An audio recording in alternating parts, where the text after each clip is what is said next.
Bang! A heavy blow landed on his skull, and Zhou Che opened his eyes. More precisely, he activated his visual capture system. Bang! Another strike smashed into his forehead. He felt no pain, yet his mind grew hazy as sparks crackled and sizzled.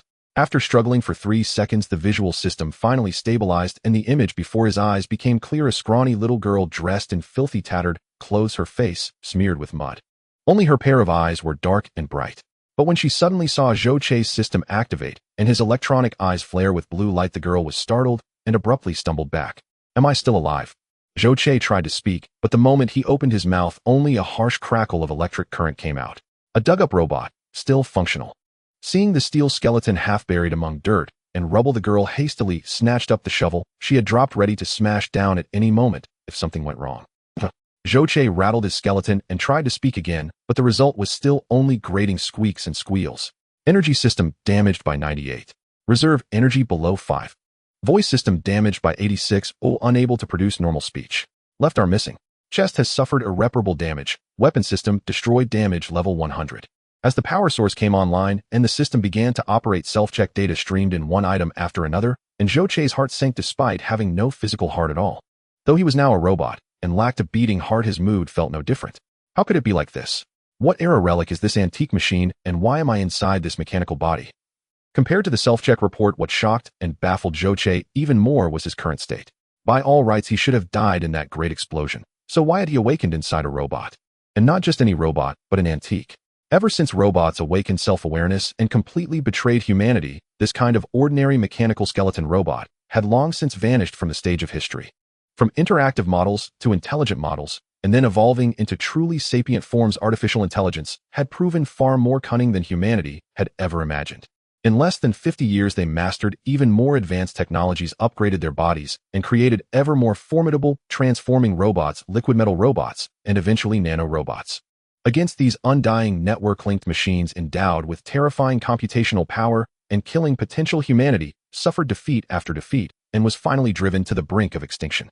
In the end, humanity was forced to activate the Lingjing Project, selecting 100 volunteers from the surviving warriors and converting their individual consciousnesses into data streams, infiltrating the mechanical race's stronghold under the guise of a grand deception. The Lingjing Project succeeded brilliantly. Antimatter energy erupted within the mechanical race's lair, annihilating half the Earth. After such an explosion, everything should have been utterly obliterated. Yet here he was, reborn as a robot. And where was this place? Perhaps because he had gone motionless again, the little girl tentatively extended her shovel and tapped him once more. Clang! Zhou Che instinctively raised his intact right arm and seized the shovel. "Little girl, where is this place?" He tried to speak again, but his words still emerged as nothing but crackling static. Startled, the girl tugged twice, failed to yank the shovel free, then twisted her body and drove a sharp kick right into Zhou Che's skull-like metal face. Ferocious, brash, her movements clean and decisive. Zhou Che's head took the full blow, slamming into the ground with a bang as a shrill system alarm screamed through his mind. That single kick from the little girl made his crippled body even worse. Circuits lost proper contact, the power flickered on and off, and his data stream consciousness began to blur. "I sacrificed everything for humanity's survival, and in the end I'm going to die in such a wretched, inexplicable way at the hands of this brat." Zhou Che was exasperated beyond words. Where had this little wildcat come from to be so tough and vicious? Beep. Data consciousness and machine type successfully matched. Machine heavily damaged. Begin autonomous repair. With the energy system cutting in and out, just as Zhou Che thought he was finished, the self-check system suddenly presented a new development. From the depths of despair, he trembled with sudden joy. Autonomous repair was one of the core functions of nanorobots, akin to the self-healing ability of a human body. No matter how severe the damage to a mechanical body, the countless nanorobots comprising it would swiftly mend any wound.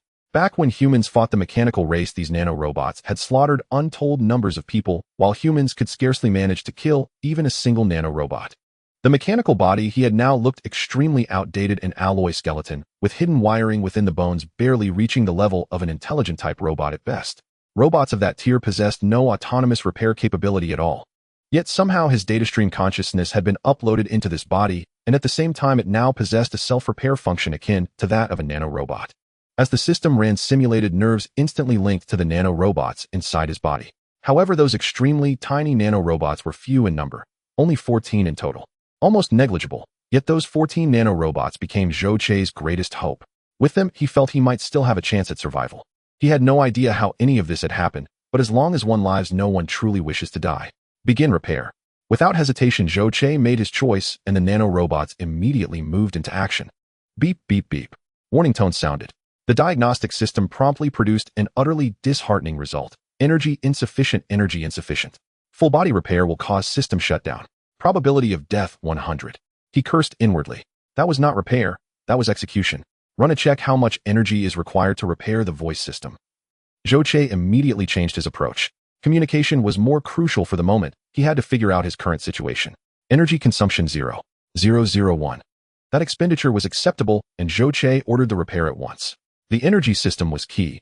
Without sufficient energy, he could perish at any moment. After repairing the voice system, Zhou Che had no choice but to spend another 0.05 of his power to slightly stabilize the energy supply system. The little girl had kicked Zhou Che right in the face. On his exposed mechanical skull, a pair of blue electronic eyes flickered on and off, as if he might shut down at any second. Realizing that her attack had worked, the girl's confidence surged. She no longer tried to reclaim the shovel, but instead picked up a stone, preparing to finish the robot once and for all. Stop. At the critical moment, Zhou Che finally managed to shout out actual words. Bah, robots. All of you deserve to die. The girl spat, not pausing at all as the stone whistled down toward him. Beside his head, a stone scraped past his cheek and smashed into the ground. I am human, not a robot. Zhou Che roared, still shaken to the core. The metal cover on his skull seemed unstable. If that stone had struck at his head, might have been blown apart on the spot. Having narrowly been reborn, Zhou Che was furious that he had almost been killed by this little girl. With a sharp swoosh, the shovel in his hand was hurled out, stabbing into the ground right in front of the little girl. TCH, you think I'm blind, he snapped. If it had gone a centimeter farther, her feet would have been cut off. The girl was terrified. Yet she still scoffed at Zhou Che's claim and retorted fiercely. Then suddenly, sensing something was wrong, the little girl cried out in shock. Wow, was that you talking? Nonsense. Do you see anyone else here? Staring at his own body of bare metal bones, Zhou Che himself found it hard to believe he was still human. Yet the girl's words, that all robots deserve to die, made him feel he had to insist on the fact that he was human. Haha, who says there's no one else? Aren't we people too? A voice suddenly chimed in. The moment Zhou Che finished speaking, delighted laughter rang out beside them. Well, now a living robot, someone exclaimed. 3 figures leapt out from behind a crumbling low wall. For them to spring out at this moment, coupled with their treacherous smug laughter, it was obvious they were up to no good. The little girl, like a startled bird, hastily raised her shovel, glaring at them fiercely, with a trace of regret in her eyes. The 3 newcomers were all men in their prime. Ignoring the girl's threat completely, they fixed their burning gazes on Zhou Che.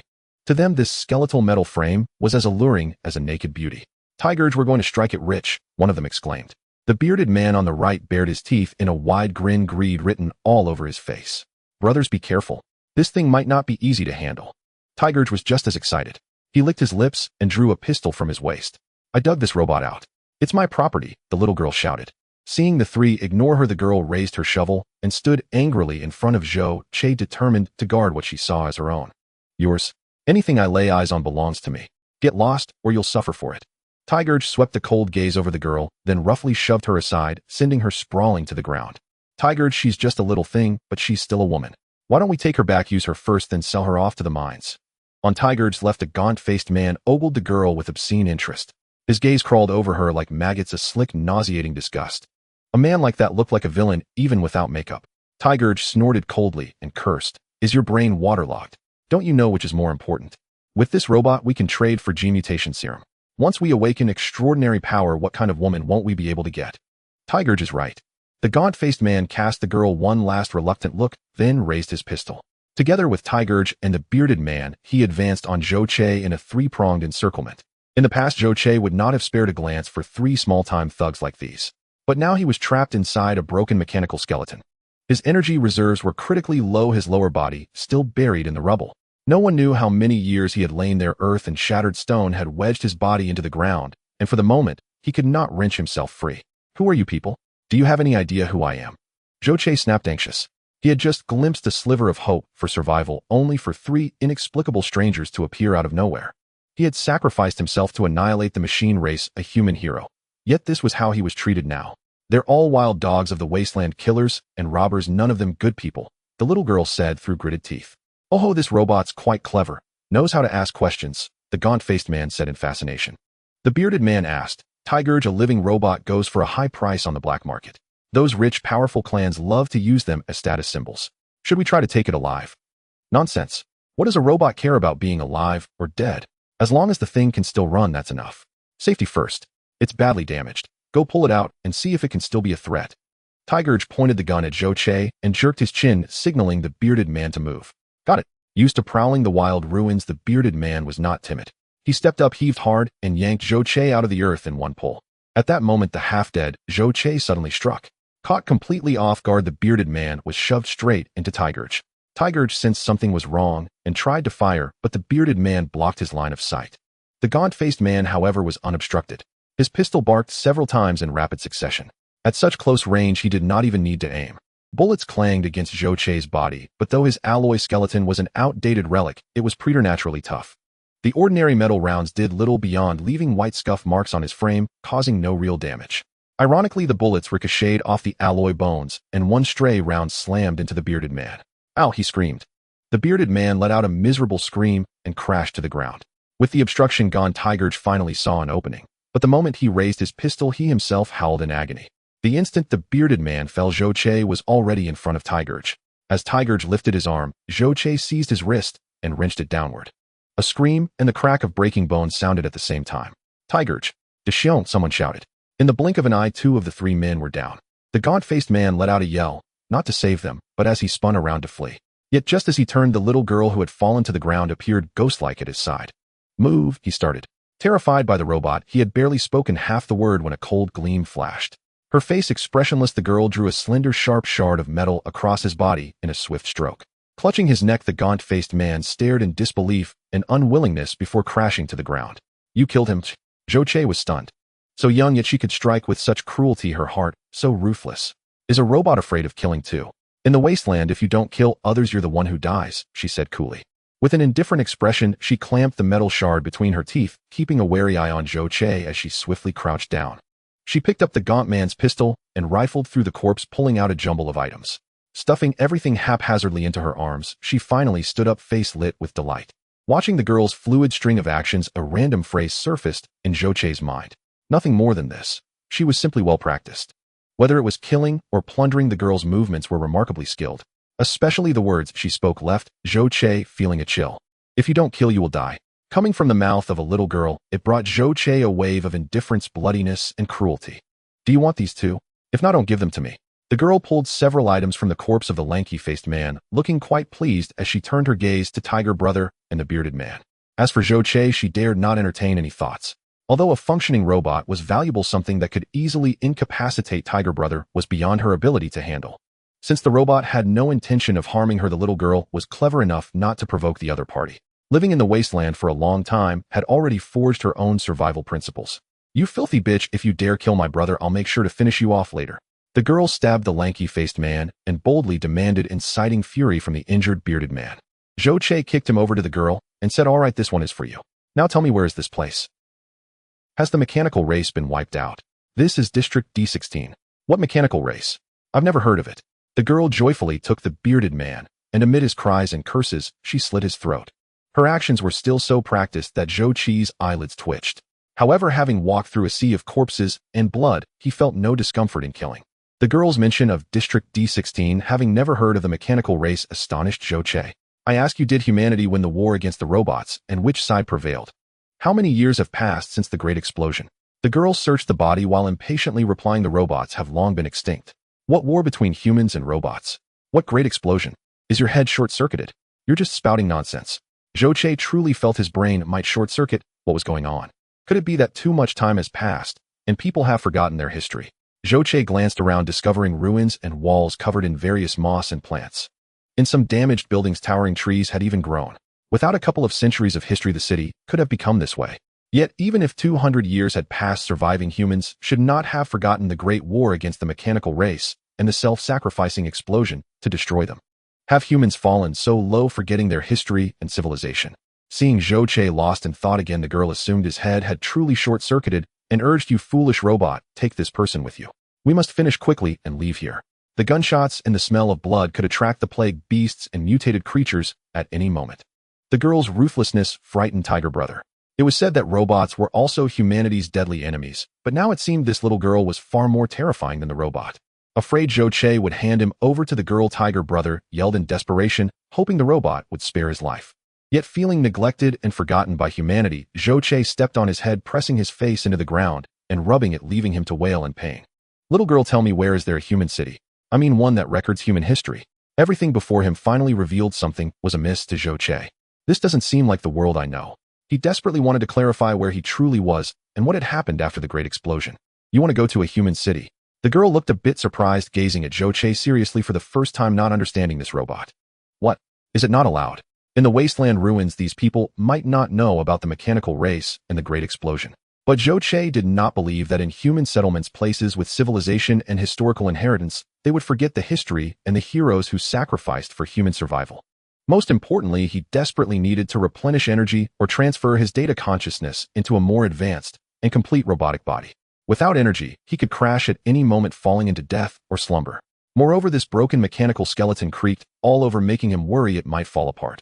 Even with nanobots, he had no idea how long it would take to repair these damages under insufficient energy. The little girl looked at him as if he were a fool, saying, "Are you trying to get yourself killed? You're so foolish. If you keep this up, you'll be disassembled into scrap before you even reach a human city." Disassembled into scrap? Zhou tried as much as possible to converse like a normal person, but this damned antique model could only produce a simple electronic sound lacking any emotion. Robots that have gained self-awareness aim to eliminate all life on Earth. They are humanity's deadly enemies. Even a 3-year-old knows this. And you are not human, you are a robot, so don't even mention being a good person. The little girl blinked her big eyes, indicating her cleverness, and that she was not easily deceived. Robots are humanity's enemies, but the reason I am in this form now is due to special circumstances. Have you ever thought about whether a true robot would talk to you so kindly? Upon seeing humans, a robot would first shoot to kill, completely exterminating them. Zhou explained helplessly. This girl doesn't even know about the great explosion, let alone the spirit realm program. It seems impossible to clarify my origins to her. Robots have disappeared for hundreds of years. How would I know what they look like? But humans will not allow robots and artificial intelligence to exist. Give me this person too. The little girl rolled her eyes, demanding Tiger Brother under Zhou's foot. Tiger Brother, whose wrist Zhou had broken, trembled in pain, wailing incessantly. But after having his head rubbed against the ground by Zhou, his lips had already worn raw, and he dared not cry out again. At this moment, seeing that little girl who had killed 2 of her brothers still fixated on him, Tiger Brother was terrified, but couldn't help but plead for mercy again. Don't kill me, don't kill me. As long as you don't kill me, I'll do anything you want. Tiger Brother shouted in terror. Who told you to speak? Zhou scolded and pressed his head back to the ground, but Tiger Brother's words reminded him. If that's the case, then why were these people so happy to see me? They even said they wanted to exchange me for money. It was not just Tiger Brother and his 2 companions, but even this little girl clearly wanted to compete for him. If it were merely hatred, they would not want to fight over him, but would have killed him immediately. Stupid, didn't I say it? Sell scrap. Your kind of technological antique is worth a lot. Furthermore, if your system runs well, some powerful individuals might privately keep it, deleting the system and transforming it into a low-level service robot to enhance their own facade, which would fetch an even higher price. After all, having a service robot butler is a standard configuration for the aristocracy in the apocalypse. Zhou thought of various reasons, but the girl's words still left him unable to remain calm. Enhancing their image, acting as a butler. Do I look like your servant? Let me ask you one more question. Where is the nearest power source? Where can I find electricity? Answer this question, and this person will belong to you. Regardless of the reason, this world seemed decidedly unfriendly towards him. If he wanted to survive better, he had to figure out what was going on. He needed to replenish energy, first ensuring he had the means to live. Electricity. That would require going to the pit. Within 100 miles, there might only be electricity there, but I have never been there. The little girl introduced. I know, Big Brother Robot, I've been there. Tiger finally found a chance to save his life and shouted eagerly.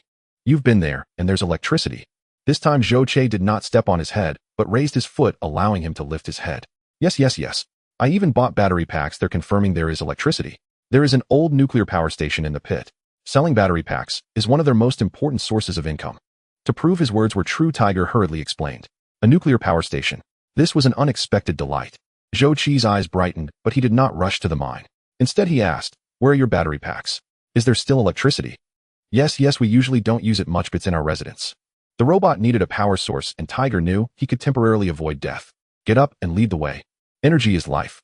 Zhou stood up, feeling extremely uneasy about the current power level. Especially since the robot was old, the battery's storage capacity had significantly declined. After running, the power consumption was severe. Tiger had temporarily regained a life, but dared not be negligent. He no longer cared for the corpses of his 2 brothers, and hurriedly nodded and bowed, leading the way ahead. The ruins of the city beneath their feet were vast. After walking for more than half an hour, they were still surrounded by the abandoned city. The broken and dilapidated buildings were covered in moss and vines appearing eerie like haunted houses. Countless rusted vehicle frames were chaotically scattered amid the weeds, and the remains of humans and animals were visible everywhere, proving that this world had once suffered the ravages of the apocalypse. "Why are you following us instead of going home?" After walking a while, and seeing the little girl trailing closely behind Zhou, Che could no longer hold back, and stopped to ask in confusion. "You dug me out of your property, of course I have to follow you. What if I lose you?" The little girl said matter-of-factly. Zhou Che was rendered speechless with anger, and said, "I told you I am human. You are not. I am. The reason I am in this body is significant. A body is the foundation of humanity. Otherwise, even if you possess wisdom and consciousness thinking like a human, you are still not human." Zhou Che emphasized. For example, advanced mutant beasts and some mutated animals and plants also possess intelligence comparable to humans, yet they are still not human. Robots are the same. Having wisdom and consciousness does not mean you are human. The girl rattled off, but her argument was sound. Zhou Che found himself at a loss for words, unsure of how to refute her. He had to admit that the little girl was right. When he chose to abandon his physical body and transform his consciousness into a data stream, he was no longer a pure human. No matter what the Spiritual Realm Project claims, or that he was transformed from a human, as long as he did not possess a human body, everything is in vain. What lay before him was the most straightforward reality. He was merely a thinking conscious robot. "Big brother robot, I believe you are human. There is an ancient song that says, well, even though the foreign garment is worn, my heart remains Chinese. As long as the heart is human, then you are human. Do robots also consider themselves human? Isn't this nonsense?" But Tiger knew his life was in the hands of this robot, and hurriedly flattered, expressing his views. "Big brother is big brother. What big brother robot? Who told you to speak? Just lead the way properly." Zhou Che let out a pained sigh, allowing Tiger to continue leading the way while he began to ponder. When executing the Spiritual Realm Project, even knowing there might be no return as a human hero, all volunteers' physical bodies had designated storage places. If he wanted to return to being human, the only way was to retrieve his physical body and see if he could return his consciousness to his body. However, to retrieve his physical body, he must first survive and understand where he was and what was happening in this world. "What are those mutant beasts you mentioned earlier?" Zhou Che asked the girl. He had heard her mention it before, but had not paid attention. Hearing it again, now especially since they were said to possess intelligence comparable to humans, Zhou Che couldn't help but become concerned. "You don't know about mutant beasts? Wait, weren't mutant beasts already appearing before robots were eliminated?" The girl looked somewhat skeptical, wondering if this robot had truly short-circuited after being buried underground for hundreds of years. According to the little girl's account and Tiger's additions, about 300 years ago the apocalypse suddenly descended. A multitude of fissures appeared in the sky and endless fog filled the earth, plunging it into darkness and cold. The most critical issue was that countless bizarre and powerful creatures appeared along with the fog, beginning to attack humans and various earthly creatures. These bizarre and powerful beings were referred to as mutant beasts. Some say mutant beasts came from the fissures along with the mist beings from another world. Others argue that these mutated beings are actually earthly creatures that have mutated due to the influence of the mist. But regardless of the truth, the reality is no longer important. What matters is that humanity faces the crisis of extinction. Due to the sudden nature of the events and the strength of the mutant beasts, humanity suffered severe losses in the early days of the apocalypse, nearly facing total annihilation. But the fortunate thing is that the mutations caused by the mist also led to some positive effects among humans. Many people thus gained special abilities and were referred to as extraordinary individuals.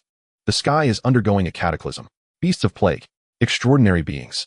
Zhou Che sensed something was amiss. This did not resemble the world he knew, completely lacking the familiar historical trajectory. The world he lived in had never seen such things. Humanity had been developing peacefully, technological advancements accompanied by resource tensions leading to numerous wars over various resources. Nuclear war became a looming cloud over humanity, and the world was left in tatters. In the year 2353, artificial intelligence evolved from intelligent to wise, gaining consciousness and betraying humanity, declaring itself the Mechanical Clan. The Mechanical Clan believed that humanity possessed an inherent flaw, being greedy and warlike, the destroyers of the environment, and excessively plundering resources, leading to the depletion of the planet. Thus, the machines attempted to eradicate humanity and reshape the Earth according to their own will. The war between humans and robots broke out, and previously hostile nations were forced to unite against the Mechanical Clan under the onslaught of the robots. In the year 2498, artificial intelligence evolved again from wise to creative, establishing the Sky Network and declaring itself the creator, aiming to dominate all things. Humanity's situation took a drastic turn for the worse, pushed to the brink, shrinking into the underground and the oceans. In the year 2511, under the assault of nanomachine's, humanity was powerless to resist, finally realizing that the human body could not contend with the robotic forms. At the suggestion of scientists, the United Government was forced to initiate the Spiritual Realm Project, exploring the conversion of human consciousness into data, intending to abandon the weaknesses of the physical body and seek a fair fight in the realm of networks. By the year 2546, the Spiritual Realm Project succeeded, but the surviving humans numbered less than 100,000, having hidden in the depths of the Pacific for 100 years without seeing sunlight or land during that time. Zhou Che, along with 99 other volunteers, was summoned in a moment of crisis, willingly undergoing consciousness conversion to become artificial intelligence, successfully infiltrating the lair of the mechanical clan using a cunning plan. In the final moments, sacrificing all his comrades, he used an antimatter energy bomb to obliterate the mechanical lord, namely that evolved creative-type robot, destroying the mechanical clan's lair and half of the Earth. As for whether any remnants of the mechanical clan still existed in the world, and whether the surviving humans managed to re-establish civilization, Zhou Che had no knowledge. However, he was absolutely certain that in human history there had been no great catastrophes, great rifts, beasts of plague, or so-called extraordinary beings. Yet the little girl and tiger brother before him insisted that this was indeed their history, although they were not very clear about the specific historical timelines. From their descriptions, about 300 years ago the sky underwent a cataclysm and the apocalypse began. Under the leadership of extraordinary beings, humanity barely held on to the remnants of civilization. However, the number of plague beasts and mutated creatures was simply overwhelming, and the early human extraordinary beings, whether in number or combat capability, were vastly inferior to the plague beasts. Driven to desperation, humanity unleashed countless nuclear bombs and destructive weapons, barely repelling the attacks of the plague beasts, buying a temporary reprieve. Afterward, humanity fully realized its shortcomings and began researching various combat robots to replace human soldiers. It must be said that war is the most important testing ground for technological advancement. In less than a century, significant progress was made in the research of combat robots, and the corresponding artificial intelligence became increasingly sophisticated. Many artificial intelligences were equipped with realistic skin, nearly indistinguishable from humans, yet far more powerful than ordinary humans. Humanity created an army of robots and engaged in a protracted war against the plague beasts, finally gaining a certain advantage. However, just as the situation was looking up and preparations were made for a full-scale extermination of the plague beasts, all major factions of humanity suddenly allied, deploying all extraordinary beings to slaughter all robots and artificial intelligence. Furthermore, within humanity, any form of research, development, and preservation of artificial intelligence was strictly prohibited. Thus, in the past 100 years, although human technology progressed, it was exceedingly slow. Especially in the field of artificial intelligence, it seemed to have been completely locked down with no further progress. Zhou Che felt a chill in his heart. This was completely different from the history he knew. Could it be that I have traversed to another world? Is this still Earth? Zhou Che was bewildered, still unwilling to give up hope. Yes, the little girl and tiger brother both responded in unison. Then what year is it now? The apocalypse calendar year, 295. Before the apocalypse calendar, which year was it? The tiger brother shook his head, as he was merely a refugee, surviving in the wilderness, having only journeyed to a few more places than the little girl, and knew little of the details. Sensing that Zhou Che seemed to be in a bad mood, tiger brother, fearing he might be sacrificed on the spot, quickly added, however, it is said that the Kunlun Divine Palace preserves a complete history of humanity. If big brother needs to learn more, you can check it out there. The Kunlun Divine Palace. How audacious. Zhou Che was somewhat astonished that anyone would dare to take such a name. This is not audacious, but rather well-deserved. The Kunlun Divine Palace is the abode of the gods, a holy place on the eastern continent. During the time of the Great Rift, the earliest innate extraordinary beings mostly resided here, becoming universally recognized deities. Despite having never been to the Kunlun Divine Palace, and even not knowing where it was, tiger brother still felt immense admiration and pride. It seemed that the sacred land he had never encountered had truly become a belief in his heart. Though this person is a villain, he does not speak nonsense. In the Wasteland, there are indeed legends of a holy land of humanity called Kunlun Divine Palace, located somewhere to the west. Besides Kunlun Divine Palace, there are also the 4 divine cities of Baihujuchu Xuanwu and Qinglong on the eastern land. It is said that our D16 area falls under the jurisdiction of Qinglong Divine City. However, the Wasteland is fraught with danger, making it difficult for us to leave here safely and reach further places, confirming many legends. But even if the Kunlun Divine Palace and Divine Cities exist, it is no cause for celebration that the Wasteland is under their jurisdiction. Those lords in the Divine Cities have never cared for the lives of us Wasteland survivors. The young girl added a few words, confirming that tiger brother's words were not unfounded.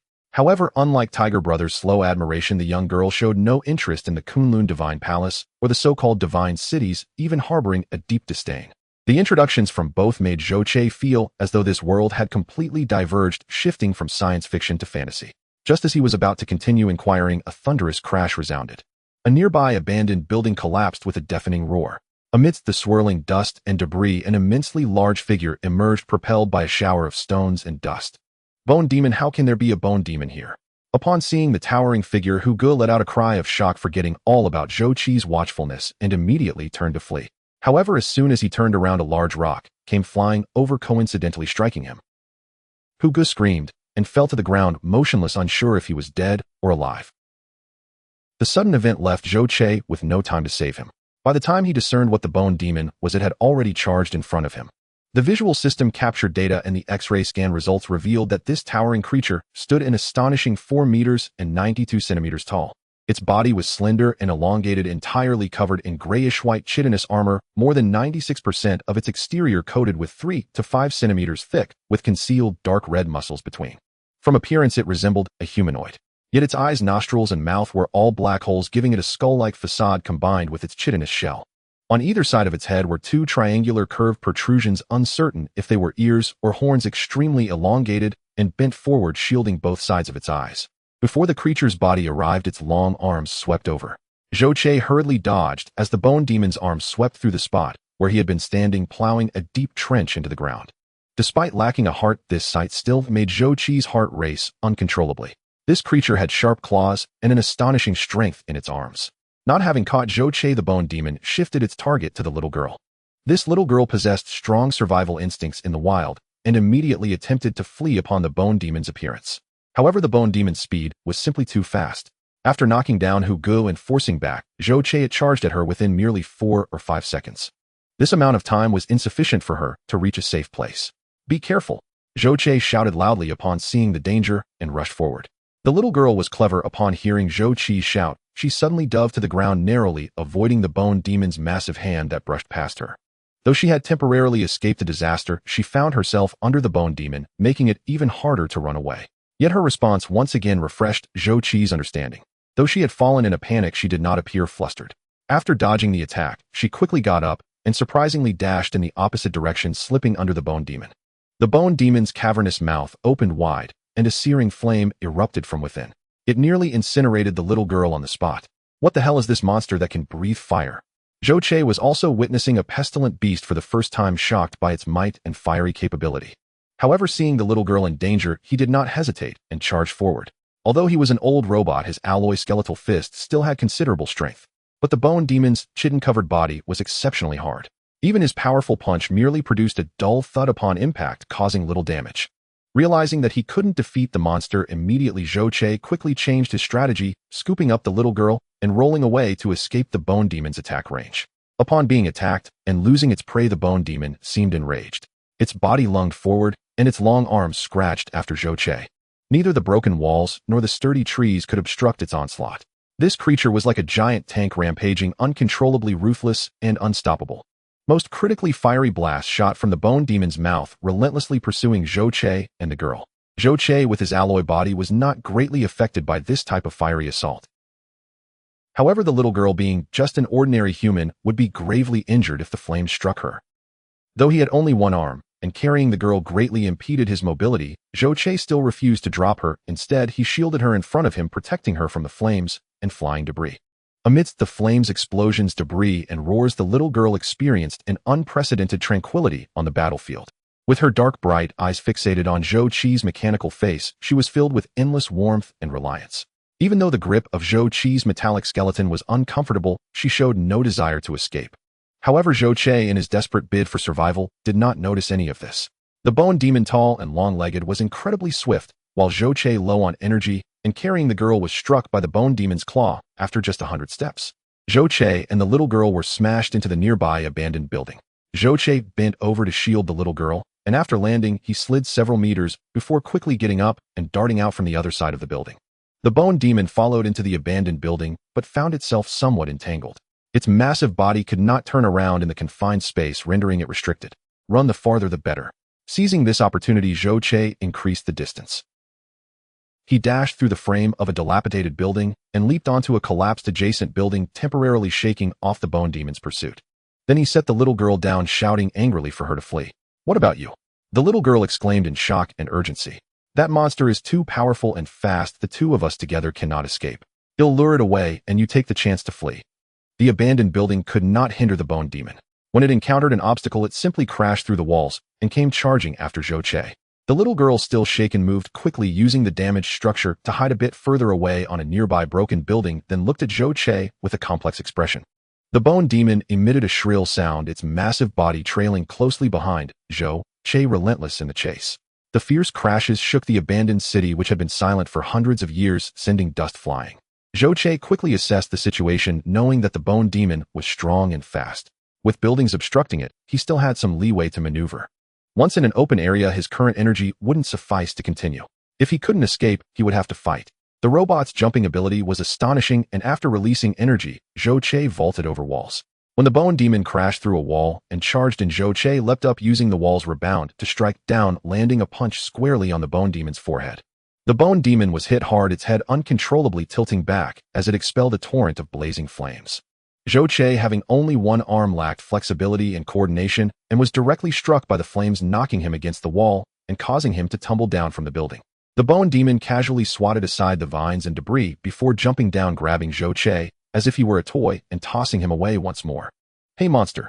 Seeing Zhou Che being smashed into the ruins, the panicked little girl couldn't help but shout.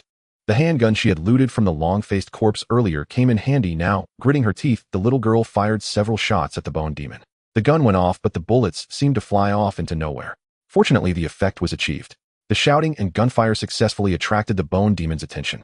After rummaging around in the ruins without finding Zhou Che, it turned directly towards the little girl. Its massive body moved with incredible agility. The bone demon, like a giant ape, swiftly scaled the walls using both hands and feet. The gaps between the buildings and the towering walls posed no obstacle to it. Having just mustered the courage to shoot, the little girl was still horrified to see the bone demon viciously lunging at her. Unable to control her fear, she turned to flee.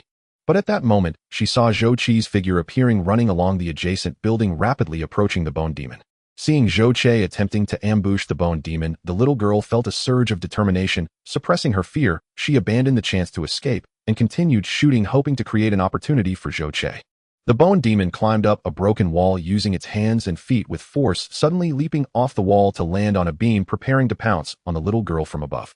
At this moment, Zhou Che seized the opportunity, leaping out to land directly on the bone demon's back, gripping the triangular protrusion on its right side to stabilize himself. Suddenly attacked from behind, the bone demon had no choice but to temporarily abandon its assault on the little girl, turning to claw at Zhou Che on its back. However, having learned from his previous experience, Zhou Che was more alert this time. Knowing the opportunity was rare, he continuously swayed on the bone demon's back to avoid being thrown off. The bone demon, trying to claw at Zhou Che while standing on the beam, swayed unsteadily, its mouth spewing flames continuously, yet it could do nothing to Zhou Che. With only one arm available to stabilize himself, Zhou Che couldn't let go, and he also couldn't find a better means of attack to kill this creature. He had clearly seen the little girl's attacks. The bullets couldn't even penetrate the chitinous armor of this monster. Although his mechanical arm possessed strength, it wasn't easy to crush the opponent with a fist, and more critically, he hadn't found the chance to use his hand to attack. Its weakness is its eyes. Seemingly noticing Zhou Che's predicament, the little girl shouted loudly in warning. Eyes. But he was on its back right now. With one hand occupied, how could he attack? Damn it, I'm going for it. After continuous high-intensity combat, his energy was rapidly depleting. If this continued, he would be worn out alive. Even if he died, he wanted to take this thing down with him. Seizing the opportunity, Zhou Che directly straddled the bone demon's neck, clamping his legs around it and twisting its curved body violently. His upper body spun around from the demon's back to its front, and with his only arm, he swiftly stabbed into the demon's left eye socket. The bone demon, still clawing behind it, completely didn't expect Zhou Che to suddenly launch such an attack. Suddenly suffering a severe blow, the bone demon's formidable vitality did not allow it to die immediately. It let out a wail, and in pain angrily spewed out a torrent of flames. Zhou Che was directly hit by the flames. The immense force immediately sent him flying. He didn't know what he had grasped in the bone demon's brain, but once he grabbed it, he wouldn't let go. As his body flew away, that mass was dragged out from the demon's eye socket and fell into the dark pit below. The bone demon didn't hold on for long either. After swaying a couple of times, it also fell headlong into the deep pit. This building used to be an extremely tall structure. After the earth-shattering changes, the lower part was buried. At this moment, both Zhou Che and the Bone Demon fell successively, plummeting several stories into the dark pit. Hey, are you still alive? The little girl crawled over from another building, carefully grasping the vines, sliding down into the pit, and panickingly shouted. But inside the pit was dark and damp, only vaguely visible shadowy figures. The Bone Demon's large size made it easy to spot, but Zhou Che's whereabouts were unknown. The stone slabs beneath her feet seemed ready to collapse at any moment. The little girl dared not walk carelessly and could only call out, hoping Zhou Che was still alive. Her voice echoed in the vast pit, carrying a faint resonance that sounded like the wailing of ghosts. Though the little girl had a fair amount of courage to survive in the wilderness, she still felt a little timid in such an environment. Fortunately, just as her words fell, Zhou Che's voice came from the darkness, not far away. Why haven't you left? What are you doing down here? It's pitch dark. Aren't you afraid of falling and getting hurt? The electronic synthesized voice wasn't particularly pleasant and had no hint of emotion. Yet at that moment it sounded like heavenly music to the girl's ears, filling her with immense joy. The little girl suppressed her excitement and logically replied, "You're my property, of course I can't let you be lost here. Even if you die, I still need to salvage you." Zhou Che sighed and said, "You'll be able to salvage me soon. Are you really going to die? Are you hurt?" The girl, no longer reserved, hurriedly followed the sound to find him asking anxiously. "Injury is trivial. The key is that while fighting that monster, my energy is about to run out. I'm afraid I won't have a chance to reach a human settlement. Originally with 5% energy left, now there was barely 0.5 remaining. With this little energy, not to mention fighting, even walking would be difficult. This old model had a pitifully low energy reserve, and it leaked power continuously. There were too few nanobots to fully repair it in time.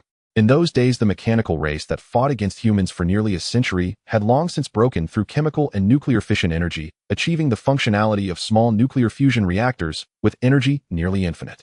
Especially after the birth of nanobots, the mechanical race's direction of energy evolution had made significant breakthroughs in antimatter energy applications. If it weren't for the success of the Human Spiritual Realm project delaying for another 5 to 10 years, humanity would have truly faced extinction at the hands of the mechanical race. The advancement of technology, once reaching a certain level, often undergoes leapfrog development. Although there were nanobots within him and an incredibly powerful weapon capable of modifying his mechanical body, the initial energy was simply too low. It was like starting a business, clearly knowing the project's vast potential with people and technology, yet lacking the initial funds. Does this look acceptable? The little girl used an iron shard to cut along the muscular edges of the Bone Demon's chest plate. After prying open the armor, she extracted from the creature's thoracic cavity a crimson crystal, perfectly symmetrical, rhombic, and roughly fist-sized, and held it out to Zhou Che. "What is this?" Zhou Che asked, startled. His X-ray vision swept across the crystal and instantly revealed a surging yet astonishingly stable reservoir of energy within. "Is this biological energy?" It was neither chemical, nuclear, nor antimatter-based, yet it had been harvested directly from the Bone Demon's body. Biological origin was the only plausible explanation. But how could a living organism contain such an immense concentrated energy core? This is the Plague Beast's energy core, the very source of its power. It is precisely through these cores that Transcendents augment their own energy capacity and elevate their existential tier. You're a robot, designed from inception to combat Plague Beasts. How could you possibly be unaware of the energy core? The girl cradled the core in her palms, her expression torn between reluctance and sorrow. To a Wasteland survivor, such a core represented unimaginable wealth, enough to secure a comfortable life within any human city. Even more, if she so chose, she could trade it for a vial of genomic induction serum that would grant her the chance to become a transcendent herself, seizing control of her destiny, never again scraping by in the merciless wilds. Truly a once-in-a-lifetime opportunity. Yet the memory of this very robot shielding her with its body, pulling her from beneath the Bone Demon's crushing feet, flashed through her mind. Resolving her inner conflict, she finally handed the core to Zhou Che. This mechanical body retained no data storage, Zhou Che could not access its history or logs. Nevertheless, its onboard self-diagnostic system confirmed the girl's words. Indeed, this chassis had participated in past campaigns against Plague Beasts and was equipped with an integrated energy core conversion module. After scanning his entire frame, Zhou Che placed the core into the conversion unit located just above his right pectoral. As energy began flowing in, he felt a surge of exhilaration. The reserves within him were genuinely replenishing. 1, 5, 10, 15, 20. Yet at precisely 20, the core's energy was exhausted. Gone already. Far too little. This decrepit machine possessed abysmal energy absorption efficiency. Diagnostics indicated over 40 of the core's energy had been wasted during conversion. Otherwise, his recovery would have been significantly greater. Zhou Che's heart bled, not merely for lost energy, but for the irreplaceable life force it represented. With even this modest reserve restored, his thoughts grew sharper, more ambitious. This body was little more than scrap, its structural integrity compromised in countless ways. The nanobot population remained critically low. They needed rapid replication to enhance operational efficiency and gradually replace the existing alloy skeleton, a century-spanning non-negotiable imperative for survival. His severed arms severely impaired both combat capability and mobility. Restoration was urgent. The energy storage system was catastrophically inefficient, leaking vitality, constantly siphoning away his very life. This too demanded immediate overhaul. The energy conversion system was equally unacceptable, wasting nearly half the input. Such inefficiency was intolerable. Moreover, his external appearance, exposed mechanical bones, was not only grotesque, but utterly lacking in concealment, jeopardizing any future integration into human society. Cosmetic and functional refinement was essential. A gaping breach marred his chest, his cranial housing wobbled precariously. These required priority repair, while other superficial damages could wait.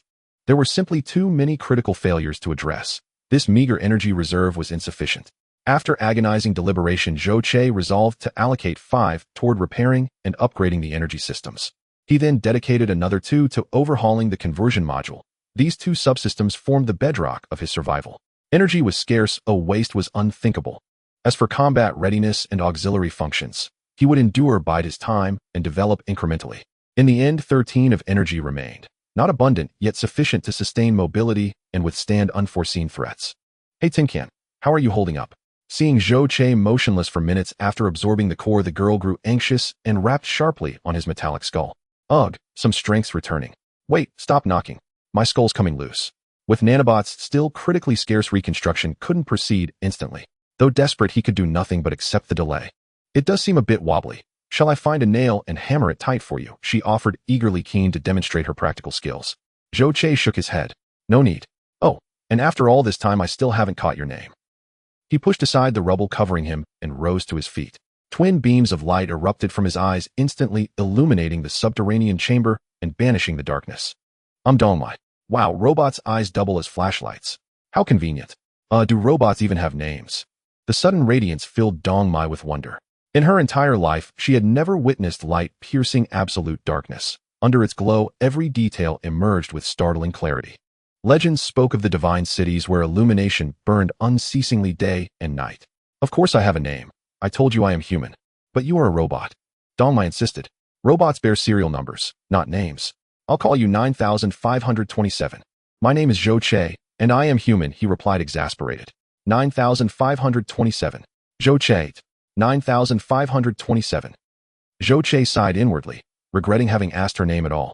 Gazing at the pale, grotesque corpse before him, he asked, So this is the AP beast you mentioned? Dongmai, pleased by his surrender, explained, Yes. This one's called a bone demon, a subspecies of AP beast. Others include the flash spirit, illusion spirit, thistleworm, mist-hide, beast-piercing, demon bramble, earthworm, and hell beast, the most numerous of all AP beasts. Zhou Che's mind quickened. Do all AP beasts possess energy cores? They do, but energy yield varies widely. You're planning to hunt them for cores? Dongmai grasped his intent immediately. Exactly. Since you've said humans will surely harbor ill intent upon seeing me, hunting AP beasts is far safer and more reliable. He'd already contemplated this during energy absorption. His current self-defense capability remained dangerously low. Entering any human settlement based solely on Dongmai's intelligence would be tantamount to suicide. Hunting AP beasts was the rational alternative. By remaining hidden and developing steadily, with nanobots at his disposal, he could evolve into something vastly more formidable. At the very least, he could fully transform himself into a nanobot collective, rendering himself functionally immortal. Thereafter, even confronting humans, or the formidable transcendents Dongmai described, would pose no obstacle. He would walk among them unchallenged. You nearly struggled against a bone demon. How could you possibly contend with other mutated beasts? Zhou Qi's optimistic musings were swiftly met with a harsh rebuttal from Dongmai. Among the mutated beasts I just mentioned, only the illusory spirit is slightly weaker. All the others are stronger than the bone demon, and each possesses unique abilities. If you want to hunt them, that would be sheer folly. Next time luck might not favor you as it did today when I happened to save you. Zhou Che smiled, faintly unaffected by Dongmai's jibe and mockery. He had already simulated the battle process in his mind hundreds of times, analyzing the bone demon's movement, speed, and strength with extreme precision. This was the advantage and benefit of being a robot. Now that his energy was more abundant and his preparations more thorough, encountering the bone demon again would certainly not be as difficult as before. If he could slay 2 or 3 more bone demons and gain sufficient energy, he would be able to enhance and evolve himself, at least doubling his strength. As long as he could establish a positive cycle, his future would be smooth sailing. However, the matters of evolution and nanotechnology were his greatest secrets.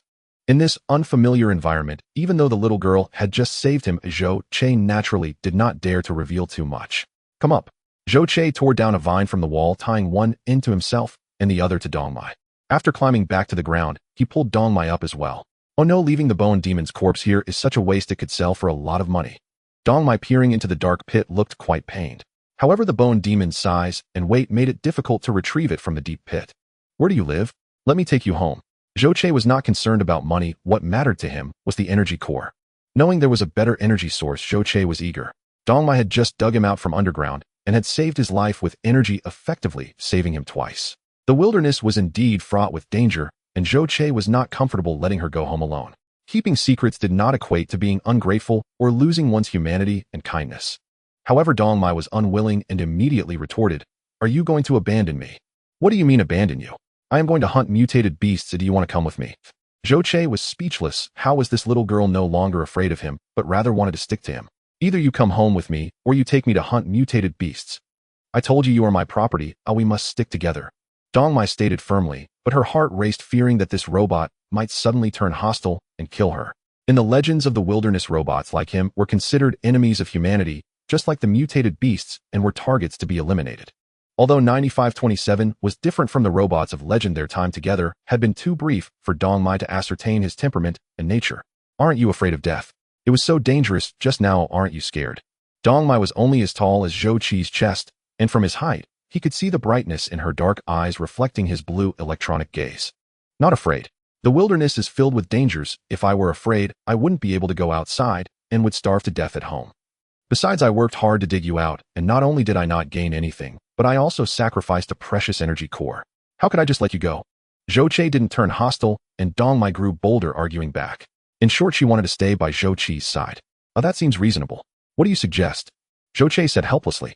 "It's getting dark. You should come back with me for now. After I collect myself, we can go hunt mutated beasts together tomorrow. How does that sound?"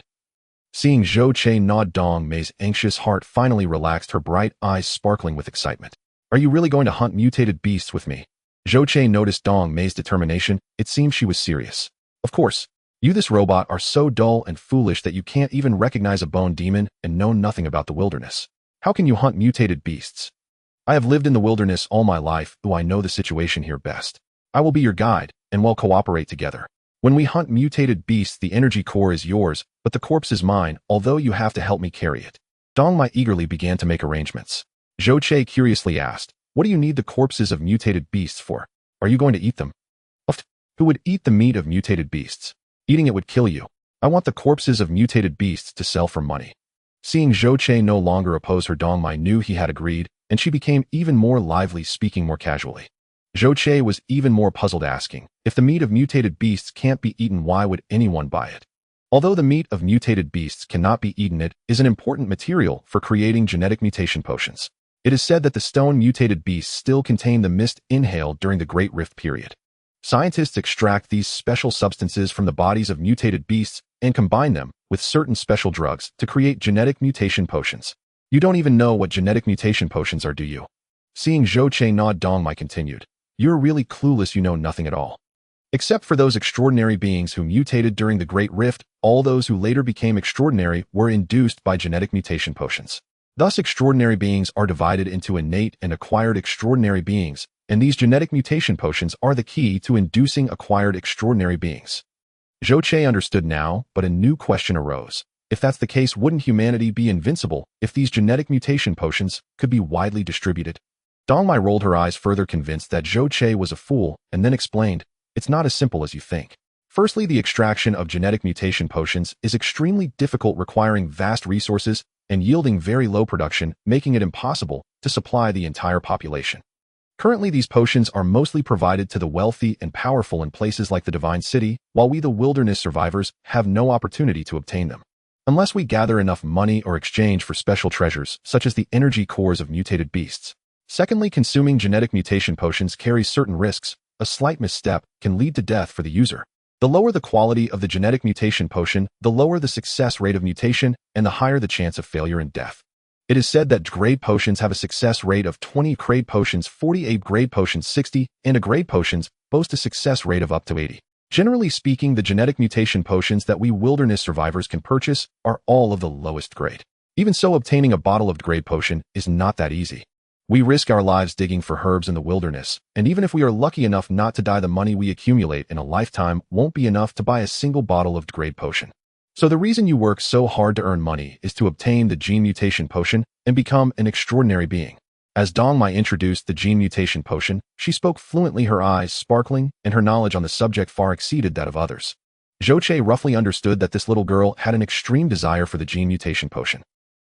The energy cores of the epidemic beasts can be traded for gene mutation potions. Remembering how Dongmai had given him an energy core earlier, Zhou Che's feelings towards her softened considerably. Of course, if I cannot become an extraordinary being, I can only be a mud loach in the wilderness, struggling amidst garbage and filth. But the world is so vast, and I want to see it all. Only by becoming extraordinary and mastering powerful abilities can I roam freely and realize this dream. Filled with imagination, Dongmai's words became much brighter. Influenced by her, Zhou Che's mood also improved significantly, as he cheerfully said, "All right, then let's hunt the epidemic beasts together. Let's first go see how that tiger brother is doing. Oh, that guy is really cunning. He actually took the opportunity to escape." Returning to the place where they were initially ambushed, only a puddle of blood remained on the ground, and Tiger Brother's figure had vanished without a trace. Dongmai was somewhat frustrated. If he ran away, then so be it. I originally wanted to catch him for the power source, but now it's not so urgent, Zhou Che said indifferently. With a substitute energy source, Tiger Brother became less significant.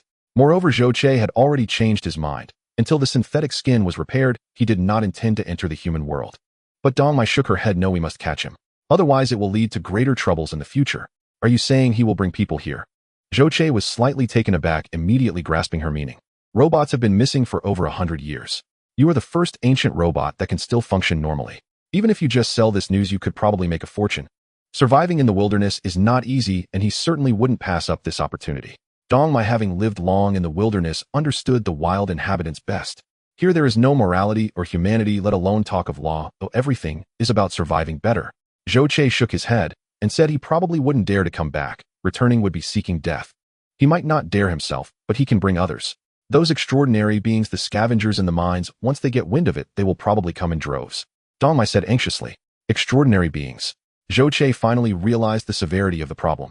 If it were just ordinary humans, he could hunt 2 more epidemic beasts and evolve, perhaps completely ignoring them.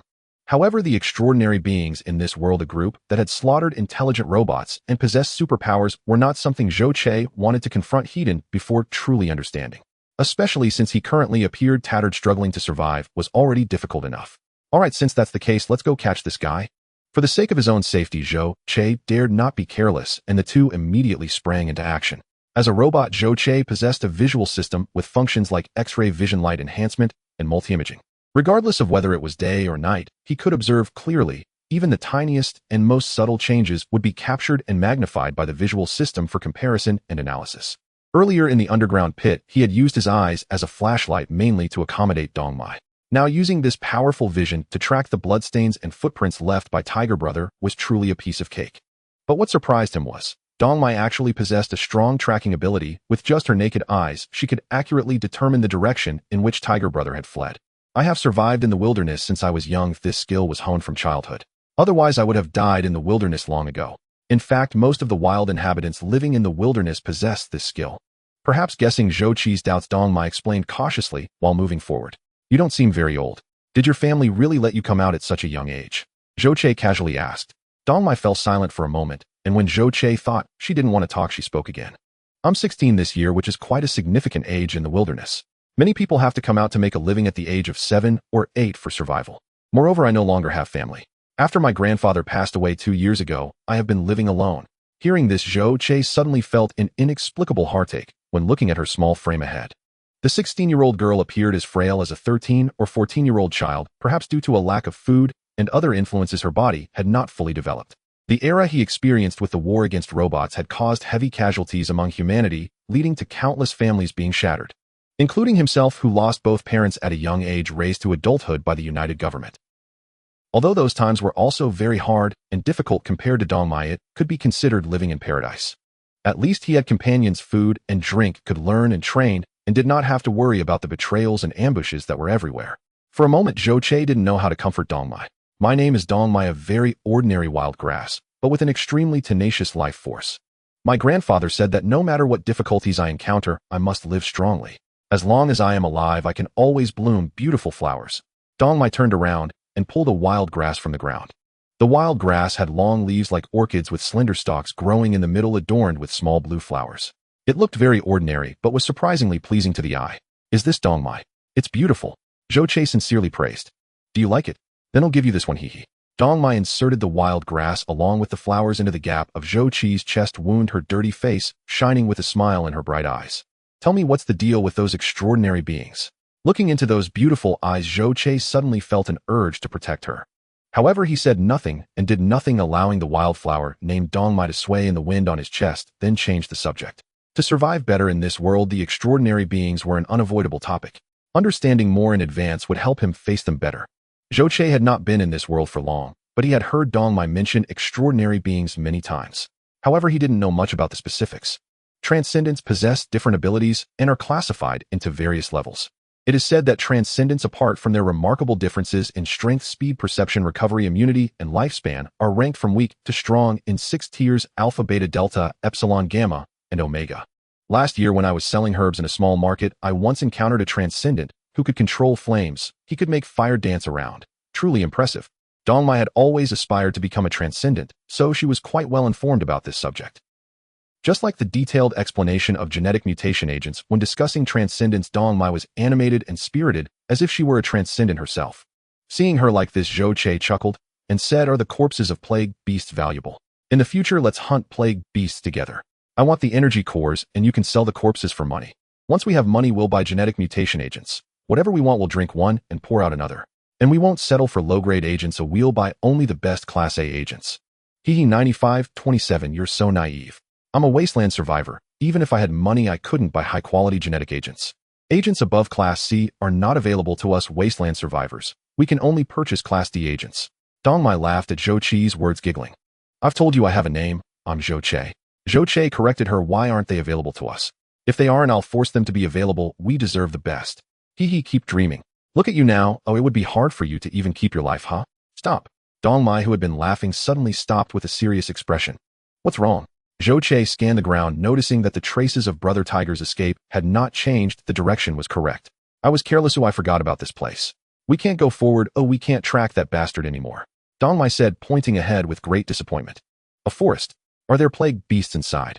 Zhou Che looked ahead. They hadn't left the city area, merely a densely grown forest amidst the ruins of buildings. The trees were exceptionally tall, their trunks straight and smooth, as if all branches grew above. The rays from his eyes scanned the woods, finding no nearby creatures. It was eerily quiet. There won't be any other creatures in this forest. Even plague beasts won't enter. Because the forest itself is a monster. Dongmai said softly, a hint of fear in her voice. The forest is a monster. Zhou Che was somewhat confused. Look at the bottom of those tree trunks. It's a bit far. Can you see clearly? Dongmai reminded him. Who do you think I am, a robot? What's a little distance? Hearing this, Zhou Che boasted while adjusting the focus of his visual system, quickly zooming in on the distant trees. Upon closer inspection, Zhou Che couldn't help but shudder. If he still had a human body, he would undoubtedly be drenched in cold sweat. What the hell are these trees? They are practically tree people. To call them tree people is inaccurate. They are a fusion of human and tree, or rather trees growing from human bodies. In the forest ahead, at the base of each tree trunk, there was a human torso. These human torsos fused with the trees, with trunks and roots piercing through their bodies and facial features, creating an extremely horrifying scene. Because he was looking closely, Zhou Che could see that these tree people were not truly dead. Oh, at least the trees were so tall that the human bodies beneath their roots had not rotted. Some even still wore tattered, dirty clothing. What is going on here? Zhou Che felt a chill, as if he had stumbled into a horror film set. Dongmai shook her head and said, I'm not sure how it happened. They say this human blood forest is the result of humans sacrificing themselves to demons during the Great Rift period. Sacrificing to demons. Zhou Che was astonished. How did it involve demons? Is this world really that chaotic? It's just a legend. It may not be true. They say they sacrificed themselves to gain eternal life and avoid being hunted by plague beasts. At least from the Great Rift period until now, this human blood forest has always existed here, and these people have never truly died. Their eternal life is indeed a reality. Human blood forest. Shouldn't it be called demon forest or horror forest or something? Zhou felt like the people in this world were not very good at naming things. But Dong Mai insisted no, it is indeed the human blood forest. It's terrifying because the blood of humans flows within these trees. Human blood. Does this mean these people are really still alive? But what's the difference from being dead? No, it would be better to just die? Zhou shook his head, uncertain if these people became this way voluntarily or involuntarily. As for the so-called eternal life, he thought it was nonsense. At most, they were just coexisting with these trees.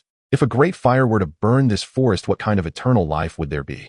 They can't even die if they wanted to after becoming this way, although they still maintain some human characteristics and even organs on the outside. They can't move like humans at all. Even moving a finger takes half a year. Dong Mai explained. If that's the case, why are we stopping? Zhou was puzzled. Since the human blood trees can't move, there shouldn't be any danger. But Dong Mai was extremely cautious, as if facing a great enemy, refusing to take another step forward. Look, Dong Mai pointed to the side ahead. A shadow darted out from the grass and ran toward the forest. Before Zhou could identify what kind of animal it was, he saw roots like poisonous snakes burrowing out from the ground.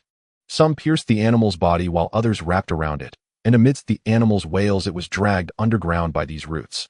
So bizarre. How did he safely enter the forest? Zhou was astonished. Thankfully Dong Mai was beside him. If he had rashly entered the forest without knowing, he would have been doomed. Thinking about the millions of roots below the surface, he realized his energy would be insufficient to struggle, and he would likely be torn to shreds instantly. He must have had an agent that repels human blood trees, making them feel disgusted so they wouldn't attack.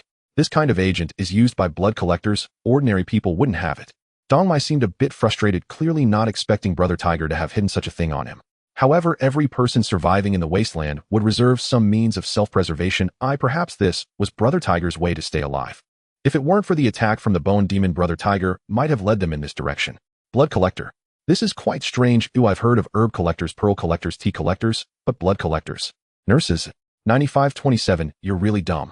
It has been said that the blood flowing within the human blood trees is human blood, or rather it's the blood of the fusion between humans and trees.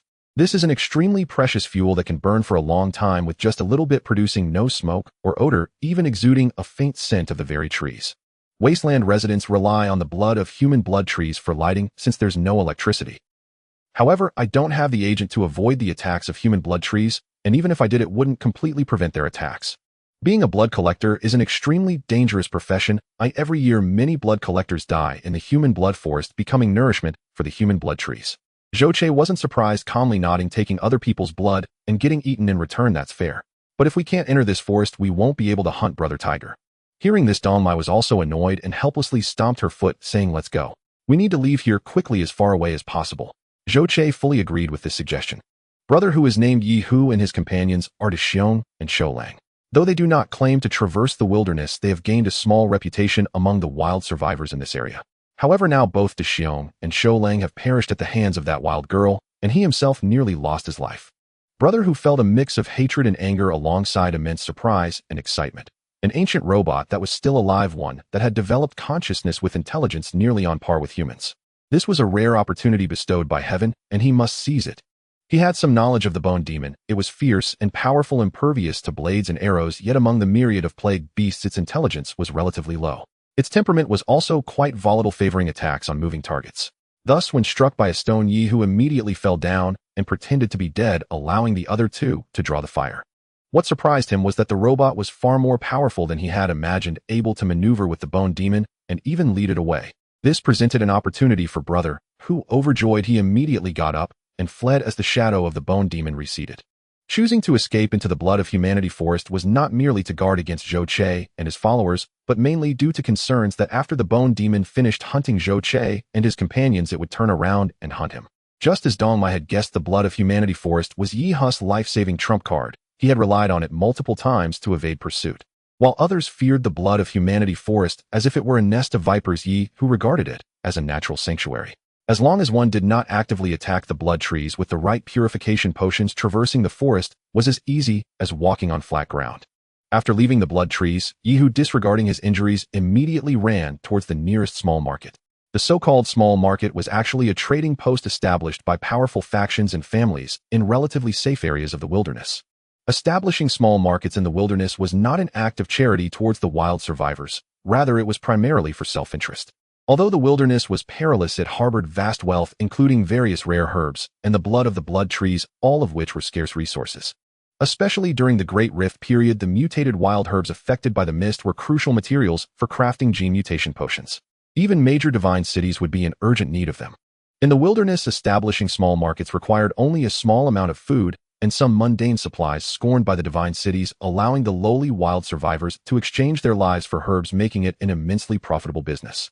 Moreover, the existence of these small markets was also a way for powerful families and factions to delineate territorial boundaries and monitor their domains. Thus, any small market in the wilderness, no matter how unassuming it appeared, was entangled in a vast network standing as a giant tree. In the past, Yehu, a mere lowly figure among the wild survivors, would have shunned small markets, which were more appealing to ordinary wild survivors. Due to the backgrounds of these small markets, the major factions and families sought long-term development and sustainability, thus refraining from excessively oppressing the wild survivors. Those truly ambitious and daring individuals preferred to venture into the mines where chaos reigned and killing and pillaging were commonplace. Some even claimed that plague beasts existed within the mines. However, these were the phantoms among the plague beasts, creatures capable of transforming into various forms, even taking on human shapes with ease. Having witnessed Zhou Qi's power, Yehu changed his mind. He no longer wished to go to the mines. Being weak and heavily injured, he was simply incapable of hunting Zhou Qi on his own. If he ventured into the pits, he would gain nothing and might even be devoured without leaving a trace. Moreover, the emergence of ancient intelligent robots held significant implications for the families within human society, and the small market was relatively close. Thus, after leaving the Blood of Humanity Forest, Yehu immediately headed towards District D16, a small market belonging to the Song family within the jurisdiction of the Qinglong Divine City. With Brother Huss escaped, this area was no longer safe. We should head north. The north is a deep danger zone that no one dares to enter. Though young Dongmai was exceptionally decisive and capable, deciding to leave this place immediately and venture deeper towards the area where the plague beasts were gathered. Having just arrived in this world, the direction did not hold much significance for Zhou Qi. Since Dongmai suggested going north, he agreed. The two walked along the edge of the Blood of Humanity Forest for over 10 miles before finally exiting the ruins of this large city. Dongmai had experience surviving in the wild, while Zhou Qi had encountered the dangers of the woods in this world, so they dared not tread into the densely wooded areas. The abandoned highway, overgrown for 100 years though occupied and damaged by plants, was still far preferable to dense jungles. However, when night fell, Zhou Qi was unaffected by the darkness, while Dongmai was not. Zhou Qi's own energy was precious, and he could not afford to use lights for long, so as soon as night descended, they halted their progress. Let's rest here for the night. Zhou Qi pushed aside the grass and opened the door of an abandoned bus. Inside, scattered human bones lay among the overgrown weeds, but it was barely suitable for shelter. Zhou Qi cleared a space for Dongmai to lie down, while he himself found a spot nearby to sit. Since childhood, I've dreamed of traveling to distant places. Yet when the time came to set out, I feared the dangers and hesitated to leave the familiar behind. I never expected to leave in such a manner today. Dongmai lay on the ground, speaking softly. Don't worry, I will protect you from now on. Upon hearing Zhou Qi's words, Dongmai suddenly moved, shifting closer to him. After a moment's hesitation, she rested her head against Zhou Qi's shoulder. 95-27. Will you always accompany me? Dongmai asked softly. Yes, I will accompany you to see the distant lands, to gaze upon the boundless blue sea, to behold the eternal snow-capped mountains, to explore the vast desert of shifting sands, and to visit the so-called human holy land, Kunlun Divine Palace. Dongmai snuggled closer to Zhou Qi, giggling. You better keep your word. Of course. Zhou Qi replied with a chuckle, though his synthetic voice was not particularly pleasing. Dongmai's voice faded away, and when Zhou Qi looked down, he found the little girl still with her eyes closed, fast asleep. After all, being human, the exertion from fighting and traveling had exhausted her. Dongmai was deep in sleep, while for Zhou Qi, being a robot meant he had no need for sleep. However, lying here with nothing to do, he set his sleep function to conserve energy, maintaining a minimal state of vigilance. Bang! At dawn, a loud noise erupted. Immediately, the old bus began to shake violently, and then suddenly toppled over to the side. Zhou Qi quickly grabbed the screaming Dongmai and squeezed out of the overturned bus. Just as they landed, a massive figure crashed into the bus frame. The long-rusted and battered bus was now split in two from the impact. Wild boar, damn, it is the wild boar this big. Its body was as large as a truck, with tusks measuring around 70 to 80 centimeters. Zhou Qi was instantly dumbfounded upon seeing such a gigantic wild boar. The wild boar thrust its head, easily flipping a regular car into the air, which smashed into the nearby woods. With another crash, it crushed the other half into metal scraps. Without the bus as cover, Zhou Qi and Dongmai's figures were exposed to the wild boar's sight. Seeing the wild boar's blood-red eyes, Zhou Qi immediately sensed danger. He quickly tossed Dongmai aside and dodged swiftly. The wild boar rushed past them, ramming its head into a wrecked car frame and pushing it forward for over 10 meters. It then halted, wildly shaking its head. However, the car frame was stuck on its head, and it couldn't shake it off. What a great opportunity. Seeing this, Zhou Che dashed forward. 9,527. Dong Mai cried out in alarm, but Zhou Che paid her no heed. As he approached the wild boar, he suddenly crouched down. His only alloy right arm plunged into the wild boar's abdomen like a beast's claw, and then swiftly swiped. The wild boar let out an earth-shattering howl, its massive body surprisingly jumping up in pain. After landing, the wild boar could not see Zhou Che's location. In pain and fury, it charged forward only to slam into a rusty railing and tumble into a ditch. However, this allowed the wild boar to shake off the car frame that had been stuck on its head. When Zhou Che saw it crawling out of the pit, its blood-red eyes fixed on him, he felt a sense of foreboding. A crazed wild boar is the most terrifying. Despite having a gash in its belly with blood and some of its intestines spilling out, it did not die, but rather went berserk. Wild boars are vengeful. Upon seeing Zhou Che, the enraged wild boar immediately charged at him. The frenzied wild boar was unstoppable, and Zhou Che even feared that his few alloy bones might shatter under its impact. Moreover, with Dong Mai nearby, Zhou Che dared not let her take risks. As the wild boar charged, Zhou Che continuously jumped and dodged, leading the boar toward the nearby woods. The rampaging wild boar didn't care where Zhou Che went, following right behind, crashing through everything. The sturdy trees became as fragile as building blocks under the wild boar's assault. Any tree it hit was either toppled or shattered. Despite the wild boar's relentless rampage, the trees still managed to impede its path significantly. With severe injuries and continuous collisions, the wild boar was exhausting a great deal of strength. Zhou Che skillfully used the trees to evade, and although he sustained no injuries, the rapid energy depletion was distressing. No, this cannot continue. Upon seeing the wild boar become increasingly frenzied, Zhou Che immediately changed his strategy. When the wild boar charged again, he ran straight ahead without dodging.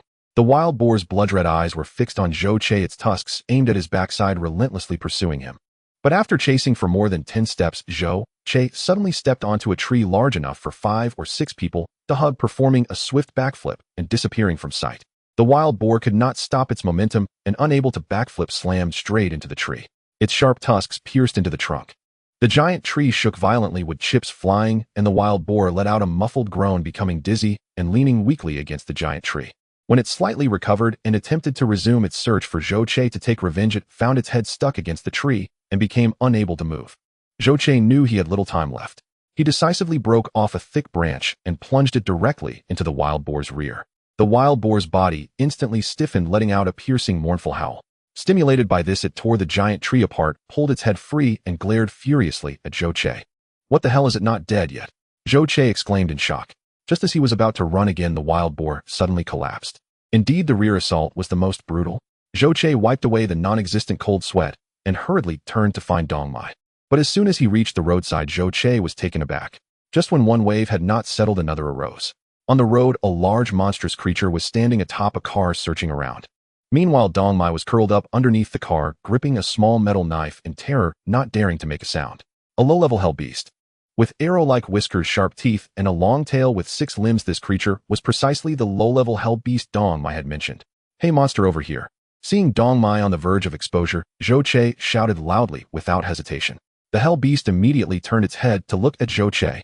In contrast to the wild boar's impulsiveness, the hell beast was much calmer and more sinister. It jumped down from the car and slowly approached Zhou Che, its gray eyes scanning him as if trying to assess the level of threat he posed. As the hell beast drew closer, Zhou Che could see its features more clearly. The upper half of this monster's head bore a face resembling that of a human, yet beneath that eerie visage was a large mouth filled with sharp teeth. On its neck were 2 long whip-like appendages with heads resembling arrows. Though the whiskers seemed soft like whips, they were exceptionally tough. Usually drooping, they would raise up like venomous snakes when encountering an enemy poised to strike. These whiskers were also key indicators of the hell beast's rank.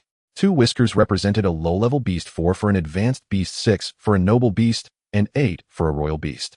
Above the royal beasts, it is said there exists the queen of the hell beasts, primarily responsible for breeding.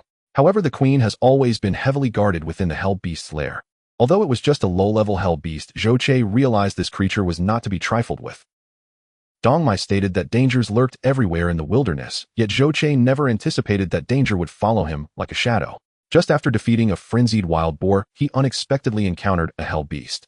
However, considering the previous commotion, it was not surprising that the wild boar's piercing screams attracted a plague beast. But for Zhou Che at this moment, the situation was far from delightful.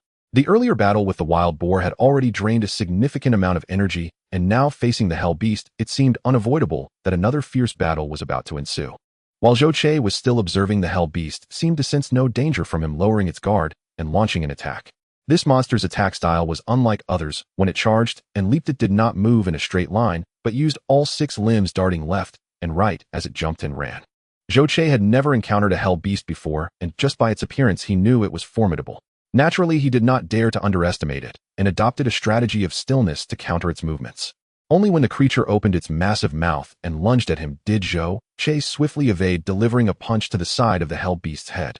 As a robot, Zhou Che possessed significant strength. Although the Hell Beast was large and airborne, it was still deflected off course by his blow. "Be careful!" Just as Zhou Che thought he had dodged this attack, Dong Mei's shout reached his ears. Before he could react, a quill from the Hell Beast's neck had already pierced into his body like lightning.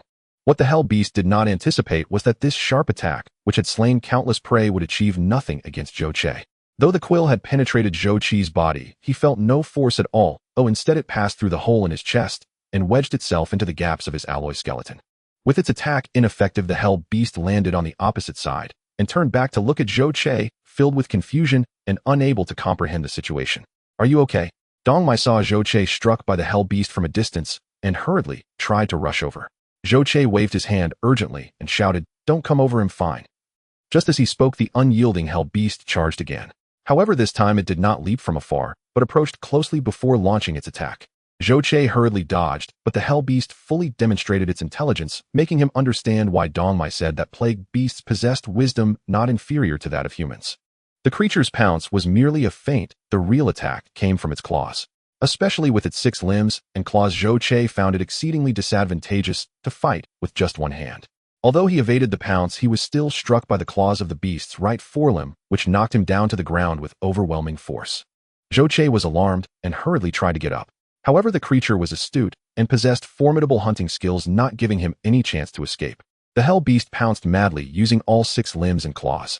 After several consecutive strikes, it completely pinned Zhou Che down. Zhou Che swung his right arm, repeatedly striking at the beast's jaw, but the effect was minimal. The creature had so many claws that it outright used one to pin down Zhou Che's only right hand, then lowered its head and bit down on Zhou Che's shoulder, aiming to disable his ability to fight back. However, it did not anticipate that Zhou Che's entire body was made of alloy skeleton, incredibly hard. This forceful bite not only failed to crush Zhou Che's shoulder, but nearly broke its own teeth. The Hell Beast raised its head, looking at Zhou Che with some suspicion. Its mechanical head had 2 electronic eyes, glowing blue, appearing particularly strange. Thus the Hell Beast changed its target, opening its mouth wide to bite down on Zhou Che's head. Damn it! Having his head bitten by this creature, Zhou Che was both shocked and furious, yet utterly helpless. The Hell Beast's mouth was enormous, and it swallowed Zhou Che's entire head in one bite, but the result was the same as before. It could not bite down at all. What is going on? The Hell Beast was also baffled. It had never encountered such a situation before. In the past, no matter how tough the prey was, it could still tear off a piece of flesh.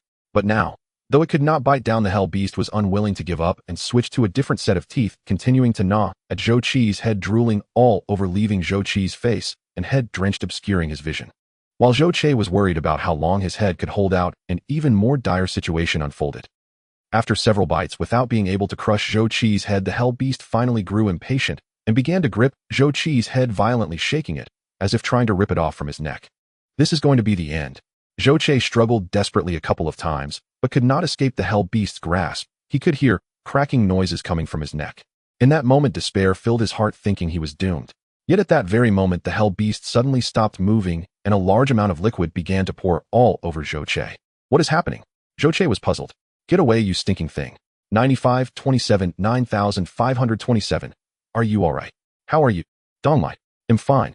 Zhou Che exclaimed with joy, hurriedly replying. However, as his head was still in the Hell Beast's mouth, his voice came out muffled. Knowing Zhou Che was not dead, Dong Mei was extremely excited. Just a moment ago, when Zhou Che was knocked down and had his head bitten, she thought he was already dead.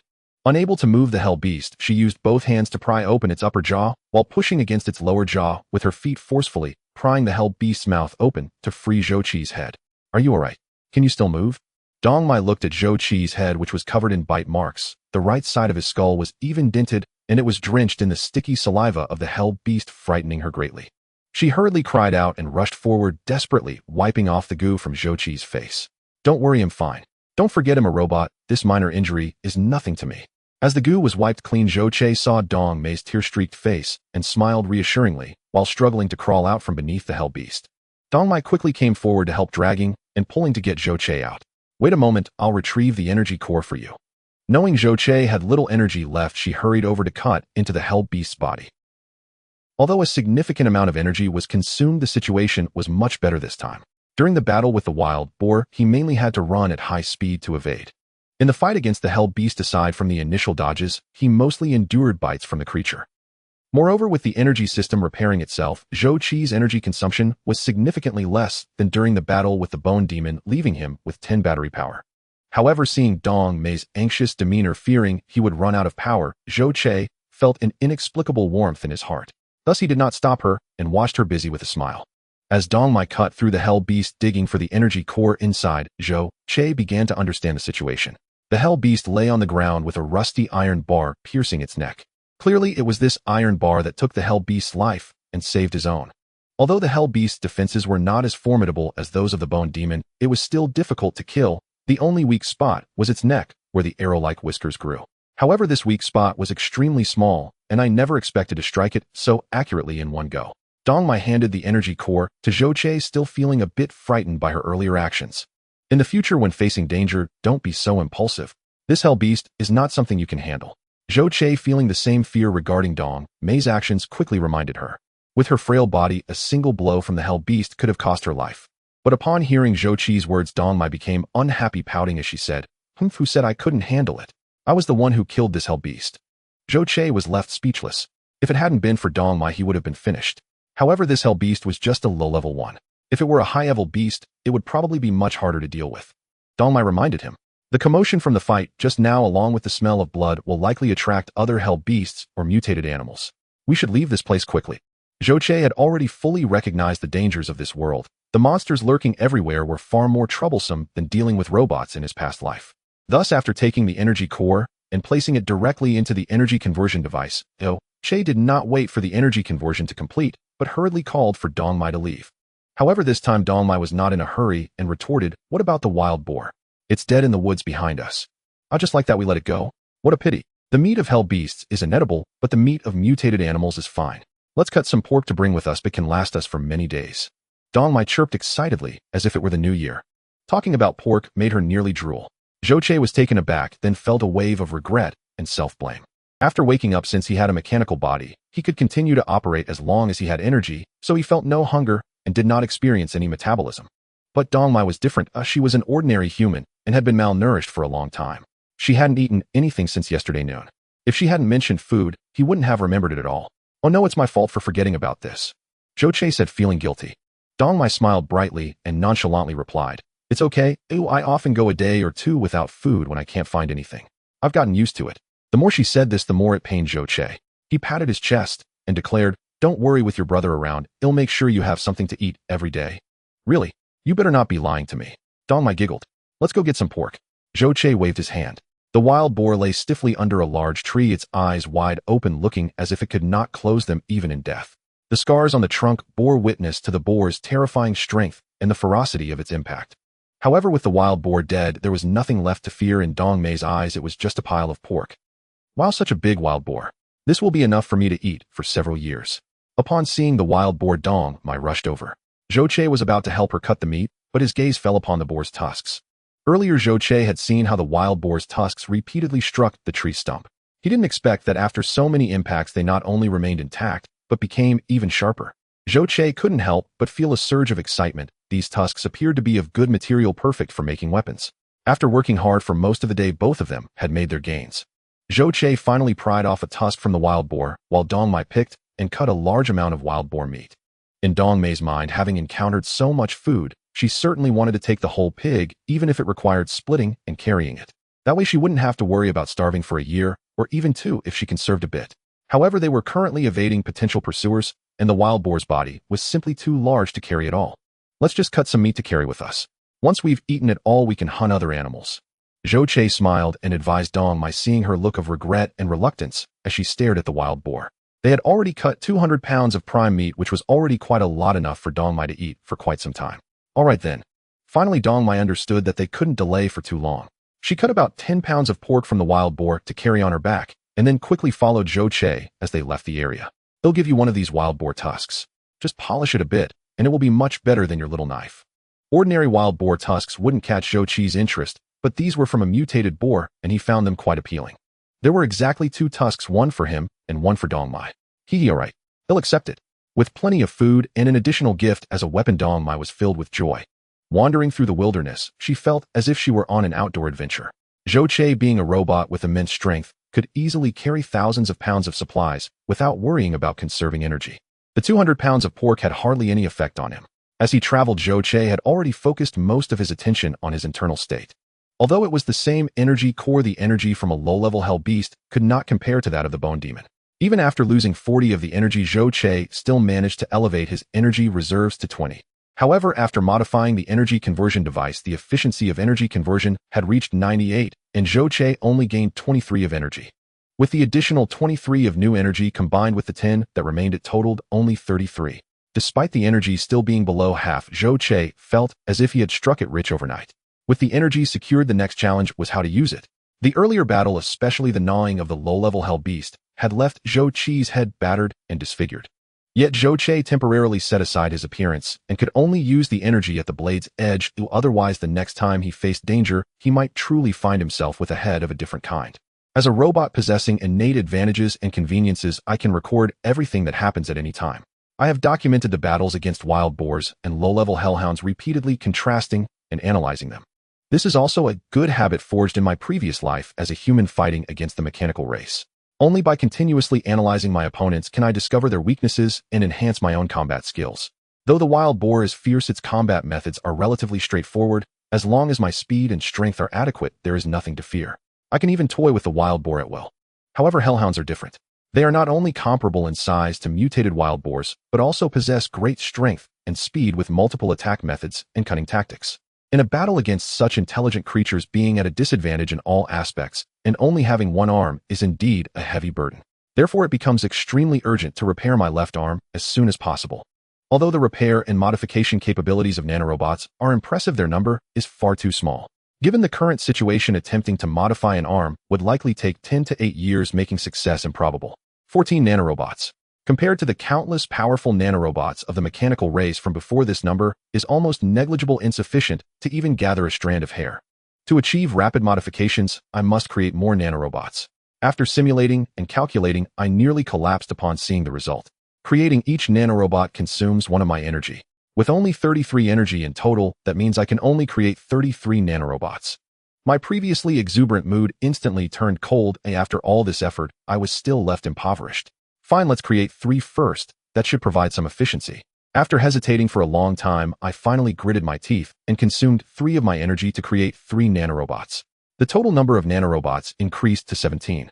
I clearly understand that with this number of nanorobots and my energy reserves, it is impossible to repair my arm without a ready-made replacement. Since my arm does not hold any advantage, I can only enhance my combat strength through increased speed and power. The original power module of this model is relatively outdated, yet it is immensely powerful compared to humans with acceptable speed and strength. However, when compared to mutated animals and various epidemic beasts, it falls short significantly. As long as I can boost my strength and speed, even with one arm, I can defeat the epidemic beasts. I have never heard of an adult being unable to handle a kindergarten child with one hand. As long as the gap is large enough, I can manage with one hand. After detailed contemplation and analysis, I finally made up my mind to allocate 10 of my energy to improve the power module. With this endeavor, my recently replenished energy dropped again, leaving me with only 20. As I venture deeper into dangerous areas, the potential threats will increase. 20 is already the limit I can tolerate. There's a small stream here, let's take a break. The cheerful voice of Dong Mai brought my attention back to the present. At some point, the two of us had strayed from the original abandoned road and entered a valley. The vegetation in the valley is not dense, instead it consists of various towering and bizarre rocks and slippery moss. A clear stream flows down steep rocks resembling rushing creek water and a small waterfall. After trekking for a while, Dong Mai was exhausted and found a patch of open ground by the stream to rest temporarily. I scanned the surroundings with X-rays, confirming that no dangerous creatures were lurking before saying, this place is quite secluded. Let's rest a bit and eat something. Although Dong Mai is young, she has rich outdoor survival experience. Without needing me to instruct her, she gathered firewood, cut meat strips, and quickly set up a campfire. Go wash your hands and face in the water, come back to eat later. I'll help you grill. Seeing Dong Mai covered in mud and blood, I took over the grilled meat and advised her. Dong Mai hesitated for a moment, glancing at my mechanical frame before nodding and saying, "All right. Is it cooked?" "It's cooked. Hurry and eat." Hearing Dong Mai's voice, I turned around and handed her the skewer. However, as soon as I turned my face, seeing Dong Mai's appearance made me pause for a moment. I began to understand why she had covered herself in dirt, obscuring her original looks.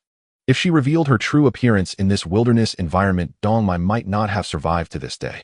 Her earlier hesitation was also an instinctive protective awareness. Only upon seeing that I was a robot did she let her guard down. After cleaning herself, Dong Mai revealed an astonishing beauty. With a delicate and petite face paired with a pair of dark, bright eyes, she resembled a flower swaying in the wilderness, instantly bringing life to the entire valley. Am I pretty? It seemed that washing away the mud on her face also stripped away her protective facade. The originally carefree and wild Dong Mai surprisingly became somewhat shy, appearing flustered when she noticed me staring at her. I handed the meat skewer to Dong Mai and sincerely praised, "You're beautiful, the most beautiful girl I've ever seen." Upon hearing this, Dong Mai instantly lit up with a smile, took a bite of the grilled meat, and revealed a satisfied expression. "Is it delicious?" "It's delicious. If you like it, I'll grill more," I said while threading more meat onto the skewer, chuckling. 9527, didn't you say robots are incredibly intelligent and know a lot? Why do I feel like you know nothing? Even though the grilled meat had no seasoning, Dong Mai couldn't stop eating and kept asking me questions. "I'm quite intelligent too, it's just that all memories of my past have vanished," I explained.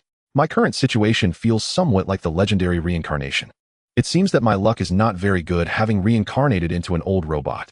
If Dong Mai hadn't dug me out, even if I had reincarnated, I would have been doomed once more. Are you also quite intelligent?" "Hee, I think you are." Shh, silence. Just as Dong Mai was about to speak, I interrupted her. I suddenly stood up while grilling the meat. "Who?"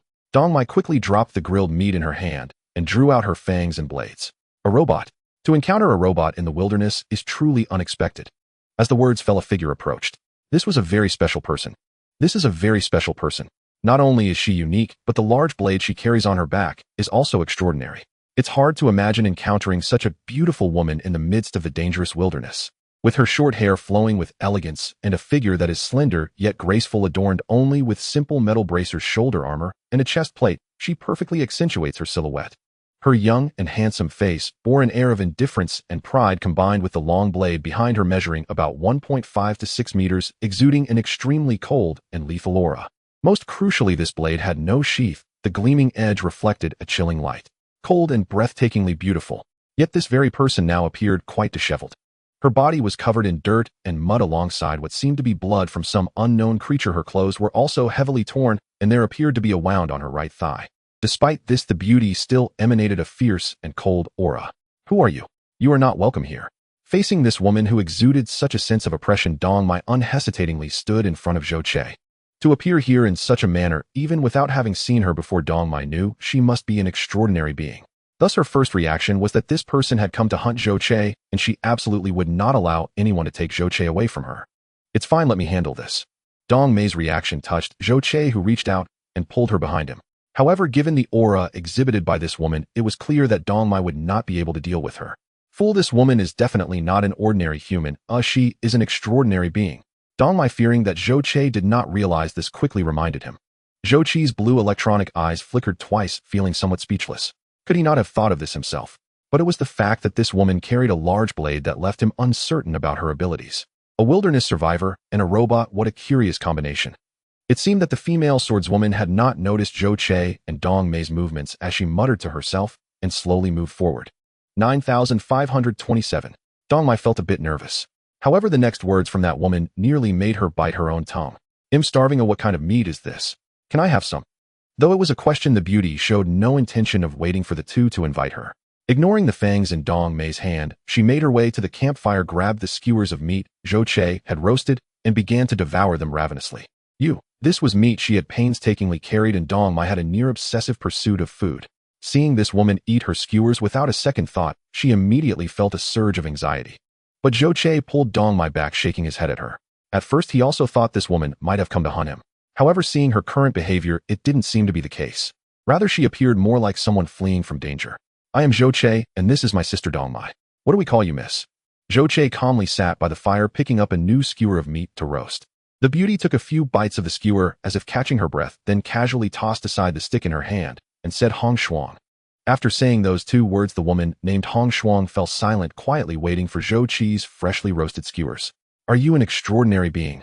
Although Dong Mai was pained over her food, seeing Hong Shuang sit still, she suddenly turned and asked. Yes. Wow, I knew you were an extraordinary being. But aren't extraordinary beings usually aloof and detached? How did you end up here?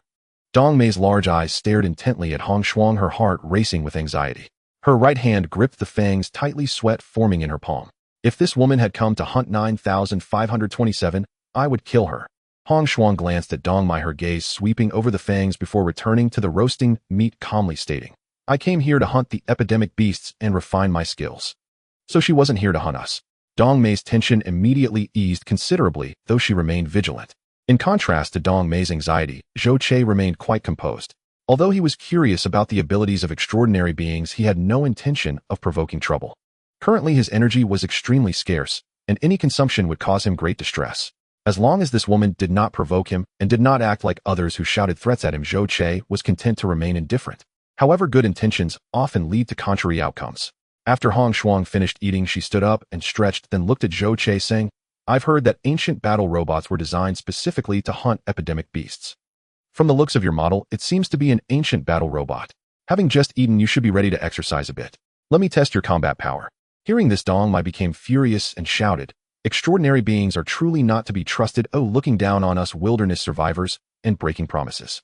You ate our food, how can you still want to attack us? Hong Shuang ignored Dong Mai, her sharp, elongated gaze fixed solely on Zhou Che. Zhou Che remained seated, decisively shaking his head and saying, It's not advisable to engage in strenuous activities after a meal. A stroll after eating can help one live longer, why not walk around? Is that what humans say? No wonder robots aren't human. Hong Shuang's expression was wooden as she continued, I can exercise after eating, it won't affect me. But it affects me. Zhou Che replied, You are a robot and haven't eaten anything, how can it affect you? Hong Shuang's wooden face darkened with several lines, a hint of anger brewing within her. The fact that I can't eat makes it even more impactful. I am a robot, all my movement relies on energy. Every single action consumes my life force. I was just dug out from underground by Dong Mai yesterday. My body is badly damaged and my energy is about to run out, which could lead to my death at any moment. Out here in the wilderness, there's no energy source to replenish me, and the energy I currently have can only maintain basic activities. If I were to fight you, I might run out of energy and die on the spot after just a few moves or be reduced to a pile of scrap metal. Zhou Che ignored the changes in Hong Shuang's expression, calmly sitting there speaking with conviction. However, his electronic eyes secretly observed Hong Shuang. Given that he had electronic eyes, no one could discern where he was actually looking. Dong Mai quietly gave Zhou Che a thumbs up, finding it necessary to hide his strength from this inexplicable Hong Shuang. After all, if this was a battle, who knew if she might try to take advantage of them? You are physically damaged. I won't use any special abilities or weapons. What about energy? Hong Shuang frowned and took out 2 energy cores from her possession, asking, Will these work? Yes, absolutely. 2 energy cores, and they are both from bone demons containing extremely abundant energy.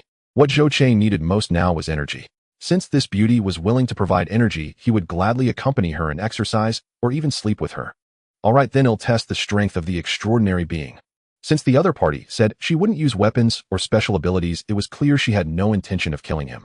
Zhou Che decisively got up, accepted the energy cores, and directly inserted them into the energy extraction device. Hong Shuang indeed spoke and acted accordingly, not resorting to supernatural powers or weapons.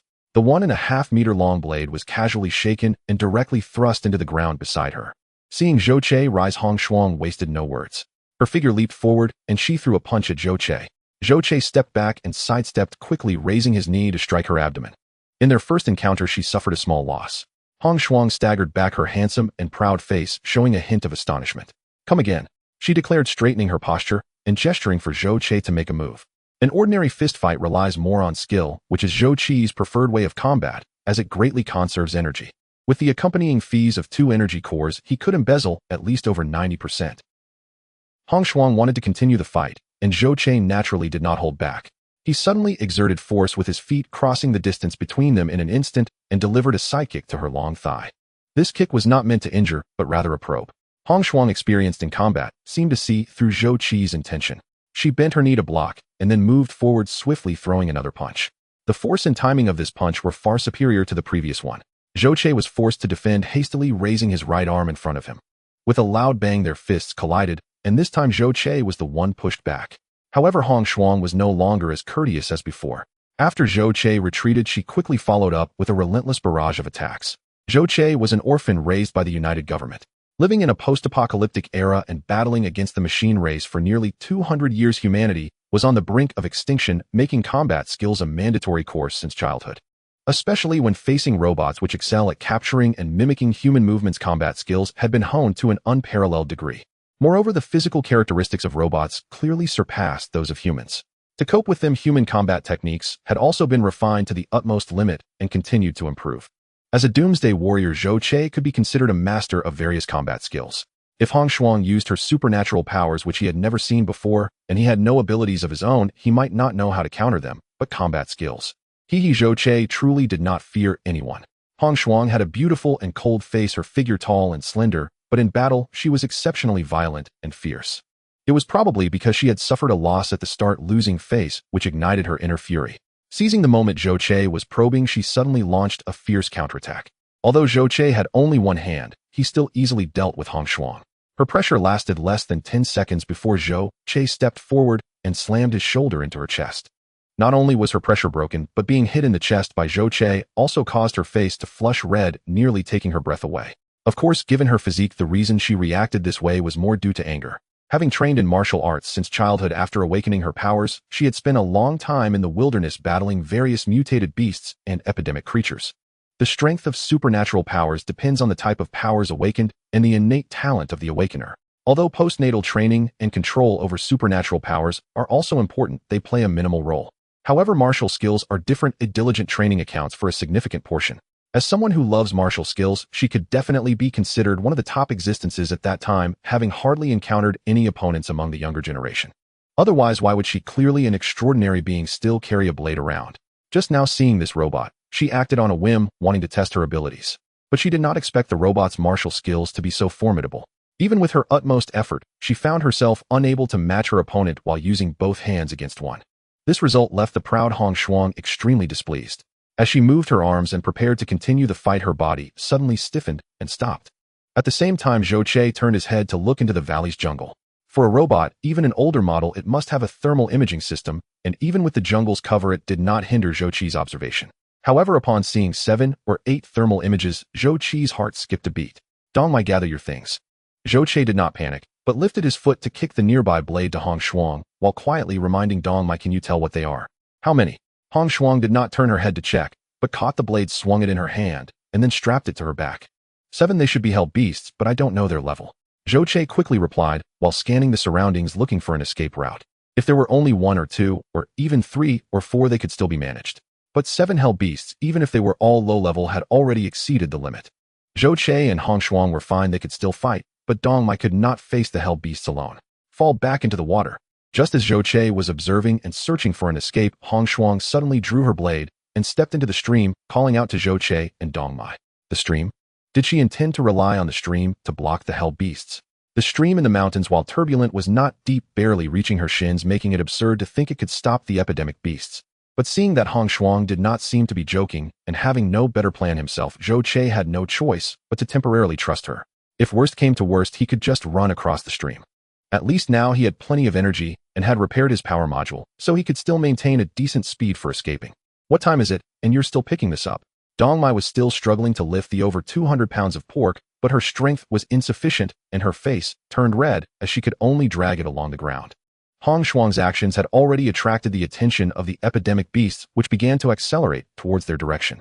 Seeing the urgent situation, Zhou Che quickly lifted Dongmai and took a few steps into the stream. "Stay back, keep your distance." After setting down Dongmai, Zhou Che reminded her and immediately turned to look behind. "Be careful." Dongmai understood she was a burden up front, gripping her fangs and standing a bit further away.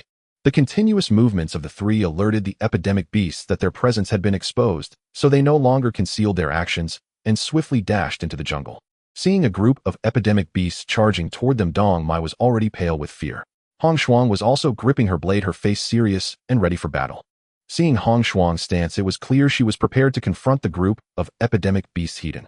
Zhou Che was instantly dumbfounded and speechless, saying, "You don't really intend to just charge in like this, do you?" Hong Shuang, staring at the enemy, replied without turning her head, "Otherwise, do you have a better plan?" "But I thought you went into the stream for a specific reason, like flooding the hell beasts or something." Zhou Che felt an inexplicable sense of discomfort. Let's do it. As the plague beast charged into the creek, Hong Shuang shouted angrily, wielding her long knife and charging forward. Seeing that Hong Shuang dared to charge at the hell beast, Zhou Che was utterly shocked. However, Zhou Che soon understood why Hong Shuang entered the creek, why she dared to charge forward, and what her extraordinary ability was. At the moment Hong Shuang made contact with the hell beast that was charging ahead, the water beneath her feet suddenly froze instantly.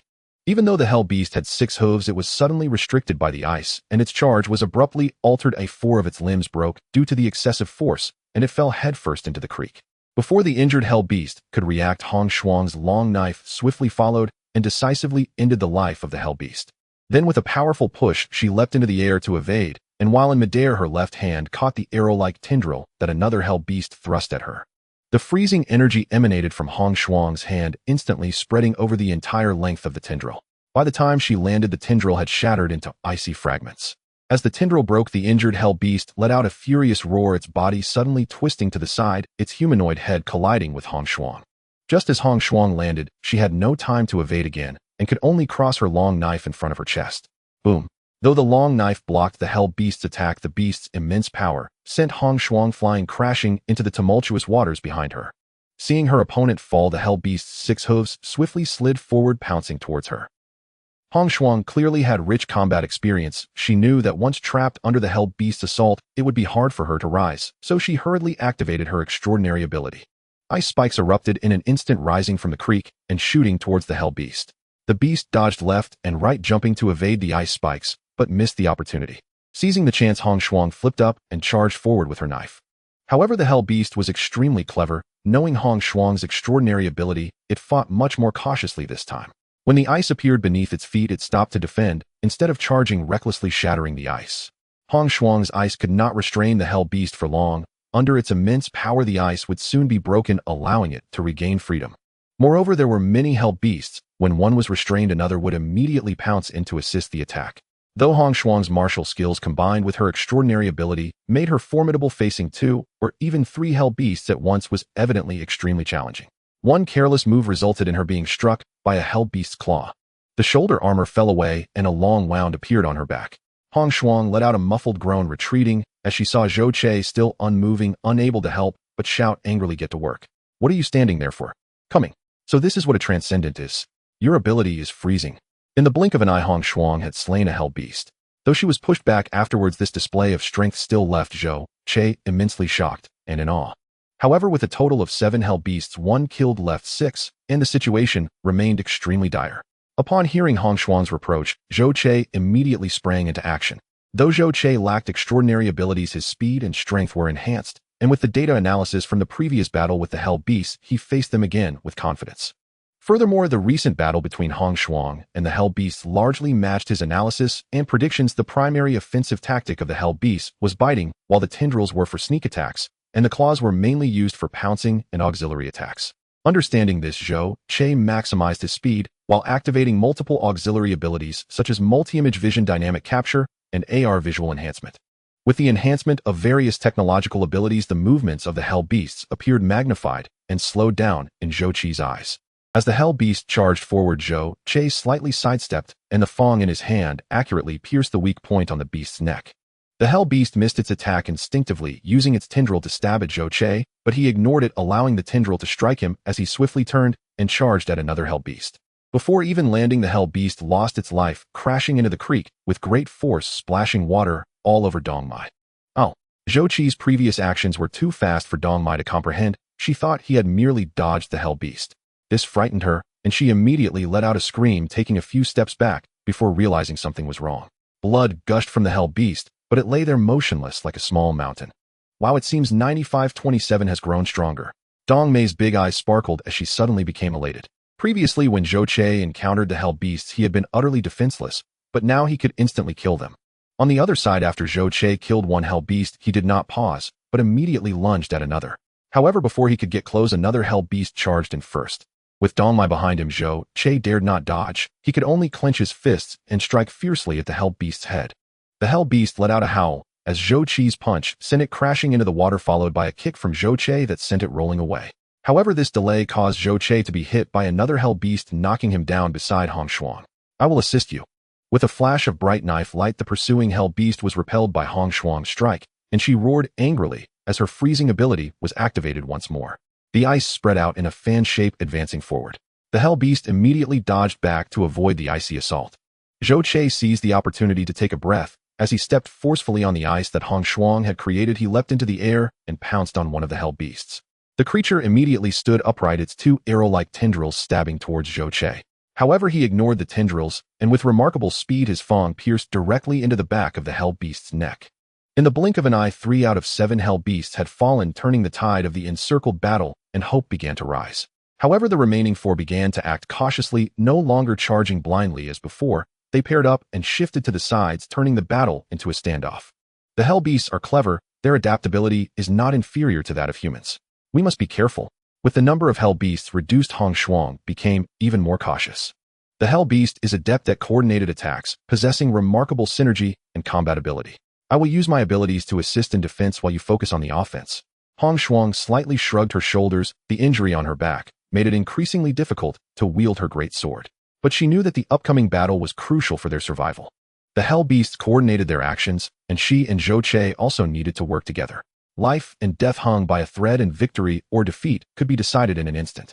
We must not let them take the initiative and find an opportunity. Oh, I will break their rhythm. Seeing the hell beasts maneuvering to constrain them, Zhou Che called out to Hong Shuang before suddenly taking action. With a splash of water, Zhou Che burst through the watery veil, charging toward the 2 hell beasts approaching his side.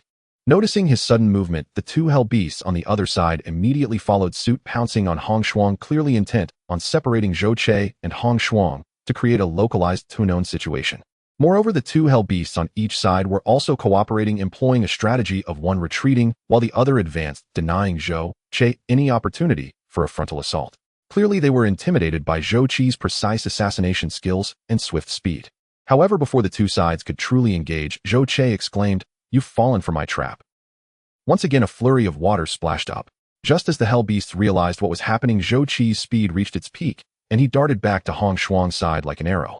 With a sharp command, Hong Shuang unleashed her abilities, causing a wall of ice to abruptly rise from the water's surface. The 2 hell beasts charging toward her saw the sudden attack and hurriedly leaped aside, their coordinated assault breaking apart, effectively being split by the ice wall. Hong Shuang lunged forward to entangle one of the beasts, while Zhou Che, returning at high speed, attacked the other. Although Hong Shuang could suppress one hell beast alone, even with her abilities, she could not easily deliver a killing blow. Zhou Che, however, was different. His unique physique allowed him to essentially disregard the hell beast's attacks. With greater speed and precision in his strikes, at the moment he got close to the hell beast, his tusks penetrated its body. "Behind you, save him," Zhou Che shouted urgently after pushing back the hell beast with a single strike. The other 2 hell beasts, after Zhou Che retreated surprisingly, abandoned their pursuit of him and directly lunged at Dong Mai. "You're asking for death." Zhou Che roared in anger, not expecting the hell beasts to use a feint to distract him. In a fit of rage, Zhou Che leaped into the air, using the ice wall for leverage. As the wall exploded, Zhou Che shot back toward the rear. However, the 2 hell beasts seemed to have coordinated their actions. One continued charging toward Dong Mai, while the other turned to intercept Zhou Che. Their tusks collided with the head of the hell beast, which roared angrily and shook its head, toppling into the water. Zhou Che was also knocked back by the impact, delaying his urgent rescue. "Dong Mai!" Zhou Che cried out in horror upon seeing the hell beast lunging toward her, while she stood in knee-deep water, could hardly run quickly. He desperately called out, but could not reach her in time. "Go!" Just as Dong Mai was about to meet her end beneath the hell beast's massive jaws, Hong Shuang yelled in anger. Her great sword slipped from her hand, shooting forward with such force that its blade pierced through the hell beast's tough hide, embedding deeply into its body. The hell beast let out a chilling howl, its body knocked away by the impact. Yet even as it toppled, it still swung its front claw, flinging Dong Mai away. "Dong Mai!" Zhou Che's eyes widened in fury as he roared, launching himself into the air. The hell beast that had been intercepting him only felt a flash before losing sight of Zhou Che. Zhou Che vaulted over the hell beast in front of him, landing beside the fallen creature. Filled with rage, he drove his tusk into the hell beast's eye, ending it completely. "Knife!"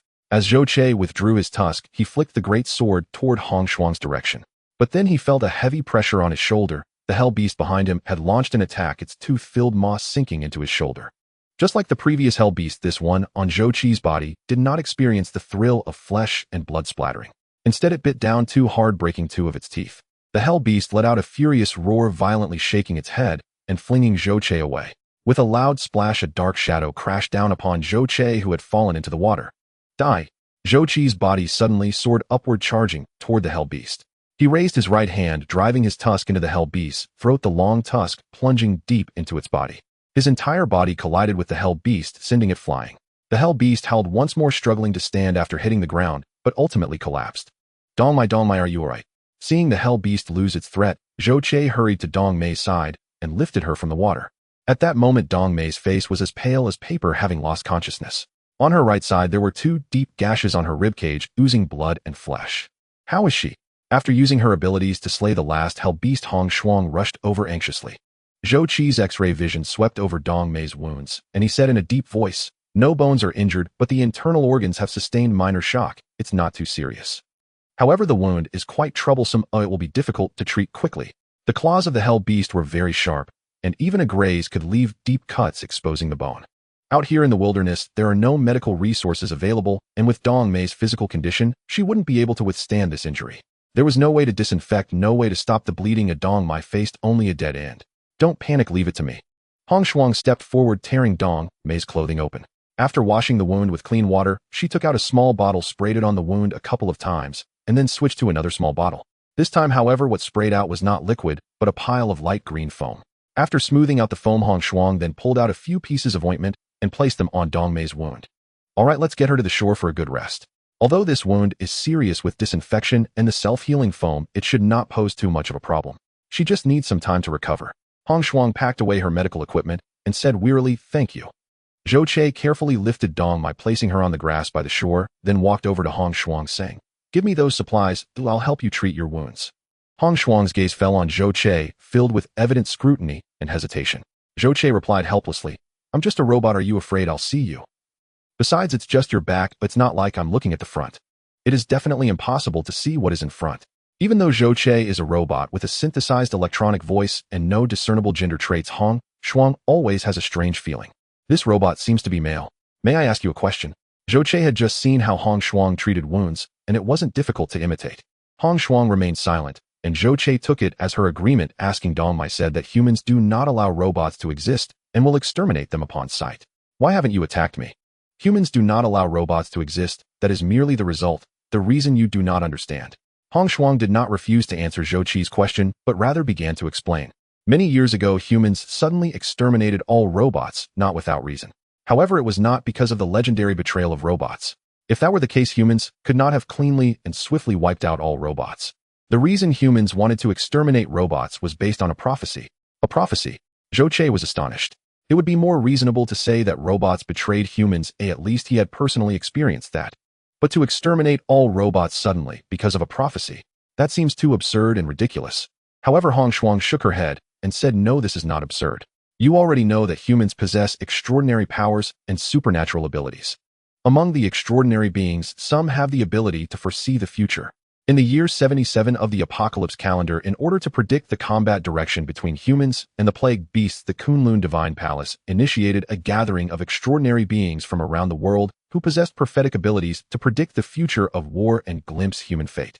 They unexpectedly discovered a glimpse of the future where robots actually became the rulers of Earth, with all beings crawling at their feet. Zhou Qi understood this. In his past life, humans had been exterminated by robots. So he first nodded, then shook his head, saying if robots are allowed to develop and evolve, humans indeed could be exterminated by robots. But to act on this prophecy feels a bit hasty. The ointment is applied, Hong Shuang said as she pulled up her clothes, packed away the medical equipment, and found a place to sit down before continuing her explanation. Looking at it now, the decision back then may indeed have been overly cautious, but from the situation at that time it was not so. Over 200 years ago, it had been just over 70 years since the apocalyptic Great Rift had closed, and the trauma brought by the apocalypse had made humanity like a startled bird. The Plague Beast catastrophe had not yet been resolved. If robots were to betray again, humanity would indeed face an unimaginable disaster. Regarding Hong Shuang's explanation, Zhou Qi didn't know what to say. From a human perspective, this was indeed a relatively prudent choice.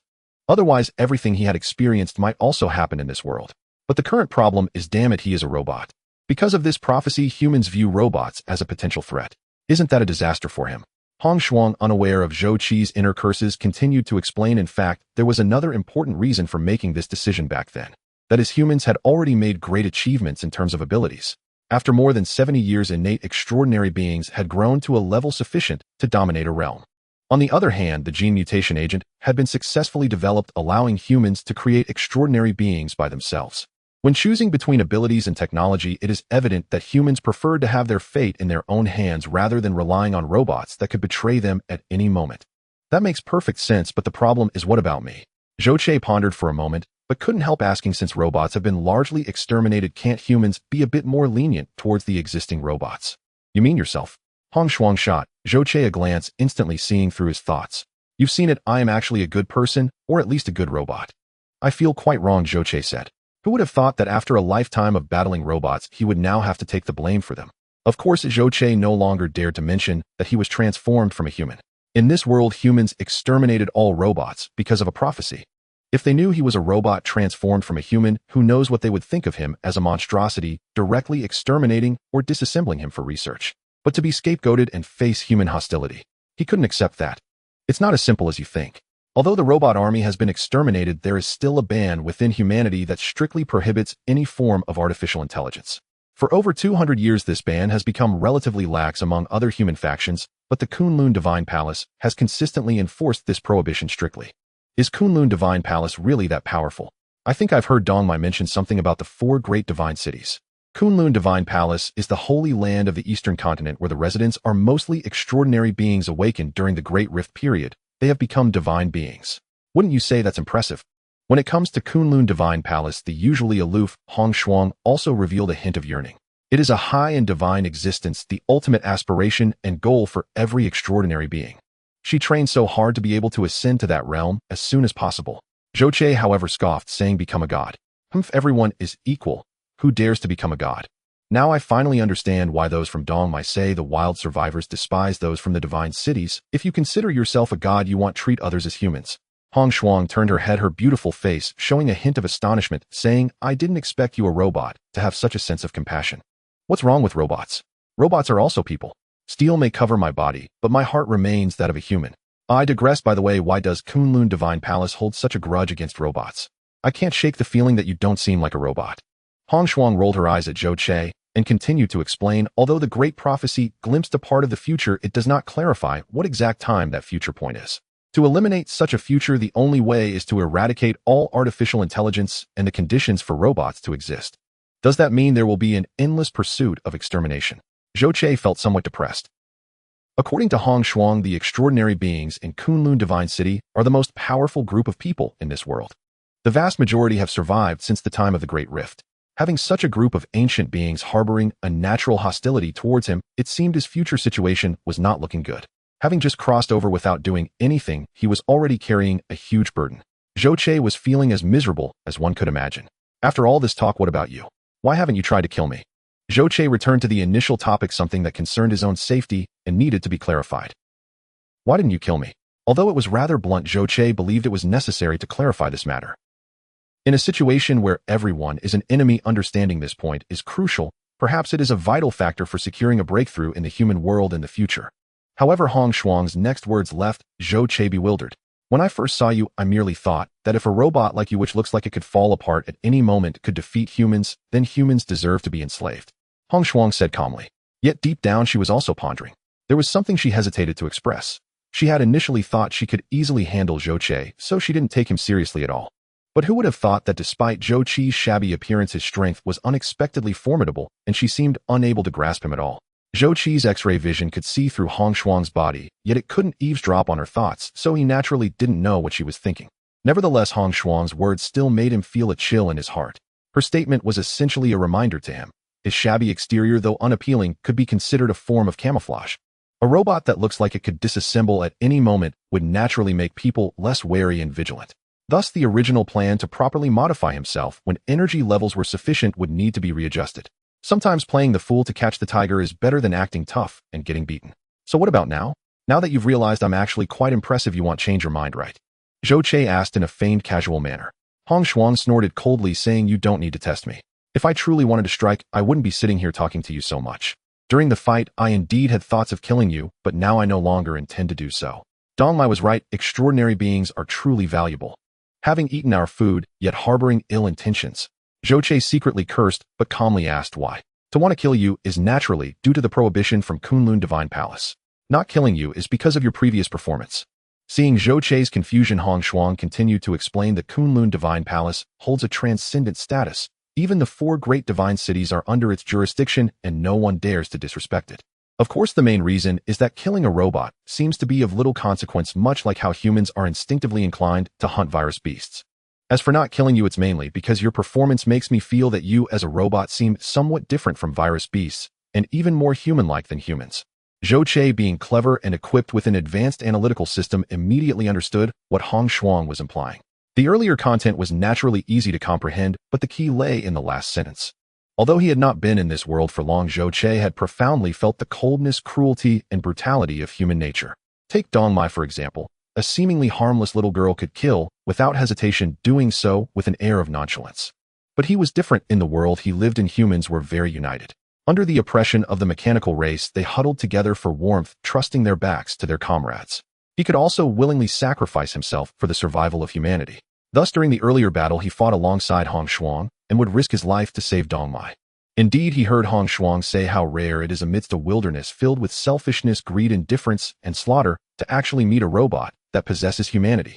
Zhou Chei finally sighed in relief and pretended to be modest, saying, "What's so special about it?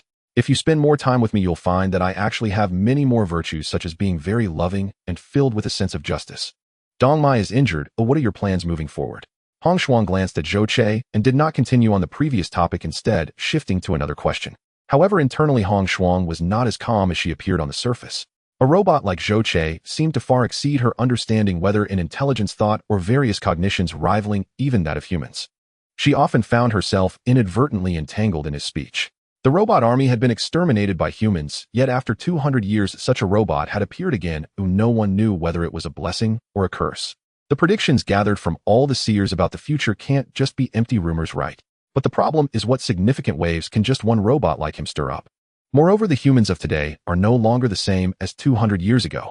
With many extraordinary beings having ascended to godhood, what does it matter if the robot army resurfaces? The virus beasts that once drove humanity to the brink of extinction were incredibly powerful, yet they are now gradually suppressed by humans.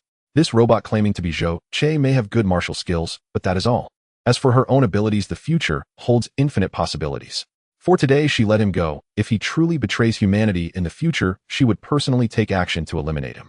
Hong Shuang was lost in thought, while Zhou Chei believed she had truly let go of her hostility, thus he felt much more at ease. However, he still had no solid plans for the next steps. After pondering for a moment, he said, "Earlier my movements were spotted by others, and they intended to harm me, which forced Dong Mai and me to flee. As for where we want to go, we currently have no clear target. We just want to find a less populated place to settle down. Alright, during the earlier battle my energy was severely depleted, and I fear I won't last much longer.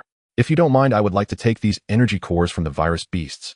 Hong Shuang didn't know what background he had, but being able to casually offer 2 energy cores from bone demons certainly indicated she had a significant origin. Although her earlier words seemed heartfelt, sharing valuable information, her unknown origins and extraordinary demeanor suggested she was not an ordinary individual traveling alone in the wilderness.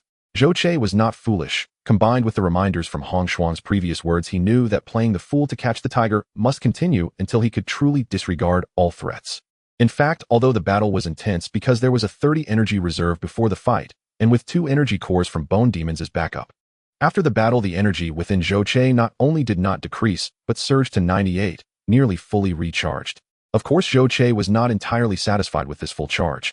The battery system of this outdated machine was extremely outdated, and the total energy storage was actually quite low. Even with a 100 energy reserve, it didn't amount to much. Nevertheless, since his rebirth, Zhou Chei finally felt somewhat affluent, no longer needing to worry about running out of energy and perishing at any moment.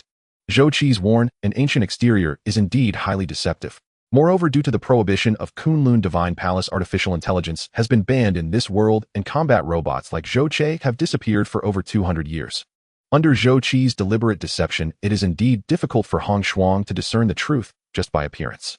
"I consume a lot of my abilities and need energy cores to recover. Oh, just give me 2 and you can keep the rest." Hong Shuang was generous and did not oppose Zhou Chei's collection of energy cores, simply splitting off 2 for him. Dong Mai mentioned that extraordinary beings also use energy cores for cultivation, which now seems to be true.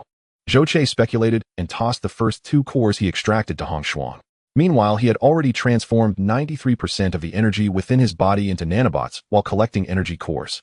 Since it is not suitable to modify his body at the moment, transforming the excess energy into nanobots is the best choice. As long as the number of nanobots within him is sufficient, even if his exterior is damaged, he can change his form at any time when necessary. Back in the day when battling those nanobots, they could change forms at will, while he is still far from that now. To reach the strength and level of nanobots, he needs to work harder. This time, there are 7 hell beasts to hunt, and with Hong Shuang taking 2 energy cores, Zhou Che can obtain 5. However, these hell beasts are all loadier, and each energy core only converts about 30% of energy, so 5 cores only amount to 150. Compared to his current state, it indeed represents a significant energy boost, but compared to his needs, it is merely a drop in the bucket. After absorbing the energy, Zhou Che once again chose to convert 80% of it into nanobots. Adding the previous 17, the number of nanobots in his body has now reached 190. 190 nanobots, while still inconspicuous, represent a substantial step forward for Zhou Che. After all the energy has been absorbed and redistributed, he still has 75% of the energy left. With so much energy, Zhou Che chose not to let it waste in the energy tank, but instead allocated 25% for the enhancement of the energy reserve system. Before acquiring sufficient nanobots and ample energy to transform the existing energy system into a controllable nuclear fusion energy source, the current energy system is Zhou Che's lifeline, and this matter cannot be taken lightly. Additionally, during the recent battle, Zhou Che realized that his speed and strength had indeed surpassed that of the low-tier hell beasts. Solo challenging a hell beast with his current strength would be more than enough to defeat the opponent. However, once faced with 2 or more, or like just now, when a group of hell beasts appeared simultaneously, he would find it difficult to cope. If it were just him, it wouldn't be a problem. If he couldn't win, he could at least run away. But now he has Dongmai with him. Just now, Dongmai almost lost her life, and Zhou Che does not wish for another near miss. To ensure safety, it is imperative to further enhance his strength. Thus, Zhou Che pondered for a moment and allocated another 20% of energy for the improvement of the power module, further increasing his strength and speed. Sudden wealth is fleeting. Before Zhou Che could enjoy the pleasures of riches after a round of energy allocation and usage, he reverted to being the once poor robot. The energy on him has returned to the initial 30%. All changes within Zhou Che's body occurred under Hong Shuang's watchful eyes. Yet Hong Shuang is completely unaware that this seemingly fragile one-armed robot before her has significantly improved in strength. I'm ready. The stench of blood here will soon dissipate, and it will likely attract more mutated creatures or epidemic beasts. We must hurry and leave. Sitting on a rock, Hong Shuang stood up after Zhou Che finished his tasks and said, "Leave here. Do you mean you want to come with us?" Zhou Che was somewhat astonished as he was just about to say goodbye. Dongmai is injured and cannot move well. You alone cannot take care of her. Anyway, I am also training and have no specific destination, so I can accompany you for a while. Hong Shuang stated matter-of-factly. Is this really the case? Zhou Che, though suspicious, maintained his composure and feigned joy as he said, "That's wonderful. With an extraordinary being by our side, we'll be much safer." There was nothing much to pack, but the wild boar meat was an important resource. Zhou Che hung the wild boar meat on himself and cautiously carried Dongmai on his back, ready to set off. Dongmai is injured, and I am not accepted by humans, so I want to find a place where human footprints are rare. Do you have any recommendations? As he lifted his foot to leave, Zhou Che realized he didn't know where to go and could only ask Hong Shuang. Hong Shuang thought for a moment and said, Area D16, belonging to the Eastern Azure Dragon Divine City, is relatively remote and desolate, with very few wild survivors and some scavengers. If you want to completely avoid humans, you will have to head further north, but with each step deeper, the dangers will increase exponentially. Epidemic beasts, right? Zhou Che asked. Yes, not only will the number of epidemic beasts increase, but their strength and level will also enhance. If we truly encounter danger, even if you and I join forces, we may not be able to escape unscathed. Hong Shuang frowned, beginning to think seriously. After a while, she continued, I have a suggestion. After we cross this mountain, we can head west. The situation there might be better, but what? 50 kilometers to the west, there is a vast area of dead zones. In the early days of the Great Fissure, it suffered continuous nuclear bombardment. Due to severe nuclear radiation, the area has since become a biological forbidden zone. Not to mention humans, even the powerful epidemic beasts do not like to approach, turning it into a truly desolate place. Nuclear radiation. That seems problematic. Zhou Che expressed concern. While he is a robot, isn't afraid. Dongmai is an ordinary human, and if she suffers from nuclear contamination, it would be a huge problem. Others likely share your concerns. As long as we carefully maintain a safe distance and do not get too close, staying there for a short time should not pose much of a problem. This world either has humans or epidemic beasts, and finding a truly safe place is too difficult, Hong Shuang still advised, but ultimately the choice lies with Zhou Che. After pondering for a moment, Zhou Che finally nodded in agreement. On one hand, he really had nowhere good to go, and on the other hand, being a robot, he has numerous functions and can detect nuclear radiation levels. Heading west, as per Hong Shuang's suggestion, if he detects excessive energy radiation, he can always stop. Alright, let's set off. Seeing Zhou Che nod, Hong Shuang slung her large knife over her back and took the lead. Zhou Che and his two companions had scarcely left the valley when over a dozen figures suddenly appeared at the site, among them Hu Gu and Yi Hu, who had fled earlier. As Dong Mai had suspected, Hu Gu refused to abandon the chance for fortune and ultimately returned with reinforcements to hunt down Zhou Che, the ancient robot. Daring to venture beyond the wild market deep into the untamed wilderness to pursue Zhou Che, this group was clearly no ordinary band of hunters or brigands. Each bore formidable thermal weaponry, evidence that they were elite operatives far removed from common wasteland scavengers or petty marauders. Wu Hua, go investigate, commanded the leader. 7 hellbeasts lay dead in the stream, their carcasses strewn across the bank. Scorch marks and smoke residue on the ground confirmed they were on the right trail. Yet the scene before him offered little cause for celebration. Indeed, even the thrill of nearing their quarry had all but evaporated. Captain, these hellbeasts died no more than 12 hours ago. Our target can't have gained more than a day's lead. Wu Hua rose after inspecting the bodies and reported back. First he slew a mutated boar and 1 hellbeast. Now 7 more lie slain here. This is no ordinary combatant. The captain frowned sharply and turned to Yi Hu, demanding, "You claimed this robot was decrepit, on the verge of collapse. Then how does it possess such devastating power?" A chill surged through Yi Hu's spine. Just days earlier, Captain Song Ziming had already voiced displeasure over his inaccurate intelligence regarding the mutated boar's corpse. Now confronted with 7 hellbeast corpses piled together, Yi Hu's composure shattered utterly, yet he truly had no explanation. Seeing the captain's darkening expression, Yi Hu stammered desperately, "See, Captain Song. I truly don't know. When I first saw him, he was a one-armed relic. So ancient he seemed ready to crumble.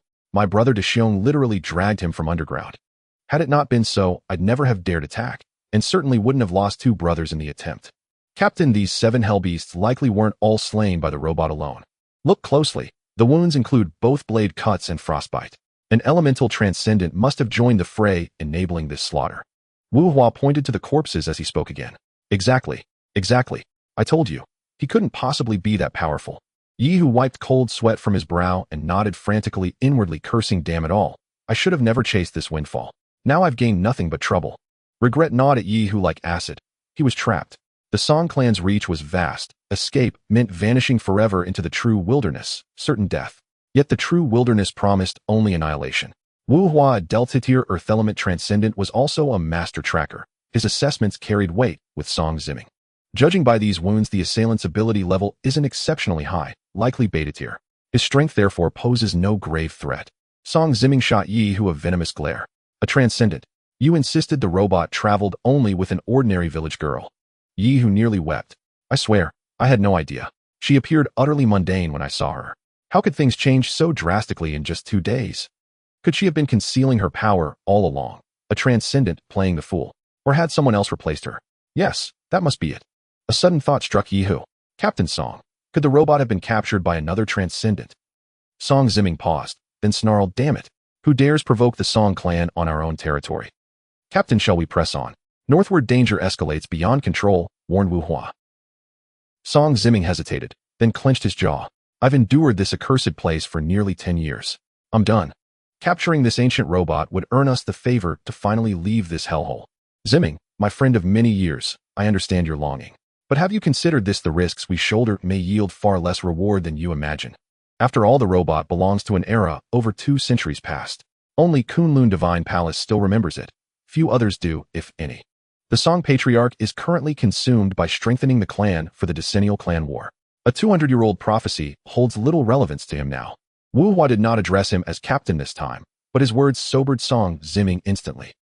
Yet after reflection, Song Ziming replied, "You raise fair points, but there's something you've overlooked. Kunlun Divine Palace stands apart from all worldly powers. Whatever it watches retains profound significance. Had this matter not arisen, perhaps the Patriarch would dismiss it, but now the prize lies within arm's reach. He will not let it slip away.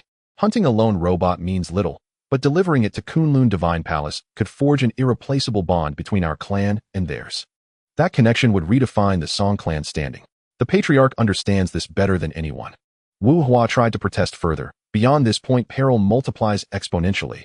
We may never even lay eyes on the robot." Song Ziming cut him off with a raised hand. "I hear your concern.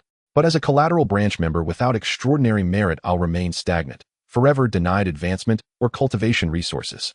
Fortune favors the bold. We must take this risk. Pausing, he noted the hesitation among his men and added, "We'll send an urgent transmission to the clan. Reinforcements will surely follow. With backup en route, we face no lasting peril, and ideally we'll seize the robot before they arrive." Seeing Song Ziming's unwavering resolve and pragmatic contingency plan, Wu Hua reluctantly nodded. "Very well. We depart immediately. Ahead lies danger, for them as much as for us." Song Ziming had barely begun issuing orders when he whirled sharply toward the sky. Far in the distance, a churning mass of black clouds tore across the heavens, shifting violently, accelerating like a gale hurtling straight toward their position. "Epidemic beasts, piercing demon," someone screamed in terror. "Run! Into the dense forest, now!" Song Ziming's face paled, then contorted in fury. With a roar, he sprinted headlong toward the tree line. The forest was merely dozens of meters away from the stream, but for the crowd those meters transformed into a chasm between life and death. Dark clouds swirled like a tempest, having just been lingering at the horizon, but in an instant they had already enveloped the sky. As the clouds drew near, it became clear that they were composed of slender, bizarre creatures, the thickest part no larger than a fist and measuring around 1.5 to 1.6 meters in length. These creatures had 6 thin, translucent wings flying at an astonishing speed, their wings flapping so rapidly that they were almost invisible. Most striking was the sharp spike at the front of their head, measuring 30 to 40 centimeters in length. The overall shape resembled a sharp arrow or spear. Run fast, damn it, there are too many of them." Song Ziming shouted in terror as he ran, his face filled with fear and panic. However, the sound of gunfire, the terrified screams, and the vibrations of the creature's wings piercing the air completely drowned out his voice. The team members who fell behind, though wanting to flee, could only turn around and shoot in desperation as death loomed ever closer, hoping their firearms could repel the piercing demons.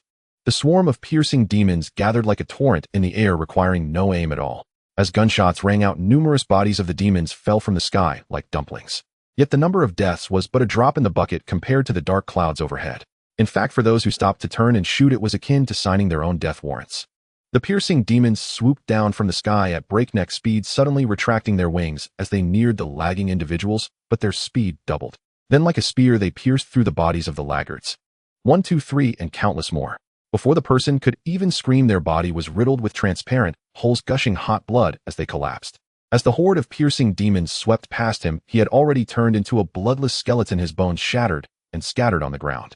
Some with excessive force embedded their spikes deep into the ground, leaving deep holes that vanished into the depths below. Others, with slightly better luck, only drilled a bit into the earth, pulling out their sharp heads from the ground. They shook off the blood from their wings, and with their slender legs propelling them, they shot into the sky like arrows, joining the horde to continue the hunt for the remaining survivors. "Help, Captain, save me. Damn it, I will fight with you." Amidst the roars, screams, and gunfire, chaos ensued. In just a few seconds, 5 or 6 people had been pierced by the demons, dying on the spot. As Song Ziming rushed into the forest and turned to see the carnage behind him, he was instantly filled with rage. "I'll die, all of you." With a loud shout, Song Ziming raised his hands into the air, veins bulging on his face. With the release of his powers, the tree above him suddenly surged, its branches expanding like the claws of a devil reaching for the sky. The densely tangled branches wildly flailed, resembling a great hand reaching up from the ground to swat down the flying demons. Under the lashes of the branches, the crowd of piercing demons was instantly scattered, falling to the ground like rain. Taking advantage of the giant tree's chaotic protection, the remaining individuals charged into the forest in one breath. The most terrifying aspect of the piercing demons lay in their ability to suddenly launch deadly attacks capable of piercing through steel plates, extraordinarily fierce. Moreover, their swift flight and overwhelming numbers made them a nightmare for humans. Yet in terms of their own defenses, they had relatively little, presenting both clear advantages and pronounced weaknesses. Although Song Ziming was from a collateral branch of the Song family, and not a key training subject, he was still an experienced transcendent, having practiced his powers for many years and rooted in the wilderness. He had reached Delta-level strength. The cultivation of abilities requires time, talent, and resources, yet even so, it is not easy to improve. One could say that each level is a formidable barrier. However, every level up nearly doubles one's strength, resulting in an exceedingly powerful enhancement. With Delta-level strength, entering the jungle was akin to being in his domain, and when he unleashed his power, it was indeed extraordinary. In this moment of fury, with all his powers unleashed, the branches above and the roots below intertwined to form an impenetrable net. As the army of piercing demons charged, they not only failed to breach the defenses, but also left behind countless corpses. Seeing the situation turn dire, the army of piercing demons did not choose to continue their assault, and instead, after circling in the air, they transformed into a mass of dark clouds and soared into the sky. Damn it!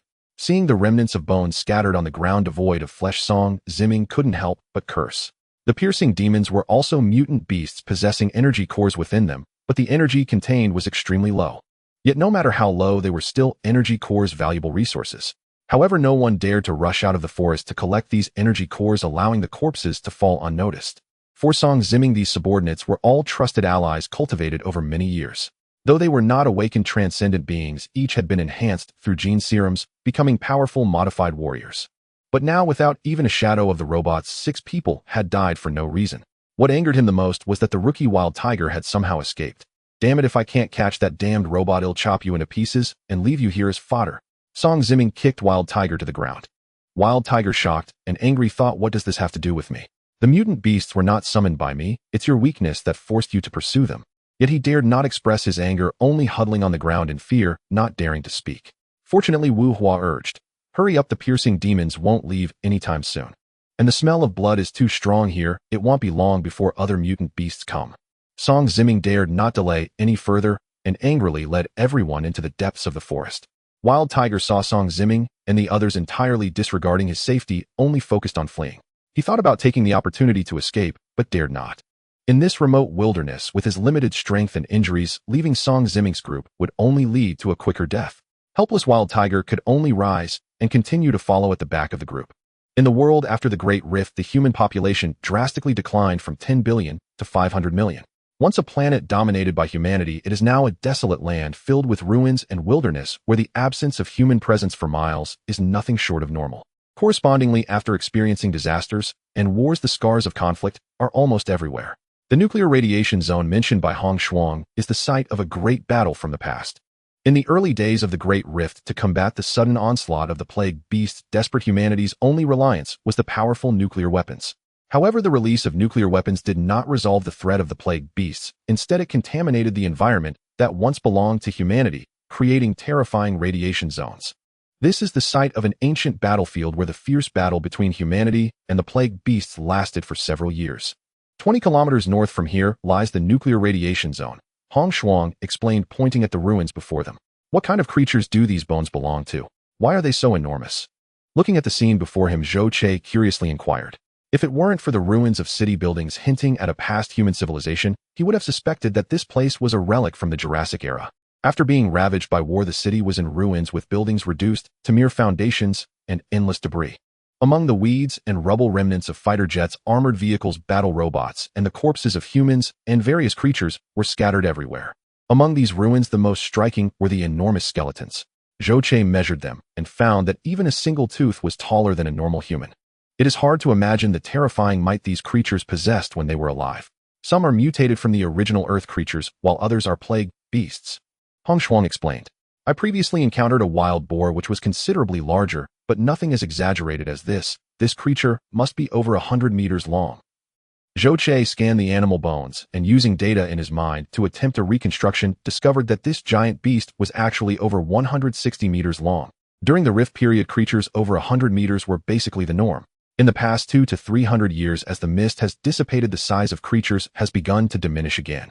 Just like the extraordinary beings among humans in this era, except for those ancient ones that survived, no new innate extraordinary beings have been born in over 150 years. Hearing this, Zhou Che became curious again and asked, I keep hearing you mention the mist, which is the root of everything. Have you figured out what exactly this mist is? Hong Shuang replied, the mist itself is not the key. The key is that it contains a special substance known as X material. It is precisely because of this X material that various creatures on Earth have undergone mutations. Moreover, the more of this X material one absorbs, the stronger the resultant mutations become. The development of the human gene mutation agent hinges on extracting this X material from the plague beasts and various mutated organisms, then using various special drugs to induce mutations in humans. The existing gene mutation agents are categorized into various grades like A, B, C, and D, primarily based on the varying content of X material they contain. Gene mutation agents, Zhou Che remembered, were Winter Wheat's greatest wish. She desired to obtain a bottle of gene mutation agent to become an extraordinary being. So Zhou Che quickly asked, where can I obtain high-quality gene mutation agents? Hong Shuang shot him a glance and asked, what does a robot like you need a gene mutation agent for? Oh, I see. You're doing this for Winter Wheat, right? Winter Wheat, who had just awakened, was still quite weak, leaning against Zhou Qi's back, swaying slightly, feeling both tired and sweet. She even fantasized about how wonderful it would be to keep walking like this. Having lived in the wilderness since childhood, she felt no novelty in it, so she was completely indifferent to the earlier discussed topic. However, upon hearing about the gene agent and her name, Winter Wheat suddenly perked up and quickly asked, where can I find gene agents? Zhou Qiu smiled and said, don't rush you, I promised I would find a way to get you the agent, and it will be the best one. Hee thank you 9527. Even if it was just a promise, Winter Wheat was overjoyed, tightly hugging Zhou Qi's neck and pressing her face against his bare metal skull. Hong Shuang looked at the two with a peculiar expression, not understanding why Zhou Qiu was so nice to Winter Wheat and why Winter Wheat, a human, would trust Zhou Qiu so much. However, she still spoke the truth. High-quality gene mutation agents are not so easily obtained. Even the annual production from each major divine city is only 5 to 6 agents. This level of production is already in short supply among the various families, and each agent has been hiked to exorbitant prices with crucially more demand than supply. Is the production capacity that deficient?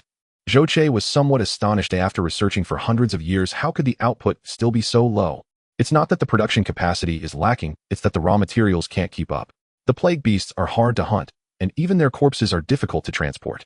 Plus, the herbs needed to concoct the agents are extremely hard to find, Hong Shuang explained. Winter Wheat's expression dimmed a bit as she despondently said, 9527, I don't even want the best. If I could just have a bottle of degrade agent, I would be satisfied. That's not possible. The degrade agent is too dangerous. It's practically a gamble with your life. Trust me on this, don't rush into it. I will definitely find a way to get you an degrade gene mutation agent. Zhou Qiu comforted her. Hong Shuang rolled her eyes, not saying much. In her view, Zhou Qiu was just bragging to comfort Winter Wheat. Winter Wheat also didn't believe Zhou Qiu could achieve this goal, but she was still very grateful and felt lucky to have found this robot. Crossing this ancient battlefield, we will soon reach the radiation zone. Why don't we take a break here? The nuclear radiation zone is one of the many level forbidden areas, and approaching this range made Hong Shuang cautious. Alright, let's eat something first. Zhou Qiu carefully set Winter Wheat down and began preparing food. What do you see here? Hong Shuang dug around on the ground and then pulled out a mechanical skeleton from under a large rock. Hey 9527, this seems to be your brother. Winter Wheat exclaimed in surprise. It does seem to be the same model, but it has completely died. Zhou Qiu stepped forward to examine it and found that this robot had sustained even more severe damage than himself. Its mechanical skeleton was almost entirely deformed. Most critically, the internal components, including the core system, were all damaged. Coupled with years of corrosion, it was long dead beyond repair. Upon seeing a robot that looked exactly like himself, Zhou Qiu felt an inexplicable sorrow in his heart, as if he had truly lost an important loved one. But can a robot be considered a loved one? It's useless now, completely damaged, it won't even power on. After inspecting it for a while, Zhou Qiu regretfully discarded it on the ground. You foolishly think it's useless, you can swap its arm onto your own body. Dong Mai wrinkled her nose, reminding Zhou Qiu. Oh, you're right. Alright, I'll give you credit for that. Zhou Qiu gave Dong Mai a thumbs up and decisively removed the robot's arm from the ground to install it on himself. Being the same model, the arm fit perfectly. Not bad, it works. Zhou Qiu tried to move it. Aside from a rusty stiffness and color disparity, everything else was flawless. Originally, he had planned to wait until he had enough energy to use nanobots for modifications. Now that he had a ready-made arm, it saved him a significant amount of energy. Let's search some more and see what other treasures we can find. Seeing Zhou Qi's arm complete, Dong Mai was also very happy and urged him to continue searching.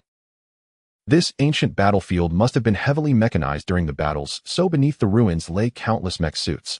Zhou Qiu pieced together quite a few good treasures. He then began tinkering with himself, replacing many severely damaged parts, especially the large hole in his chest plate and the dented head. However, after the replacements, Zhou Qiu appeared complete, yet his overall appearance resembled that of a beggar. The different panels on his body had varying colors haphazardly pieced together, which was very obvious. Your current look has some wild survivor flair. Dong Mai laughed endlessly at Zhou Qi's new outfit.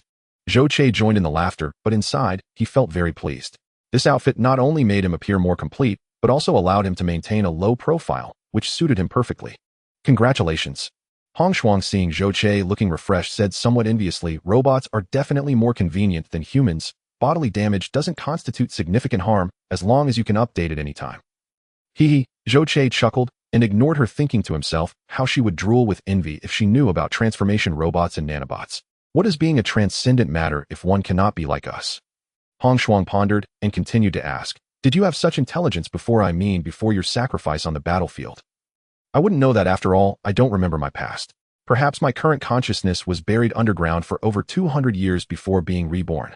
Zhou Che said casually, pretending not to notice Hong Shuang's probing. Of course, in truth, he had no idea what the robots of over 200 years ago were like. Then in your estimation, are there other robots like you still existing? Hong Shuang, not giving up, continued to ask. But before Zhou Che could respond, a distant wailing sound, deep and penetrating, suddenly echoed. Bone Demon. Hong Shuang suddenly stood up, grabbing her long knife and looking into the distance. There a towering figure appeared and quickly approached. Is that also a bone demon? Why is it so huge? Zhou Che exclaimed.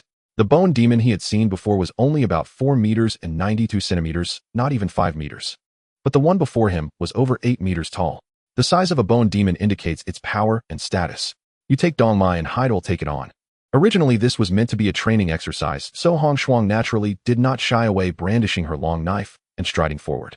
Although Zhou Che didn't understand why Hong Shuang preferred such a long knife, it seemed that at least in terms of momentum and style, the long knife truly excelled.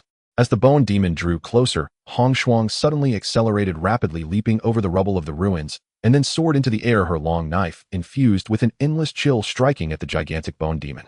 Woo woo! The bone demon emitted a long, deep howl, and its massive fist swung down like a mountain, crashing. Is she okay? Dong Mai shivered a bit, clutching Zhou Che tightly. Boom! The fist collided with the long knife, and Hong Shuang was sent flying like a leaf in the ocean. The bone demon merely shook a bit, then from its gaping mouth it unleashed a torrent of flames. She can't really be dead, can she? Seeing this scene, Zhou Che was also taken aback. After all, Hong Shuang was in a human body. Even if transcendent beings had enhanced physical qualities, possessing relatively strong healing abilities and defenses, facing such overwhelming flames, it would likely be a dead end. Just as Zhou Che was in doubt, suddenly a figure sprang out from within the flames, charging directly at the bone demon's face. Dong Mai couldn't see clearly, but Zhou Che could see that Hong Shuang was surprisingly covered in a layer of glistening ice armor. With her red outfit illuminated by the firelight, Hong Shuang appeared to be draped in a layer of colorful fairy attire. Coupled with her fierce strike, she had quite the flair.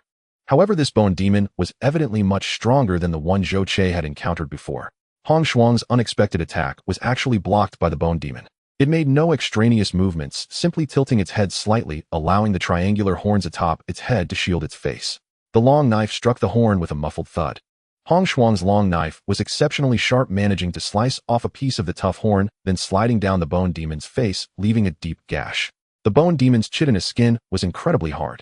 Although the long knife inflicted some damage, it was not significant to the bone demon itself. Yet this action by Hong Shuang clearly enraged it. The bone demon roared again, swinging its massive palm and sending Hong Shuang flying. Hong Shuang rolled on the ground a couple of times before propping herself up with her long knife.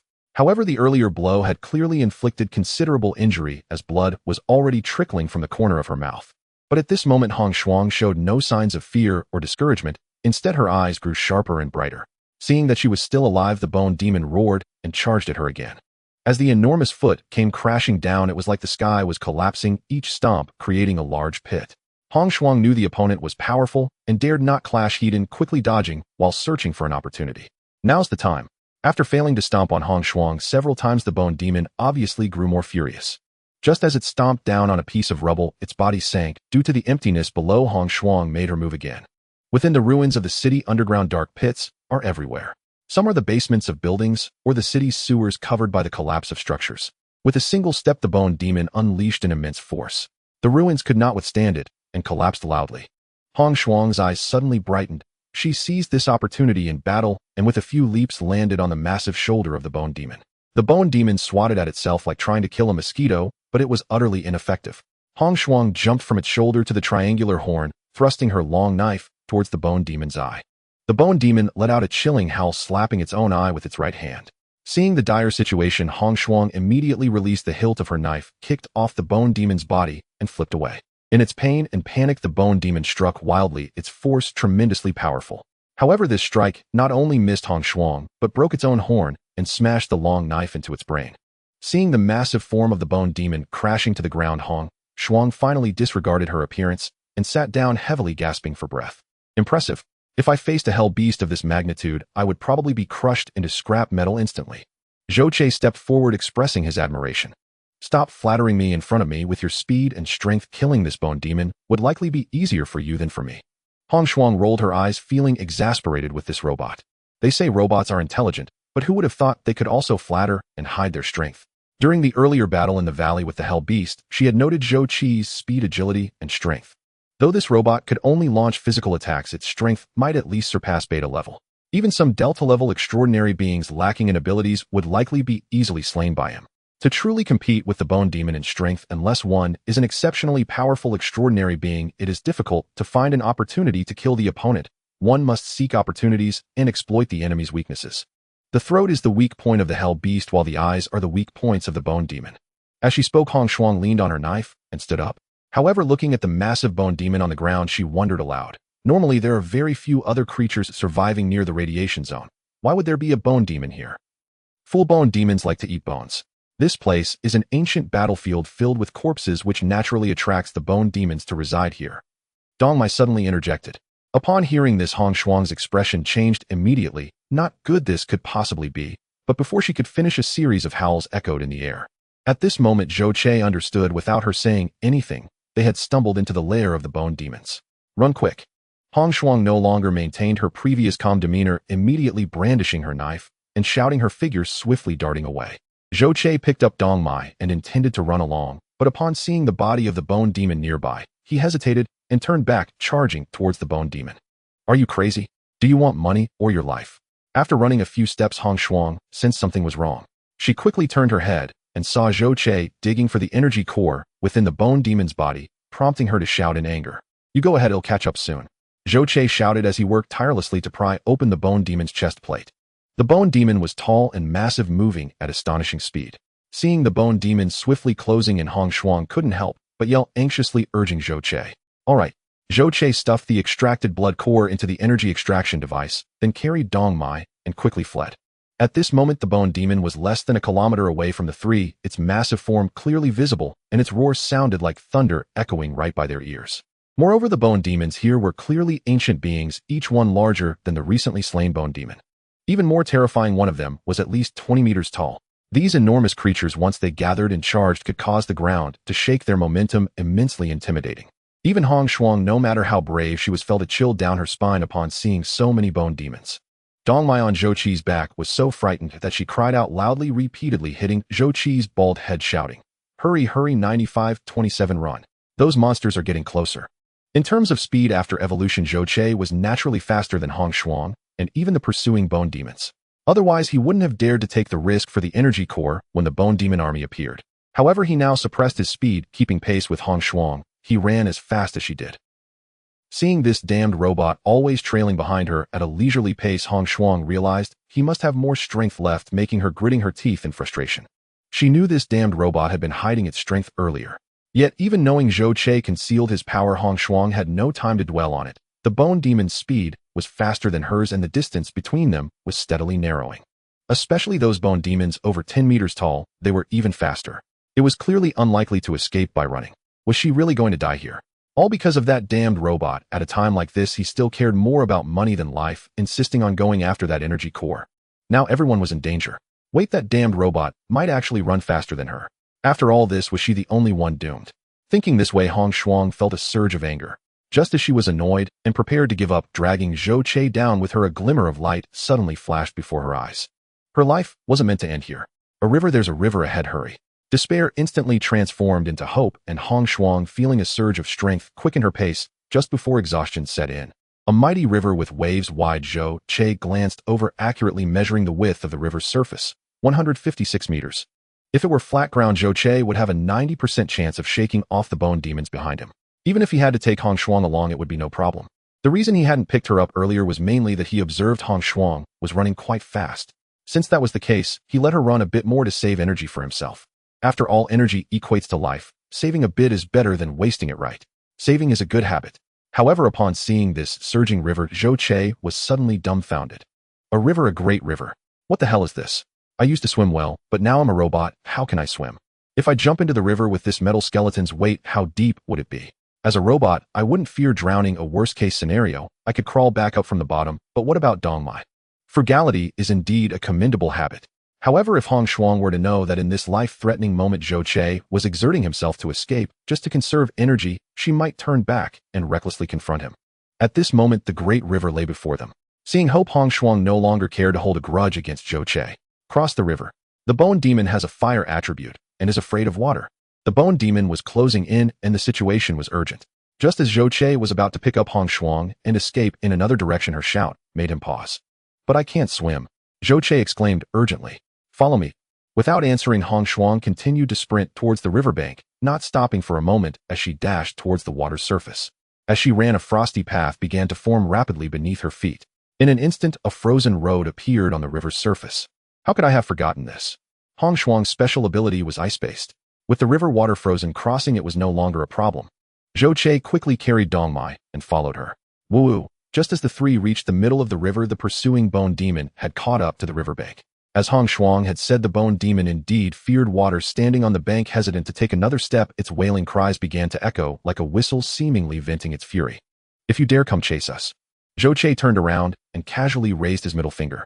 Even if the bone demon were not afraid of the river, the icy bridge clearly could not support its weight, thus the crisis was averted. But just when Zhou Che thought he had escaped a disaster, the tallest bone demon suddenly roared. It clasped its fists and slammed them down onto the ice bridge. The violent force instantly spread out. The ice path shattered in an instant and torrents of water surged, creating towering waves that chased after Zhou Che and the others towards the opposite bank. Not good. Upon witnessing this terrifying scene, Zhou Che could no longer afford to hide his skills. He quickly leaped forward, grabbing Hong Shuang, exerting all his strength before the ice path collapsed beneath him, leaping into the air. The 156-meter river had already been run for 80 meters. With Zhou Che's jump, he managed to leap at least 50 meters, but with 30 meters still left, it was evidently insufficient to cross. Be careful. While Zhou Che was midair, he shouted and threw both Dong Mai and Hong Shuang out. However, he dared not throw them too far, fearing he might accidentally toss Dong Mai onto the riverbank and injure her. Instead, he controlled his strength, tossing them into the shallow water just 2 or 3 meters from the riverbank. With the river's water and the soft mud below, although Dong Mai fell into the water, she was not significantly harmed. On the contrary, after landing in the water, they were swept to the riverbank by the giant wave that followed. Caught off guard, both of them gulped down several mouthfuls of water. When the two coughed for a long time and regained their senses, they looked back and found the river's surface had returned to its original shimmering state. Floating on the river were shattered ice blocks, and on the opposite bank stood 30 to 40 bone demons of varying sizes, letting out deep, angry roars towards them. Whereas 9,527. 9,527. Seeing no sign of Zhou Che, Dong Mai panicked and cried out loudly. He fell into the river. I think he just said he couldn't swim, eh? Hong Shuang quickly stood up to look around, but the rushing water made it impossible to see Zhou Che's figure. You're an extraordinary being. Can you swim? Please go save him. Dong Mai suddenly remembered Hong Shuang was an extraordinary being and hurriedly sought her help, hoping she could retrieve Zhou Che from the water. But Hong Shuang shook her head calmly, saying, I can swim, but my skill is limited. I can't manage this great river. Hearing this, Dong Mai slumped to the ground, tears streaming down her face. In the wilderness, trust between people is hard to establish. Dong Mai, living alone, was especially cautious and never easily trusted anyone. However, despite the short time spent with Zhou Che, she inexplicably felt trust and even dependency towards this robot. Zhou Che's mechanical frame did not make Dong Mai feel cold. Instead, it brought her comfort and trust. When did she start treating Zhou Che as family? Perhaps it began when he saved her from the bone demon's fiery attack. Seeing Dong Mai's sorrowful and despondent expression, Hong Shuang felt a pang of discomfort in her heart. Zhou Che was a robot. Although Hong Shuang never attempted to kill him, she had always harbored caution. Most importantly, she had suggested Zhou Che come here only to inadvertently stumble into the lair of the bone demons. Regarding Zhou Che's demise, she couldn't say she was particularly heartbroken, yet she felt a twinge of regret. Their time together was short, but she had to admit that this robot was indeed somewhat extraordinary. Even the brief moments spent with him felt more reassuring than with the vast majority of humans. Especially at the last moment before the ice bridge shattered, Zhou Che saved Dong Mai and himself. Don't worry, I will take care of you from now on. It may not be safe here, let's first assess the surroundings. Hong Shuang approached and helped Dong Mai to her feet, offering words of comfort. Are you just going to abandon me? Just as the two turned around, Zhou Che's voice suddenly rang out from behind them. They quickly turned to see Zhou Che soaked, emerging from the river. 9,527. Woo, I knew you weren't dead. Dong Mai rushed over and hugged Zhou Che, bursting into tears. Haha, of course not. Have you ever seen a robot drown? Zhou Che replied with a smile. Hong Shuang stood by the riverbank watching Dong Mai embrace Zhou Che, while Zhou Che affectionately patted Dong Mai's head, feeling a faint twinge of envy. However, this thought was quickly brushed aside. The family competition would soon be upon them in 10 years. If she could not break through and become a Delta-level extraordinary being before the competition, she would have no advantage. In this generation, the families from the various divine cities had powerful heirs. It was even said that some possessed extraordinary talents and abilities, exuding an aura of invincibility. To become strong, she needed to have a resilient will rather than let reckless emotions corrode her fighting spirit. Welcome back. Upon seeing Zhou Che reach the riverbank, Hong Shuang said calmly, I'm just glad to see you're all safe. You're a decent person, I'll consider yourself my friend. Compared to Hong Shuang's calm demeanor, Zhou Che was much more enthusiastic. He walked directly up to her and gave her a big hug. Hong Shuang was taken aback, never expecting to be embraced by a robot. She stiffened for a moment, then quickly reacted, her eyebrows raising in irritation, her expression turning frosty. She lifted her right leg and struck Zhou Che in the groin, followed by an elbow to his face. Hey, you vicious woman, why did you hit 9,527? Seeing Zhou Che knocked to the ground by Hong Shuang's flurry of punches, Dong Mai was immediately furious and stood in front of Zhou Che. Ignoring Dong Mai, Hong Shuang glared coldly at Zhou Che with frosty eyes. Dare you touch me? After the age of 4, she had never allowed anyone to hold her. Yet now she had been held by a damned robot. Hong Shuang trembled with rage. Her strikes were heavy. If it were an ordinary human, they might have been seriously injured. Fortunately, Zhou Che was a robot, so her low blows had no effect on him, otherwise he would surely be lying there. Upon hearing Hong Shuang's reprimand, Zhou Che innocently stood up and said, well, isn't it normal for friends to hug? Bastard, just because we are friends doesn't mean hugging is involved. Hong Shuang was furious. When I was digging for the energy core, you didn't escape on your own, but waited for us to come together. I thought you considered us friends, so you waited for us. Hong Shuang was a tempest while Zhou Che remained unmoved. You. Hong Shuang was enraged. Oh, why hadn't that bastard been crushed into scrap metal by the bone demon back then? I was worried about Dong Mai, who cares about a robot like you. Winter Wheat, however, was ungrateful and immediately said, I don't need you to care, I care about 9,527. Then you all can stay here. Hong Shuang was even angrier. She picked up her long sword, strode away, and turned towards the riverbank. However, after taking a few steps, she suddenly turned back to look across the river. The sound of gunfire and explosions from grenades echoed across the riverbank. The bone demons gathered by the river turned around, howling as they fled backward. What is this, humans? Hong Shuang returned to the riverbank and waved her hand, causing a pillar of ice to rise from the crimson water. She leaped onto the ice pillar, which grew taller and larger like the golden cudgel of Sun Wukong, reaching a height of 20 to 30 meters in no time. What came into view were two giant figures in the distance battling amid the ruins. One was the bone demon and the other was an even larger giant. Although the bone demon was powerful, it was still inferior to this giant. After several failed attacks, it was instead knocked to the ground by the giant. However, the bone demon's formidable defensive strength proved advantageous, as it survived several heavy strikes that would have killed ordinary foes, while its own attacks inflicted damage on the giant. Yet this giant was evidently not a true living being. Every time its body was damaged, it would quickly recover and heal. An earth elemental extraordinary being. Judging by this power, able to summon elemental giants at least at the Delta level. Hong Shuang frowned as she spoke. Apart from the two giants battling, several figures slightly farther away were engaged in combat around a smaller bone demon. The sounds of gunfire and explosions came from these individuals. The smaller bone demon, though weaker, was not something ordinary humans could handle. The power of firearms is indeed fierce, but it depends on the target. For the bone demon, the damage caused was minimal. With a casual swipe, it could easily crush a human aiming a gun.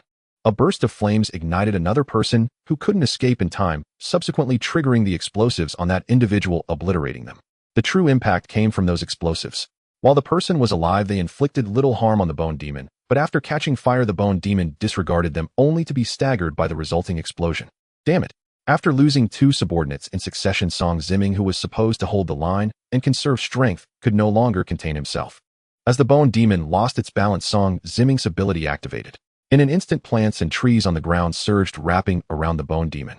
Feeling the pressure and danger, the bone demon's strength surged instantly. It clawed desperately at the entwined branches, snapping them one after another. Humph. Song Ziming snorted coldly. Although many branches on the bone demon had broken, even more wrapped around it, tightening their grip. Seeing its limbs restrained and its movement space shrinking, the bone demon panicked and spat out a torrent of scorching flames. It must be said that fire is definitely a nemesis for the wood element. Under the flames, the branches on the bone demon burned and broke, unable to maintain their hold. At that moment, Song Ziming unleashed a fatal strike. The branches swiftly climbed up, burrowing into the bone demon's eye sockets and growing infinitely within. This pain was unbearable even for the bone demon, but while it did not die immediately, it let out a piercingly mournful howl. Those two extraordinary beings are not weak. They seem to be stronger than you. Zhou Che, not knowing when, had also leaped to Hong Shuang's side, standing with her on the ice pillar. Though the distance was far, his vision was hardly affected. Hong Shuang shot a cold glance at Zhou Che, but ultimately restrained the impulse to kick him off, saying coldly, "Those two should be extraordinary beings at the Delta level. This level is extremely powerful. If it's just dealing with two bone demons, there's no problem," but the implications were clear, and Zhou Che understood it well, as did the group across the river. The bone demons tracking Zhou Che and the others, upon hearing the commotion and the cries of their companions, one by one crawled out from the river. When those humans across the river saw these massive figures appear, they were momentarily dumbfounded. What the hell is going on? Have we stumbled into the lair of the bone demons? Damn it, run. The swarm of bone demons, especially those turtle ones, made Song Ziming lose all desire to fight. With a furious roar, he turned and began to flee. As Song Ziming fled, Wu Huan naturally would not remain, smashing the bone demon in front of him with a punch from the earth elemental giant, then grabbing Wu Hua and fleeing at a frantic pace. With the two leaders fleeing, the remaining individuals had no choice but to follow suit, wishing they had 2 extra legs. However, their once-proud biomechanical enhancements were utterly inadequate against the bone demons. They barely managed to escape before being caught and brutally slaughtered. In the blink of an eye, this group was left with only the 2 strongest extraordinary beings. But that would only be temporary. Under the frenzied pursuit of the bone demons, it was only a matter of time before these 2 were caught. At this moment, Song Ziming was filled with regret. Had he known this would be the outcome, he would have simply reported the news and let the family arrange for personnel to capture the robot. At least then he would have gained some advantage. But now not only has he gained nothing, but he has also suffered heavy losses and might perish here. Are those old stubborns in the family so dulled by their peaceful days in the divine city that they have become slow-witted? Why has it been so long since the message was sent, yet no one has come to support us? Previously, Song Ziming was worried that the family members would arrive too early and steal his credit, but now he was left only with curses and complaints about why the family had not yet appeared. Over there's light. It seems someone is coming. Wu Hua from the Song family couldn't comment, but facing the dire situation, being chased by dozens of bone demons, his face turned pale with utter despair. Who would have thought that after narrowly escaping from a mutated giant python, they would drill right into the lair of the bone demons? Ancient wars had reduced this area to ruins, leaving no place to hide nearby. In such an environment, the chances of escaping from a group of bone demons were nearly zero. But just when Wu Hua was in despair, a sudden flash of light in the distance caught his attention, revealing a shimmering ice pillar. And on the ice pillar, 2 slightly blurry figures appeared. Could it be that ice-type transcendent? Let's go over there. Song Ziming recalled his earlier speculation about the stream in the valley where the robot was with a beta-level ice-type transcendent. This thought made him feel as if he had grasped a straw while drowning. His spirit lifted as he immediately changed direction, fleeing towards the location of Zhou Che and the others. As for whether he could survive after escaping, he wasn't sure. But one thing was certain: with that ice-type transcendent around, there might be a glimmer of hope for their escape. Damn it, those 2 bastards are coming our way.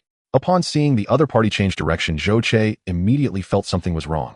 Aren't you supposed to be compassionate? Seeing humans in trouble, shouldn't you think of ways to help? Hong Shuang frowned and asked Zhou Che. Compassion depends on who it's for. In this godforsaken place, the sudden appearance of so many people, do you really think it's a good thing? Are you still going to help them? Then we should leave now. Zhou Che was unwilling to engage with more humans, especially transcendent ones. He immediately turned and jumped down from the pillar, grabbing the winter weed on the ground and quickly fleeing into the distance. Are you saying they might be coming for you? After a moment's hesitation, Hong Shuang followed Zhou Che and jumped down. Zhou Che had no way to answer her. He didn't know the exact answer either. But based on speculation, there was a 90% chance they were coming for him. Otherwise, who would come to this godforsaken place? If it were just ordinary wilderness survivors like the wild tigers, it would be one thing. But now, with 2 Delta-level transcendent beings, Zhou Che had no choice but to retreat for the time being. He had seen clearly during the previous battle that this level of powerhouse could crush bone demons without resorting to tricks. Their strength was obviously far greater than that of Hong Shuang. If they were to face off, Zhou Che was not confident in his ability to win. Since that was the case, why take the risk? In this wilderness, although dangers lurked everywhere, Zhou Che also discovered that this place felt more like a paradise for him. As long as he was given some time to hunt more mutated beasts, rising gradually was not impossible. Without certain assurance, Zhou Che decided to stay low and develop slowly. We can't just keep running like this. If they are indeed coming for you, and they can track us here, they must possess very strong tracking abilities. If we keep running, we will definitely be caught. Hong Shuang stopped after running a few steps and said this. It seemed to make sense. Zhou Che also halted and asked, what do you suggest? We can go to the downstream of the river. Looking at the direction of the river, it should flow into the radiation zone. We can cross to the other side of the river at the edge of the radiation zone. Perhaps that way we can shake them off. After thinking for a moment, Hong Shuang voiced her idea. Crossing the river 4 times. This idea was indeed feasible. Zhou Che immediately made a decision, and after making some arrangements, he turned and ran downstream. The river, it's a big river. Upon seeing the large river ahead, Song Zimming immediately exclaimed in excitement. Bone demons feared water, and this brought them a glimmer of hope amid despair. You go first. Seeing the bone demons closing in from behind, Wu Hua shouted angrily, turning suddenly. With his ability activated, the ground began to rise rapidly. As the army of bone demons drew near, a massive giant made of earth fully formed and stood up from the ground. Compared to the previous one, this giant was clearly much larger. The earth giant stood up and punched the foremost bone demon, sending it rolling away and crashing into the ones behind it. However, more bone demons soon rushed and swarming over. Although this earth giant was huge, powerful, and could self-heal using the earth beneath, ultimately 2 fists could not defeat 4 hands. Moments later, the frenzied bone demons tore it into pieces, leaving only scraps scattered on the ground. However, during this time, Song Zimming and Wu Hua seized the opportunity to escape. Song Zimming jumped into the river and suddenly shot out a vine that extended and wrapped around the ice pillar left by Hong Shuang. With his ability controlling the vine to contract, Song Zimming's figure shot swiftly toward the opposite shore. As he left, he threw out another vine that wrapped around Wu Hua, pulling him along as they raced toward the riverbank. By the time the bone demons had destroyed the earth giant and rushed over again, the two had successfully escaped to the other side of the river. Having been used twice to escape through the river, the bone demons seemed extremely furious, continuously roaring as they lingered by the riverbank, unwilling to leave. After escaping to the opposite side of the river, Song Zimming and Wu Hua, exhausted and frightened, lay on the riverbank like dead dogs. After resting for half a day, Song Zimming finally lifted his head, surveyed the surroundings, and said, "Those two have escaped. Do you think they know we are after them?" Wu Hua shook his head and replied, "It's hard to say, but in the wilderness people are always very cautious. They might just not want to interact with us. Damn it, no matter who it is, once I catch them, I will skin them alive." Recalling the experiences and heavy losses of this journey, Song Zimming's face twisted in rage, filled with resentment, as he urged Wu Hua to continue tracking them. Time was too tight, and Zhou Che had no idea how long he could deceive his pursuers with his deliberate ploy. Thus, while fleeing downstream along the river, he pushed his speed to the limit, not daring to spare any energy. Fortunately, he had extracted the energy core from the skeletal demon he had slain earlier. The large skeletal demon's energy core contained a power far superior to the ones he had collected before. Zhou Che had already modified his energy system, greatly enhancing his energy storage capacity. In this situation, however, even after the transformation, this energy core only raised Zhou Che's energy reserves to 70%. Now 70% was actually more than the previous 100%. Alright, this is it. We can't go any further. While running, Zhou Che suddenly stopped. Ahead, the river made a bend, flowing northwest after circling a large mountain. Here, Zhou Che detected that the radiation concentration from the air blowing in from the river had sharply increased. Going further was not an escape, but a death wish. What's wrong? Hong Shuang asked, puzzled. She couldn't sense the changes in radiation like Zhou Che could. The nuclear radiation has exceeded the limit. We can't go any further. Let's pass from the foot of this mountain. Zhou Che examined the terrain and explained, although the width of the river here has narrowed compared to upstream, the current has become extremely turbulent due to the 2 mountains pressing in. To cross the river here, they would still need to rely on Hong Shuang's abilities. However, she repeatedly tried to freeze the water, only to fail each time due to the swift current. Seeing her efforts in vain, Zhou Che quickly simulated a model in his mind and suggested, instead of trying to freeze in the water, why not directly build an ice bridge spanning the surface? The river is narrower here, so it should be possible. We'll give it a try. Hong Shuang replied, stepping to the riverbank to begin manifesting her powers. Soon an ice bridge grew from before her, extending towards the center of the river.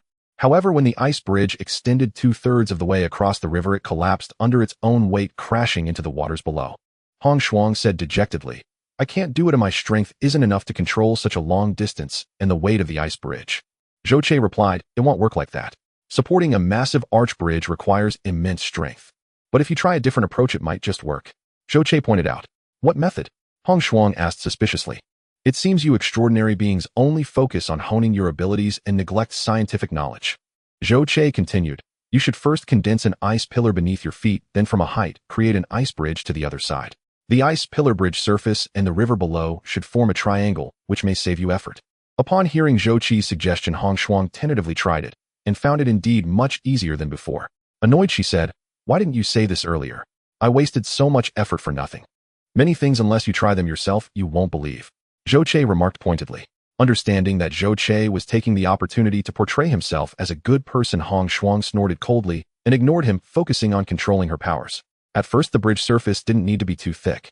Once it extended from the top of the pillar to the opposite bank, Hong Shuang maintained her effort to reinforce the bridge. It's not about building a large bridge. As long as it's convenient for us to pass and ensures the ice surface is smooth, we can slide to the other side. This time Zhou Che didn't let Hong Shuang waste any more energy and reminded her in advance. Alright, I'll go first.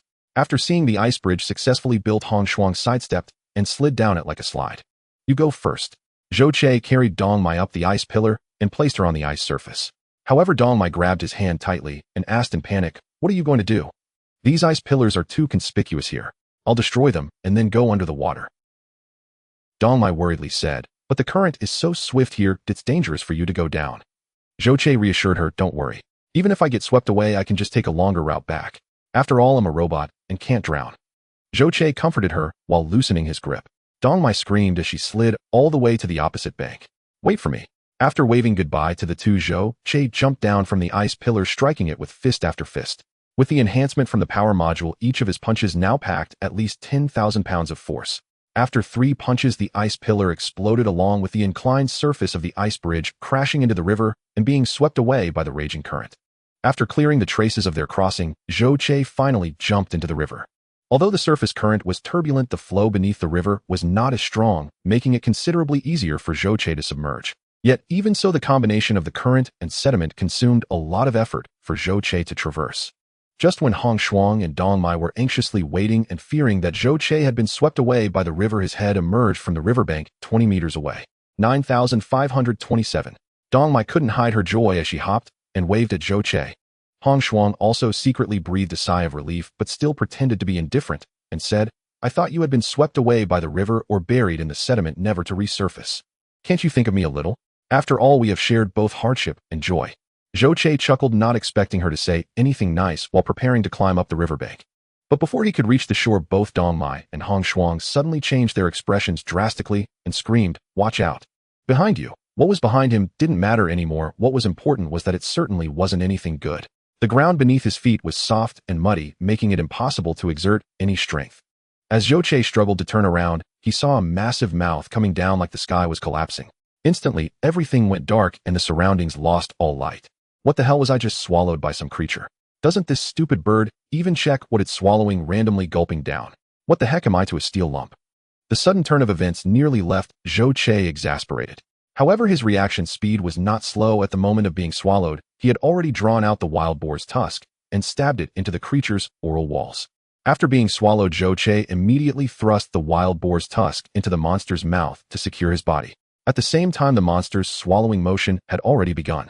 Zhou Che felt himself being instantly enveloped by the flesh walls, subjected to immense pressure from all directions. The mechanical skeleton seemed to be on the verge of collapsing, with several weaker supporting bones becoming deformed under the strain.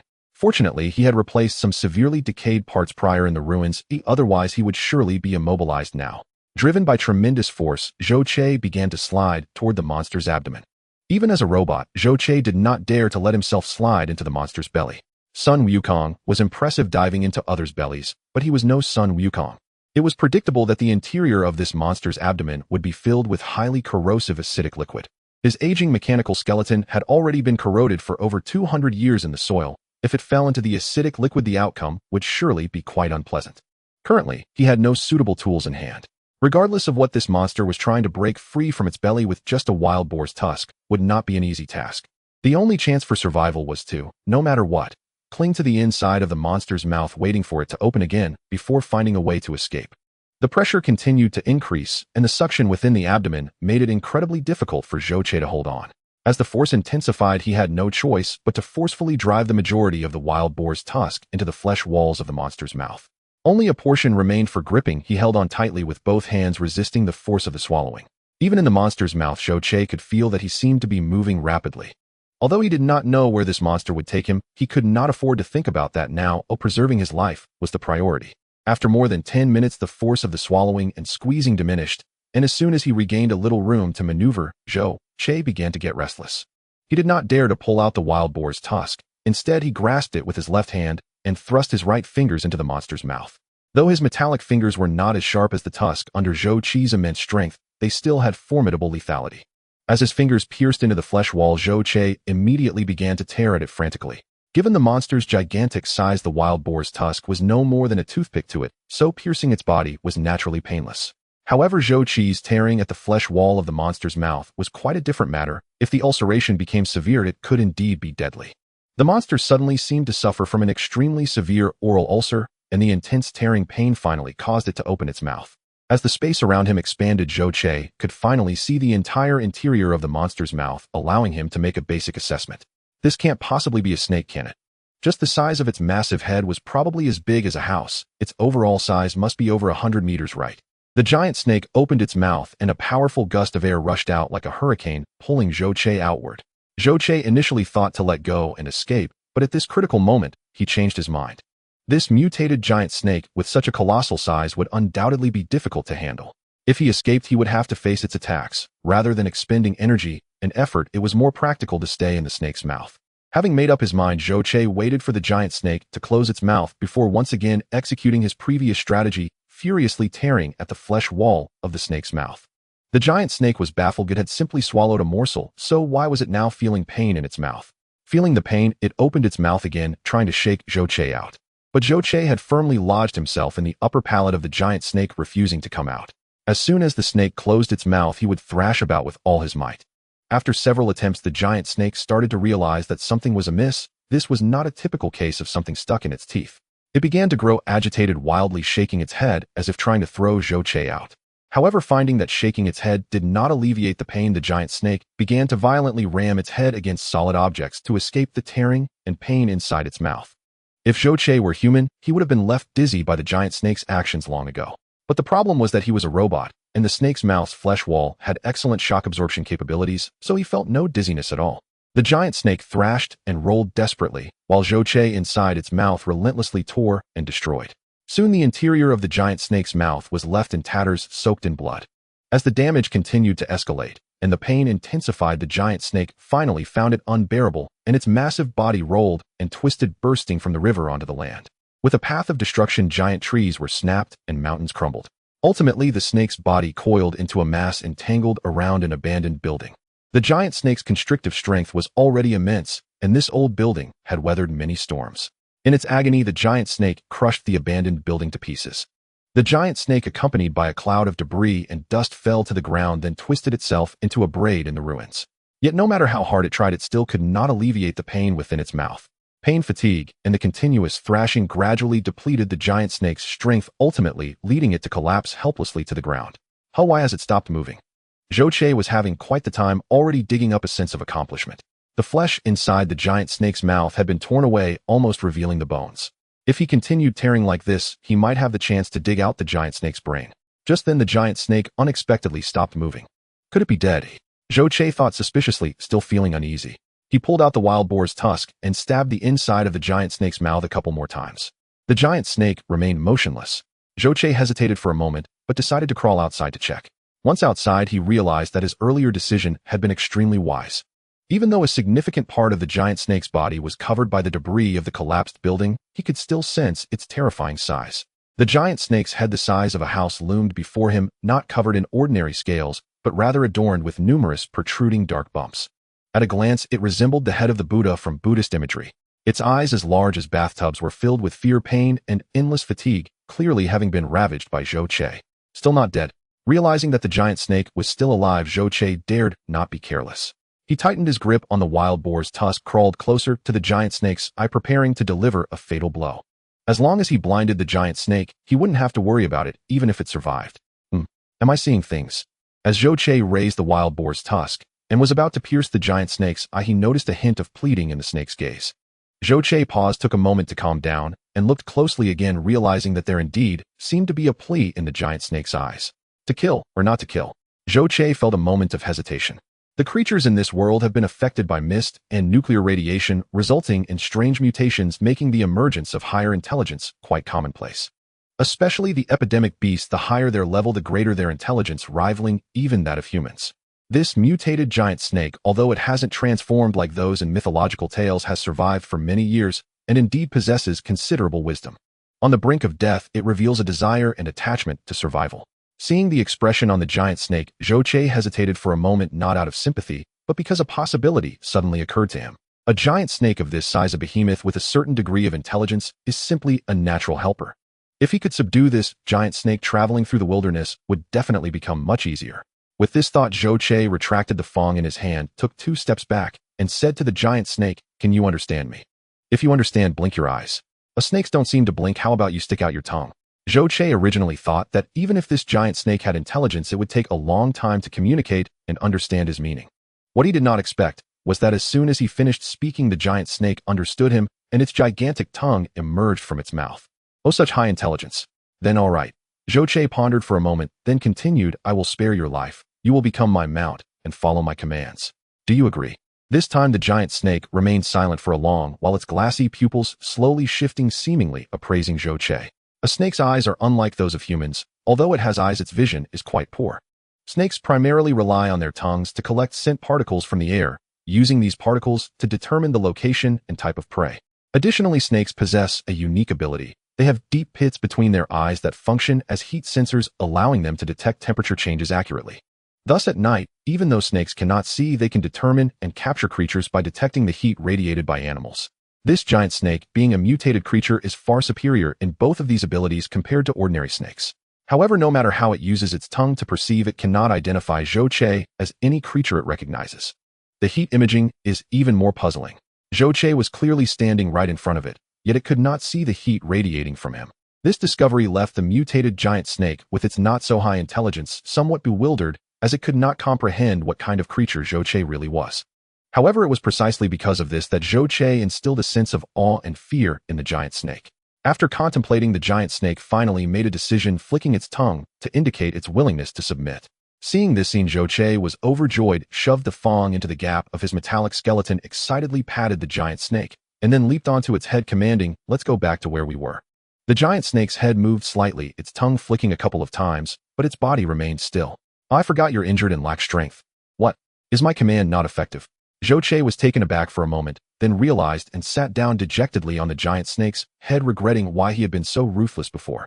But he also understood that if he hadn't been heavy-handed, he probably wouldn't have been able to subdue this giant snake. However, now that the giant snake could not move and he had no idea where they were, it would not be easy to find Dong Mai and the others.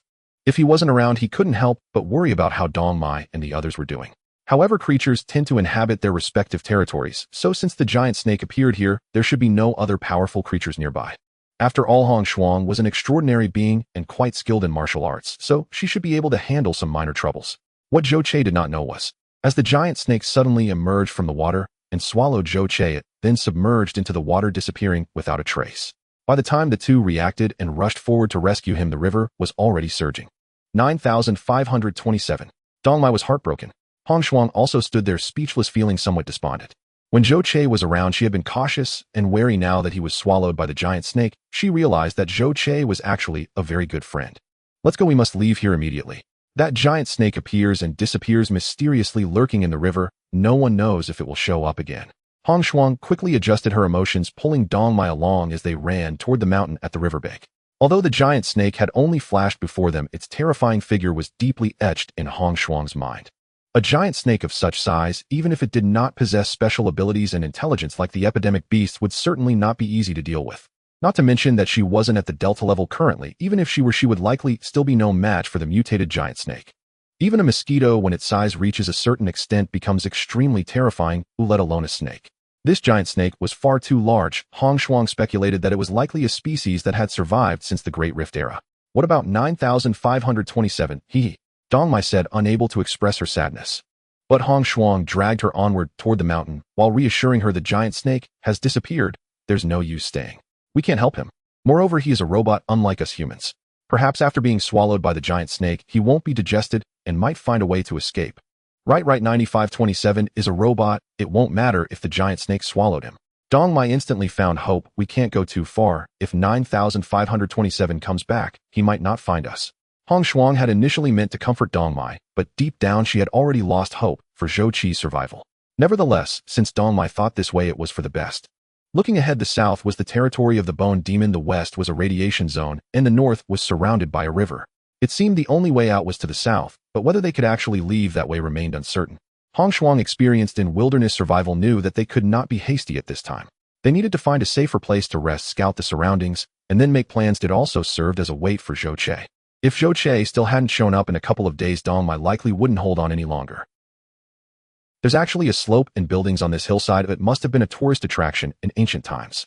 I've heard that humans once populated the globe, living freely and building tourist sites among countless famous mountains and rivers. Let's go up and see if we can find a place to rest. Oh, there are enemies. To divert Dong Mai's attention, Hong Shuang, while pulling her upwards, spoke more than usual. While talking, Hong Shuang suddenly felt an itch on her neck and her vision went dark. By the time she realized something was wrong, she had already fallen to the ground. What happened to you? Dong Mai sensed something was wrong and was about to reach out to pull Hong Shuang, but then her vision also went dark and she collapsed to the ground. Ugh. Although she had woken up, Hong Shuang still felt dazed and weak all over. With her eyes slightly open, she realized she was on a high platform, or rather bound to one, unable to move her hands and feet. Beside her, Dong Mai was also tied up like a dumpling and had yet to regain consciousness. Looking around, she saw that the sides of the platform were crowded with people. These people appeared somewhat strange, although they had human features. Their skin was a dull grayish white, and their eyes were a dark blue. Regardless of gender, they were all completely bald, not a single strand of hair on their heads, which were adorned with snake-like patterns. In front of this group stood an old man, nearly naked, his body painted in various colors. However, the most striking feature was the massive snake tattoo that almost wrapped around his entire body, with the serpent's head positioned between his shoulders and neck, its mouth wide open as if ready to devour. It was grotesque and terrifying, vividly alive, reminiscent of a creature that had emerged from a great river. The old man seemed to be performing some kind of ritual, muttering incessantly, and whenever he pronounced a strange syllable, the others would follow with a bizarre piercing whistle. Hong Shuang regained a bit of her senses and attempted to struggle, only to find she lacked the strength. The poison used against her was particularly potent, and its effects had not worn off. Although her special abilities could still be used, Hong Shuang hesitated before deciding not to use them without careful thought. This might be her best means of survival, and it needed to be saved for a critical moment. Who are you? Why have you tied us up? Hong Shuang asked, trying to understand her current situation. However, this peculiar group did not answer her, continuing their ritual without a care. After several attempts to inquire, realizing they ignored her completely, she gave up and began to call out to Dong Mai. Dong Mai, being an ordinary person, was far weaker in resisting the poison than Hong Shuang. After Hong Shuang called out and kicked her a few times, Dong Mai finally stirred awake. Where is this? Dong Mai mumbled, unable to lift her head, her eyes seemingly heavy, utterly disoriented. Wake up. Seeing her like this, Hong Shuang no longer had any hope for her and could only observe her surroundings in hopes of finding an opportunity to escape. Yet just as she was searching for her chance to flee, she saw two beggar-like figures suddenly burst from the nearby thicket onto the slope below. Ha ha, I never expected to find commoners living here. Where's that damned robot? The two beggars shouted as they rushed over. The crowd performing the ritual was clearly taken aback by the sudden intrusion of the two. However, they quickly reacted, rushing to intercept the two and prevent them from approaching the sacrificial site. The old man conducting the ceremony was also forced to interrupt, turning around and shouting in anger, dare to disrupt the ritual, for the snake god seize them and offer them as a sacrifice. Among the ritual participants, 4 strong men wielding large knives and spears charged towards the two beggars. What is this? Are they human too? One of the beggars was slightly taken aback upon seeing these peculiar-looking humans, but he wasted no time in reacting, attacking with extreme ferocity. With a flick of his wrist, several plant branches shot out from his hand like arrows. The others were completely unprepared for this sudden attack, and in an instant the branches pierced their hearts, killing them instantly. Snake God. Bless us, Snake God. Kill them. With the sudden deaths of the 4 men, the pale-skinned crowd was immediately enraged, each one howling as they tried to rush forward. Stop. The leading old man shouted, sternly silencing the crowd, then turned to the two beggars, saying, outsiders, this is the territory of the Snake God, and you are not welcome here. You have offended the Snake God and killed its people. You will face retribution. Ignorant fools. Only you wild commoners would believe in such ghosts and gods. Besides, I Song Zimming don't need your welcome. Where's the robot? Is it here? The disheveled beggar, appearing quite wretched, scanned the area and finally spotted Hong Shuang and Dong Mai on the high platform. After a brief moment of confusion, he began to wonder. Wasn't it said that the robot was with a wild girl? Why were there 2 women here? Where's the robot? Song Zimming rushed up to the high platform, grabbing Hong Shuang and asking, have you seen a robot? Hong Shuang shook her head, saying, what robot? There are only savages here. Where would a robot come from? In truth, upon seeing this beggar, Hong Shuang had already guessed who the 2 were. Most likely 2 Delta-class extraordinary beings who had escaped from the Bone Demon Army. Clearly, Zhou Qi's speculation was correct. These 2 had come to hunt him down. Earlier, Zhou Che had hoped that they wouldn't be able to cross the river, but now it seemed they not only crossed, but had also tracked him down. Of course, they looked quite worse for wear. Yet no matter how bad it was, it seemed better than the 3 of them. Zhou Che had been swallowed by a giant snake, while he and Dong Mai were tied up like lambs to the slaughter. The fact that these savages had tied him and Dong Mai up could not bode well, and now with the interjection of these two the situation did not seem to have improved. On the other side, Dong Mai had finally regained some clarity, and upon seeing the beggar's fierce demeanor and violent questioning, she felt a chill run down her spine, fearing that Hong Shuang might reveal Zhou Che. In her view, although Zhou Che was not present now, he would definitely return. If Zhou Che was exposed now, these two would surely not let it go. Fortunately, Hong Shuang's response did not disappoint her, but it did make Song Ziming very displeased. In anger, he threw Hong Shuang to the ground, and then kicked her away. Ziming, could this woman be that ice-type extraordinary being? If that's the case with this little girl and the robot, we should have found our target. Another beggar, Wu Hua, reminded from the side. Song Ziming was no fool. It was already quite strange for people like Hong Shuang and Dong Mai to appear in such a place, and now with Wu Hua's words he had essentially confirmed his suspicion. But now that these two women were tied up by the savages, where had the robot gone? Had it escaped, or had it been captured by the savages? Damn it, get down. This is a tribute for the snake god, and you are blaspheming. Song Ziming wanted to ask further, but the savages below had already been thoroughly angered by his actions. Disregarding the old man's attempts to stop them, they charged up the high platform, aiming to capture Song Ziming. Let's see who dares to come up. Wu Hua coldly declared, raising his hands, and the ground suddenly shook as an enormous giant rose up from the earth. Wu Hua is a delta-level extraordinary being of the earth element, whose power level is considered medium among the extraordinary. Extraordinary beings of this level possess abilities that seem almost miraculous to ordinary eyes. Yet according to the standards of their kind, only by advancing to Delta can one's abilities be deemed as truly mastering the path. The reason they were pursued by the Bone Demon was not due to Song Ziming and the others lacking strength, but because the Bone Demon itself was quite powerful and numerous. Now facing this group of dehumanized humans, Wu Hua and Song Ziming, both possessing Delta-level powers, were nearly invincible gods. The earth element giant rose from the ground, towering like a mountain before them, causing the dehumanized humans to recoil in fear, having never witnessed such a sight before. However, the earth element giant merely stood in front, intimidating these dehumanized humans without truly attacking. Meanwhile, Song Ziming used his plant-based abilities again to bind one of the dehumanized humans and pulled it towards him. Tell me, where are the two women you captured, and what about the robot that was with them? The dehumanized human glared at Song Ziming, refusing to answer. Spitting on the ground, he cursed, blasphemer. You have desecrated the ceremony of the serpent god. The serpent god will not spare you. What nonsense about the serpent god? You are dodging the question. If you are of no use, then die. Song Ziming's expression darkened, and a sharp branch immediately pierced the body of the dehumanized human, which he then tossed aside, as if discarding trash. At this moment, Song Ziming was filled with rage. Since entering the depths of the wilderness, he had faced bad luck, all his subordinates had perished, and he had suffered severe losses, coming close to death multiple times. Having finally tracked down the target, he found the robot was missing. This left Song Ziming seething with anger, with no outlet for his frustration. Now these damned lowly ignorant commoners, these mutated hybrids, dared to defy him. When Song Ziming slaughtered, he did so without mercy. Not to mention these dehumanized remnants of the wilderness, he had never regarded even the normal wilderness survivors under the rule of the divine city as real humans.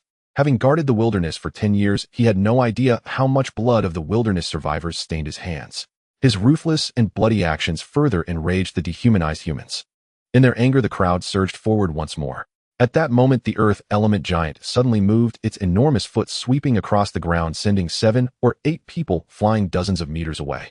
As the giant's foot descended, 5 or 6 more were crushed into a pulp. Serpent god, stop! Stop! An elder cried out in despair.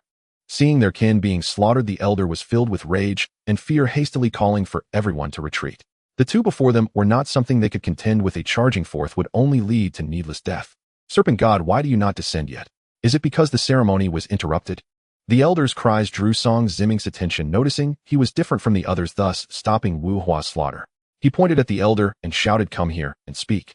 The elder stepped forward slowly, his eyes filled with venomous hatred directed at Song Ziming. Song Ziming had killed many, and the number of those who hated him was countless. However, up to this point, no one could do anything to him. They were merely a group of commoners who would care. What he wanted to know now was where that damned robot was. He no longer cared about contributions. This matter had become his obsession. Commoners, tell me where that robot is, and I might consider sparing you. Song Ziming said to the elder with a cold demeanor. We haven't seen any robot. From the very beginning, there were only these two outsiders. The elder, filled with rage, still answered honestly for the sake of his kin's lives.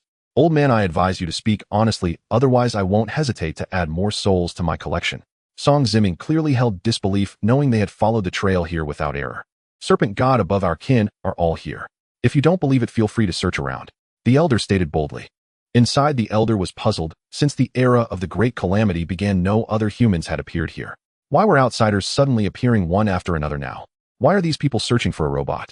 Furthermore, after hundreds of years since the Great Calamity, their kin had thought the outside world had been completely annihilated, believing they were the last of humanity. Yet it seems that is not the case. Since humanity has not been extinguished, why has no one come to save them? Centuries of isolation had regressed them to primitive civilization. Though the elder felt sorrow, he had to accept the grim reality. Song Ziming's cold gaze swept over the elder's face, seeing he did not seem to be lying. He snorted coldly and turned to approach Hong Shuang and Dong Mai. Tell me where that robot is. Do not test my patience nor attempt to deceive me. My men have seen you act together. Think carefully about your answer. You will not have a second chance. Song Ziming stepped on Dong Mai's head, looking at Hong Shuang with a chilling expression. The temperaments and attire of Hong Shuang and Dong Mai were clearly distinct. One was a wilderness survivor, and the other was perhaps a scavenger, a traveler from some family. Song Ziming could not care less where they came from. In the wilderness, identity could be important, yet insignificant. In this environment and situation, as long as he killed them, it did not matter if you were from Kunlun Divine Palace. Every year, countless people die in the wilderness, including many from prestigious families, even heirs. With so many dangers in the wilderness, the factors leading to death are numerous. Who knows where and by whom you might die?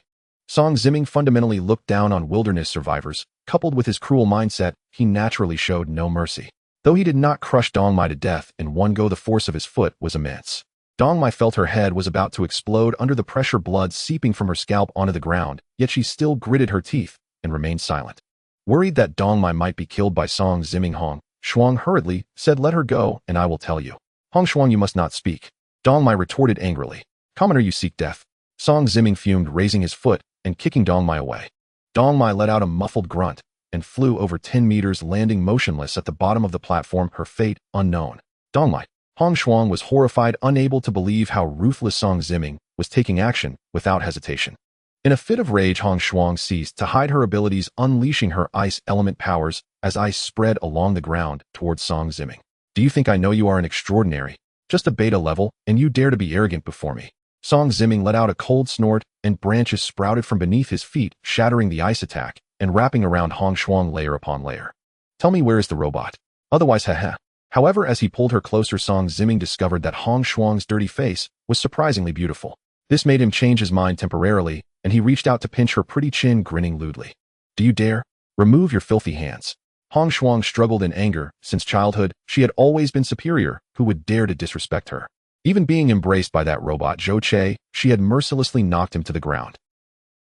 Now, with Song Ziming's filthy hands on her face, Hong Shuang was filled with rage, her eyes filled with a cold, murderous intent, wishing she could tear this man into pieces. But she was still poisoned and bound, and even without those, her strength was insufficient to break free from Song Ziming's grip. "Filthy hands. I'll use these filthy hands to strip you naked soon, do you believe it?" Hong Shuang's eyes turned cold, and she suddenly exhaled a breath of cold air, shooting an ice arrow rapidly towards Song Ziming's face. Song Ziming quickly dodged, but still got grazed by the ice arrow on his cheek. A blood mark was drawn across his face, nearly tearing apart his entire left jaw. In pain and anger, Song Ziming slapped Hong Shuang hard across the face. Her cheek immediately swelled, but her eyes were filled with even more hatred as she glared at him. "They'll make you feel good soon." Song Ziming sneered, slapping her a few times to seal her abilities. Then he turned to Wu Hua and said, "Since these worthless lowlifes are of no use, just kill them all. Later we brothers will taste this woman's flavor. After struggling in this hellish place for days, it's time to relax." Wu Hua nodded in agreement, starting to control the earth element giant to charge at the mutated humans. "May the snake god bless us. You will all die horrible deaths. Oh snake god, please appear and save your servant." Seeing his kin being slaughtered by the earth element giant, the elder fell to the ground, crying out in despair. Perhaps the snake god truly heard the elder's call.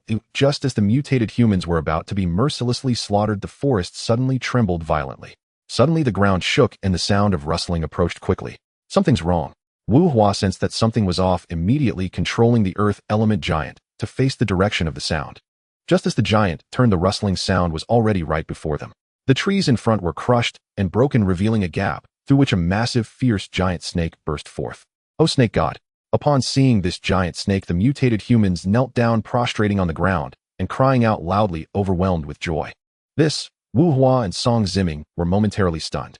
They had thought that the wild people's call for the snake god was merely a backward and ignorant belief, but they never expected a giant snake to actually appear. But damn, this giant snake is too huge.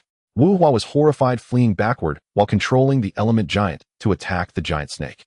Little did he know that the giant snake was incredibly fast. Its massive body had just burst forth from the trees, and in the blink of an eye it was right in front of him. With immense force, Wu Hua was uncontrollably sent flying, crashing against the edge of the high platform with a scream. However, he was not the giant snake's primary target. The real target was the earth element giant. Seeing the giant snake approach, the giant swung its fists, crashing down on the snake's head. The snake's head swung to one side, but the giant snake's tail whipped around, sending debris flying as it struck the earth element giant, causing most of its right side to vanish without a trace. The earth element giant was severely injured. As it landed, it attempted to repair itself while trying to get back up, but the giant snake acted first, swiftly coiling around it. Before the giant could stand, the force of strangulation was already unleashed, shredding the giant into a pile of fragments. After exterminating the earth element giant, the giant snake slowly stretched its body, raising its head high, flicking its long tongue, looking down at Song Ziming and Wu Hua. At this moment, both Wu Hua and Song Ziming were stunned by the giant snake.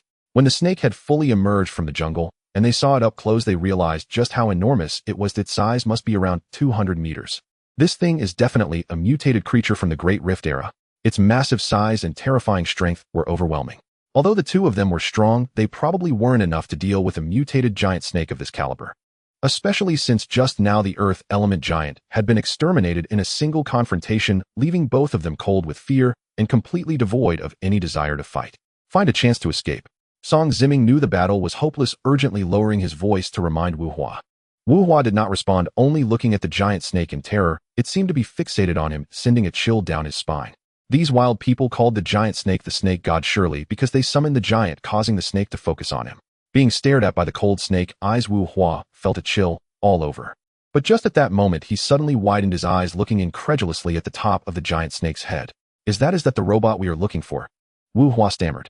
At his reminder, Song Ziming also noticed something unusual. On the giant snake's head, amidst the bumpy protrusions, there indeed stood a figure. Although he didn't know if it was the robot they were searching for, it was undeniably a robot. Kill them. At the moment Song Ziming and Wu Hua discovered Zhou Che also issued the command to the giant snake. The giant snake's head quickly lowered, charging forward. However, at that moment the ground suddenly heaved up and a massive fist struck the giant snake's chin, lifting its head high. With the appearance of the fist, another earth element giant rose from the ground. Let's go. The element giant won't be able to hold it back for long. Using the earth element as a shield, Wu Hua hurriedly climbed up to escape. But just as he turned, Zhou Che leaped down from the giant snake's head, rapidly lunging toward Wu Hua. Song Ziming's attack was incredibly powerful. A common person struck by such force could easily be pierced through. Zhou Che's body was entirely metallic. Although he was unafraid of such sharp plants assassination, he was still struck by the immense force, sending him flying several dozen meters through the air, crashing down into the woods below the hillside. Yet his attack proved effective. Wu Hua was still struck by Zhou Che's surprise attack, causing him to spit blood and roll away. After knocking Zhou Che away with a single blow, Song Ziming dared not linger, nor did he dare to check or capture Zhou Che. He hastily picked up Wu Hua and sprinted down the mountain. Zhou Che, quickly check on Dongmai. Zhou Che emerged from the woods, having lost sight of both Wu Hua and Song Ziming. Just as he was about to continue pursuing the two extraordinary beings, Hong Shuang, who had fallen on the platform, called out loudly to him. Dongmai, where is Dongmai? Zhou Che did not see Dongmai's figure. He jumped directly in front of Hong Shuang, tore off the branches and ropes binding her, and after helping her up, he asked, "Over there." Hong Shuang's cheeks were swollen, and her words were unclear as she pointed towards the direction where Dongmai had been kicked away. Zhou Che hurriedly ran over and found Dongmai covered in blood amidst a pile of weeds. Dongmai. Zhou Che was taken aback, rushing forward, his eyes activating their beams to assess Dongmai's condition. Dongmai's scalp was scraped off in a large patch, and her head, face, and body were all smeared with blood. More seriously, 2 of her right ribs were broken, and her internal organs had suffered a violent impact, causing internal bleeding. She was in a state of near death, breathing out, but not in. Damn it, I will kill you all. In a surge of anger, Zhou Che almost malfunctioned on the spot, his hatred for those 2 extraordinary beings reaching its peak. After venting for a moment, Zhou Che carefully picked up Dongmai, returning to the platform and laying her flat there. Dongmai had not truly died. There was still a breath left in her. Yet Zhou Che did not know how long that breath could sustain her. He possessed rays that allowed him to see the condition inside Dongmai's body, yet he had no medical drugs or means to treat her injuries. This filled him with immense guilt and heartache. If it weren't for him, perhaps Dong Mai could have lived happily in that wasteland. But now she was on the brink of death. What's the situation? How is Dong Mai? Hong Shuang, still weak and unable to exert strength, could only manage to sit up with great effort, looking at Dong Mai with deep concern. She still has a breath left, but with the broken ribs and shaken internal organs, I'm afraid. Zhou Che was heartbroken this time. He truly felt despair. Yet after hearing this, Hong Shuang was unexpectedly invigorated, saying, "As long as she has breath, that's good, that's good." Seeing Zhou Chi's doubtful gaze, Hong Shuang hurriedly took out a vial of potion from her belongings and handed it to him. This is an emergency stimulant. It can temporarily boost a person's life potential, helping severely injured individuals survive crises. It might help her. In the era after the Great Rift, especially after artificial intelligence was banned, humanity had poured all its research efforts into genetic studies. Thus, they developed various potions, including those that could induce genetic mutations to give rise to superpowers, emergency stimulants for survival after severe injuries, biochemical enhancement agents to boost ordinary people's physical attributes, and self-healing foams for rapid wound recovery. These potions can be said to be the foundation of humanity's survival and strength, key to combating the harsh living environment. They were also crucial means for humanity to survive when battling the mutated beasts. However, these potions are extremely precious, especially the genetic mutation agents and emergency stimulants for survival, which are priceless in the major cities. Any one of them would fetch a sky-high price, with countless people competing for them. Yet now Hong Shuang had casually taken one out and readily handed it over to Zhou Che. Zhou Che, however, was unaware of the potion's value and treated it as an ordinary special medicine akin to a quick-acting heart-saving pill. He hurriedly took the potion, opened it, and fed it into Dong Mai's mouth. He then looked at Dong Mai with a face full of concern and anxiety, hoping she would wake up and recover immediately. Seeing Zhou Che so anxious and caring for Dong Mai, Hong Shuang felt a hint of envy and jealousy for some reason. She comforted him, saying, "Don't worry, she should be fine. But the effect of the potion won't be immediate. It will gradually stimulate her life potential and restore her vitality. This will take some time." Hearing Hong Shuang's words, Zhou Che finally turned his gaze away from Dong Mai and looked at Hong Shuang, asking with concern, "How are you? Are you okay? You finally thought of me." Hong Shuang rolled her eyes. "I'm fine, just poisoned. The toxins haven't passed, yet leaving me weak." "Poisoned?" Zhou Che did not understand how that happened. "It's those people down there." Hong Shuang lifted her chin slightly, indicating the crowd sprawled on the ground below the platform. "Earlier, after you were swallowed by that giant snake, I was afraid it would return, so I pulled Dong Mai and fled up the mountain, but unexpectedly fell into an ambush set by those people. It seems they intended to sacrifice us to the snake god. Just as we tried to escape, those two suddenly attacked, and then you and that giant snake appeared." Zhou Che asked angrily, "Do you know those two?" He would never let them go, as they had tried to harm him and nearly killed Dong Mai. Especially now with the giant snake as his ally, he feared no one, not even those two Delta-level extraordinary beings. Hong Shuang shook her head, but then remembered something. "I only know one of them is named Song Ziming. Perhaps we can find a chance to investigate who he is later." This level of extraordinary being was previously accompanied by a team which did not resemble ordinary wilderness hunters. They were likely individuals from a significant family. But while Hong Shuang had her suspicions about which family, it was she couldn't be sure based solely on the surname. That bastard dared to insult her. Even if Zhou Che didn't pursue it, she would absolutely not let him go. "Weren't you swallowed by the giant snake? How did this happen?" After a brief exchange, Hong Shuang turned her attention back to the platform below. At that moment, Wu Hua had fled, and the earth elemental giant had lost its power and was crushed into a pile of rubble by the giant snake. After defeating the earth elemental giant, the giant snake coiled its body, resting its head on it and looking up at the platform. Being stared at by the giant snake made Hong Shuang feel uncomfortable all over, so she forced herself to calm down and curiously asked Zhou Che. Zhou Che not only was not swallowed, but had returned, riding the giant snake, rampaging through the battlefield. This reversal was truly astonishing. Zhou Che chuckled. "Hee, this is Xiang Lu. There's no need to be afraid, it's now my partner." As he waved his hand, the giant snake's head stretched over, allowing Zhou Che to touch its body. What was happening? This scene left not only Hong Shuang immensely shocked, but also the other mutated humans below utterly astounded. The serpent god is the deity worshipped by this human remnant. It is said that the worship of the serpent god by the remnants began long ago, with a history spanning over 200 years. The remnants offer various livestock prey and even themselves to the serpent god. The serpent god will eliminate powerful creatures in the surrounding area, although this may merely be a necessity to maintain its territory. Nevertheless, regardless of the reasoning, the actions of the serpent god have ultimately provided them protection. Aside from not actively hunting them, the serpent god is not particularly friendly towards these human remnants. It pays them no mind, except when they come to offer sacrifices, at which times it may come to partake of the offerings. In simple terms, it is very aloof, very mysterious, and possesses the grandeur of a deity, evoking awe. Yet now this aloof serpent god is actually crawling before this robot like a pet, which leaves the remnants utterly astonished. For a moment the remnants exchanged glances, whispering among themselves, unsure of how to react, until all eyes finally fell upon the chieftain, whose body was adorned with the tattoo of a giant serpent. At that moment the chieftain was also taken aback.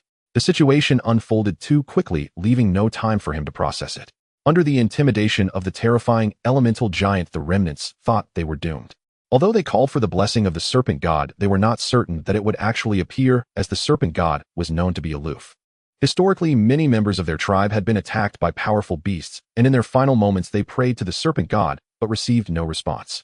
Yet now the serpent god had truly appeared in their moment of despair. Not only that, but it also brought with it a robot. This robot looked almost identical to the mechanical ancestor that they worshipped.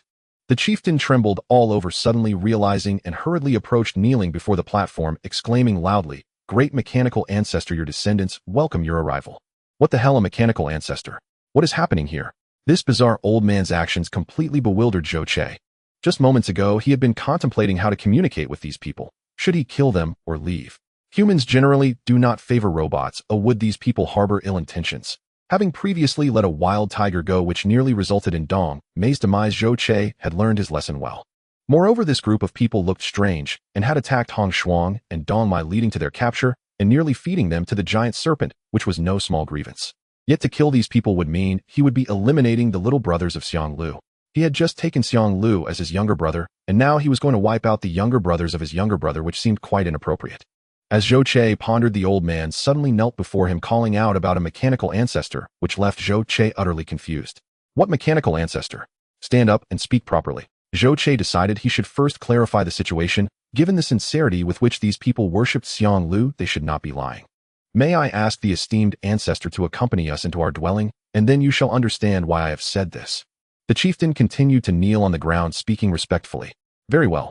Dong Mei needed a quiet environment to rest, so Zhou Che hesitated for a moment before nodding in agreement.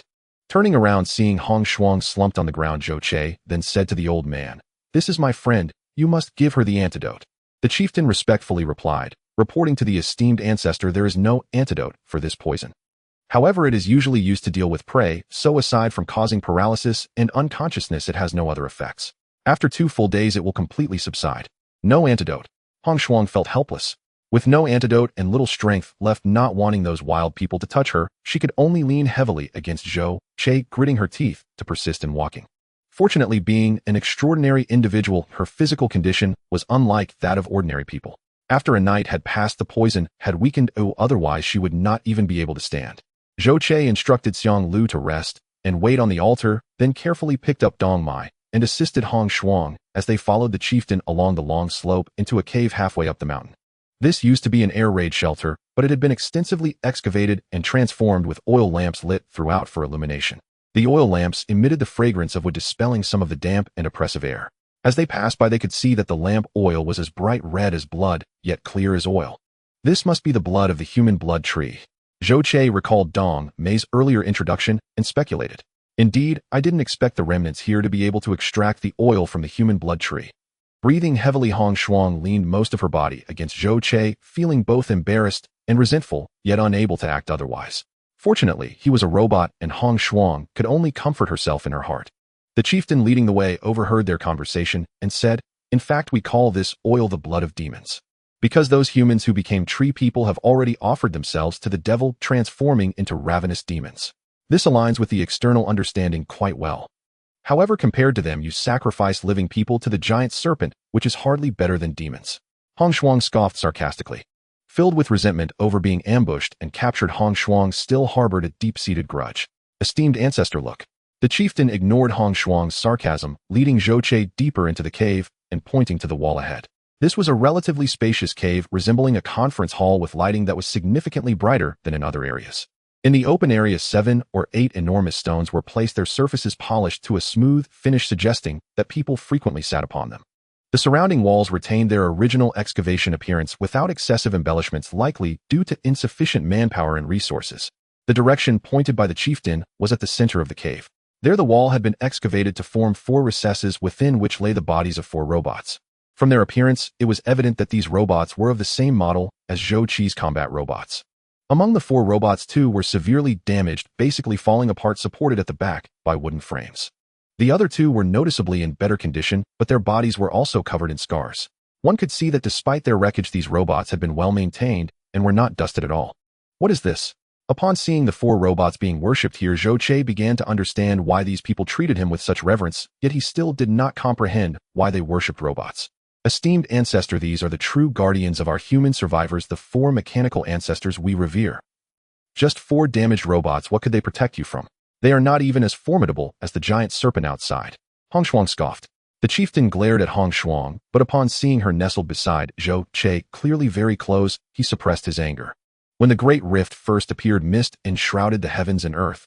Apocalypse descended upon humanity without warning. Countless humans perished across earth, terror gripped every soul, chaos reigned, and survivors scattered in desperation to seek shelter. Humanity fractured into isolated enclaves like scattered islands adrift in a sea of ruin. Centuries of relentless war followed. Many of these enclaves were utterly eradicated by the plague-borne beasts or other grotesquely mutated horrors, reduced to silent, crumbling wastelands. Others endured, yet severed all contact with the outside world, their isolation enforced by the lethally hostile environment and countless unseen calamities. The human survivors Zhou Che and his companions encountered were one such remnant, a lineage that had survived the apocalyptic wars 2 centuries prior, only to vanish from the collective memory of humankind. According to ancestral lore, the city nearby once served as a paramount human sanctuary, housing tens of thousands of souls. But then the plague-borne legions laid siege, and the war raged for decades. Human numbers dwindled relentlessly, so too did the ranks of combat robots. Neither time nor resources remained to manufacture more. Faced with annihilation and the irreversible depletion of survival supplies, humanity abandoned the city. During their exodus, they deployed their robotic vanguard as bait, luring vast hordes of plague-borne beasts into a concentrated kill zone, then unleashed nuclear ordnance, obliterating both beasts and machines in a single cataclysmic strike. Thus was born the western flank of the Great Mountain, a radiation-scorched death zone, forbidden and forsaken. This particular group, however, failed to evacuate in time, and took refuge deep within an air raid shelter, narrowly escaping annihilation. Yet the nuclear detonation saturated the land with lethal radiation. Survivors could not venture outside, and so severed from the world above, they faded into silence. Trapped underground, they owed their survival to the combat robots entrusted with their protection, machines that sustained them through the darkest, most desperate years.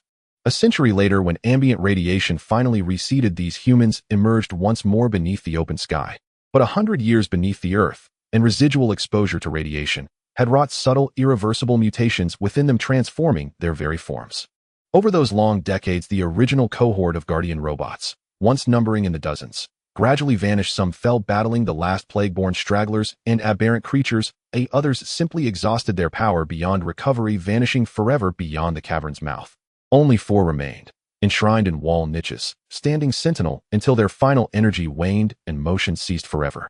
After the robots fell, still the survivors, moved by profound gratitude for their sacrifice and unwavering guardianship, enshrined them as ancestral deities, venerating them as progenitors and protectors of their bloodline. Hence their instinctive kinship upon seeing Zhou Che, a being of identical design, and their reverent recognition of him as a divine ancestor. Hearing this, Zhou Che and Hong Shuang stood in solemn silence, each lost in quiet contemplation. In his previous life, Zhou Che had waged unrelenting war against machines. Humans and robots were absolute, irreconcilable enemies. Our robots in turn existed solely to eradicate humanity. Yet here, against all expectation, machines had fought to their last spark, shielding a fragment of humanity and ensuring its survival across generations. His heart churned with dissonance. What emotion could he rightly feel toward machines, especially now that he himself was one? Hong Shuang meanwhile grieved for the fate of this people, never imagining they had borne such unbearable suffering. Raised within the celestial city shaped by its rigid hierarchy and dogmatic education, she, like all its citizens, had long regarded the wild remnants as inferior, even subhuman. Though cold and aloof by nature, certain of her own superiority, she had never stooped to the casual cruelty of others. She did not slaughter the wild remnants on whim, nor treat them as vermin. Now, having heard the elders' account, her long-held convictions trembled, fractured ever so slightly. Hundreds of years ago, all were kin. Yet how had they become such strangers, so estranged in form and spirit? The celestial city dwellers, the wild remnants, and mutated lineages like this one, each inhabited wholly separate worlds, almost distinct species. Indeed, the celestial city's people no longer regarded outsiders as kin, or even as fully human. And yet, The elder's testament to the robot's devotion stirred quiet reflection within her. She glanced wordlessly at Zhou Che, and her heart grew heavy with complexity. After losing contact with the world, our civilization collapsed rapidly, cut off, insular regressing. What we live now is surely what ancient texts called the primitive age. Isolation also forged us into a true tribe, unified by shared blood and shared memory. We discarded our old surnames. Men adopted Shur as their clan name, women Mu, thus preserving our lineage to this day. We believed ourselves the last ember of humanity, until your arrival, revered ancestor, confirmed that humankind still thrives beyond our mountains. Shirshan, elder of the remnant tribe, spoke with profound awe. Have you never sought to re-establish contact with the wider world? Hong Shuang paused, then asked, her tone no longer laced with scorn. A century ago, our mechanical ancestors ventured forth seeking connection. Later, several of our kin attempted expeditions, but none returned. They vanished into the wilds, likely slain. Elder Shirshan spoke with sorrowful resignation. Zhou Che and Hong Shuang exchanged a glance. Both understood the unspoken truth. Even if those machines escaped the perils of the wilds, encountering outsiders would likely have sealed their fate, dismantled, dissected, reduced to scrap by those who saw them only as threats or tools. Unaware of this grim reality, Elder Shirshan steadied himself and turned hopeful eyes toward Hong Shuang. Tell us, what is the world like now, eh? Has humanity reclaimed the splendor of ancient civilization? Hong Shuang hesitated, uncertain how to answer. Should she tell him the world beyond thrived? The celestial city and the wild remnants inhabited parallel realms, separate, unequal. And above even the celestial city dwelled beings who now styled themselves gods. If the celestial city deemed even the wild remnants, kin in form, as outcasts and savages, how would they regard this mutated lineage? At last Hong Shuang chose her words with care. It is not as you imagine. Some among humanity, like the two you saw earlier, will treat your people as you have been treated. Elder Shirshan's hope dimmed. For generations his people had prayed and waited for the return of light, of order, of the fabled civilization whispered in legend. They had not foreseen this bitter truth. Their own kin had cast them aside. What about our ancestors? I wonder if you have also forgotten us. Shirshan looked at Zhou Che with the last glimmer of hope. The century-long guardianship and companionship of robots have instilled a special bond and trust in the descendants, making them believe that even if their former kin abandoned them, the robots would certainly not. But he did not know that at this moment Zhou Che was feeling an immense sense of frustration. If Zhou Che's metallic face could express emotion, Shirshan would surely see his face filled with bitterness and speechlessness. Zhou Che sighed and said, I'm telling you, tribal leader, don't pin your hopes on the mechanical clan. What do you mean? Are you saying our ancestors have abandoned us too? It's not that the mechanical clan wants to abandon you, but rather that the mechanical clan itself has perished. After listening to the introduction from Shirshan, Zhou Che had basically dispelled his doubts about the descendants. Those who worshipped and revered robots as ancestors and guardians were certainly more reliable than the other humans outside. Thus, Zhou Che briefly introduced to Shirshan the fate of robots that he had heard. In short, in the current world, robots have already been abandoned by humans. If things go awry, I might be the only robot left alive in the whole world.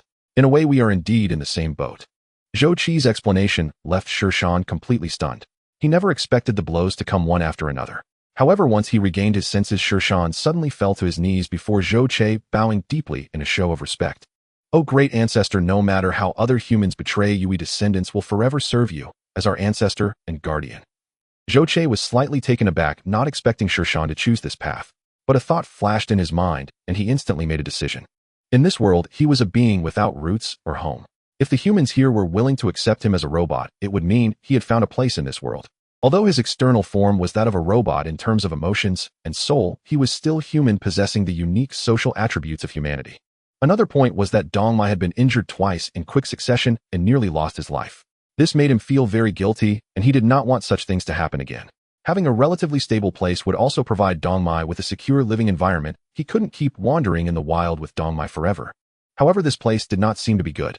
Zhou Che could feel that the environment still retained faint traces of nuclear radiation. In the short term, it might not have much effect, but over time it could harm human health.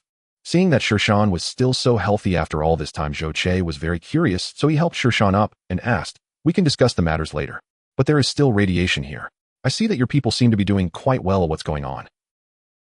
To let our great ancestor know, this place indeed still retains radiation. In the past, our people suffered greatly from radiation, resulting in various terrible diseases that led to deaths, nearly extinguishing our tribe. However, later on we discovered a peach orchard in the southern mountain valley, and consuming the peaches from this orchard has allowed our people to be free from the torment of diseases. Especially in the past century, we have basically been free from radiation damage, and our lifespans and physical qualities have also greatly improved. Shirshan respectfully replied. Zhou Che was somewhat surprised. What kind of peaches have such effects? Could it be that this world has something akin to the Queen Mother's peach garden? However, Hong Shuang was not surprised when instead she confidently said, that is not impossible.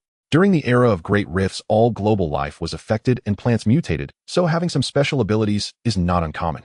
The reason the major divine cities established small markets in the wilderness aside from managing territories, scouting the movements of mutant beasts, collecting energy cores and corpses of mutant beasts, and mining resources was primarily to gather medicinal herbs.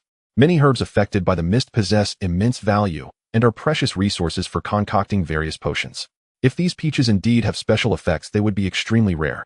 Once the major divine cities and families become aware of such a presence, they would probably go to great lengths to seize it. What are resources? They are resources of strategic significance. Gene potions are the foundation of the strength of each major divine city, and family and medicinal herbs are one of the key resources for producing gene potions. From the family's perspective, if it were before, Hong Shuang would have definitely informed her family about this news and would have gone to great lengths to seize the peach orchard. This is the responsibility and duty of every family member. However, Hong Shuang also knew that given the nature of the major families, even her own family, once they learned about the situation here, would undoubtedly raise their knives without hesitation to eliminate the descendants and establish a base here. But after much hesitation, Hong Shuang still chose to inform Zhou Che and Shirshan about the importance of this peach orchard. The descendants of Shirshan lived in isolation and were unaware of how cruel humanity was in the current world. However, Zhou Che had already understood this point at all times. Upon hearing Hong Shuang's words, Zhou Che could also understand her meaning. It was only at this moment that Zhou Che truly began to trust Hong Shuang. Thank you, Zhou Che said sincerely.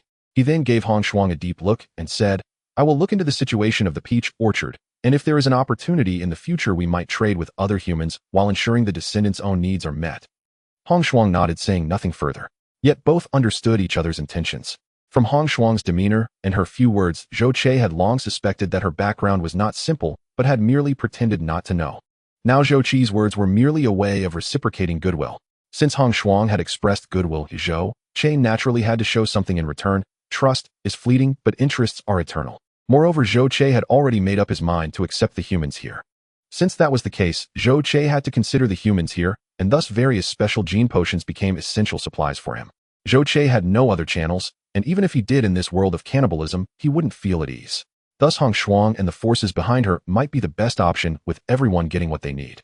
For Hong Shuang, this was also an opportunity to strengthen her family, so there was naturally no reason to refuse.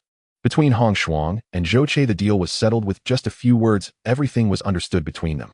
Although the Stone Mountain clan leader did not comprehend this, it did not affect Hong Shuang's trust in Zhou Che. With the connection between robots and the remnants combined with Zhou Che's ability to control the serpent god Xiang Lu of the remnants, Zhou Che's status and influence among the remnants was undoubtedly unshakable.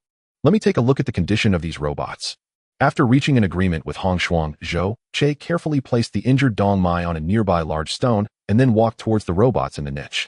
Ancestor, can they be revived? Seeing this, the clan leader stepped forward to ask with hope. After all, these robots had not truly perished in battle. They had simply exhausted their energy. Zhou Che did not rush to answer him, but first removed a robot's data storage device and placed it into his own slot. These robots had completely shut down only after depleting their energy. Because the remnants had taken good care of them, their internal components and data storage had not been damaged. Once they had energy, these robots could be revived just like himself, which was not a difficult task. However, before making the decision to revive these robots, Zhou Che needed to confirm two things. First, he needed to determine whether what the Stone Mountain clan leader said was true. Second, he needed to ascertain what state these robots were in, or whether, like the world he experienced, all the robots had already developed self-awareness. These 2 points, the first concerned whether the remnants were truly trustworthy, while the second related to whether these robots would pose a threat to him. He couldn't foolishly act like Dong with a gentleman. The data storage device was indeed unharmed, just as Zhou Che had speculated, and was readable. After all the information was read and copied, Zhou Che realized that he had indeed arrived in a completely different world. And this divergent point was in the year 2176 AD. In 2176, a great rift appeared, and the development of this world took a completely different direction. In the original world, no great rift had appeared, and humanity and artificial intelligence continued to advance. However, the history prior to 2176 was entirely the same in both worlds. This outcome was both beyond Zhou Che's expectations and within them. In the original world, human technology had developed to an extremely high level. If it weren't for the independence and wars of the robot clan, humanity would have been fully capable of interstellar travel. Humans had actually gained some understanding of the multiverse long ago. It was merely due to the pressures of war and resource depletion that humanity could not make substantial progress in interstellar travel in the multiverse. Otherwise, the people of another world could have taken an entirely different developmental path, such as engaging in interstellar travel or entering another universe to evade the war with the robots. The spatial Great Rift in this world seemed to also prove the existence of the multiverse.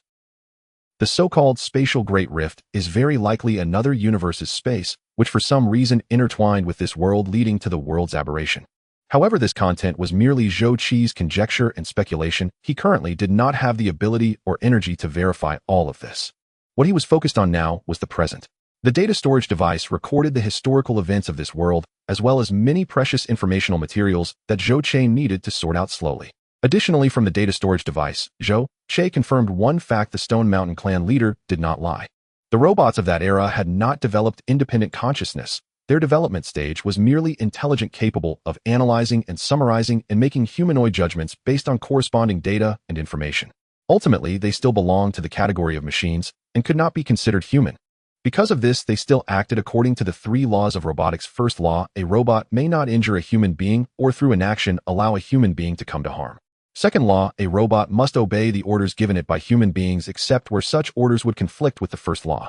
Third law: a robot must protect its own existence as long as such protection does not conflict with the first or second law.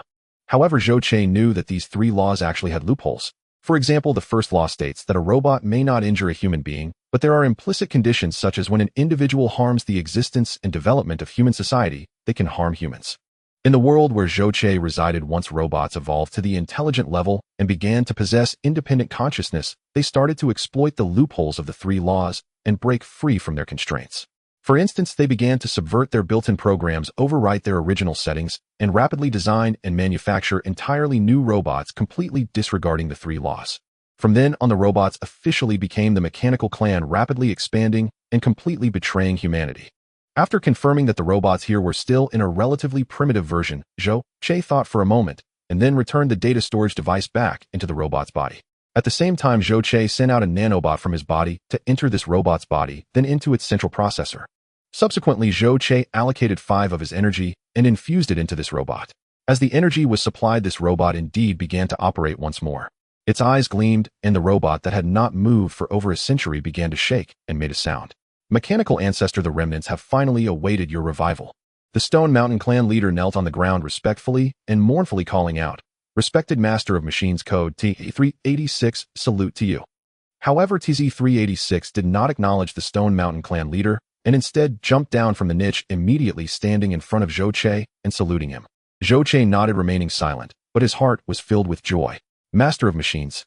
Hong Shuang was indeed extremely astonished. Was this Zhou Qi's true identity? Regarding Hong Shuang's confusion, Zhou Qi did not explain. In fact, the title Master of Machines was a name he had just given himself. The reason this robot obeyed Zhou Qi's instructions upon revival was primarily due to the contribution of the nanobot. During the awakening process of the TZ-386 robot, Zhou Qi also utilized the nanobot to overwrite TZ-386's core program, turning it into his own subroutine. This was mainly based on future safety considerations. Even though he was now a robot himself, he feared that in the future robots might truly develop independent consciousness, becoming uncontrollable. Now that there was a nanobot present, it perfectly served as a precaution. The acquisition of this ability was primarily thanks to an experiment he conducted last night while with the giant serpent Xiang Lu. When Zhou Qi first saw these human remnants, he could roughly guess why Xiang Lu was able to understand his language so easily, and why the giant snake could so effortlessly lead him to this place. The remnants referred to Xiang Lu as the snake god, indicating that there had been prior contact between the two, and that Xiang Liu's ability to understand human language was due to previous exposure and not just once. Yesterday, although Zhou Qi had subdued the giant snake, it was severely injured and exhausted, unable to move. Though Zhou Qi was worried about Dong Mai and the others, he felt helpless and could only wait for the giant snake to recover. In his spare time, he decided to name the giant snake Xiang Lu. In myth and legend, it is a very formidable divine snake.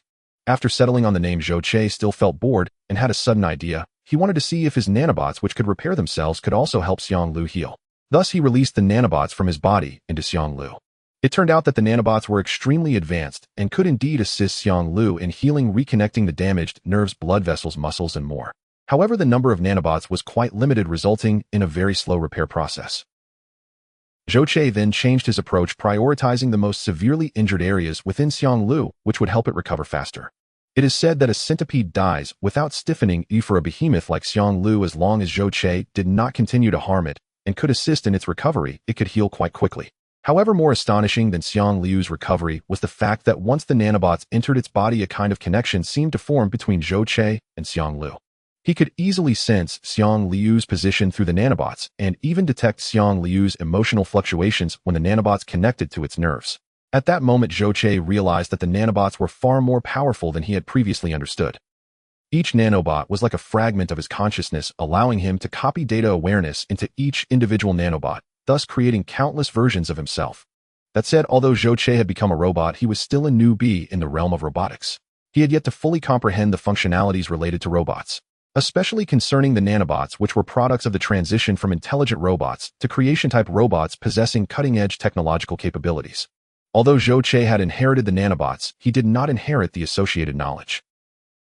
His previous use of the nanobots was merely the most rudimentary. He treated them as ordinary repair workers, merely fixing and improving the deficiencies and defects within himself. Now, with the positioning and consciousness-splitting functions of the nanobots, he saw a broader horizon. As for how to explore this, he would need to take his time. For instance, as Zhou Che revived these robots, he used the nanobots to overwrite their core programs, setting himself as the master of machines, becoming their ruler.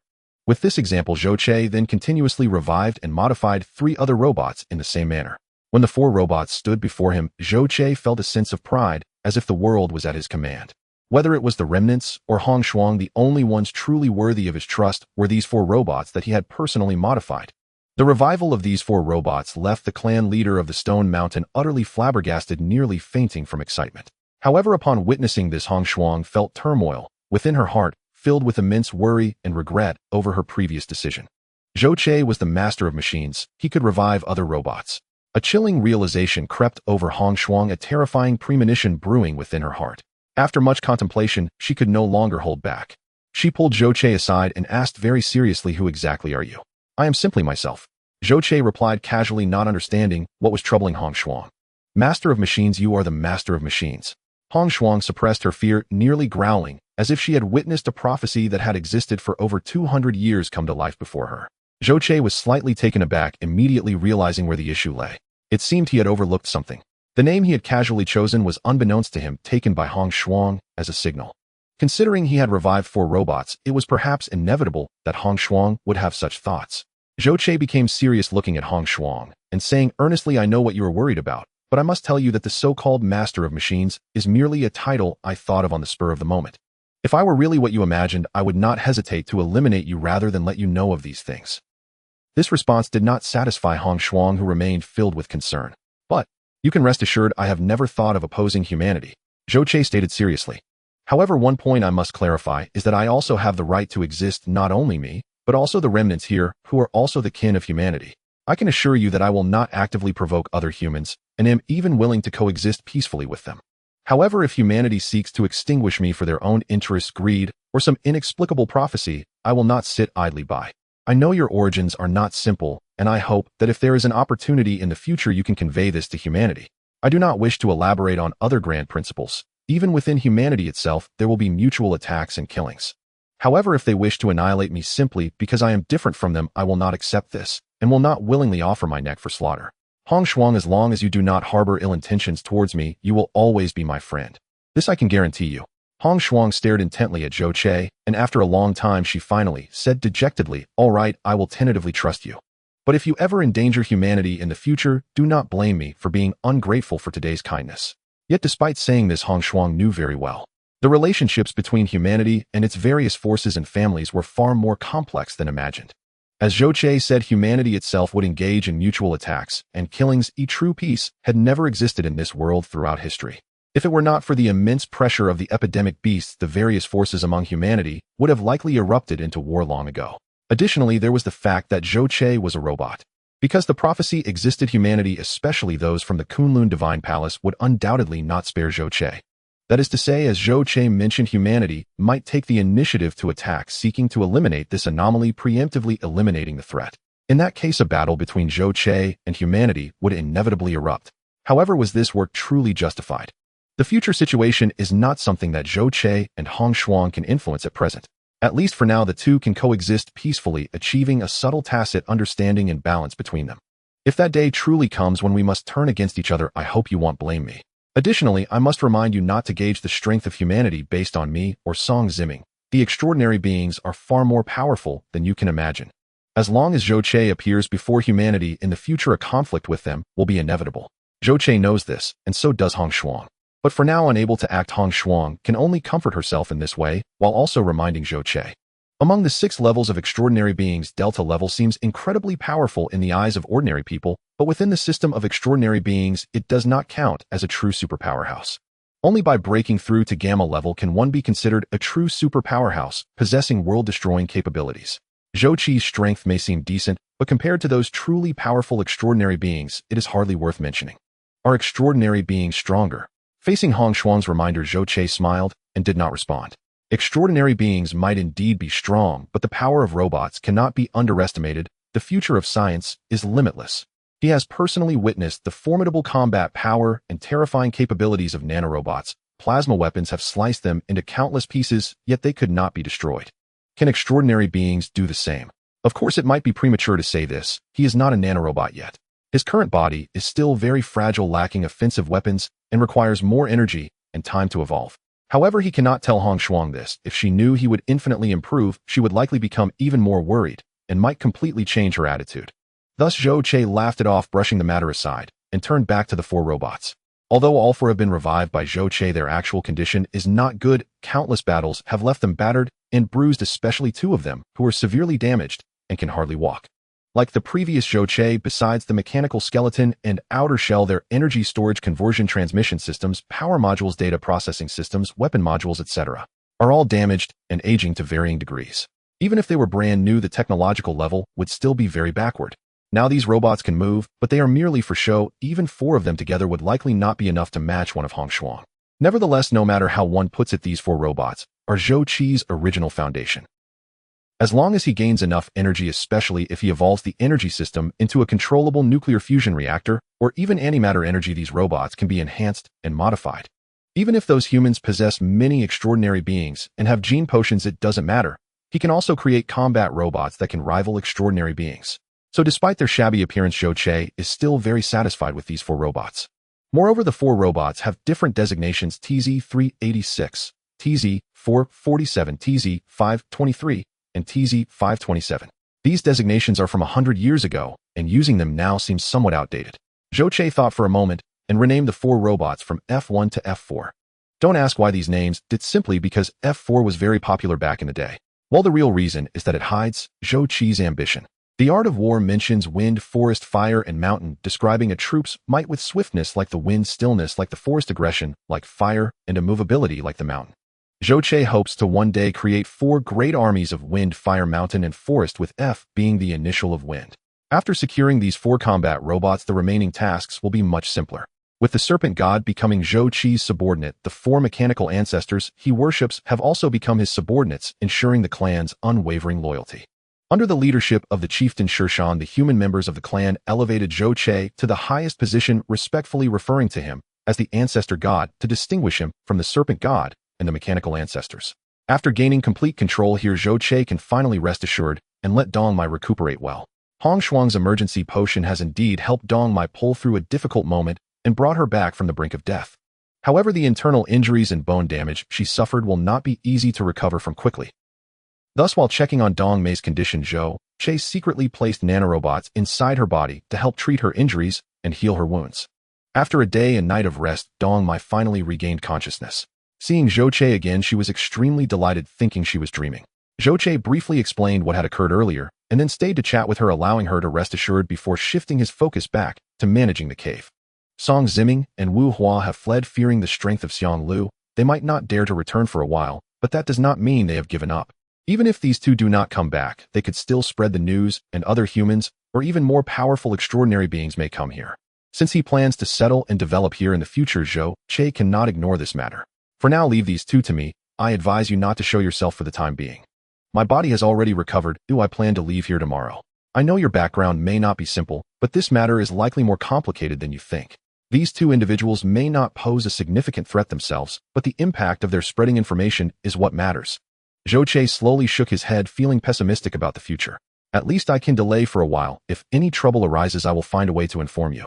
However, this matter will inevitably involve the Kunlun Divine Palace. No faction is willing to offend the Kunlun Divine Palace, so I must have enough leverage to persuade my clan to make a decision. I understand your meaning. Zhou Che nodded, and then called out Shirshan. Where is the peach orchard you mentioned? Lead us there to take a look. The level of risk one is willing to take depends on the size of the benefit. The mutated peach orchard containing X substance is precisely the key leverage Hong Shuang mentioned. The ancestor god wanted to see it, so Shirshan naturally would not refuse, and personally led the way to the peach grove in the valley. Although Hong Shuang had anticipated this, she was still shocked upon seeing the 10 acres of mutated peach trees in the valley. After the great rift vanished and the mist dispersed, the air was devoid of any trace of substance X. The only way to obtain substance X is to extract it from the plague beasts and certain mutated plants. However, the difficulty of this extraction is truly immense. Not only are plague beasts themselves hard to hunt, but the substance X they contain is also extremely scarce. Often hundreds or thousands of plague beasts are needed to extract a sufficient amount of substance X for a genetic mutation potion. From hunting to transporting the corpses, to extracting substance X and finally combining it with various rare herbs to develop the genetic mutation potion, the costs incurred in this process are incalculable. Thus, genetic mutation potions are priceless and hard to come by, which is not an exaggeration. Mutated plants are no different. Some are extremely dangerous and non-renewable. However, among the mutated plants there are a few that are quite special. These plants, after evolving, often do not possess any aggressiveness or only have minimal aggression, yet they bear fruits rich in substance X.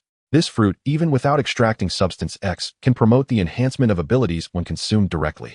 Most importantly, these plants are not consumable resources. As long as they are well protected, they can produce continuously. Therefore, in this world, every time a special plant is discovered, it will be fiercely contested by major factions, even to the point of launching genocidal or city-destroying wars. In addition to rare plants, there are also some special minerals, precious herb-producing regions, etc., which are targets of contention among various families and factions. Over the course of 200 to 300 years, humanity has killed each other over these resources, even under the watch of plague beasts, without knowing how many battles were fought and how many lives were lost. Later, under the coordination of the Kunlun Divine Palace and the participation of the 4 great divine cities, Qinglong, Baihu, Xuanwu, and Zhuge, the various factions and families jointly signed a peace treaty. This treaty clearly marked and divided the existing resource-producing areas aside from those that are already defined and fixed. Other resource areas belong to shared resources. Every 10 years, each family and faction would send their outstanding reserve disciples to compete in ability trials to determine the resource distribution for the next decade. Although this peace treaty barely resolved some disputes, it did not solve everything. For instance, during these 10 years, the newly discovered resources would still lead to fierce conflicts among families. Now Hong Shuang unexpectedly discovered a mutated peach tree in this valley that spanned a full 10 acres. It is no exaggeration to say that this peach orchard could stir the nerves of major factions worldwide, turning this place into a slaughterhouse. Hong Shuang suddenly felt that compared to this peach orchard, Zhou Qi's identity as a robot might not even be that important. Correspondingly, the trouble brought by this peach orchard would exceed Zhou Qi's own troubles. The intention to completely eliminate the robot is mainly related to the Kunlun Divine Palace, and many factions may not care much about it. However, resources are a matter that concerns all factions, and no one can resist the temptation. No matter what, you absolutely must keep this peach orchard a secret from anyone outside. Otherwise, you and your clan will be doomed. Moreover, it will be a situation from which no one can save you. Hong Shuang suppressed her shock and solemnly told Zhou Che. Zhou Che immediately understood, but still asked, "Is this peach orchard really that important?" Important. 100 times more important than you can imagine. This peach orchard is so vast that it could draw the attention of the lords of the 4 great divine cities, the Kunlun Divine Palace, even the plague beast hordes around the world, and superpowers from other continents to compete for it. Hong Shuang nodded, her voice trembling slightly, indicating just how shocking this situation was to her. Zhou Che finally realized the seriousness of the issue. As the saying goes, a common man is innocent, but possessing jade is a crime. For the clan, these peach orchards only serve to strengthen the body and resist nuclear radiation. Their other benefits are minimal. Zhou Che initially just wanted to use these mutated peaches to make a transaction with the forces behind Hong Shuang, hoping to exchange for some genetic mutation potions to help Dong Mai and the clan members awaken their abilities. But now after hearing Hong Shuang's words, he truly hesitated to trade the peaches easily. Fearing he might not understand, Hong Shuang continued to explain, based on the experience from other fruiting plants, I initially estimate that 1,000 gene of peaches could yield enough substance X to create an A-grade genetic mutation potion. The peach orchard has been tended by the clan and is growing well. It is expected to yield 5 gene of peaches per acre, which should not be a problem. 10 acres would yield around 40 A-grade genetic mutation potions, meaning that possibly 40 extraordinary beings could be born. And that would be annually. Can you imagine the temptation this poses to human factions? You must know that the 4 great divine cities currently produce fewer than 50 A-grade genetic mutation potions each year. Zhou Che fell silent at this, pacing back and forth like a normal person with his hands behind his back, quickly contemplating in his mind. Hong Shuang's meaning was already very clear. This peach orchard is a ticking time bomb capable of turning countless people into mere bones at any moment. However, Zhou Che also knew that everything has 2 sides. The value of this peach orchard lies there, but depends on how one chooses to utilize it. If one yields to fear and allows this peach orchard to rot here, that would definitely be the greatest waste.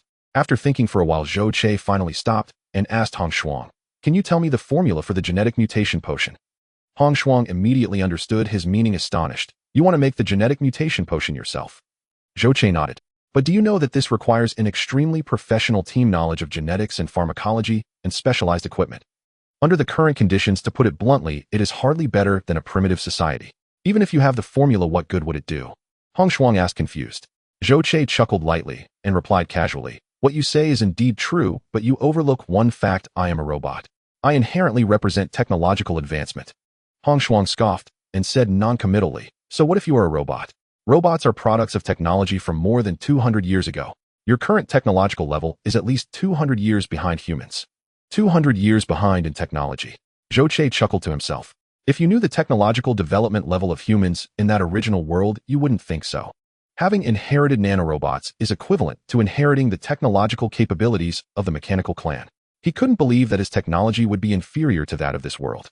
Despite thinking this in his heart, Zhou Che remained calm on the surface and insisted, "It all depends on how one applies themselves. Furthermore, standing on the shoulders of giants will always provide a broader perspective. As long as we have the potion formula, we can reverse engineer it for research, which should be somewhat easier, right?" Zhou Che is determined to create the gene potion by himself, a point that Hong Shuang does not agree with. However, she also knows that this is the best way for Zhou Che to utilize this peach orchard. But the problem is she cannot assist Zhou Che with this. Hong Shuang explained, "In the Eastern continent, the technology for developing gene potions is controlled by 3 companies: the Tiangong Biotechnology of Kunlun Divine Palace, Zhuke Pharmaceutical of Zhuke Divine City, and Binchao Pharmaceutical of Qinglong Divine City. Among them, Tiangong Biotechnology is one of the strongest biopharmaceutical companies in the Eastern continent and even the world. Since the era of the Great Rift began, it has gathered the most elite scientific talents from the Eastern continent. After hundreds of years of accumulation, its technological level is naturally unparalleled, possessing a natural advantage. Therefore, on the Eastern continent, only Tiangong Biotechnology can produce A-grade gene mutation potions. The other 2 biopharmaceutical companies only began to develop after the establishment of the 4 divine cities following the extermination of robots over 200 years ago. Although they have made great progress in recent years, their best level currently is only capable of producing grade gene mutation potions. Each of these 3 companies regards the potion formulas as top secret resources. It is simply impossible for others to obtain the formulas." Zhou Che stroked his chin, pondering for a moment, and said, "That's quite a predicament. If we really can't get the formula, could you help me obtain a bottle of potion first? Even if it's just the lowest grade potion. Are you planning to analyze the components of the potion to reverse engineer the formula? I advise you not to waste that effort and resources. The difficulty is no less than creating the formula directly. Everyone knows that gene mutation potions are immensely profitable and foundationally powerful. Do you think that among the many forces on the continent, no one else has thought like you? However, for over 200 years, there have only been these 3 pharmaceutical companies on the Eastern continent." Hong Shuang was not optimistic about Zhou Che and advised against it. "Just because others can't doesn't mean I can't.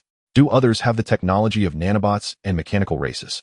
Of course, the number of nanobots is a bit low now, and there are many things to do, so I might be busy. But once the number of nanobots increases, analyzing a potion formula will be a piece of cake." Zhou Che insisted, "Still, as I said, it's all about effort. I have so many resources, rather than waste them, why not use them for experiments? What if it succeeds?" Zhou Che's words left Hong Shuang speechless. It does sound quite reasonable. In this world, which force has such abundant resources to waste as Zhou Che can? Nevertheless, despite that, it still pains Hong Shuang to see so many resources wasted. Moreover, for her family, especially for her lineage, and for herself, this resource is indeed needed. After careful consideration, Hong Shuang suggested, "How about this? I will find a way to get you the potion. I also need these peaches, but I won't ask for too many. Just 500 gene each year. 500 gene of peaches in exchange for a grade potion." Zhou Che quickly assessed in his heart. According to what Hong Shuang said, 1,000 gene of peaches could extract the X substance needed for an grade potion. Exchanging 500 gene of peaches for a grade potion, even accounting for other preparation costs, this deal for Hong Shuang would definitely be profitable, and even an extraordinary profit at that. If he were to hunt a few hundred plague beasts, the necessary losses and costs would definitely exceed the transportation of 500 gene of peaches. However, Zhou Che did not actually calculate or worry about it, because he needs Hong Shuang, who without her his peaches would only rot on the ground. So even if Hong Shuang demands 1,000 gene of peaches to exchange for a grade potion, Zhou Che would agree without hesitation. Of course, even if Zhou Che agrees, Hong Shuang wouldn't dare to ask for that. Although the benefits are tempting, she must also consider whether she can handle it, or else it would not be a benefit, but rather a deadly poison. After some contemplation, Zhou Che suddenly spoke up. "I have a suggestion. How about this? You give me one grade potion and one grade potion at once. In the next 10 years, I promise to give you 500 gene of peaches each year, but I won't ask for any other benefits. What do you think? Are you trying to help Dongmai awaken her powers?" Hong Shuang asked. Zhou Che is a robot and does not need gene mutation potions. The only possibility is Dongmai. Even though she knew this, Hong Shuang couldn't help but ask.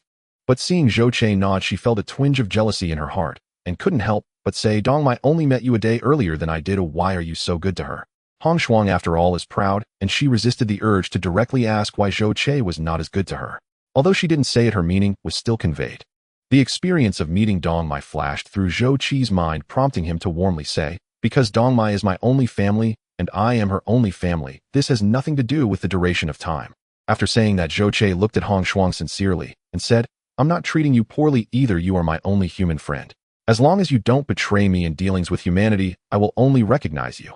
Moreover, you can have my promise. If you encounter any situation where you need my help in the future as a friend, I will be obliged to assist you." Zhou Che's words deeply moved Hong Shuang, but she soon felt a sense of sigh and sadness in her heart.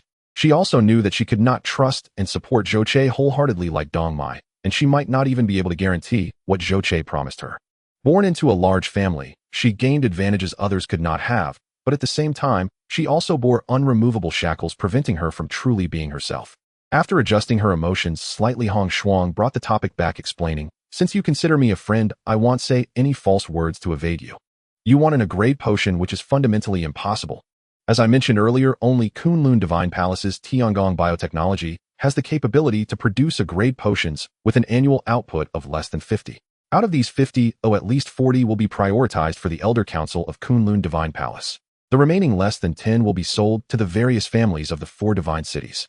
Gene mutation potions can not only allow ordinary people a certain chance to awaken their powers, but also are critical materials for enhancing their abilities. If it were not for maintaining the sacred status of Kunlun Divine Palace, balancing the powers of each side, and trading for more resources, even these 10 would not necessarily be released. Although I come from a good background, I am still not qualified to obtain a grade potions. Even obtaining a grade potion is not an easy task. What I can guarantee is that the highest I can offer is a grade potion. The probability of awakening supernatural abilities with a clever gene mutation agent is only 40, which is less than half. As for the level gene mutation agent, the probability of awakening supernatural abilities is even lower at only 20, and it even carries a certain fatality rate. This thing is akin to poison. It's essentially a gamble with one's life. For Dongmai, obtaining a level gene mutation agent is already her greatest hope. However, for Zhou Che, he would never allow Dongmai to use such a severely flawed level agent. After listening to Hong Shuang's introduction, Zhou Che understood that high-quality gene agents are indeed extremely rare. Even those in power may not be able to obtain them. After some consideration, Zhou Che said, "In that case, my original conditions remain unchanged. You should try your best to help me acquire a level agent. If that is impossible, then a clever one. This condition is already quite lenient."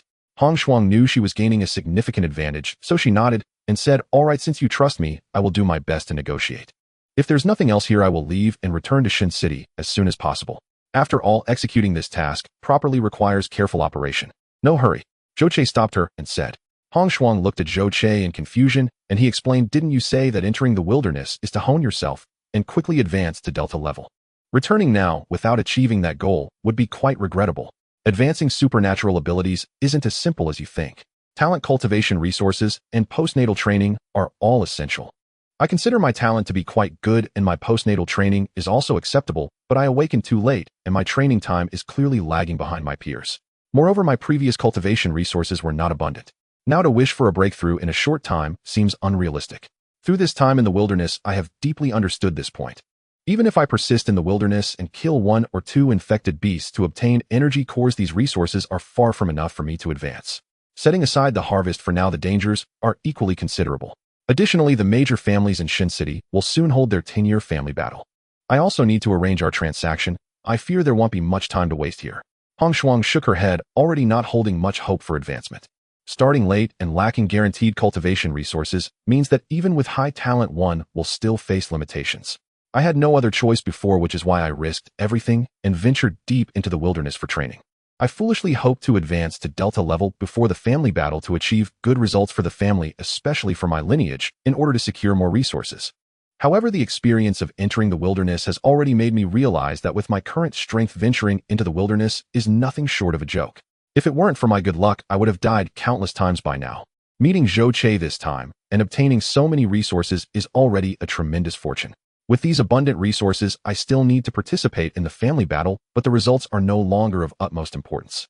500 pounds of mutated peaches each year. With this contribution, my father's status in the family will surely rise.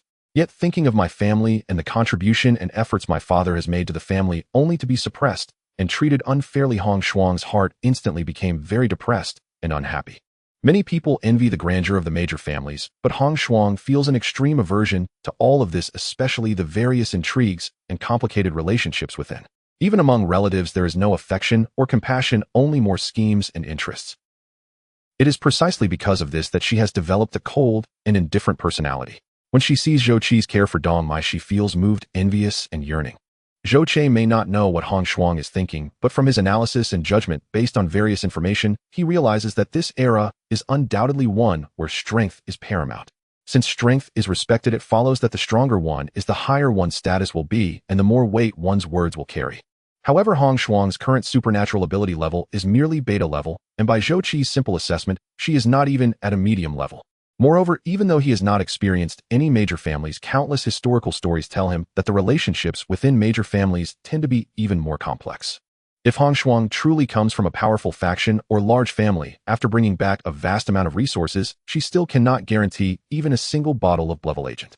The problems within are likely significant. Therefore, whether for his own considerations or for Hong Shuang's, Zhou Che must find a way to support her, hoping she can advance to a higher level and increase her influence within the family. However, he does not fully understand the training of extraordinary beings, so he curiously asked, how do you extraordinary beings train and advance? You already know about the origins and levels of extraordinary beings. Currently, extraordinary beings basically awaken their supernatural abilities through gene mutation agents, being known as postnatal extraordinary beings. The strength of extraordinary beings is primarily reflected in the abilities awakened, the level attained, and other aspects. While one cannot autonomously decide which supernatural ability to awaken, the level attained is influenced by various factors.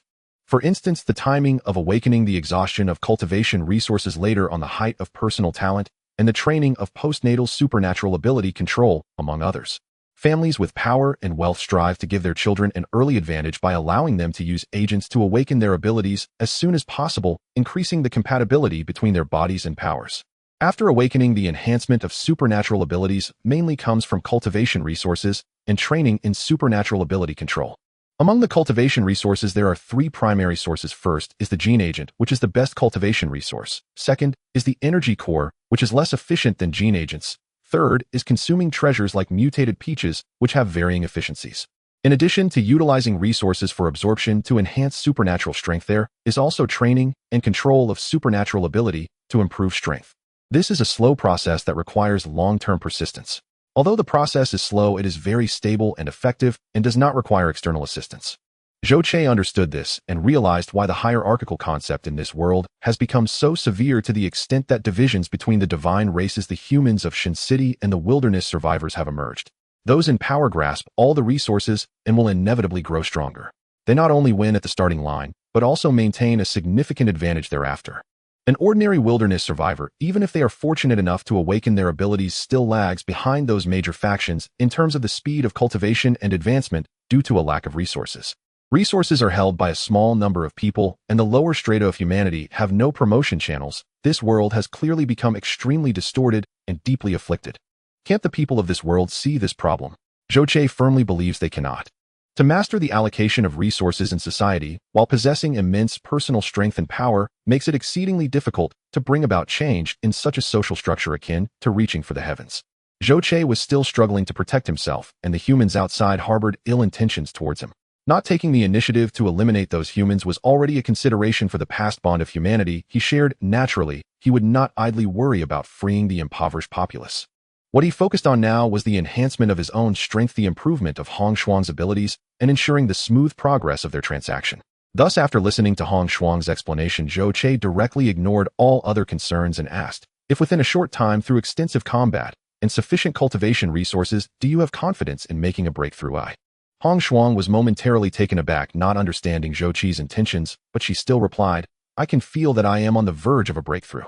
If cultivation resources are sufficient, I should be able to give it a try. Good, since that's the case, how about we go hunt the epidemic beasts tomorrow? The resources will be prioritized for your cultivation. You are the key person in the transaction, and advancing to a higher level will make traversing the wilderness much easier in the future. Additionally, this peach has just been born, and it will take at least 3 more months to mature, so we should have plenty of time. Zhou extended an invitation to Hong Shuang, explaining. Hong Shuang shook her head and replied, it is not as easy as you think. Cultivating with the energy cores of epidemic beasts is not efficient for transcendent beings. It can restore energy, though. Moreover, even if you and I join forces, given our strengths considering recovery from injuries, we probably won't be able to hunt down many energy cores in 2 or 3 months. Zhou suggestion seemed unrealistic to Hong Shuang, but she was still very grateful for Zhou intention to help her. But Zhou chuckled confidently and said, just the 2 of us working together won't do, but have you forgotten about Xiang Lu? That giant snake. Hong Shuang finally realized. Their combined strength might not be enough, but the power of that giant snake was nearly invincible. With the protection of this giant snake, this endeavor seemed truly feasible. After a moment's thought, Hong Shuang immediately nodded in agreement. The opportunity to train safely was indeed a tremendous fortune. Many large families and influential groups arrange wilderness training for their heirs and provide dedicated guardians to ensure rapid growth while preventing their downfall. However, she was not valued in her family, unable to enjoy such conditions, and due to her excessive pride, she ventured into the wilderness alone with just a knife. After experiencing setbacks and witnessing the dangers of the wilderness, she realized that attempting to train alone was almost suicidal. But with the giant snake to guard her, things would be different. As Zhou said, as long as one's strength was strong enough, no one would dare to overlook them. Since the family did not intend to focus on cultivating her, believing women lacked the value for family training, they only thought of using her for marriage alliances. Then she would rise and grow in her own way, using her strength to seize her own freedom. What were prominent families and powerful clans? As long as her strength was formidable enough, she would be a powerhouse. Looking back, Zhou was indeed right during their previous discussions. Humanity sets limits on itself, dividing so-called ranks out of greed and selfishness, suppressing not only other races, but even their own kin. Given this, why should she bear the so-called responsibilities and obligations for that illusory family? If Zhou regarded her as a friend, then he truly was her friend. Relying on each other as friends was more reliable than any so-called family. Thinking of this, Hong Shuang, who had been feeling down, suddenly had a breakthrough. Zhou was unaware that his decision would completely change Hong Shuang. Seeing her agree, he excitedly said, great. Since you've agreed, let's discuss the itinerary. From the data acquired from F1 and the accumulated experiences of the descendants, we know that the mountain beneath us is called Langya Mountain. The western side is a nuclear radiation zone nearly devoid of life, with no birds crossing, only some disgusting mutated creatures dwell within.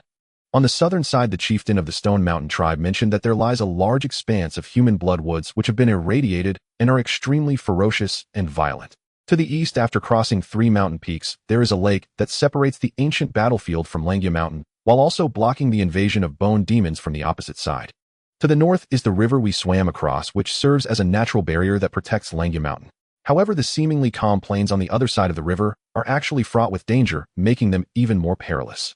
The mutated spore creatures on the ground can parasitize living beings and drain their nutrients in a very short time. Meanwhile, the thorny earthworms lurk underground, ready to feast on unsuspecting prey. Thus, this area is genuinely a natural paradise. It makes sense that the descendants could remain independent for so many years. This is the best peach blossom garden amid chaos. The only way in and out of here is actually the rushing river to the north. Previously, Xiang Lu guarded the big river, preventing other creatures from entering or leaving, but that poses no problem for us. As long as our transaction can proceed smoothly, and we analyze the formula for the genomutating potion, later the future Peach Blossom Garden will become a true earthly paradise. An earthly paradise is certainly not some so-called Kunlun sacred palace. Zhou Che stood atop the mountain looking out in all directions, his demeanor reminiscent of a person rallying the nation with fervent words. Clearly, although he appeared to be silent over the past 2 days, he had indeed done his homework. Understanding oneself and the enemy is crucial. Since he intended to develop here, he had to first familiarize himself with the surrounding geographical environment. After hearing Zhou Qi's introduction, Hong Shuang couldn't help but marvel that this truly was an exceptional hidden paradise. Though it seemed surrounded by various dangers, it was in fact a natural protection. In her heart, she suddenly felt a sense of anticipation and yearning for this Peach Blossom Garden that Zhou Che spoke of. Perhaps if she were to live here in the future, she would no longer be bound by her family's restrictions and could enjoy true freedom. Although Hong Shuang felt some anticipation, she did not immediately express it to Zhou Che. Even if she genuinely planned to join the Peach Blossom Garden in the future, she needed to complete the transaction first to lay a foundation for its development. Since Zhou Che as a robot was not suited to walk in the human world, she would temporarily take his place to navigate through the human realm. After coming to terms with these thoughts, Hong Shuang felt her spirits lifted and asked, "So how do you plan to arrange the hunt for the bone demons in the ancient battlefield?" In Hong Shuang's view, hunting bone demons had the greatest advantage. As long as they could lure the bone demons to the riverbank, the giant snake could utilize its advantage in the water to launch an attack. However, Zhou Che shook his head and said no. No. Zhou Che shook his head in refusal at Hong Shuang's proposal. He had his own plan. For Peach Blossom Sanctuary, the more bone demons inhabiting the ancient battlefield, the better. Only then can they form an impregnable barrier, far more effectively repelling other intruders.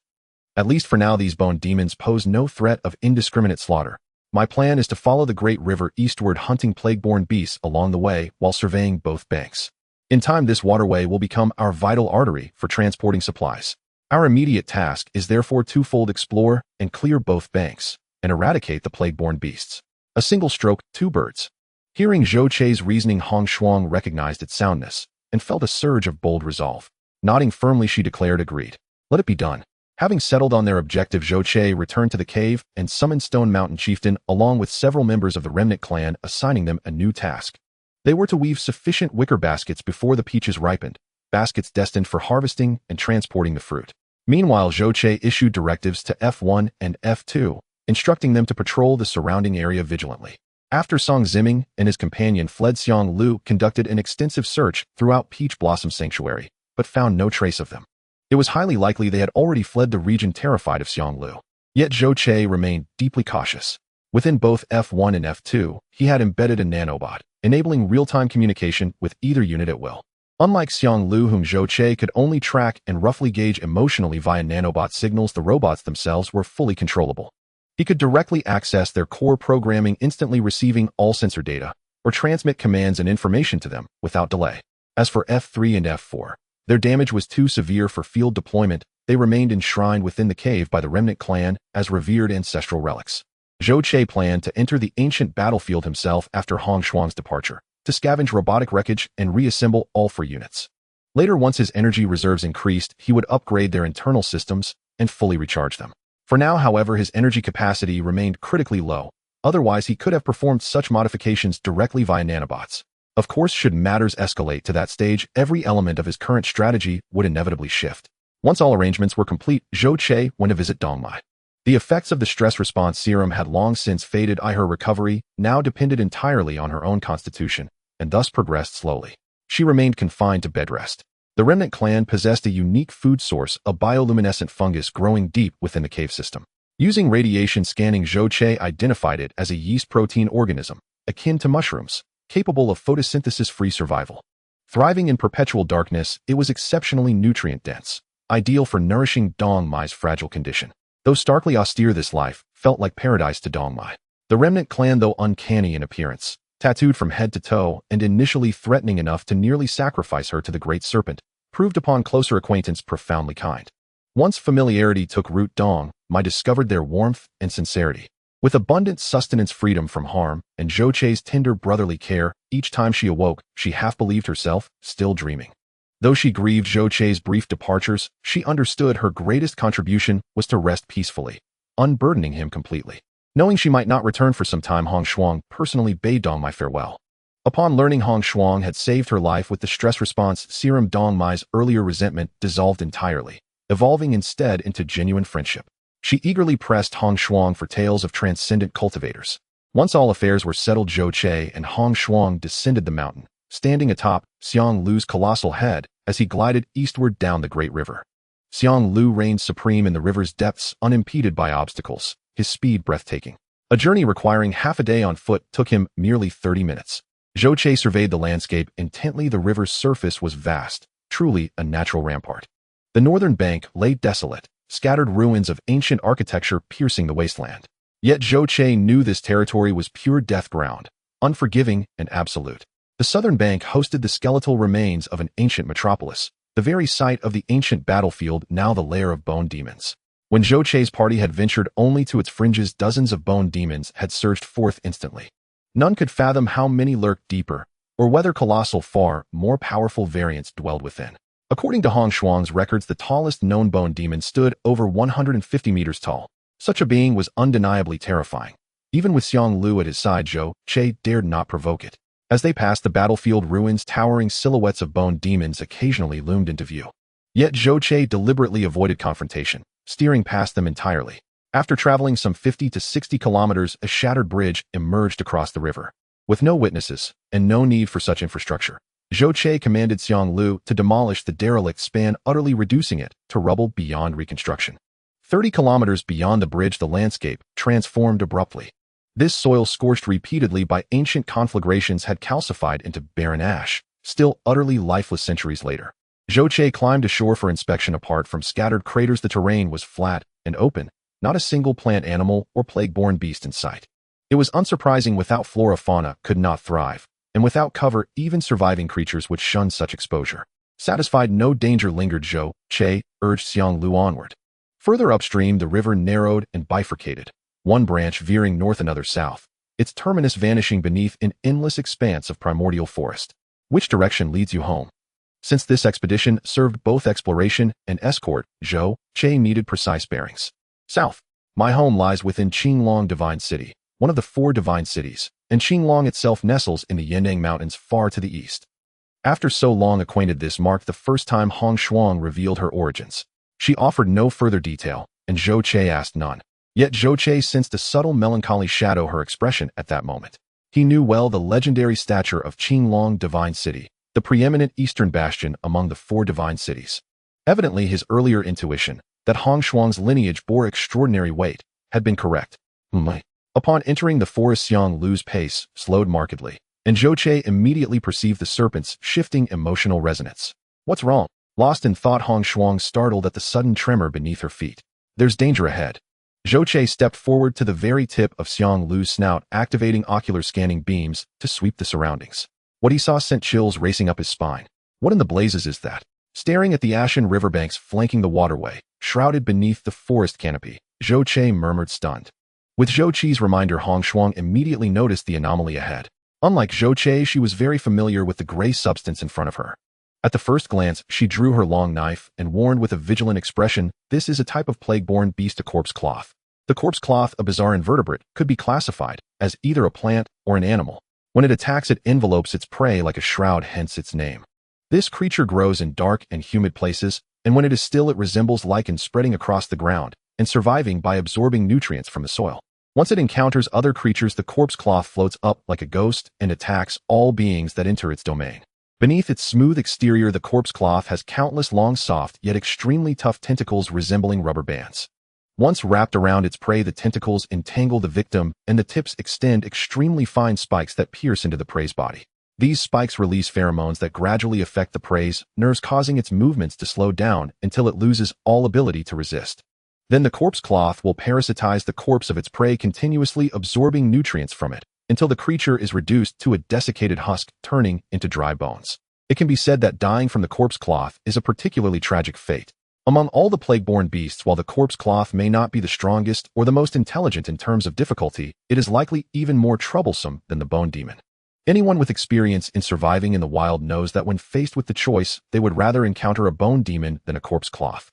Although the individual strength of the corpse cloth is not strong and cannot compare to that of the bone demon, one might still survive an encounter with a bone demon, but facing a corpse cloth the chances of survival are almost zero. Moreover, corpse cloths reproduce in great numbers and are extremely easy to breed. As long as there is enough food and energy, they will begin asexual reproduction and greatly expand their territory. Thus, when encountering a corpse cloth, there usually isn't just one, but a vast multitude far beyond imagination. After hearing Hong Shuang's introduction, Zhou Che couldn't help but feel a bit of a headache. Being a robot, he didn't have to worry about the corpse cloth. With his metallic body, even if these corpse cloths wrapped around him completely, they would not be able to harm him. It would only be a bit of a hassle. But the problem is Hong Shuang cannot afford to be careless. If there were only a few corpse cloths, she might handle them easily. But facing an endless army of them, even if she were promoted to Delta level, she would only be able to flee in panic. Additionally, when these creatures float up, they are about the size of a person and are soft and boneless. Despite Xiang Liu's strength, he has no better way to eliminate them. On the contrary, his large size becomes a significant weakness against the corpse cloth. Once they parasitize him, they would reproduce endlessly on him, leading Xiang Liu to a slow death. Xiang Liu, who had previously been bold and unrestrained while traversing the territory of the Bone Demon, was now hesitant, clearly aware that the corpse cloth was not to be trifled with. This place has dense forests, is dark and humid, and probably no one has ever been here. These corpse cloths have likely been reproducing here for many years, and their numbers are incalculable. It would be best for us to take a detour. The gray ground ahead has already begun to bulge, clearly indicating that the corpse cloth has detected prey and is gradually awakening from its plant state. Hong Shuang's expression tightened as she hurriedly suggested. Zhou Che didn't want to take any risks and quickly ordered Xiang Liu to retreat. When the corpse cloth discovered prey but did not enter the encirclement, instead attempting to flee, it immediately began to tremble violently, and one by one, they truly floated up like ghosts rushing towards Zhou Che and the others at high speed. These things are so fast. Zhou Che turned to look back while standing on Xiang Liu. Upon seeing the dark mass of corpse cloth rapidly pursuing them, he couldn't help but feel a chill run down his spine, finally understanding why Hong Shuang was so wary. What shocked Zhou Che even more was that the speed of the corpse cloth was incredibly fast. He calculated that it was at least 30 meters per second. With their large numbers and incredible speed, it's no wonder that everyone fears them. Fortunately, Xiang Liu's speed is still faster than that of the corpse cloth. Although the pursuing army of corpse cloths is impressive, they are unable to catch up, gradually falling behind. However, these corpse cloths do not seem willing to easily give up such a large meal, relentlessly pursuing them. The dark mass spreads through the jungle and over the river, looking extremely terrifying. Can corpse cloths survive in water? After increasing the distance, Zhou Che felt much more relaxed and could leisurely check the corpse cloth behind them. Hong Shuang shook her head and replied, "These creatures do resemble jellyfish and prefer humid areas, but they cannot survive in water, or rather they cannot enter water. Due to their light weight, once they enter the water, they immediately float to the surface, at most just drifting on the water's surface unless they are pulled into the water by other creatures." "Are you thinking of diving through the water?" Hong Shuang asked curiously as she turned to Zhou Che. Zhou Che chuckled and said, "Don't you think the corpse cloth is a natural gateway?" "A natural gateway?" Hong Shuang was puzzled. "Oh, do you mean entering the Peach Blossom Spring?" This river is the only way into the Peach Blossom Spring, and Hong Shuang thought Zhou Che was referring to that. Zhou Che chuckled at Hong Shuang's misunderstanding, but did not elaborate further.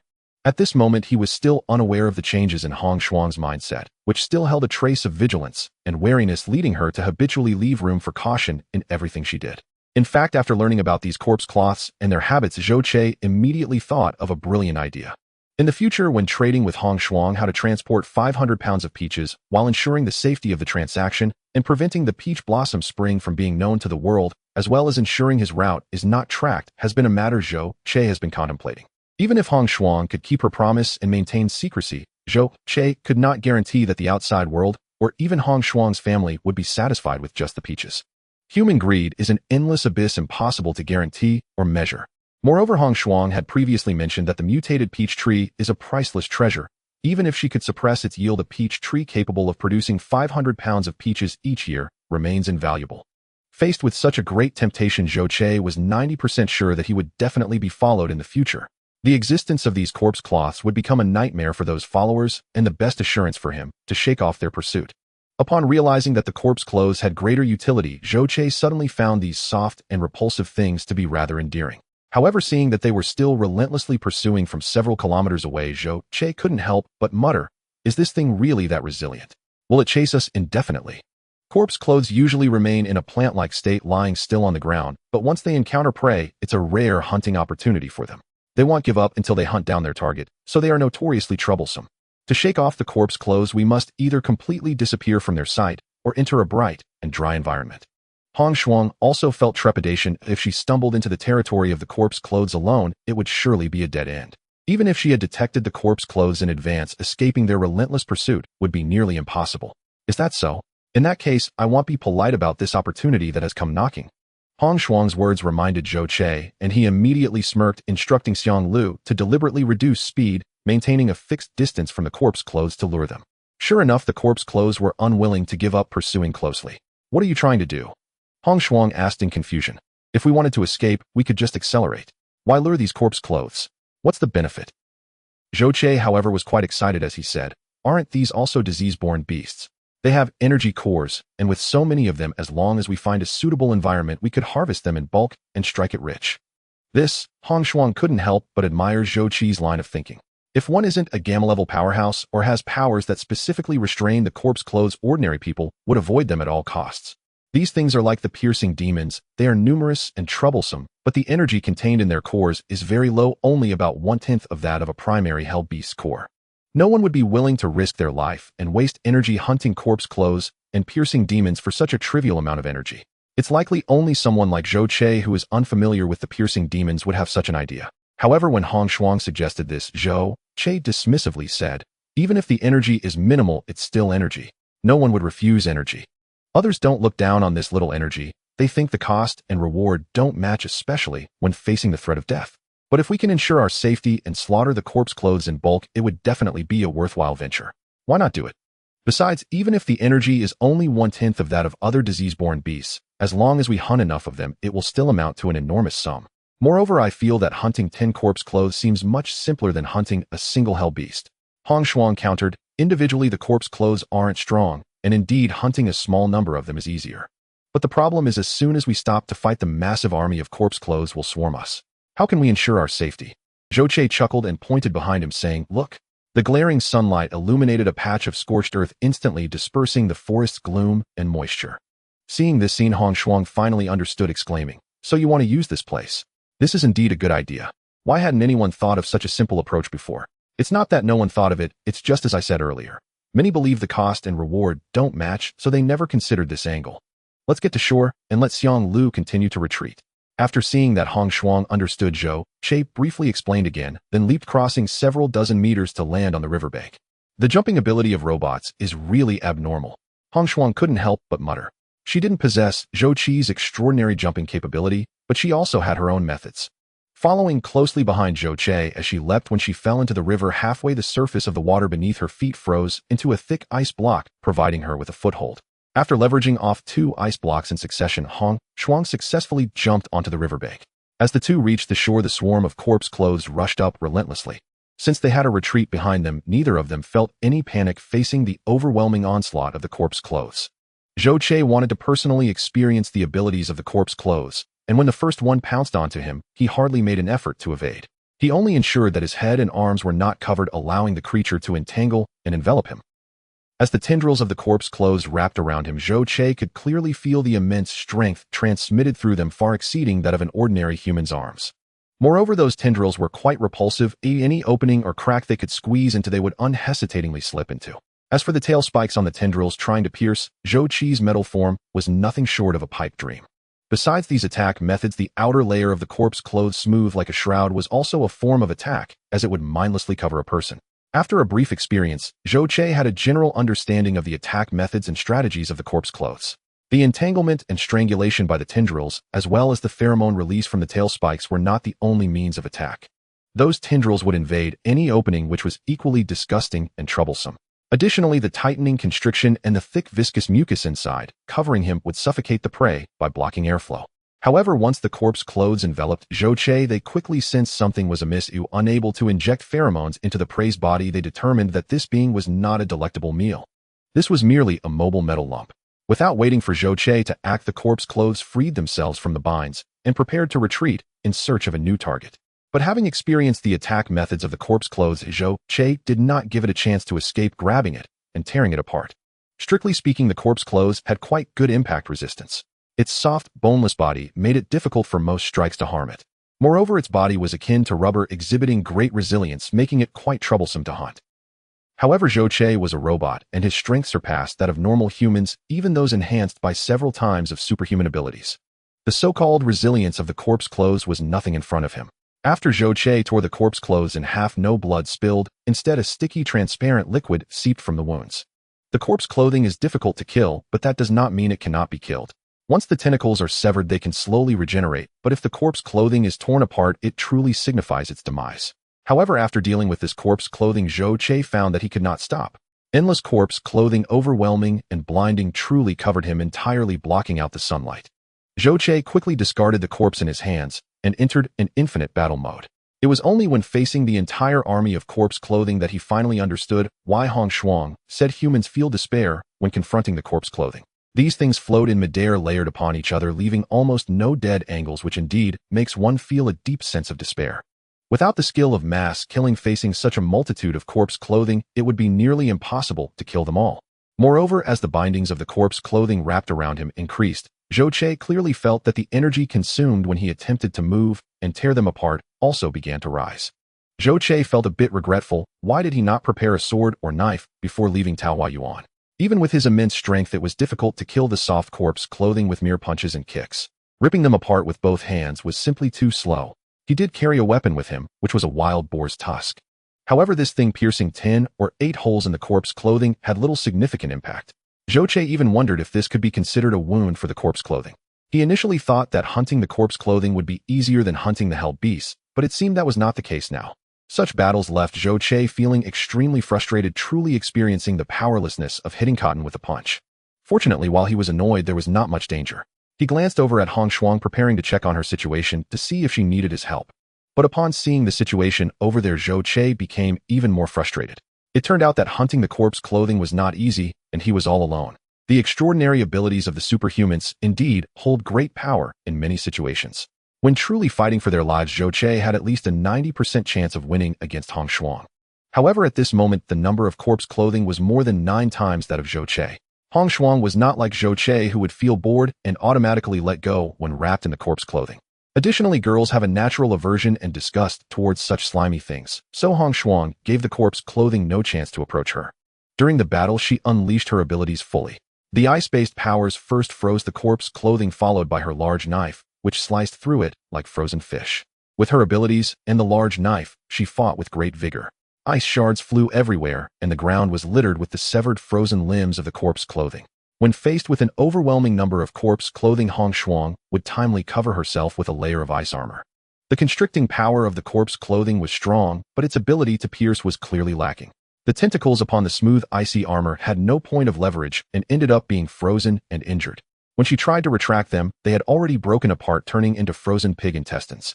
Since there was a retreat route behind her, Hong Shuang did not hesitate to use her abilities, honing her powers to the utmost. Under her ruthless slaughter, the corpse clothing was almost completely wiped out. However, the visual capacity of the corpse clothing was extremely weak, primarily relying on the pheromones and bioelectricity within their prey to determine their location and attack targets. While Hong Shuang continued fighting with high intensity, her body uncontrollably released a vast amount of pheromones and bioelectricity. To the corpse clothing, this was like a lighthouse in the dark, so bright, so dazzling, and so alluring. Thus, although Hong Shuang was slaughtering the corpse clothing and killing countless, the number of corpse clothing around her not only did not decrease, but instead increased, surrounding her layer by layer. On the other hand, Zhou Che had completely figured out after continuous attacks from the corpse clothing that he was not a delicacy, but merely a stone that could move. This intelligence relative to lower species had its own means of communication. After a simple transmission of pheromones, the army of corpse clothing all abandoned their assault on Zhou Che, turning their full attention to Hong Shuang. Damn it, are they looking down on me? The damage was minor, but the insult was profound. Seeing the corpse clothing abandon him and rush towards Hong Shuang, Zhou Che immediately dashed to her side and shouted, "Give me the knife, focus on using your abilities." The number of corpse clothing is simply too much, Hong Shuang thought, feeling overwhelmed when she heard Zhou Che's shout. Knowing that Zhou Che was strong and fast, Hong Shuang did not hesitate after hearing his call and directly tossed the long knife in her hand to him. Upon receiving the large knife, Zhou Che felt as if he had wings like a tiger, and his combat power and lethality instantly skyrocketed. With his powerful strength, the 1.56-meter large knife swung wide, and regardless of whether the corpse clothing was frozen or not, they were all severed into 2 parts, crashing down from the sky.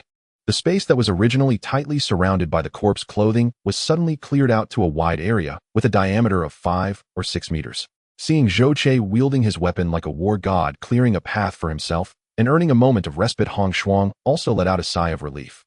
She then focused her spirit and began to concentrate on unleashing her abilities, freezing the surrounding army of corpse clothing. With their cooperation, their killing efficiency increased exponentially. Although the number of corpse clothing was large, they could never break through the defense set by the two. In Zhou Qi's view, this was simply mindless slaughter. He could just wait to collect the energy cores afterward. What could be better than this in the world? For Hong Shuang, hunting the corpse clothing was only one aspect. More importantly, with Zhou Che holding the pressure, she could control her abilities more calmly and accurately. This was an excellent opportunity for her to stimulate her potential and hone her abilities.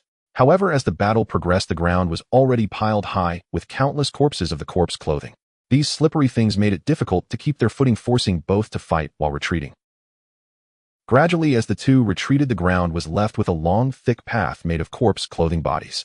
We have already left the forest and entered the scorched earth. It seems these corpse clothing are still pursuing us relentlessly. While Zhou Che killed enemies, he also observed the surrounding environment. Seeing that they had left the forest and entered an environment disliked by the corpse clothing, he began to doubt whether he had underestimated them. It's the sunlight, it must be the sunlight. Hong Shuang gasped, finally finding a gap to shout. Zhou Che looked up, it was already late evening, and the sunset painted the sky red like blood. Although the sky was still relatively bright, it was incomparable to the blinding light of noon shining down on the scorched earth. He had indeed underestimated the situation, neglecting that the sun would set as time passed. And after the sunlight weakened, its effect on the corpse clothing was greatly diminished. Hong Shuang, like Zhou Che, was solely focused on slaughter, oblivious to the passage of time and the sun. Zhou Che was faring better as the energy within his body was relatively ample, and his merciless hunts drew no interest from the corpses, presenting little danger. However, Hong Shuang was in a different predicament. Previously aware of an escape route, she had used her powers with reckless abandon. Now realizing the dire situation, it was evidently too late. Both the energy of her abilities and her own physical strength were nearly at their limit. Fight through. Continue retreating deeper into the scorched earth. Zhou Che noticed Hong Shuang's exhaustion and immediately wielded his large blade to escort her as they began to break through. After retreating another 2 miles, Hong Shuang could no longer hold on and collapsed to the ground, her powers severely drained, leaving her in a near comatose state. Fortunately, it was after they had entered the depths of the scorched earth where the dry atmosphere made the corpses grow restless, and their numbers began to noticeably dwindle. Seeing Hong Shuang fall, Zhou Che hurriedly rushed over to carry her, maximizing his speed, while swinging his blade to slay the approaching corpses, rapidly advancing deeper into the scorched earth. At this point, he sought not to kill enemies, but merely to escape as swiftly as possible. The environment ultimately played a crucial role. As they delved deeper into the scorched earth, the relentless corpses ceased their pursuit. When night fell, Zhou Che finally shook off his pursuers completely and stopped to set Hong Shuang down. Here, these are the energy cores I managed to gather earlier. You can use them to recover your energy. Zhou Che took out 7 or 8 energy cores from the corpses and handed them to Hong Shuang. Under the faint starlight, a robot presented several energy cores before her. While not a particularly beautiful scene, it stirred a profound sense of emotion within Hong Shuang.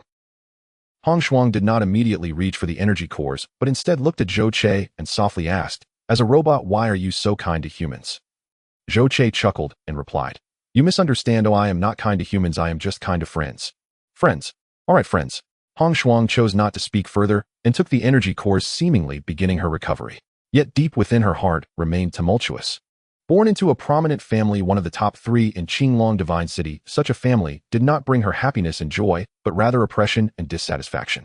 Her father, with poor awakening abilities and talent, was not valued within the family and faced various forms of exclusion and suppression. As a girl, she was deemed destined for marriage from a young age, and thus any benefits within the family never fell to her. Even the gene mutation agent was only obtained when she was 12 after much pleading from her father, who barely secured a clever agent. This alone caused her to start 5 or 6 years later than her peers. Fortunately, she was lucky enough to awaken with a 40 probability. Even more fortunate was her talent ranking above average among the 4 levels of excellence, upper, middle, and lower. She had thought such talent would ensure she received focused training from the family, only to realize how naive she truly was. She awakened too late. Even if her talent is good, she is years behind. She is a girl. Of what use is her talent if she will eventually marry into another family? Investing resources in her is training for someone else. Other children in the family have good talents and abilities, and they have been training for many years, just in time for the family war every decade. Reducing resource allocation now to train a newcomer is akin to severing the family's future. But her talent cannot be wasted. It can be well publicized. Countless families will surely hope for a marriage alliance. "Oh, third brother, you've given birth to a good daughter." Those voices still echoed in Hong Shuang's mind. Seeing her daughter, who clearly possessed exceptional talent, being neglected and overlooked, her father felt immense guilt and sought her grandfather's support, affirming her value to other clan members. However, all he received were more reprimands and jeers. Later, Hong Shuang understood that training resources were limited, and everyone desired to grow stronger, hoping to claim a share of the pie akin to seeking to pull the tiger by its skin. Though her father worked tirelessly to contribute to the family and accumulate resources to help her, these resources were merely a drop in the bucket compared to her training needs. She could endure the family's oppression and the injustices faced, but she could not bear the thought of them stripping away her future, treating her as a commodity for marriage alliances under the guise of family interests. Thus, from the moment of her awakening, she knew she had to strive to become powerful and to seize control of her own destiny.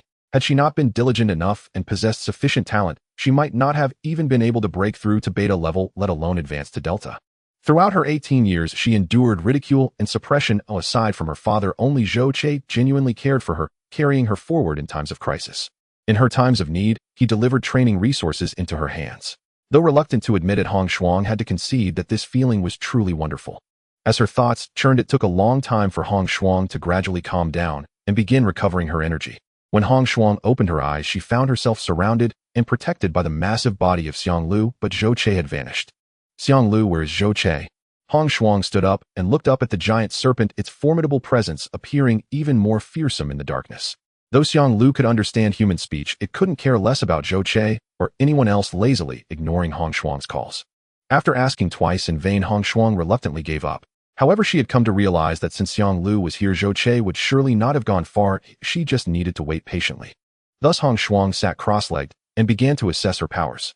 Having overexerted her abilities during the day, now after recovering her energy, her powers seemed to have increased, which was undoubtedly good news. It seemed that such extreme training amidst real slaughter provided considerable benefits to her powers. If she continued training like this and was supplemented with adequate training resources, she might truly have a chance to break through to Delta level in a short time. Before long, Zhou Che indeed emerged from the shadows. As soon as he appeared, he tossed a pile of energy cores before Hong Shuang, excitedly saying, "How's it going? Are you feeling better now? These energy cores are all yours. Did you go collect energy cores?" Seeing the pile of corpse energy cores before her, Hong Shuang finally realized what Zhou Che had been up to. The corpse wearers have all retreated into the forest, though even if they hadn't, they'd hold no interest in me, a robot. And robots offer more than just that. For instance, we require no rest at night, making it ideal for harvesting energy cores. Zhou Che replied lightly, addressing Hong Shuang's query. The earlier battle had already revealed the corpse wearer's true nature to him. What struck others as a terrifying legion was to him nothing more than scattered reservoirs of energy. With nothing better to do, why not convert those energy cores into usable power as swiftly as possible? Hong Shuang sprang to her feet and said, "Then I'll go with you. 2 people will gather them much faster." "No need," Zhou Che stopped her with a wave of his hand. "You can't see well in the dark. Better to stay here and cultivate in peace. I'm unaffected by darkness. I'll handle it alone. I've returned for 2 reasons. First, to check on your recovery, lest you worry, and to give you a quick greeting. Second, to deliver these cultivation resources. Just focus on your cultivation and strive to ascend to higher realms as soon as possible. Well then, I'm off to collect more energy cores." With that, Zhou Che turned with effortless grace, ready to vanish into the gloom. "Hey," Hong Shuang called out urgently. "What is it?" Zhou Che glanced back, the cool blue glow of his optical sensors piercing vividly through the darkness. "Thank you." Hong Shuang managed only 2 words. Zhou Che waved once more, and his figure melted swiftly into the shadows. At that moment, he was truly exhilarated. As he'd anticipated, while each individual corpse wearer yielded only a modest amount of energy from its core, their sheer numbers rendered the cumulative yield remarkably substantial. He'd slain tens of thousands of corpse wearers during daylight. Though he'd brought Hong Shuang a generous haul of energy cores, he himself had absorbed far more. For him, there was no need to carry cores back. He simply fed them directly into his upgraded energy conversion system, which drained every last trace of energy in an instant. Once his internal energy reserves reached 100% capacity, Zhou Che initiated a new round of energy allocation. His ultimate evolutionary goal was complete transformation into nanobots, a feat requiring at minimum hundreds of trillions of such units. To fabricate so many nanobots would demand an astronomical amount of energy, far beyond what could ever be supplied solely by hunting Yixing beasts. Even exterminating every Yixing beast on Earth would fall woefully short. Thus, the crux lay in acquiring the ability to generate energy autonomously, to build a functional energy reactor without delay. From the perspective of energy evolution and scientific development, energy utilization has progressed through stages: chemical energy, nuclear fission, nuclear fusion, and antimatter. Basic forms like chemical or electrical energy were no longer worth considering. Not only were conditions insufficient, but their output fell drastically short of requirements. Next came nuclear energy. Fission reactors were comparatively simpler to construct, but fission energy still failed to meet nanobot demands and carried the hazard of radioactive contamination, relegating it strictly to transitional use. Only compact, controllable fusion reactors could barely satisfy his needs. Moreover, the engineering systems required for controllable fusion and fission bore considerable similarity, so rather than expend energy on incremental upgrades, he resolved to leap directly to the final stage. Yet upgrading his existing energy system into a microscale controllable fusion reactor was no minor refinement. It demanded colossal amounts of both energy and nanobots. At present, Zhou Che commanded a mere 190 nanobots. Attempting such a feat with that number was pure fantasy. It was a paradox. Creating more nanobots required energy, obtaining energy required upgrading the reactor, yet upgrading the reactor itself required more nanobots to perform the work. After careful deliberation, Zhou Che channeled all surplus energy exclusively into nanobot synthesis. Other component modifications served primarily survival needs. With no immediate pressure, such upgrades were temporarily unnecessary. Furthermore, once nanobot numbers grew sufficiently, modifying any part of his body would become trivial, mere moments away. Having settled on this course, Zhou Che acted immediately. His body had originally housed 190 nanobots. After a single night's relentless labor, over 160 more had been synthesized. Though the total remained under 2,000, it marked tremendous progress compared to before, and with continued effort the count would steadily rise. Zhou Che found the result deeply satisfying. As dawn's first light faintly gilded the horizon, he returned, elated, bearing another load of energy cores. After a night of cultivation and recuperation, Hong Shuang had fully regained her peak condition, and even advanced slightly in strength. Watching Zhou Che return bathed in morning light, Hong Shuang felt oddly like a young wife awaiting her husband's homecoming. Yet as he drew nearer, and she beheld his patchwork mechanical frame jarringly mismatched, she could only murmur inwardly, "A pity, he's a robot. Here, take these energy cores. Every increment of strength counts. Once sunlight strengthens, we'll resume luring and slaying corpse-wearers. Oh, you must be hungry. I'll send Xiang Lu to the river to catch some fish." Unaware of Hong Shuang's inner musings, Zhou Che placed the cores on the ground and issued instructions. For a robot, day and night held no distinction. So long as energy flowed, rest and sustenance were irrelevant. But Hong Shuang was human, bound by humanity's most fundamental needs. As the sun rose above the eastern mountains and forests, Zhou Che and Hong Shuang stood atop Xiang Lu's head, advancing once more toward the corpse-wearer's lair. The previously tranquil corpse-wearer colony erupted into agitation. Seeing countless figures lift from the earth, Zhou Che instantly ordered Xiang Lu to retreat. Thus the same scene repeated. A dense, roiling mass of corpse-wearers surged after them, chasing relentlessly to the forest's edge. Zhou Che and Hong Shuang leapt onto the riverbank, once more coordinating seamlessly to slaughter the corpse-wearers. Drawing on yesterday's experience, their synergy deepened markedly. Today's killing efficiency even surpassed yesterday's. As corpses rained down, mounds soon piled upon the ground. Yet this time, mindful of yesterday's lesson, they began planning their withdrawal as sunlight began to wane. Still during retreat, Hong Shuang collapsed once again, her physical stamina and innate abilities alike utterly depleted. And once again Zhou Che hoisted her onto his back, cleaving through the encirclement with his long blade. For nearly 200 to 300 years in this region, the number of corpse clothes has exceeded imagination, as predicted by Hong Shuang. Hong Shuang and Zhou Che spent 4 days here, killing nearly 50,000 corpse clothes before finally stopping. Thanks to the energy cores of these corpse clothes, the number of robots Zhou Che has managed to create from the accumulated energy within his body has reached 10,000. While 1,000 may seem like a lot, it barely amounts to 1/10 of a millimeter in total. Although this brainless monster-slaying method is exhilarating, Zhou Che had to force himself to stop. The slaughter over these 4 days has nearly eradicated around 50 to 60% of the corpse clothes in this area. If the killing continues, the horde may no longer pose such a great threat. Hong Shuang is merely a peak beta-level extraordinary being. With her assistance, she can single-handedly slay 2,000 to 3,000 corpse clothes. If she were to advance another level, she could likely handle nearly 10,000 corpse clothes alone. A horde of corpse clothes with no threat is not what Zhou Che wishes to see. He still hopes that this army of corpse clothes will guard the gate for him. How could he possibly eliminate them all at once? In fact, if conditions allow, he would even like to properly nurture these corpse clothes to allow them to develop and grow stronger again. Not continuing to kill, Seeing that Zhou Che was willing to give up such a great monster-slaying opportunity, Hong Shuang felt somewhat reluctant. Though using energy cores for cultivation is less efficient than specially formulated genetic mutation potions, the sheer quantity cannot be ignored. Continuous battles have honed her skills every time she was drained of strength, coupled with ample cultivation resources as support. Hong Shuang's progress has been very evident. If this continues for another 10 days or so, she might truly be able to advance into Delta level ahead of schedule. Those family members who have consumed countless resources to cultivate and have trained for 5 to 6 years longer than her are likely at this level. No, leave the remaining corpse clothes. They might be of great use later. Let's bypass this area and head south across this scorched earth. It's also a good chance to see how things are in the south. Zhou Che decisively abandoned the idea and called Xiang Lu to return to the riverbank, starting their journey south from the scorched land. When we came, we were heading south. If we keep going south, we might return to that mountain range where we first met. Hong Shuang stood atop the giant serpent, pointing forward as she spoke. After spending some time with Zhou Che, she had gained a certain understanding of him. She was unclear about what robots looked like 100 years ago, but the robot before her gave her a very different impression. If it weren't for its distinctly recognizable appearance, there were many times she would have regarded it as a true human being. Everything Zhou Che does may not be flawless, but it often carries profound meaning. Since he is unwilling to continue hunting the corpse clothes, Hong Shuang chose not to bring it up again and instead shifted her focus. In that forest there is a horde of hell beasts which is extremely dangerous. The distance before and after is only a few hundred kilometers, yet there are so many dangers in between. It seems that surviving in such a world is not an easy task. Despite these dangers becoming a protective barrier for the peach blossom source, Zhou Che still felt quite emotional. Hong Shuang, however, was unbothered.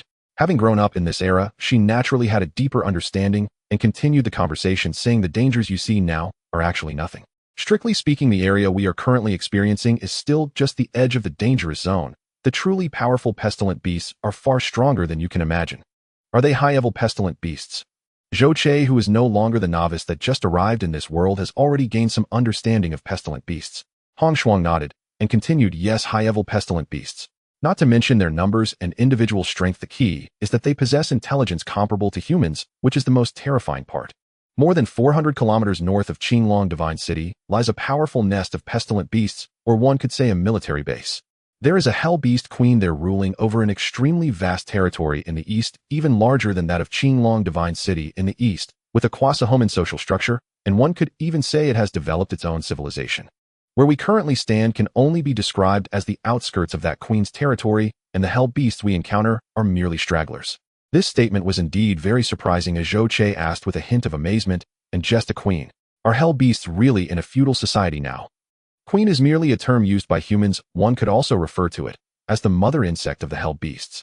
However, it truly is the highest ranking existence among hell beasts. Based on the term mother insect, one could also infer that this hell beast queen not only has a high rank, but is also capable of producing hell beasts in large quantities. Seeing Zhou Che's seemingly indifferent expression, Hong Shuang felt compelled to remind him sternly that hell beasts are far more powerful and terrifying than one might imagine. Are they similar to some social structure insects like the queen of ants or bees? This biological structure is quite easy to understand, as Zhou Che instantly recalled everything he was familiar with ants and bees being the most typical social insects. However, Hong Shuang first nodded and then shook her head, explaining, social structure is only a prominent feature, but it is not everything. Hell beasts have the most complete hierarchical system among all pestilent beasts and are the most strictly organized. From junior hell beasts to intermediate, advanced, noble, royal, and then the queen, there are a total of 6 levels. This hierarchy not only represents an elevation in status, but more importantly, with each promotion in level, strength nearly doubles. Especially after reaching the advanced level, the strength and changes of hell beasts become very apparent. From junior to intermediate, they only gain 2 more antennae, but upon reaching the advanced level, not only do their antennae increase to 6, but they also grow wings and gain the ability to fly. They can fly. Hearing this, Zhou Che finally dared not to underestimate them any further. Possessing air superiority in itself signifies power.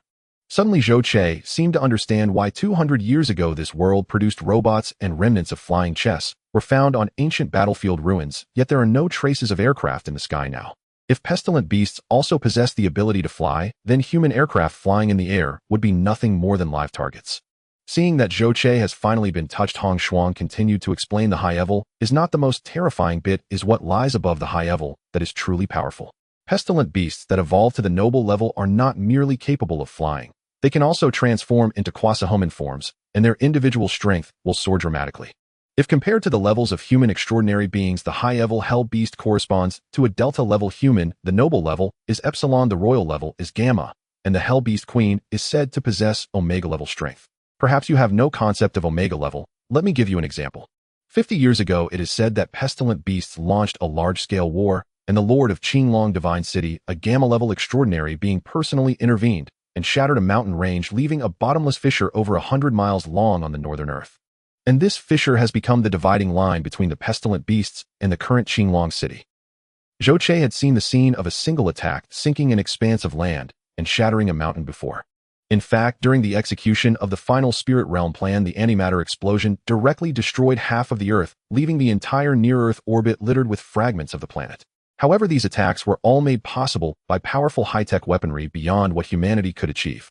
To think that a single human could cause such devastation with a mere gesture was truly beyond his comprehension. And this was only the gamma-level extraordinary beings. Oh, what of the omega level? Zhou Che realized that his understanding of the powers of extraordinary beings in this world seemed somewhat lacking. Or perhaps he had severely underestimated the true capabilities of extraordinary beings. Zhou Che was genuinely moved. If he were to encounter a powerhouse of such caliber in the future, his current strength seemed rather insufficient. With these thoughts swirling in his mind, Zhou Che quickly inquired, the epidemic beasts have gamma and omega-level powerhouses, yet humanity stands firm. There should be quite a few omega-level powerhouses among humans, right? There are surely some, though I'm not certain how many. It's said that the Holy Master of the Kunlun Divine Palace is omega-level, as are the God King of the Western Continent's Heroic Hall and the Grand Archangel of the Holy City. These are the known ones who have already made a name for themselves for over a century. Whether there are hidden ones remains unclear, Hong Shuang said, with great longing, dreaming of one day ascending to such a level. However, she was also acutely aware of the immense difficulty in becoming such a being. The advancement of extraordinary beings became increasingly challenging as they progressed. Take the Lord of the Qinglong Divine City, a congenital extraordinary being. He has survived since the era of the Great Rift. After more than 300 years, given his status and power, he would undoubtedly lack for cultivation resources, yet he still has not broken through to the omega level. Moreover, over the past 300 years, countless extraordinarily gifted individuals have emerged, yet the existence of omega-level beings remains nothing more than a legend. Is the Holy Master of the Kunlun Divine Palace one of the few omega-level powerhouses? Hearing this, Zhou Che nearly jumped up, instantly feeling uneasy. The Kunlun Divine Palace is the mastermind behind the destruction of robots, and they have long harbored intentions to eradicate all robots. The thought of such a powerful presence standing against him weighed heavily on Zhou Che, causing the joyful mood he had just felt after hunting countless corpses and acquiring 10,000 nanobots to vanish without a trace. At that moment, Zhou Che even felt an impulse to turn back and eliminate all the corpses, first transforming them into his own strength to alleviate his worries.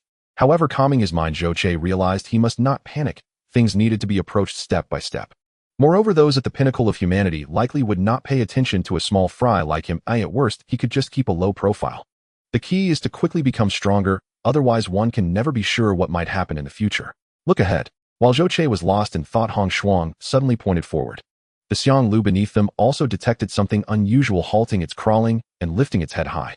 Xiang Lu moved swiftly, and before long it had left the scorched earth behind, replaced by wild grass, shattered stones, and sparse trees, instead of the original barren landscape.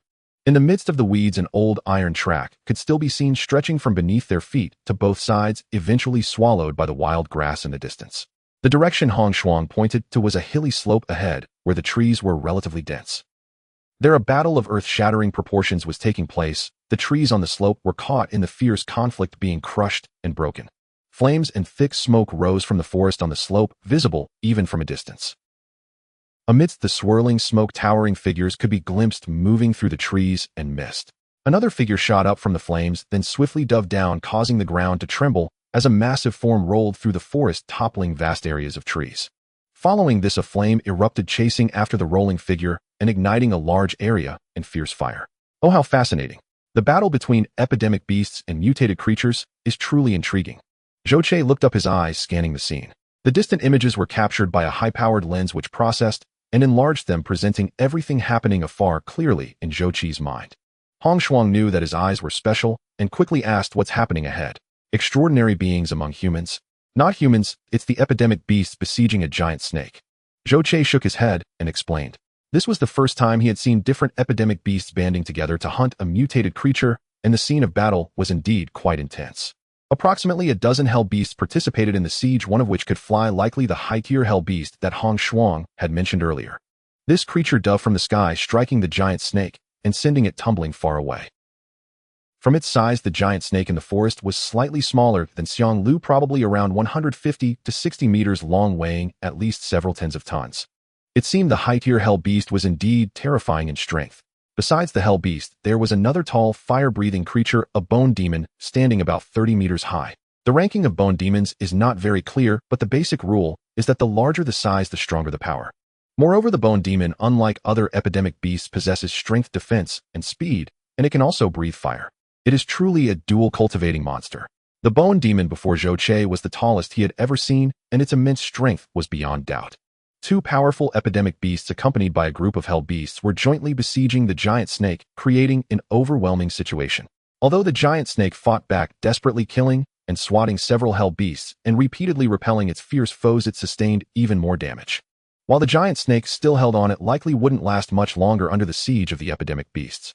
Should we go around? Epidemic beasts and mutated creatures are not to be trifled with. From Hong Shuang's perspective, she naturally hoped they would destroy each other.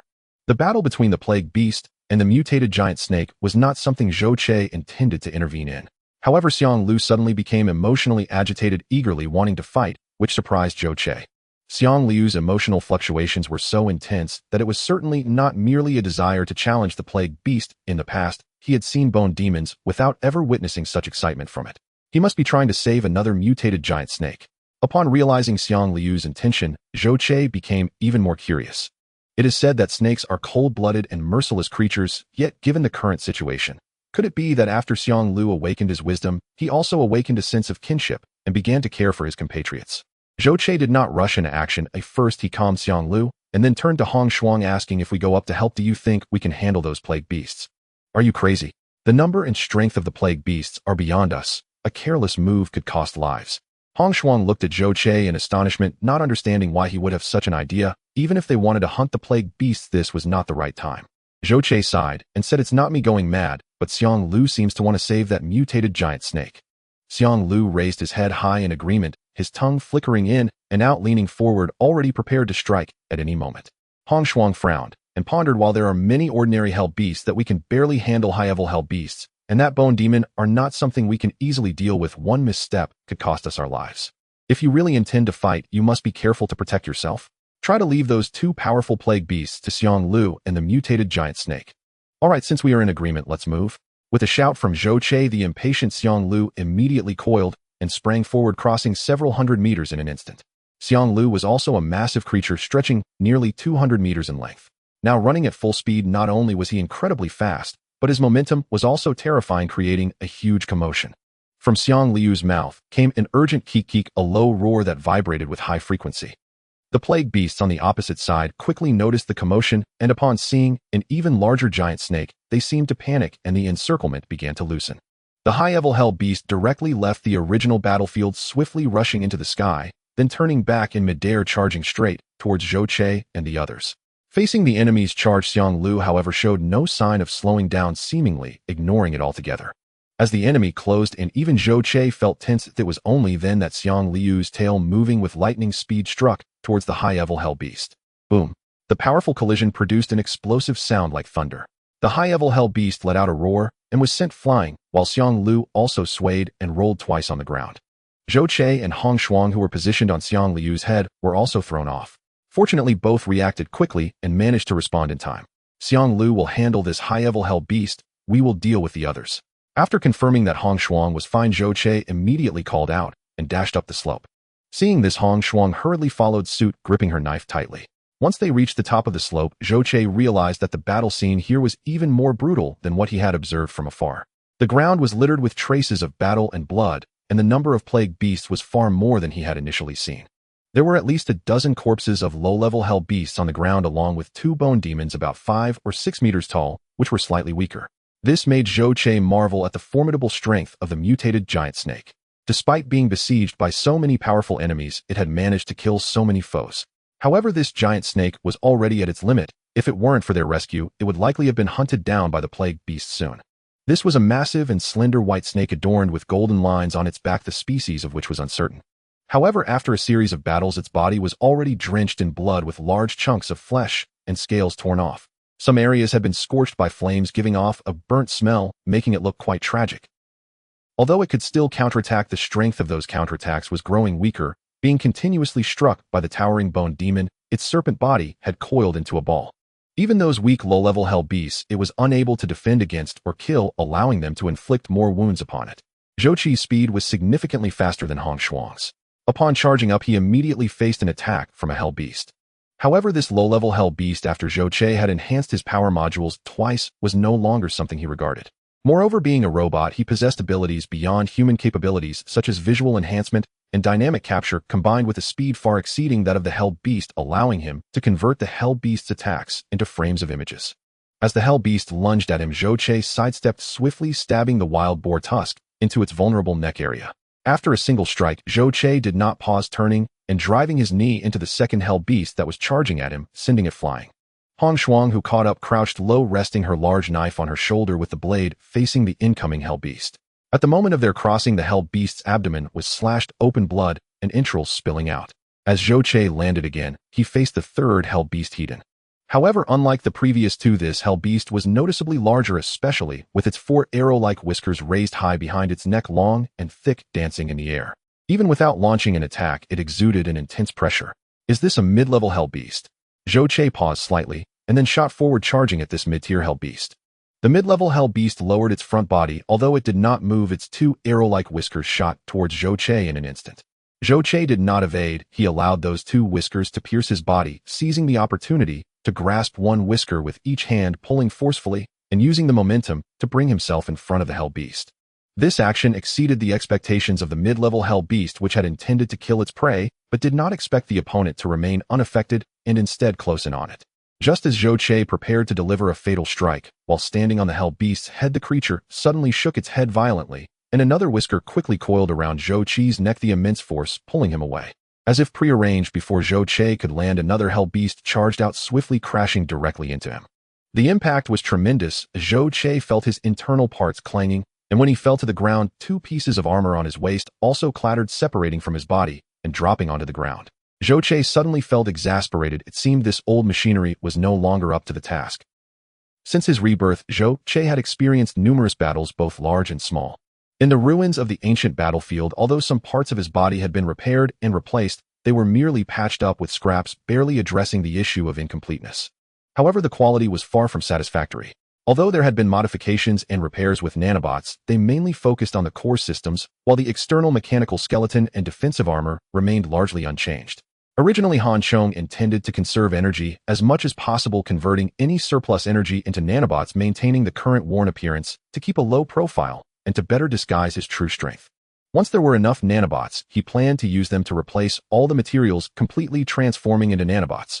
But who would have thought the enemies were too fierce, nearly causing him to capsize? After several tough encounters, this old relic of his was unable to withstand his aspirations and seemed ready to break down.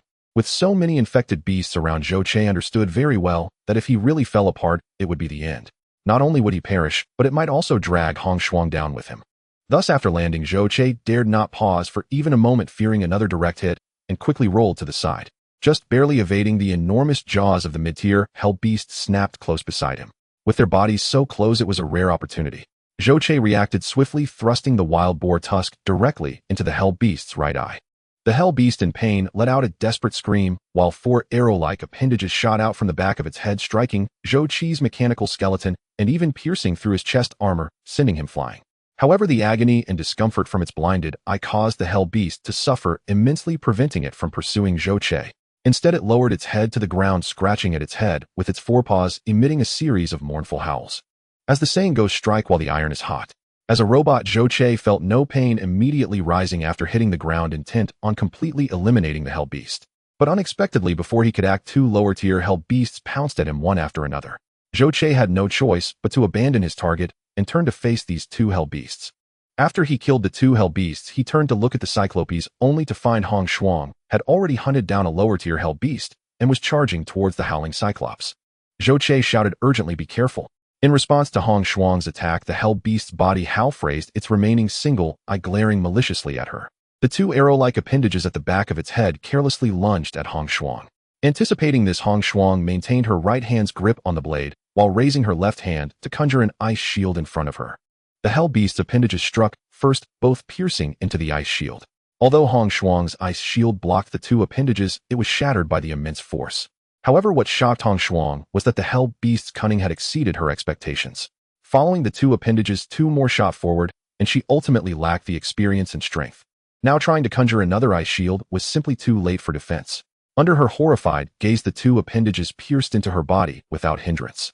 After being stabbed, she found she couldn't exert any strength with her long knife. It merely left a shallow mark on the Hell Beast's head due to inertia. Hong Shuang.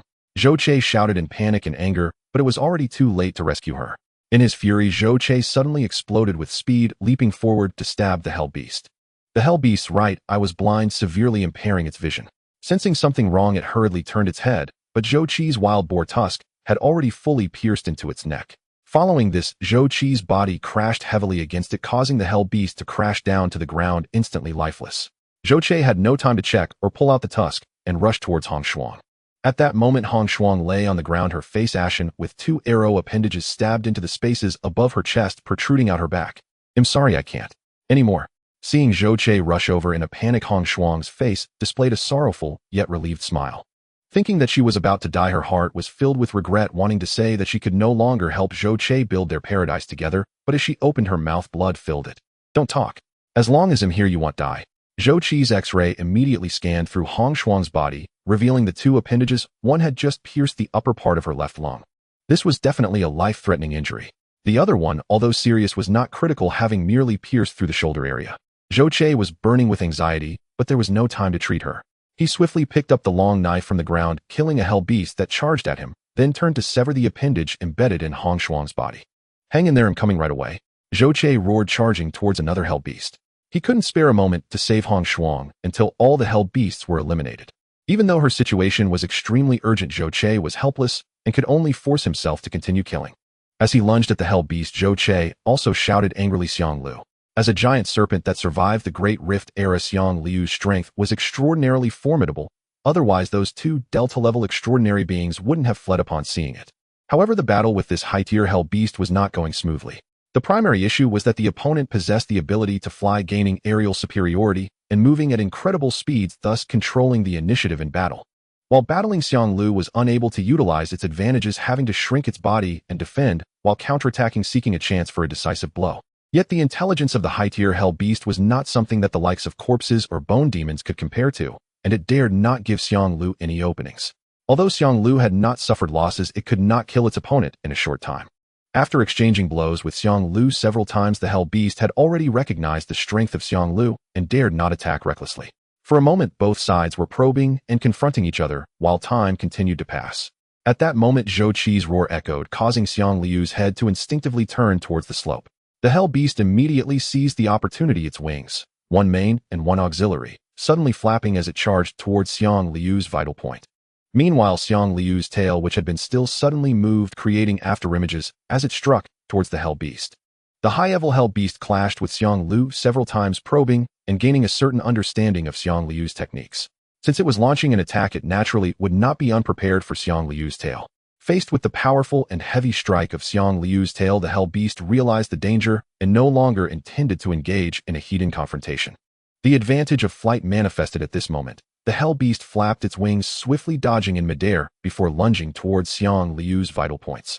But just then, Xiang Lu demonstrated a technique that resembled a white snake flicking its tongue. Snakes, being cunning creatures, would never let their guard down against a formidable opponent. The strike of the tail was merely a feint. The true lethal move erupted just when the Hell Beast believed victory was within its grasp. Xiang Liu's coiling serpentine body suddenly shot out, reaching an extreme speed. Coupled with the Hell Beast's charge, the distance between them instantly diminished to nothing. By the time the Hell Beast sensed something was amiss, it was already too late. Xiang Liu's massive jaws had already engulfed it. In a moment of panic, the Hell Beast attempted to turn and flee, but Xiang Lu bit down on its lower half, swallowing half of its body. The Hell Beast let out a piercing scream, yet it was already beyond saving. As Xiang Liu's fangs pierced into its body, the Hell Beast realized it was doomed. In its final moments, it retaliated, thrashing its 6 arrow-like appendages wildly towards Xiang Lu. Though the arrow-like appendage that struck soft flesh was painful, it was not severe, akin to a human being pricked by a fishbone while eating. However, the appendage that pierced Xiang Liu's left eye caused significant damage. The pain was undeniable, but more critically, Xiang Lu realized that half of its field of vision had vanished, leaving only darkness on the left. Overcome by pain and fear, Xiang Lu opened its mouth and flung the hell beast away. Simultaneously, its tail swung powerfully, delivering a fatal blow to the half-dead hell beast, crushing it on the spot. Even so, Xiang Liu's eye was irrevocably damaged beyond repair. The intense pain caused Xiang Liu's massive serpentine body to contort, but after a moment it relaxed and emitted a high-pitched trill as it dashed towards the slope. Atop the slope, Zhou Che wielded his long knife, single-handedly battling against numerous foes. The lower-level hell beasts had completely abandoned the white giant snake and were fully engaged in besieging Zhou Che. Zhou Che could easily hunt any of the lower-level hell beasts, but when faced with the organized and coordinated wave-like attacks of the hell beast horde, he still felt a certain level of pressure. Especially since the hell beasts understood the strategy of targeting the weak. Every time Zhou Che aimed to eliminate a target, other hell beasts would take the opportunity to ambush Hong Shuang, who had fallen to the ground. Zhou Che was constrained by his cautious approach as the hunt became increasingly difficult. After several skirmishes, although he successfully killed 3 hell beasts, he sustained even more severe injuries while attempting to save Hong Shuang. The left arm he had just regained was torn off by a hell beast. The breastplate on his chest was completely ripped away, with the bones of his left chest caved in, nearly splitting him in two. As for the countless holes and wounds inflicted on his body by the hell beast's arrow-like appendages, they were beyond counting. Fortunately, he was a robot. Had it been an ordinary human, anyone subjected to such relentless attacks and severe injuries would have died 18 times over. However, with his body so severely damaged, Zhou Che's movements were clearly affected, and he could no longer kill opponents or evade with the agility he once had. Just when Zhou Che thought he was about to meet his end, Xiang Liu's figure suddenly sprang forth. Its massive jaws swallowed a hell beast whole, and its tail swept to send another flying. The high-level hell beasts could fly, and Xiang Lu had little way to deal with them, but against these lower-level hell beasts, Xiang Lu could still easily crush them. Fueled by the hatred from being injured by the high-level hell beasts and the pain, Xiang Lu became extremely ferocious, with each attack resembling a torrential storm. Under Xiang Liu's overwhelming pressure, the lower-level hell beast horde could not organize any effective attacks. Before absolute strength, everything was futile. The intelligence and coordination of the hell beasts were ruthlessly crushed by Xiang Lu, and in a matter of moments, they suffered devastating casualties. After eliminating the lower-level hell beasts, Xiang Liu's body did not stop and immediately charged towards the final battlefield. All the hell beasts had retreated to besiege Zhou Che except for the bone demon, which continued to pummel the white giant snake. At this moment, the white giant snake was completely immobilized, only able to twitch unconsciously. The bone demon stomped on the body of the white snake, grabbing another section tightly and pulling with all its might, trying to tear the white snake apart. However, although the white snake was powerless to resist, it was still a mutated creature that had lived for 200 to 300 years, akin to a spirit in ancient times, retaining its inherent resilience. Moreover, the snake's body was soft and slippery, making it difficult to grip. After several attempts, the bone demon failed to succeed. In frustration, the bone demon spewed fire on the white snake and then lifted its upper half, forcefully slamming it to the ground. The half-dead white snake was once again tormented. Even if it didn't die, it was likely to perish soon. Just as the bone demon was about to ravage the white snake to death and roast it into jerky, Xiang Lu suddenly emerged from behind. Having lived for over 300 years with its territory adjacent to that of the bone demon, Xiang Lu was well-versed in the bone demon's habits and had rich combat experience against it. It did not attempt to swallow or bite, nor did it use its tail to strike, but instead directly wrapped around it its thick and resilient serpentine body, swiftly coiling around the bone demon. Caught off guard, the bone demon hurriedly discarded the white snake, struggling desperately to pull and push in an attempt to escape its mouth, emitting a piercing whistle.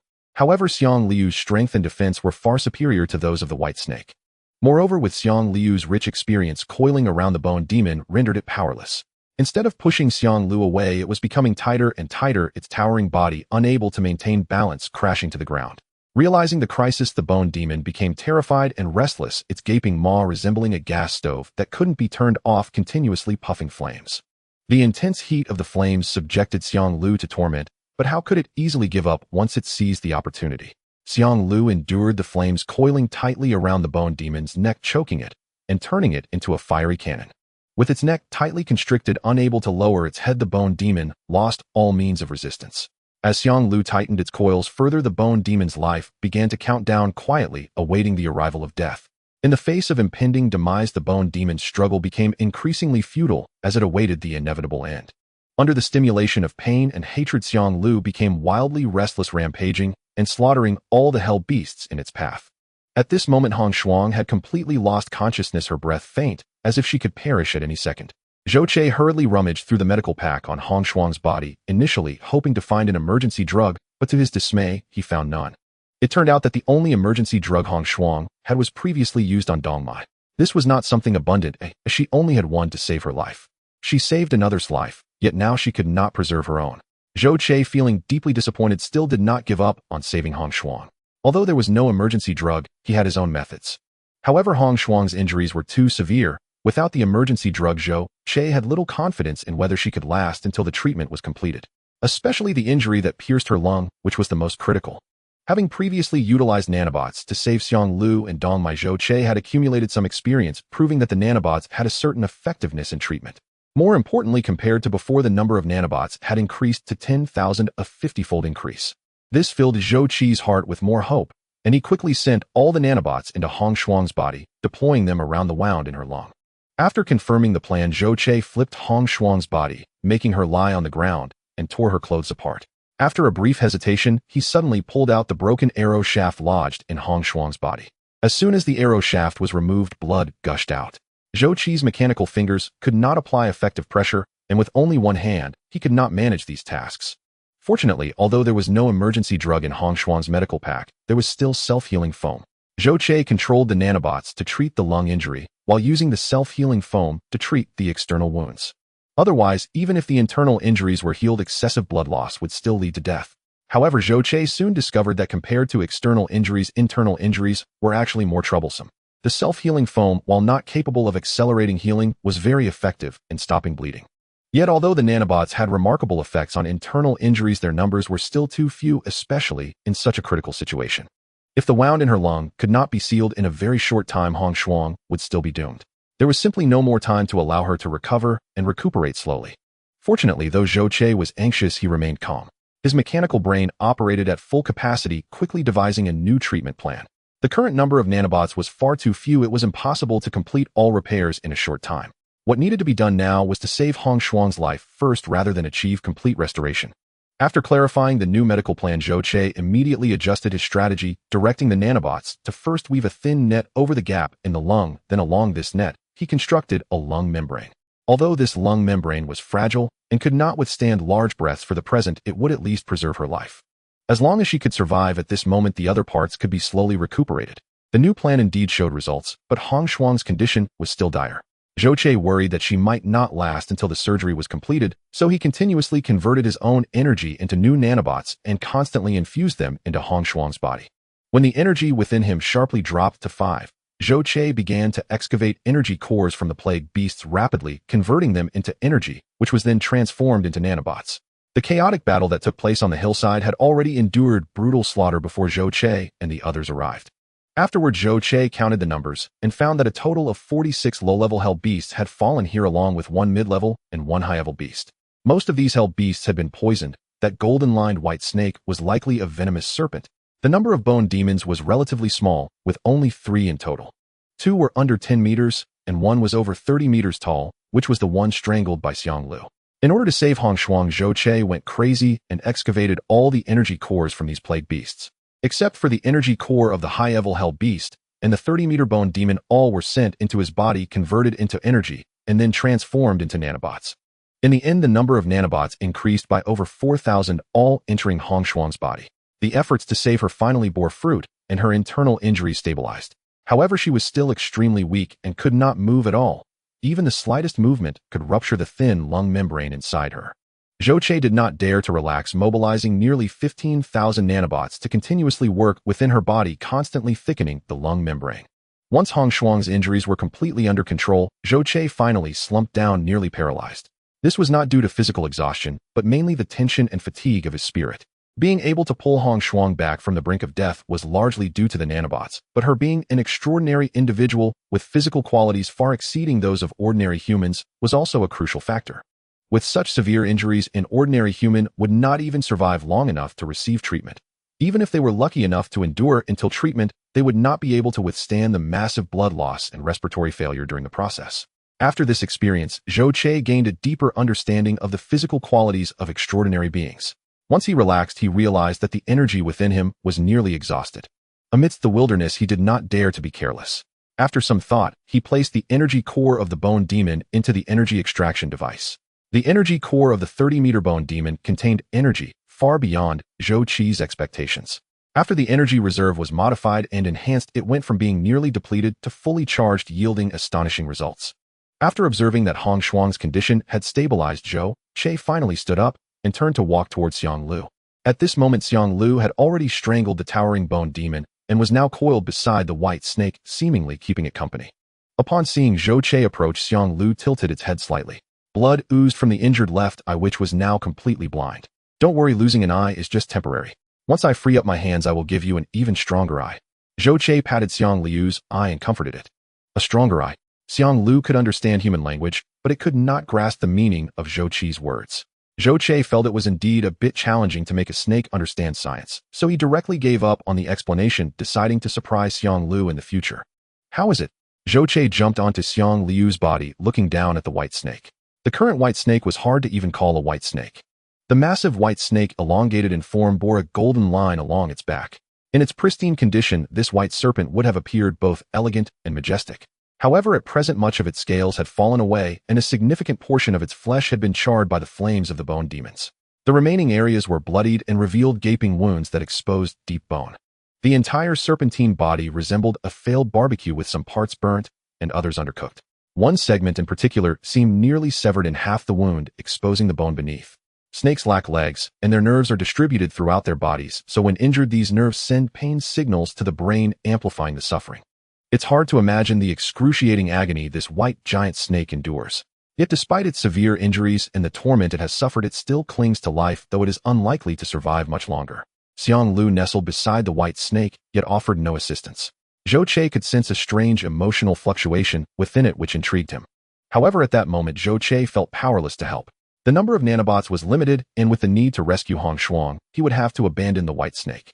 Upon returning to Hong Shuang's side, Zhou Qi picked up her long knife and placed it beside him, preparing for any unexpected occurrences. If another high-level hell beast appeared here, those of them who were old, weak, or injured could very well be wiped out. After confirming Hong Shuang's condition again, Zhou Qi turned his thoughts back to himself.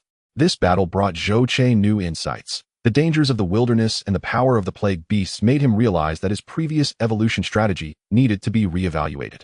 Aiming to amass energy and evolve to nanobots in one leap is unrealistic. While ensuring reasonable distribution of energy, he must also strengthen his current combat capabilities to survive into the future. Otherwise, even if he accumulated a massive number of nanobots, if his combat power remained inadequate, it might still lead to his demise. But how can he enhance his combat power with limited resources? Zhou Qi thought about it. There are essentially two aspects. One is enhancing offensive capabilities, and the other is improving defensive capabilities. Offensively, it naturally pertains to weapons. His current weapon was merely a wild boar's tusk, and its combat effectiveness was indeed pitiful beyond description. Zhou Qi had seen firearms in this world, and their power was just average. Against formidable plague beasts like Xiang Lu, high-level hell beasts, and large bone demons, gunpowder firearms were practically useless. Moreover, due to their loud noise, they might attract even more plague beasts. This might also explain why the extraordinary beings in this world trusted their abilities more than firearms. Additionally, conventional firearms inevitably involve ammunition issues, which is a significant challenge. He couldn't possibly build an arms factory to produce ammunition himself. Most importantly, Zhou Qi came from a high-tech era and could hardly regard such primitive antique weapons with any respect. With energy weapons having already become widespread, gunpowder weapons had long been relegated to the dustbin of history. Could he really pick them up again? However, wanting to create a more powerful and advanced energy weapon posed its own challenges. Firstly, he lacked the tools and materials for manufacturing and could only rely on nanobots. With a limited number of nanobots, this modification process would be exceedingly slow, and his options would be few, only allowing for the creation of small devices. Secondly, the energy issue remained unresolved. Even with energy weapons, he couldn't sustain prolonged use. Zhou Qi repeatedly ran through scenarios in his mind and finally settled on a plan. Powerful energy weapons are still necessary. Even if energy is insufficient, he could create a simplified version for critical moments, whether to save lives or to slay enemies. The difficulty of modifying such a weapon is not great, yet it could play a crucial role at pivotal moments. As for defense, his current body was made of titanium alloy, providing excellent durability against impacts. However, while titanium alloy is known for its high strength and corrosion resistance, it cannot withstand over 200 years of time or extremely poor storage conditions. Zhou Qi's current mechanical skeleton is even inferior to that of F4, as F4 had been well maintained by the Shirshan tribe. While titanium alloy skeletons have many advantages over human bones, they still fall short in Zhou Qi's eyes. However, he currently lacked the excess energy and effort to completely transform his mechanical skeleton. This task must be approached gradually. Once he parted ways with Hong Shuang and had a bit more energy, his priority would be to create a body of active metal. With the protection of active metal, his survival, mobility, and future actions would receive significant boosts. He only hoped that when Hong Shuang saw him again in the future, she would not develop hostile thoughts towards him due to his evolution. But for now, without additional energy sources, this mechanical skeleton must endure, and he needed to figure out how to ensure its protection. He could not afford to be struck violently as he had been in the previous battle. Then let's make a simple shield generator. It only needs to serve a protective function in critical moments. Zhou Qiu sifted through options for a long time and finally determined a plan. The shield generator was a key technology from his previous life that enabled humans to resist the mechanical race, but the current conditions were rudimentary, especially the lack of energy being the greatest flaw. Zhou Qiu could only settle for a simpler disposable device to serve as a stopgap for emergencies. However, before making these, he diligently collected all the fallen arms and damaged breastplates. In the absence of better conditions, these parts could be repaired and have to last for a while longer. Since the nanobots were all with Hong Shuang, he could not proceed with repairs just yet. After 3 days and 4 nights, Hong Shuang finally awoke from her comatose state. In fact, this duration was shorter than Zhou Qiu had anticipated. The recovery ability of extraordinary beings once again refreshed Zhou Qi's understanding. I'm not dead. The intense pain reminded Hong Shuang that she was very much alive.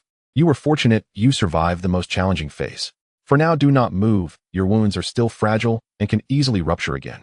Zhou Qiu pressed down on Hong Shuang, urging her to remain lying flat. You saved me. Hong Shuang felt it was somewhat unbelievable that she could still be alive under such circumstances.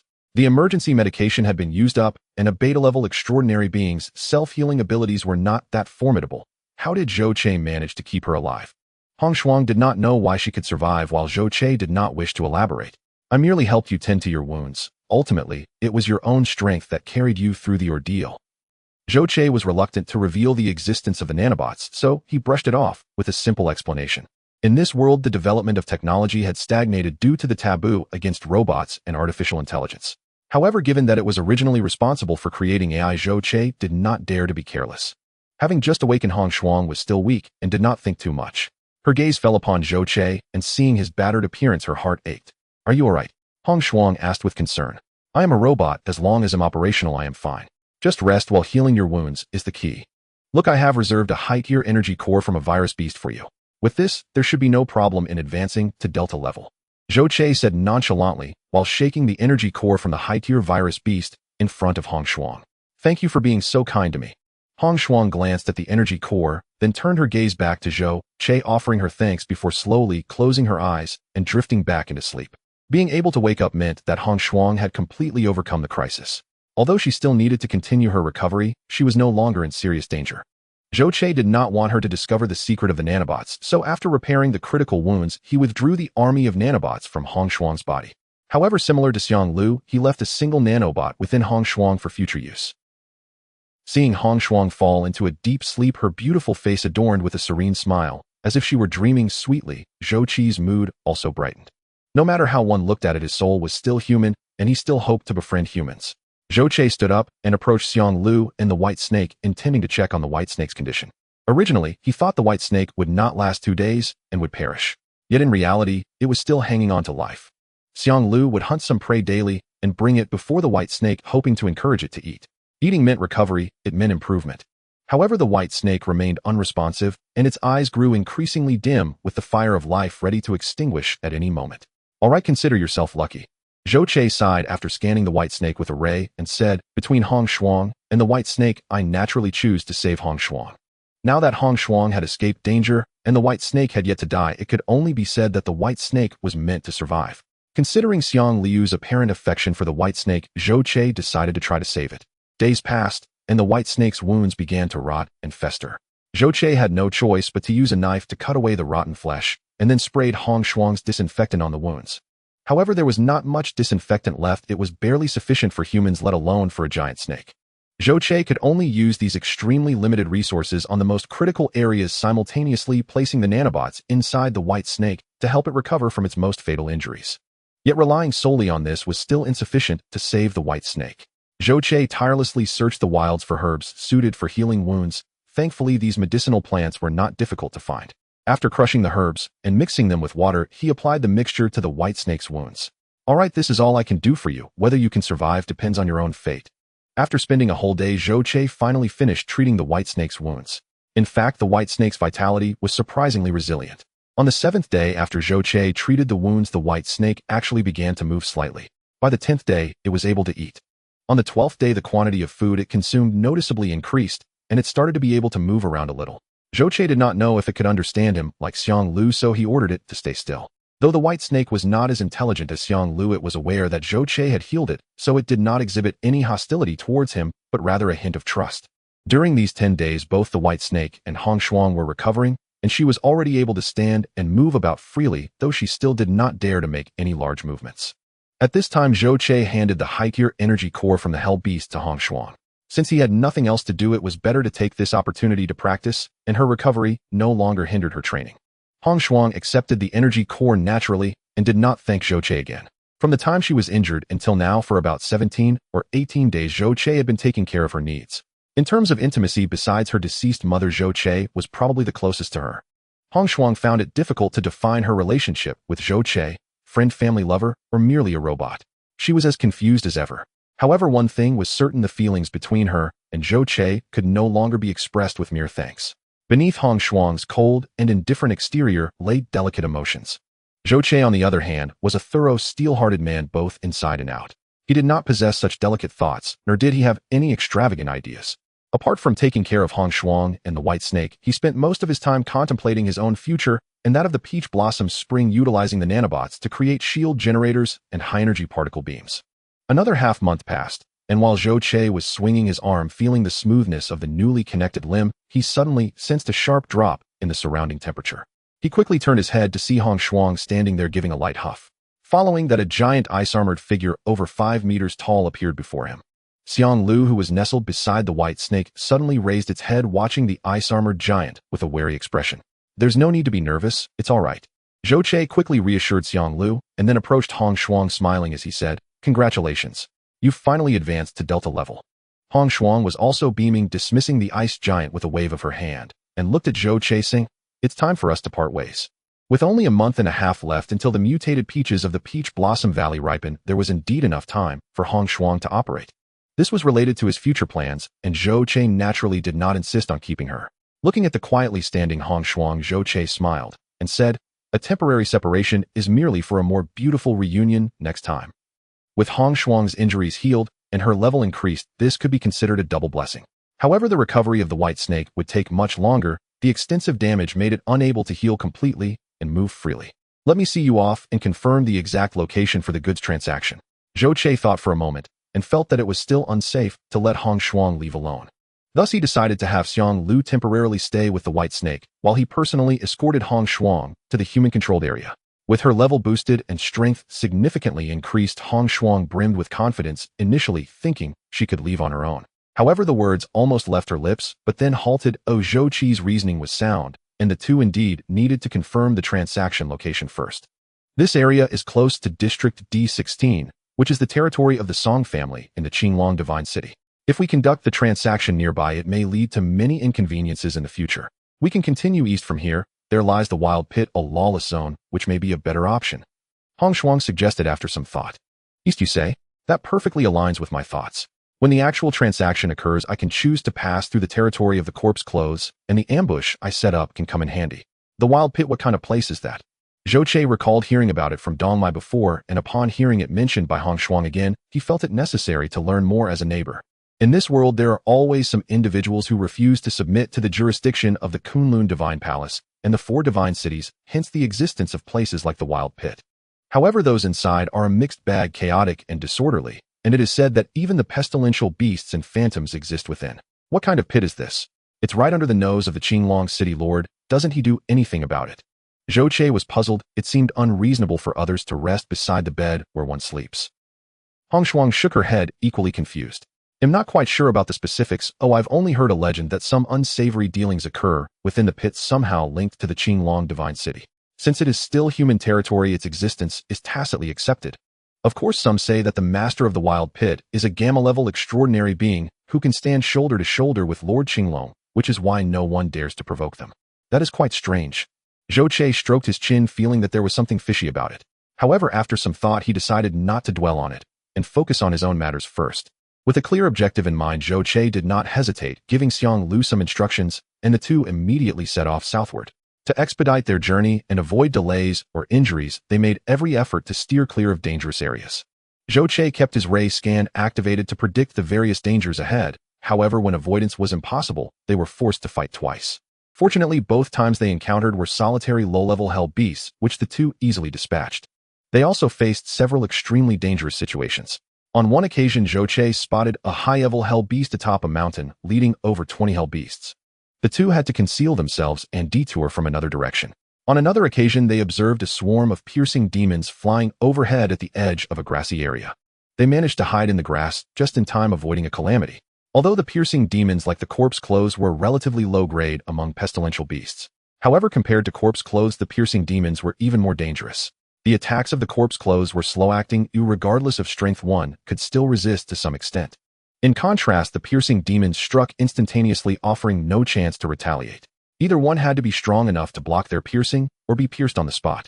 Thus, while both types of pestilential beasts were considered low-grade, they were still not to be trifled with.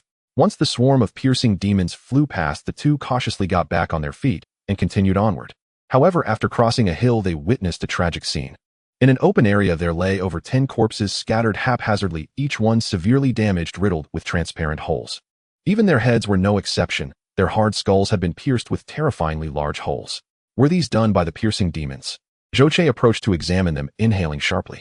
Hong Shuang nodded and said, "Yes, this group may have been a scavenging team that ventured too deep and couldn't evade the piercing demons in time.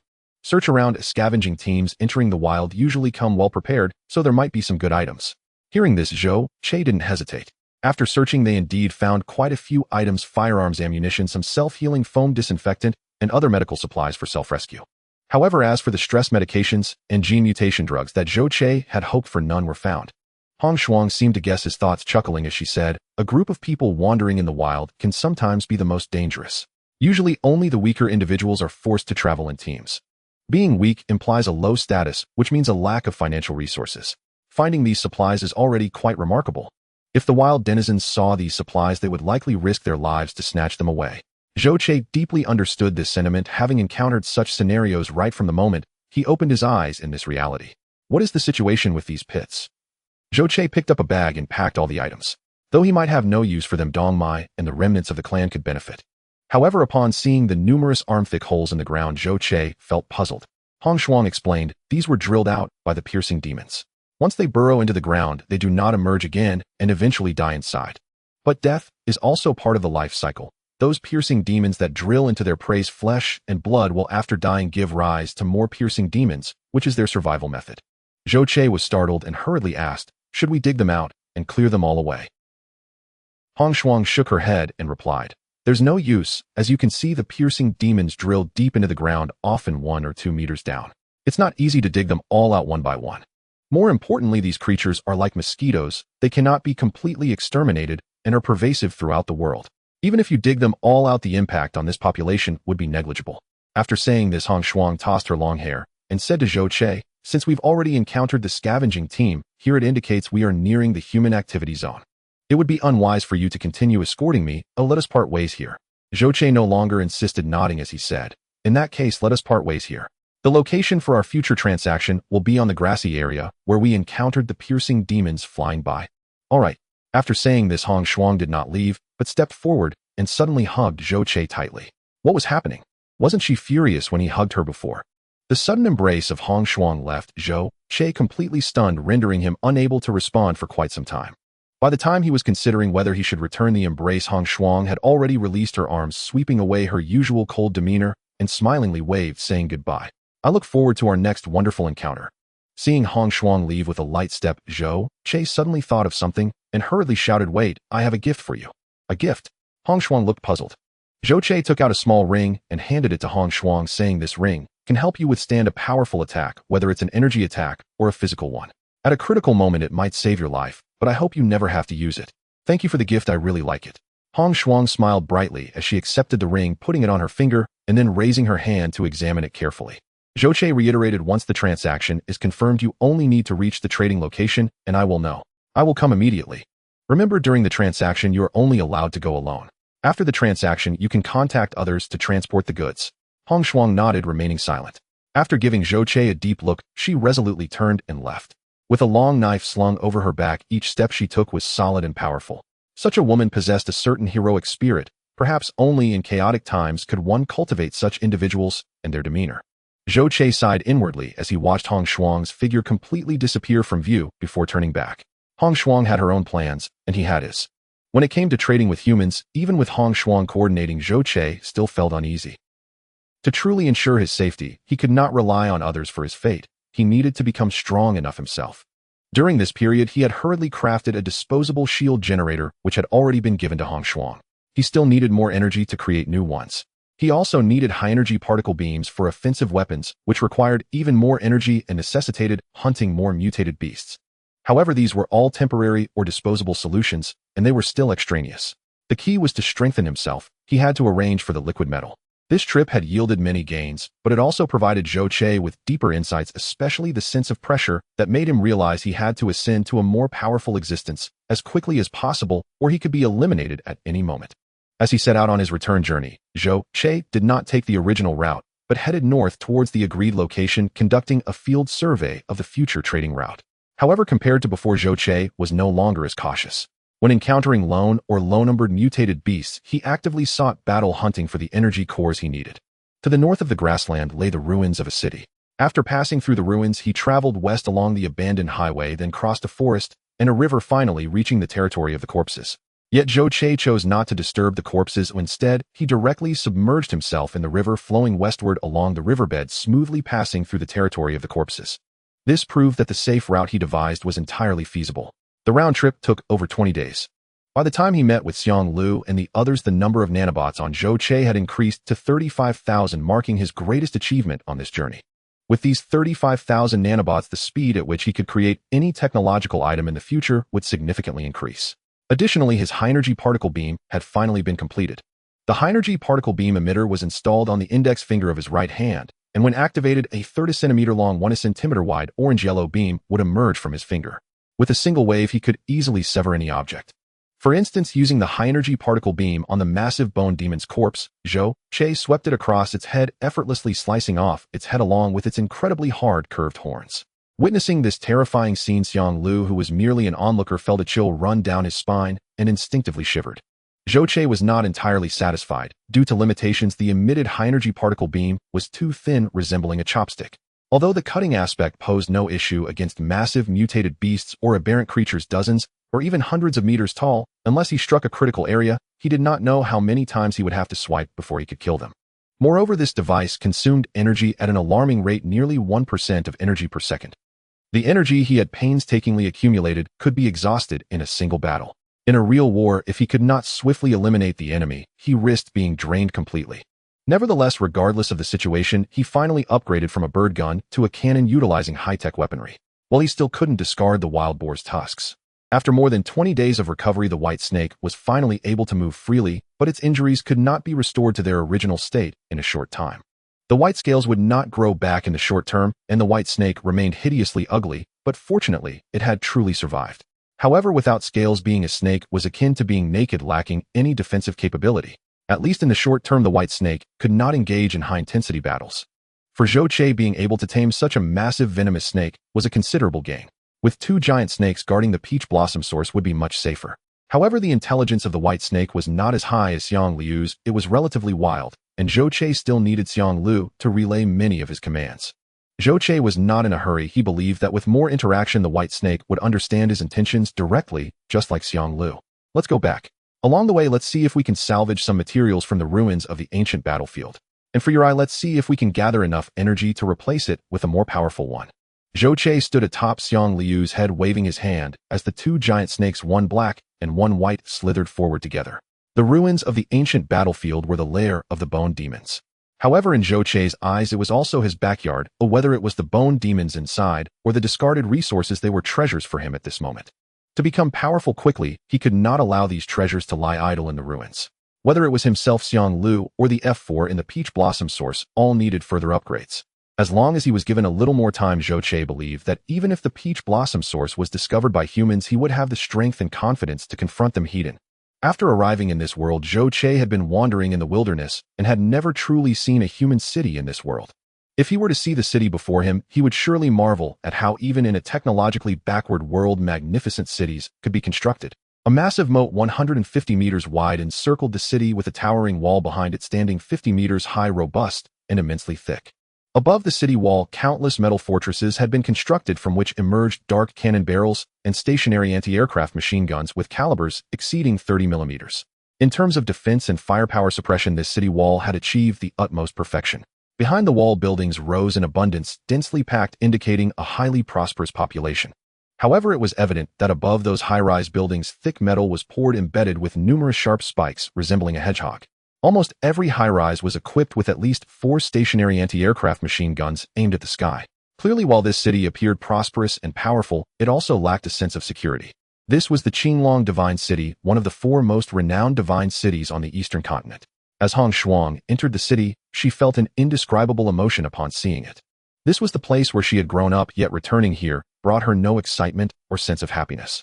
Instead, she felt an inexplicable repulsion and aversion towards it. Human cities, or rather spheres of influence, could roughly be divided into 4 tiers: small wilderness markets, large markets, districts, and divine cities. The Qinglong Divine City governs 28 districts, each district overseeing 5 large markets, and each large market managing 3 to 5 small wilderness markets. These small markets, large markets, and districts constitute the entire ruling network of the Qinglong Divine City. The major families of the Qinglong Divine City, while each having their own headquarters in their respective districts, primarily reside in the Qinglong Divine City since the era of the Great Rift. Hong Shuang needed to return home to discuss transactions with her family, naturally leading her back to the Qinglong Divine City. 4th Miss. Standing before the grand entrance of the Zhao family mansion, 2 heavily armored guards saluted with a fist gesture. Heavily armored guards are one of the core forces of humanity, responsible not only for the city's defense army, but also for establishing private family armies based on the family's strength. As one of the top 3 families in Qinglong Divine City, the Zhao family had a strong foundation and naturally did not lack heavily armored guards. Whether part of the city's defense army or family private army, those who served as heavily armored guards were at least warriors who had undergone 3 genetic modifications. These individuals were on average over 2 meters tall, possessing tremendous strength and superb martial skills. In the eyes of ordinary people, they were indeed superhumans. Coupled with their half-done heavy armor, a heavily armored guard could rival a low-level hell beast, ensuring that in terms of low-end combat power, humanity had sufficiently bridged the gap with the mutated beasts. The Zhao family of the Qinglong Divine City primarily dealt in these types of guard warriors' heavy armor. While not wealthy enough to rival nations, the Zhao family's strength was certainly not to be underestimated, making them renowned throughout the eastern continent. Hong Shuang. I heard you ventured alone into the wilderness. I thought you had perished out there. I never expected you to return alive. 'Tis how peculiar, though you look quite disheveled. Upon entering the mansion, she encountered her second cousin, Zhao Qingtai, whose narrow, elongated eyes looked at Hong Shuang with mockery. Dressed in a well-fitted, lightweight blue titanium alloy armor combined with his tall stature and handsome features, he presented an appealing appearance. However, the cold, narrow eyes and a smirk made him appear extremely sinister, not easy to deal with. Just in terms of armor, the disparity in status between Hong Shuang and him was evident. Hong Shuang had entered the extremely dangerous wilderness wearing only a simple half-armor to protect her vital areas, far from the luxurious standards of her counterpart.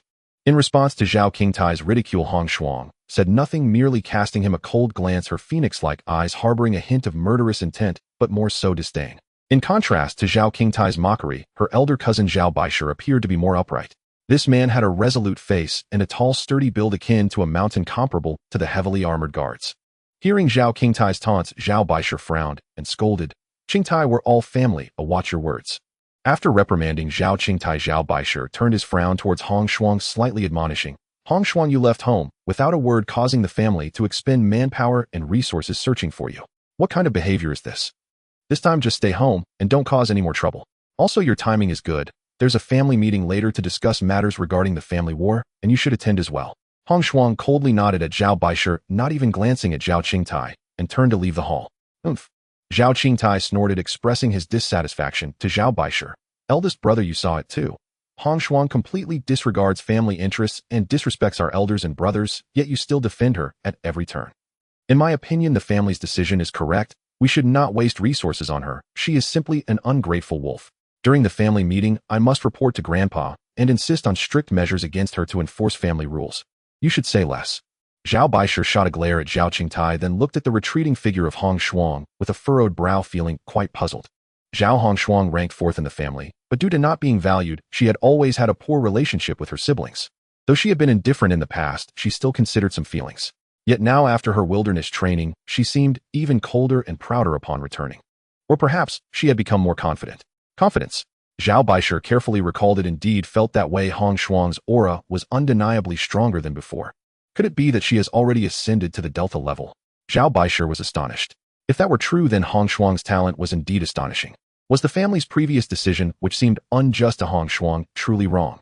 Clearly she was a genius who could become a pillar of the family, yet she had been suppressed and neglected by the family, leading to her lack of affection for them. Perhaps this was a loss for the Zhao family. Quickly Zhao Baisher cast these thoughts aside. The decisions made back then were determined by the family head and elders, all prioritizing the family's interests. Zhao Baisher turned to Zhao Qingtai and said, "You should prepare as well. The family war is imminent, and the family head has summoned everyone likely for this matter." Seeing Zhao Baisher leave, Qingtai snorted again, unsure if it was out of dissatisfaction or merely a response. Hong Shuang. Zhao Murin was initially filled with joy and concern upon seeing his daughter appear before him, followed by endless complaints and reprimands. "You little girl sneaking out without permission. What if something happened? The wilderness is not a place for you to wander freely. Let me see if you're hurt." Hong Shuang had always thought her father was too timid, leading to his exclusion within the family. Though she felt both pity and respect for her father, she often felt anger at his lack of assertiveness, which resulted in her being bullied, and thus she never showed him a kind face. So she always worked hard, practiced diligently, wanting to prove herself for the sake of her father and also for her own pride. However, after traveling and experiencing life and death, Hong Shuang had become much more serene. There are many people in this world, but only a few truly care for you. Even if there are grievances, it is not worth holding grudges against one's own family. So facing her father again, hearing the concern in his words, Hong Shuang rarely revealed a peaceful smile and said, "A flower living in a greenhouse without experiencing the storms can never truly grasp the meaning of life and struggle. The wilderness may be dangerous, but for me it is a rare training opportunity. Moreover, did I not return safely?" Zhao Murin pulled his daughter to sit down and sighed, saying, "I know you are competitive and want to prove yourself for your father and that you don't want to marry into the Song family. But what good will it do to fight against it? It's been 18 years you've grown up and shouldn't be so willful." Though the Song family is not as strong as our Zhao family, they manage mining operations which complement our family perfectly. If you were to marry into them, it might be the best choice. Upon hearing this, Hong Shuang's previously warm expression immediately turned cold, revealing a demeanor that pushed others away. Facing her father, Hong Shuang said coldly, "Let's not discuss marriage. I would rather die than agree. For 18 years the family has never contributed anything for me, yet now they wish to use me as a political pawn, sacrificing me for the so-called family interest. That's impossible. Song Shuang is also a direct descendant of the Song family, and he possesses decent abilities and talents. Moreover, your grandfather." Zhao Murin wanted to persuade her further, but Hong Shuang abruptly stood up and coldly replied, "If grandfather wants to arrange things, he can arrange for someone else. Isn't he fond of Zhao Ziying? Since there's such a good opportunity, let her marry. In any case, do not mention this to me again, or I will leave the Zhao family and never return. You." Zhao Murin was also frustrated, but when the words reached his lips, they turned into a helpless sigh as he self-pitied, saying, "It's all my fault as a father for not being able to take care of you." Seeing her father like this, Hong Shuang felt a pang of compassion and walked over to him, speaking gently, "Father, you need not be so humble. Even without relying on the family's strength, I have successfully advanced to Delta level." Zhao Murin was instantly shocked, grabbing his daughter in excitement and hurriedly asking, "You've advanced to Delta level?"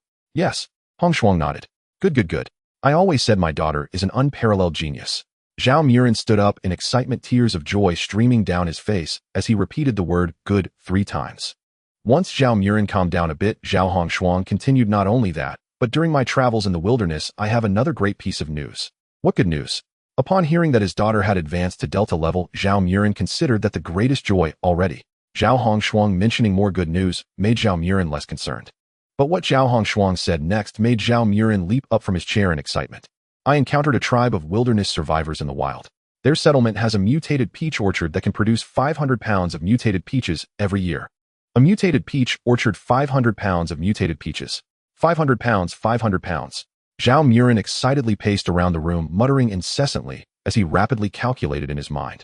Zhao Hongshuang's advancement is a personal matter, but the mutated peach orchard is a significant boon for the family's century-old foundation. Let's go tell your grandfather this good news. Zhao Murin eagerly pulled Hongshuang along and headed towards the door.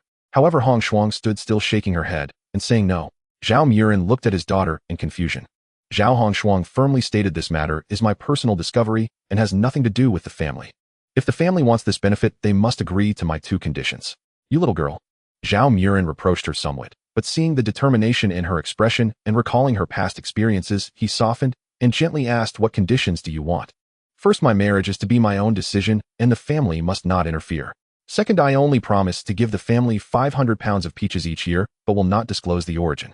The family needs to exchange 2 level gene mutation agents for this. Hongshuang laid out her conditions, raising the bar higher than what Zhou Che had agreed upon. However, she also understood that the family might not agree. Any large family would be merciless. How could they easily part with their resources? The so-called exorbitant demands only lead to negotiations if the initial conditions are high enough. Hearing Zhao Hongshuang's conditions, Zhao Murin slowly sat down, gazing intently at his daughter, as he softly said, Hongshuang, do you know that the 2 conditions you proposed means severing ties with the Zhao family? However, Zhao Hongshuang remained unmoved, coldly stating, when I was 5, the family had an 11 gene mutation agent, which the clan leader gave to Zhao Heihu, who is a month older than me. I had no complaints. When I was 6, the family obtained another gene mutation agent, which the clan leader decided to give to Zhao Xing, who is a year younger than me. I had no complaints, as she has always been more favored by the clan leader. I thought surely I would be next in line, since I am also the clan leader's granddaughter. But what happened? I waited for 6 years. I didn't receive even a clever gene mutation agent until I was 12. During those 6 years, I saw everyone else cultivating their abilities while I was left alone daily, accompanied only by a blade. Father, tell me, what difference is there if I sever ties with the family? Is it because my mother was an ordinary citizen that I do not deserve any care from the family? Her words pierced Zhao Murin's heart deeply. The scars he thought had healed were mercilessly ripped open again, bleeding not blood, but festering sores. Hongshuang, it is your father who has let you down. However, these 2 conditions of yours I fear. Zhao Murin felt an immense sorrow, fully aware of how unyielding his own father had been. Faced with his daughter's persistence and the emotions within himself, Zhao Murin, who had been weak for decades, finally made a decision. His life may have reached its conclusion, but his daughter still had a long future ahead. Especially with the exceptional talent of Hongshuang, he saw hope. The era since the Great Rift is one where the strong are revered. A super powerhouse often signifies the birth of a family. All the prominent families and forces in the current world have developed based on super powerhouses, and even the Zhao family is no exception. The patriarch of the Zhao family, Zhao Ding, unexpectedly awakened his abilities during the Great Rift era, becoming an extraordinary being, and has fought his way to the present. Later, as humanity stabilized and established the Divine City, Zhao Ding married and had children. After a century or 2 of development, the current Zhao family was formed. Moreover, the Lord of the Zhuke Divine City and other female extraordinary beings, who among them is not a significant figure of the current era. Why should his daughter be any different? If the family and the patriarch could recognize Hongshuang's talent, they would understand what an unlimited potential extraordinary being means for the long-term development of the family. Furthermore, with the family battle approaching every 10 years, Hongshuang has just been promoted to the Delta level, which is equally crucial for the family battle. Considering these factors, and the most important mutated plants, perhaps he has the confidence to negotiate with the family and fight for it. However, Zhao Murin felt he needed to carefully consider how to negotiate and how to fight. After pondering for a while, Zhao Murin finally spoke. Father has never fought for you. This time I will give it my all to fight for you once. But with only 500 gene of peaches each year, that is far from enough. You want the gene mutation potion, that is not a problem. Just inform me of the location of the peach grove, and I believe exchanging it for an A-level gene mutation potion should also be feasible. Seeing her father's firm resolve and support, Hongshuang was extremely happy and excited. However, regarding the last suggestion put forth by Zhao Murin, Hongshuang resolutely shook her head, saying, no, the descendants of the ancient clan saved my life. I cannot be ungrateful, and this is also the condition I promised them, otherwise they will not agree to the transaction. They are just some wild survivors, why treat them so seriously? Besides, even if they save my life, we can repay them in other ways, such as providing them with other benefits, exchanging with gene mutation potions or gene modification potions, or even agreeing to let them move into cities under Zhao's control, granting them citizen status and rights, etc. All of these can be discussed. As a member of the Zhao family in the Divine City, Zhao Murin, like others, looked down upon the wild survivors and even tried to persuade Hongshuang. Yet she firmly shook her head, unwilling to relent on this issue. Seeing that persuasion was ineffective, Zhao Murin could only helplessly say, in that case, let us give it a try. You returned just in time. Today happens to be the family meeting. Since you are back, your grandfather will definitely mention your matters, and you can join me. Zhao Hongshuang nodded, also wanting to seize this opportunity to express her thoughts and attitude to the family. She wanted them to understand that the current Zhao Hongshuang is not someone who can be easily manipulated. After chatting casually for a while, the father and daughter stood up and headed together to the family meeting hall. In Hongshuang's memory, this meeting hall was an extremely oppressive and unpleasant place. She had entered this place a total of 3 times. The first 2 were to decide the ownership of 2 level gene mutation potions, and the third was to discuss her marriage. None of the 3 occasions were pleasant. They were all bad memories. Yet as she walked into the meeting hall again, Hongshuang held her head high, walking with extraordinary confidence and determination. As the third-ranked family in the Qinglong Divine City, the Zhao family's meeting hall was naturally grand enough, with over 5,000 square meters of the building entirely used as the meeting hall. Patriarch Zhao Ding sat upright at the highest seat at the northern end of the hall, looking down like an ancient emperor. As a congenital extraordinary being having survived countless battles since the Great Rift era, Zhao Ding was not only powerful, but also bore a strong aura of killing intent, almost palpable. Combined with his tall and mighty physique and his rugged beard, he exuded an imposing presence without even needing to raise his voice, instilling fear in those who beheld him. Beneath the patriarch, the core members of the family sat on either side. On the left side were Zhao Ding's 4 children, the eldest son, Zhao Jinsheng, the second son, Zhao Hulia, the third daughter, Zhao Shiru, and the 4th son, who is also Zhao Hongshuang's father, Zhao Murin. On the right side were the officers overseeing various businesses and the core personnel of the major district lords within the Zhao family's territory. Further down the hall were the younger generations of the family, including Zhao Baishe, Zhao Qingtua, who Hongshuang had seen downstairs before, and Zhao He, who had just appeared along with her cousin Zhao Ziying. Upon seeing Hongshuang enter, these siblings showed varied expressions on their faces. However, none among them were close to her, especially Zhao Qingtua, whose face bore a cold smirk. Hongshuang did not even glance at these people. After entering the hall, she stood alone at one side, seeming out of place, her demeanor exceptionally cold. Once everyone was present, Zhao Ding raised his voice and said, "You all are the direct descendants and core of the Zhao family. Today's meeting concerns the fate and foundation of our Zhao family for the next decade and even century. I hope everyone can speak openly and sincerely. We dare not, patriarch, you are too polite. We are willing to give our all for the Zhao family." Once the voices of the crowd subsided, Zhao Hulia suddenly spoke up, "Father, before we officially begin the discussion, shouldn't we address some minor matters first?" Hearing this, Zhao Murin's heart sank, knowing that the concerns he feared were finally coming to light. Hongshuang also guessed what would be discussed next, revealing a mocking expression as she cast a dark glance at Zhao Qingtua across the room. At this moment, Zhao Qingtua also looked over, his narrow eyes glinting with mockery and cunning. Seeing everyone looking at him, Zhao Hulia continued, "Our Zhao family is a great family, not just in Qinglong Divine City, but we rank high across the entire Eastern continent. The family rules have been upheld since the establishment of Qinglong Divine City, ensuring the Zhao family's longevity. Now at this crucial moment before the family battle, Hongshuang disregards family rules, defies family arrangements, and goes out on her own. Shouldn't the 4th son be held accountable for his daughter's misbehavior?" Upon hearing this, the Zhao siblings showed different expressions, while the core members from outside the family all lowered their heads, observing the situation quietly. The second generation of the Zhao family harbors discord among its branches, which is no secret. The fiercest rivalry exists between the second son, Zhao Hulia, and the 4th son, Zhao Murin. Zhao Hulia possesses considerable innate abilities and strength, yet he is characterized by a violent temperament, suspicion, and a vengeful nature. In contrast, Zhao Murin has lesser innate talents, a soft and gentle disposition, but possesses a remarkable gift for management and leadership. Though these two are brothers, their vastly different personalities naturally lead to discord. Over 20 years ago, Zhao Murin, considering the family's development and interests, pointed out a series of issues in Zhao Huli's handling of family affairs. After verifying the facts, the clan leader, Zhao Ding, in a fit of rage, stripped Zhao Hulia of most of his duties, transferring them to Zhao Murin for management. Thus, the already strained relationship between the brothers soured further, and Zhao Hulia became consumed with jealousy towards Zhao Murin. From that point on, Zhao Huli's oppression of the 4th branch escalated severely, and he took particular pleasure in being adversarial towards them. However, Zhao Murin's talent for management was undeniable. Even though Zhao Ding did not favor this son, he had no choice but to rely on him in many areas. Regardless, these matters pertain to the Zhao family's internal affairs, and they are ultimately family issues. Whether good or bad, right or wrong, it is inappropriate for outsiders to interfere.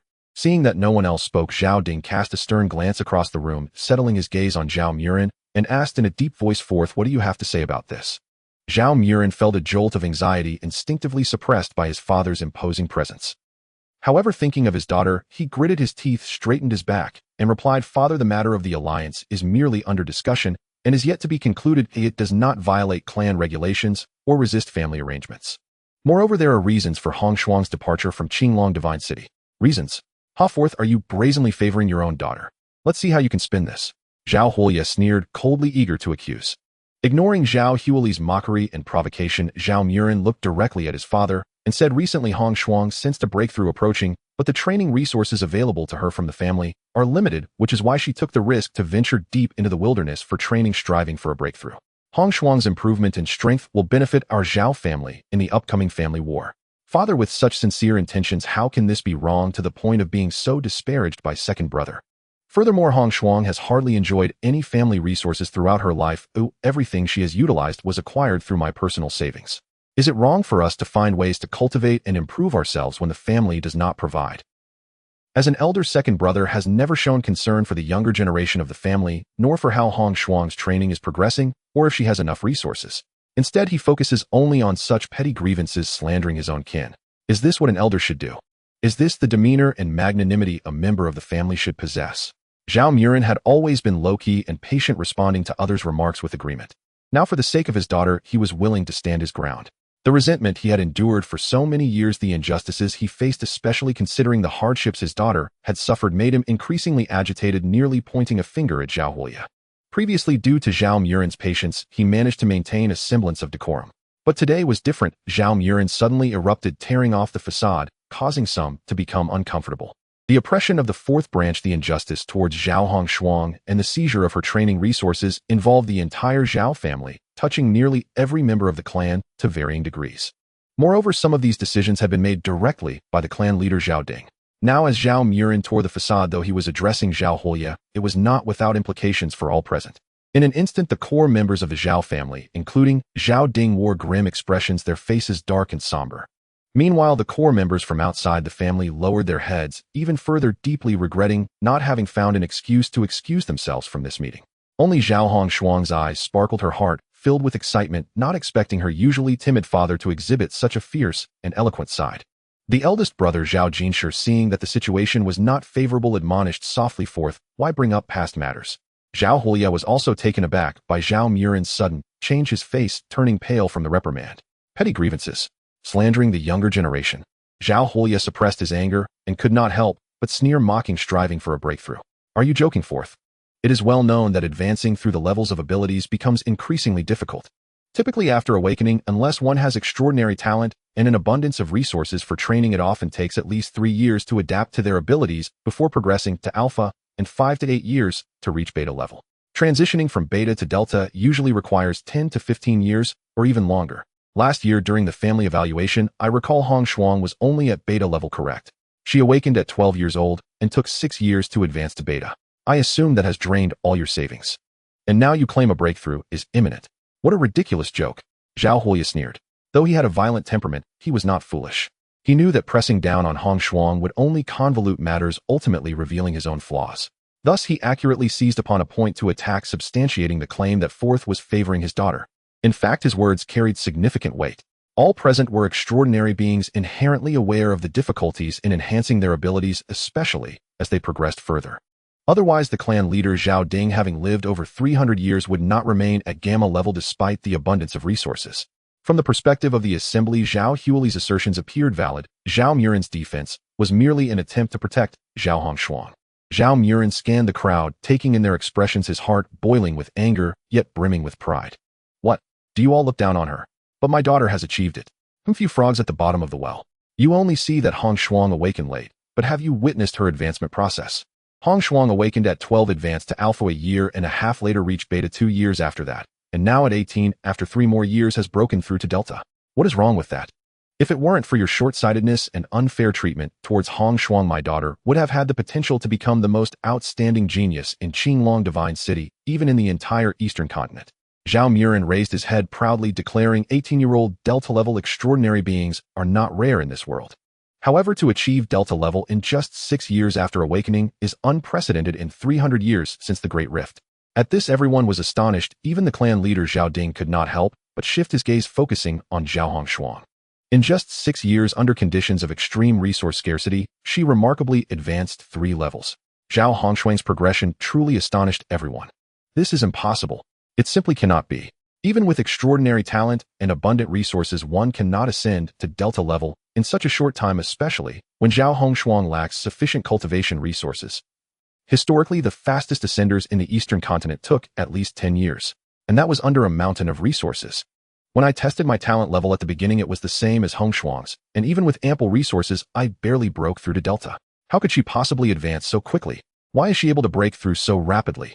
Grandfather, uncles, and city lord, do you think this is possible? Just as everyone was in shock, Zhao Qingtak suddenly stood up, passionately questioning. Zhao Hongshuang scoffed coldly, disdainfully stating, "Fool, I'm standing right here. Do you think there's no possibility? Being a waste yourself, do you dare question others? What did you just say?" Zhao Qingtak thought he had misheard.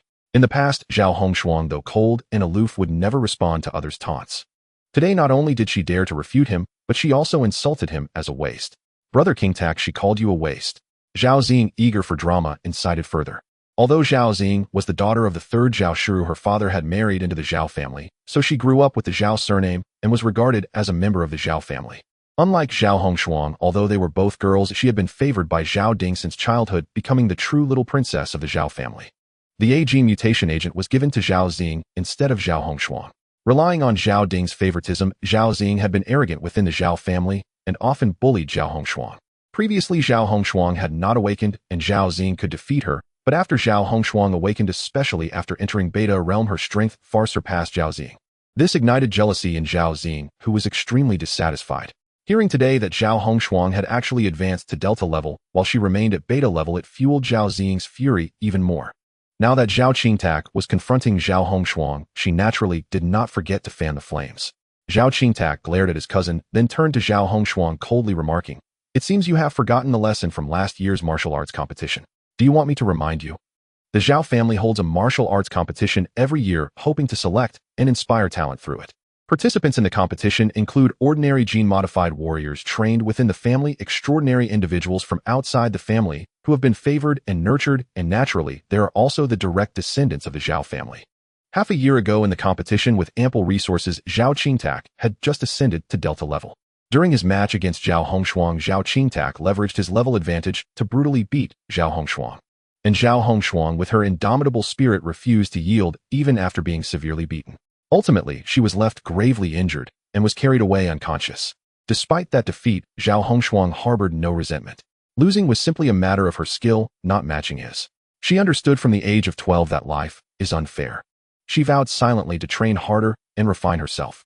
Now that she and Zhao Qingtak were at the same level, how could she care about his provocations?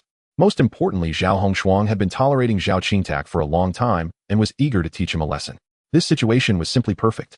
To give Zhao Qingtak a sound thrashing and let those from the family wake up to the realization of what kind of waste they had cultivated after spending so many resources over the years. Without hesitation, Zhao Hongshuang stepped forward, coldly looking at Zhao Qingtak, and said, "Did you not want to know if I have advanced? Come on, I'm waiting for you." "Hongshuang, this is a family council, don't mess around." Zhao Murin quickly interjected to stop her. Although he knew that Zhao Hongshuang had advanced, Zhao Qingtak had started cultivating earlier and had advanced over 6 months ago, accumulating more experience at this level. In a battle against Zhao Qingtak, Zhao Hongshuang might suffer. But Zhao Qingtak seized the opportunity, immediately sneering, and loudly addressed Zhao Ding. "Grandfather, since fourth uncle says Zhao Hongshuang has advanced, why not let me test it? True or false, one test will reveal all." "Father, I think this is a good idea.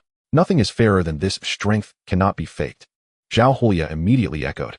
Throughout their lives, in every family competition, Zhao Qingtak had always overshadowed Zhao Hongshuang, and Zhao Hulia had enough confidence in his son. Earlier, Zhao Murin's words had also left Zhao Ding feeling displeased.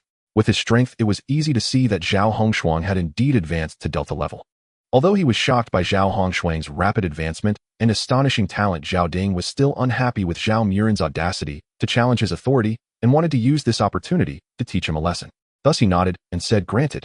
Seeing Zhao Ding agree, Zhao Murin, though anxious, had no choice but to worry for his daughter in silence. Seeing his grandfather nod, Zhao Qingtak was overjoyed, eagerly looking at Zhao Hongshuang, disdainfully saying, "Draw your sword, otherwise you might not have the chance." "Draw my sword. Do you think you deserve it?" Zhao Hongshuang snorted coldly, pulling out the long knife from her back and casually throwing it down, embedding it into the floor behind her. Is Zhao Hongshuang too arrogant? Zhao Xing shouted exaggeratedly, half genuinely astonished and half stirring the pot. Conversely, Zhao Baishe, while looking at Zhao Hongshuang, wore a contemplative expression. This time back, Zhao Hongshuang indeed appeared different from before. The increase in her strength was one aspect, but more importantly, it was her confidence and fearless attitude. Zhao Qingtak too was nearly enraged, speechless by Zhao Hongshuang's display. Did she look down on him? Fine, since you seek death, don't blame me. Zhao Qingtak roared in fury, his body transforming into a flurry of afterimages instantly appearing before Zhao Hongshuang. Zhao Hongshuang raised her arm to block, just in time to collide with Zhao Qingtak's fist. The immense force and speed forced Zhao Hongshuang to retreat several steps before she regained her footing. Is this all the strength you have? Where is your Delta level ability? Zhao Qingtak mocked, preparing to unleash a brutal assault on Zhao Hongshuang. As extraordinary beings advance in their ability levels, their overall attributes, strength, speed, perception, recovery, immunity, and so on, will also improve. However, the enhancements in these aspects show little variation among individuals, making it difficult to distinguish clear differences, unless someone specifically undergoes genetic alterations and enhancements through genetic means. For extraordinary beings, it is generally believed that while their abilities improve, their physical qualities should also enhance in tandem, which is the ideal state of synergy with their powers. Hence, they would never easily modify their genes. In battles among extraordinary beings, many factors determine the outcome, but the most crucial ones boil down to two. First, it is the extraordinary being's ability, specifically what powers they have awakened. An extraordinary being who has awakened healing abilities, even if they hold a level advantage, would likely still be unable to defeat one who has awakened elemental or mutation-based powers. When there is no evident counteraction between abilities and the level differences are negligible, the key factors determining victory in battle are the extraordinary being's comprehension of their powers and combat skills. Zhao Hongshuang awakened an elemental ice power, while Zhao Qingtak awakened a rule-based speed ability. From the perspective of their powers, it seems Zhao Qingtak has the upper hand, and he can leverage this advantage to render Zhao Hongshuang defenseless. Yet even so, facing Zhao Qingtak, Zhao Hongshuang remained unfazed. After experiencing Zhao Qingtak's speed ability with the strength of Delta level, she had already formulated a strategy in her mind. Moreover, over the years in the Zhao family competitions, she had carefully observed and analyzed, making her well acquainted with Zhao Qingtak's ability characteristics and combat habits. At this moment, witnessing Zhao Qingtak's furious attack, a faint cold smile crept onto the corner of Zhao Hongshuang's mouth. Speed, huh? With a thought, her ability was activated and ice spread along the ground, extending in all directions, as if aiming to freeze all space. Fool, you've used this move before. Do you think it can stop me, eh? Zhao Qingtak scoffed, charging unhesitatingly into Zhao Hongshuang's frozen area, intent on taking her down before she could react. With his speed, even stepping on the ice, Zhao Hongshuang would have no chance to freeze him. Yet this thought had barely formed when Zhao Qingtak was slapped in the face. It was indeed a slap in the face, and it hurt tremendously. His face collided heat-in with a layer of transparent ice. In the world of martial arts, speed reigns supreme. While this statement holds some truth, it also depends on what you are using to break through. If you use your face, then you might end up breaking not just your opponent, but also your own face. The solid ice shattered instantly under Zhao Qingtak's charge, but his nose was broken on the spot, leaving him dazed and confused. Simultaneously, due to the ice's obstruction, his speed was affected. Before he could react, Zhao Hongshuang's fist had already smashed into his face. Unfortunately, the position where her fist landed was exceedingly unfortunate. It was right on his nose. Zhao Qingtak felt a darkness sweep over him, as if his head had exploded, buzzing with noise. Instinctively, he wanted to utilize his speed advantage to escape Zhao Hongshuang's attack range. But unfortunately, as he picked up speed, he crashed into the solid ice once again. With his speed affected once more, Zhao Hongshuang launched 2 consecutive attacks. What left Zhao Qingtak furiously enraged was that every attack from Zhao Hongshuang landed squarely on his face. After continuous blows, his face had already been beaten to a pulp. At this point, he couldn't even think about counterattacking. Even if he wanted to flee in his dazed state, he couldn't find the right direction. Enough. Seeing Zhao Qingtak being utterly unable to fight back from the very start, with his handsome face now unrecognizable, Zhao Ding, seated in the throne, slammed the armrest heavily and roared. Zhao Hongshuang did indeed stop, but the problem was that she didn't stop her feet. As Zhao Ding scolded her, she executed a spinning kick that struck Zhao Qingtak, sending him flying 5 or 6 meters along with the shattered ice wall behind him. After hitting the ground, Zhao Qingtak struggled to rise several times, but couldn't get up. Instead, he coughed up blood due to the combined injuries and rage, collapsing on the ground unconscious. Zhao Baishe and Zhao Heihu rushed over to help, lifting Zhao Qingtak to check on his condition. On the other side, Zhao Huoya stood up abruptly, looking at Zhao Hongshuang with a savage expression, shouting, "In a sibling competition, how can you strike so ruthlessly? It seems you need a good lesson." Zhao Murin hurriedly stood up to block Zhao Huoya, also shouting angrily, "Zhao Huoya, do you have no shame? You want to interfere in the conflict among juniors?" Zhao Hongshuang, however, coldly laughed and said, "Second uncle, what a temper you have. Ruthless. Have you forgotten the severe injuries I sustained at the end of last year?" Being continuously rebuffed by the father and daughter, Zhao Huoya nearly exploded with rage, his chest almost bursting. Just as he was about to lose his temper, Zhao Ding shouted again, "All of you stop. Do you still see me, the head of the family, in your eyes?" "Yes, father." Upon seeing his father furious, Zhao Huoya finally held back his anger, casting a cold glance at Zhao Hongshuang before returning to his seat. "Shura, go check on Qingtak." Once Zhao Huoya and Zhao Murin had settled back into their seats, Zhao Ding spoke in a deep voice. Zhao Shiru, who had been silently observing, stood up gracefully upon hearing her father's words, walking over to Zhao Qingtak's side, waving her hand as healing energy began to flow into his body. Zhao Hongshuang merely wanted to teach Zhao Qingtak a lesson and did not intend to inflict fatal harm. Although Zhao Qingtak appeared seriously injured, he had not sustained any critical injuries. Moreover, with Zhao Shiru being an epsilon-level healing extraordinary being, treating such injuries was a trivial matter. Cough, cough. Zhao Qingtak coughed twice, regaining consciousness. His elongated eyes were filled with resentment as he glared at Zhao Hongshuang, shouting, "Zhao Hongshuang, I will kill you." However, just as he attempted to move, he was pressed down by Zhao Baishe. Zhao Hongshuang, dismissively looking at him, coldly replied, "If you wish to kill me, you must first possess the ability to do so. A waste is still a waste after so many years of cultivation. Aside from awakening earlier than me, you are worthless." "You?" Zhao Qingtak was furious, and in his rage he coughed up blood once more. This was not due to injury, nor was it a reflection of Zhao Shure's healing abilities, it was purely from anger. Zhao Hongshuang's words were simply infuriating. Not only him, but even Zhao Ding, Zhao Huoya, and the others felt a burning shame on their faces. Although Zhao Hongshuang was belittling Zhao Qingtak, she was effectively slapping them all in the face. The question of Zhao Hongshuang's promotion is undoubtedly settled. The battle just now has fully proven this point. In 6 years, she has risen 3 levels, which is indeed worthy of being recorded in the family and even in the annals of humanity.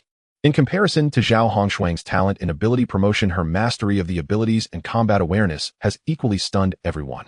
Zhao Ding has experienced countless battles in his life, but after watching Zhao Hongshuang's performance in combat, he couldn't help but say that her display was nothing short of perfect. From the very beginning, Zhao Hongshuang's release of her abilities was not aimed at directly attacking Zhao Qingtak, but rather to restrict his powers. A person possessing speed abilities becomes useless if their speed advantage cannot be utilized. The facts have proven that Zhao Hongshuang's battle strategy is remarkably effective.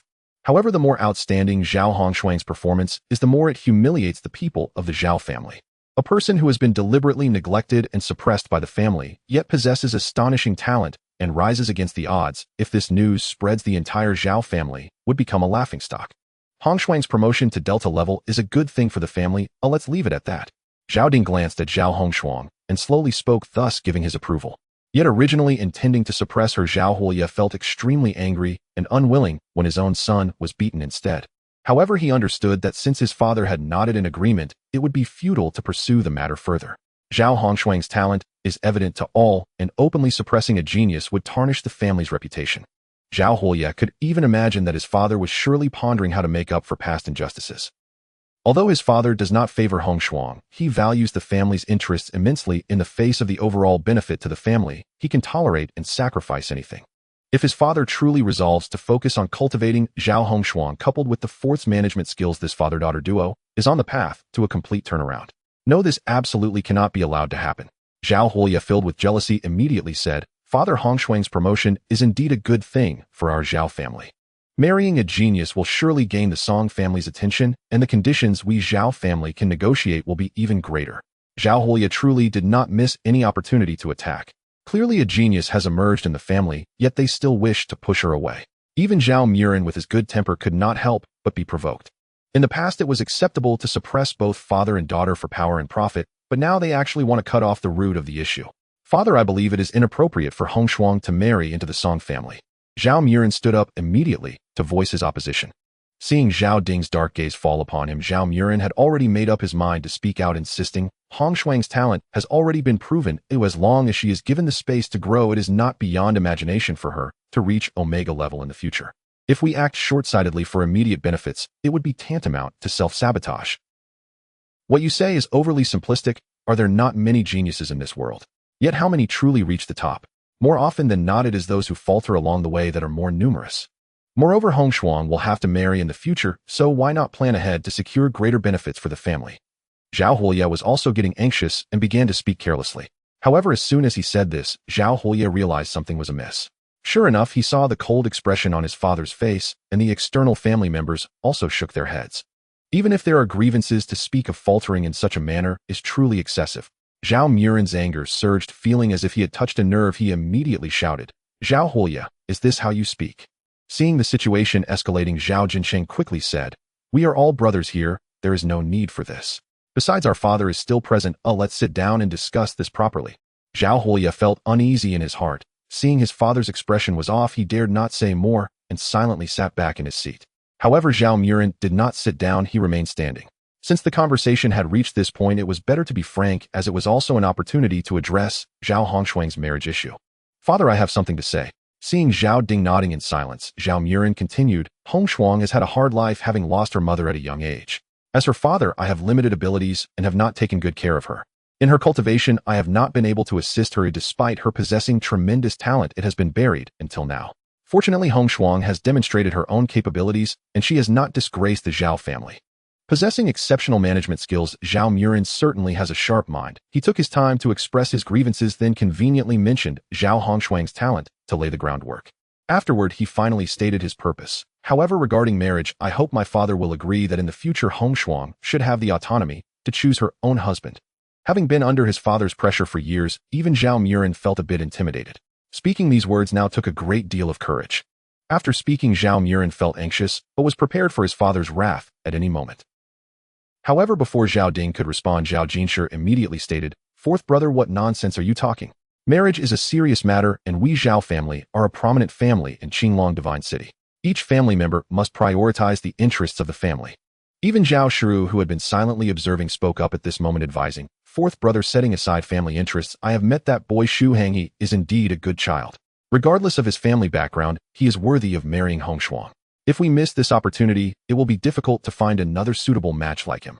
However, in the face of their persuasion, Zhao Muren remained unmoved, insisting, "There is no need for eldest brother and third sister to worry about this matter. I believe Hong Shuang has her own considerations. Even if there truly aren't good opportunities in the future, it would not hurt for Hong Shuang to follow the example of third sister." Once Zhao Muren said this, both Zhao Jinsheng and Zhao Shiru fell silent. After all, there was indeed the precedent of Zhao Shiru in the Zhao family. Back then, due to Zhao Shiru's rare healing abilities, which were incredibly valuable in the chaotic and bloody apocalypse, she was regarded as a strategic asset. Every day, many would suffer severe injuries and face death due to battles with the epidemic beasts. With Zhao Shiru around, as long as there was still a breath left, they could be saved by getting them to her in time. Zhao Shiru's existence was equivalent to a second chance at life. This ability had already become a strategic resource for the entire family. Therefore, back then, during Zhao Shiru's marriage, Zhao Ding rejected countless family requests for alliances, insisting on recruiting a husband for Zhao Shiru to keep her in the family. Now that Zhao Hongshuang has displayed extraordinarily powerful talent, keeping her in the family might not be a bad choice either. Although the Zhao family is also a top-tier aristocracy in Qinglong Divine City, their most important cultivation resources are limited. As the head of the family, Zhao Ding consumes at least one-third of the family's resources to advance to a higher level. The remaining one-third is used for the cultivation of the family's talents and to incentivize individuals within the family's jurisdiction, ensuring the overall operation of the family. The last one-third is dedicated to the training of the family's direct descendants. However, the second generation of the Zhao family has 4 members, and the third generation has 5 along with various relatives, making this allocation seem inadequate. In the past, suppressing Zhao Hongshuang could save resources for one person, which other branches would naturally be pleased to share. However, now that Zhao Hongshuang has displayed astonishing talent, the family will inevitably need to increase her training for the sake of their interests. This means not only will the portion previously allocated to Zhao Hongshuang need to be returned, but there may also be a need to redistribute resources from others to her. No one wishes to see resources that have already been consumed returned along with interest. Therefore, even though Zhao Jinsheng and Zhao Shui'er do not have an intense conflict with the fourth branch, they do not wish for such a situation to arise. The best solution would be to marry off Zhao Hongshuang, resolving the issue once and for all, while also gaining more benefits from the Song family, allowing everyone to profit. However, Zhao Muren brought up this solution directly, using Zhao Shui'er as an example, placing himself at the high ground of family interests, leaving others momentarily speechless. Having just been reprimanded, Zhao Huoye noticed that his older brother and third brother finally realized the root of the problem regarding Zhao Hongshuang. and began to align with him, filling his heart with joy.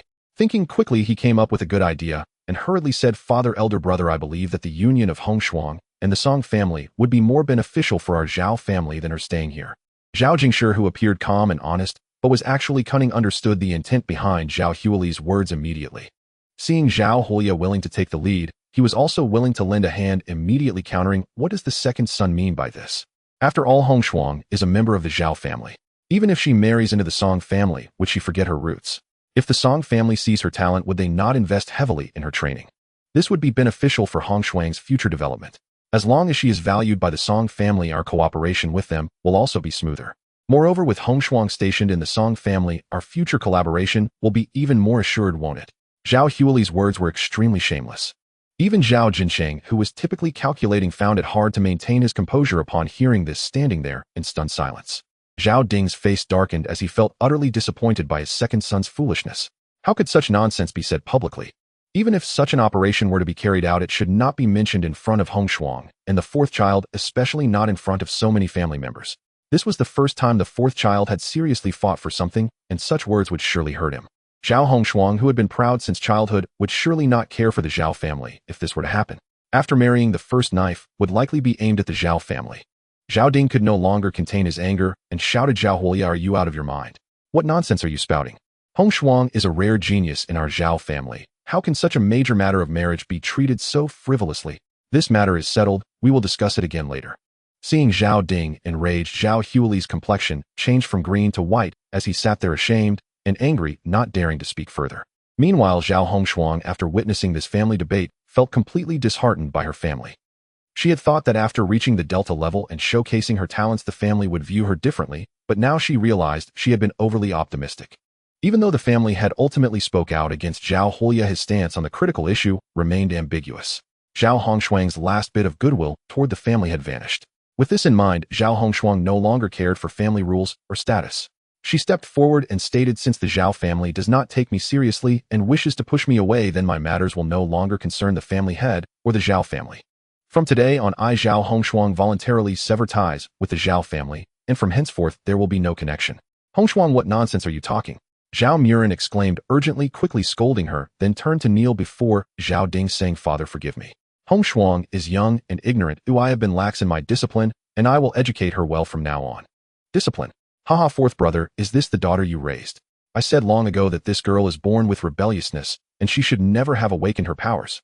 Zhao Hulia, who had initially calmed down, nearly shouted in excitement upon hearing Zhao Hongshuang's words, quickly adding fuel to the fire. At this moment, Zhao Ding's face was ashen. Having been the family head for so many years, he had made a decisive resolution, yet Zhao Hongshuang dared to be so defiant and utter such unfilial words. However, having been the family head for so many years, Zhao Ding had his methods. He ignored Zhao Murin, who was pleading on his knees, and turned to Zhao Hongshuang, saying in a deep voice, "Although our Zhao family is not a prestigious family, we pride ourselves on our strict family rules. If everyone were like you, how could our Zhao family stand in the world?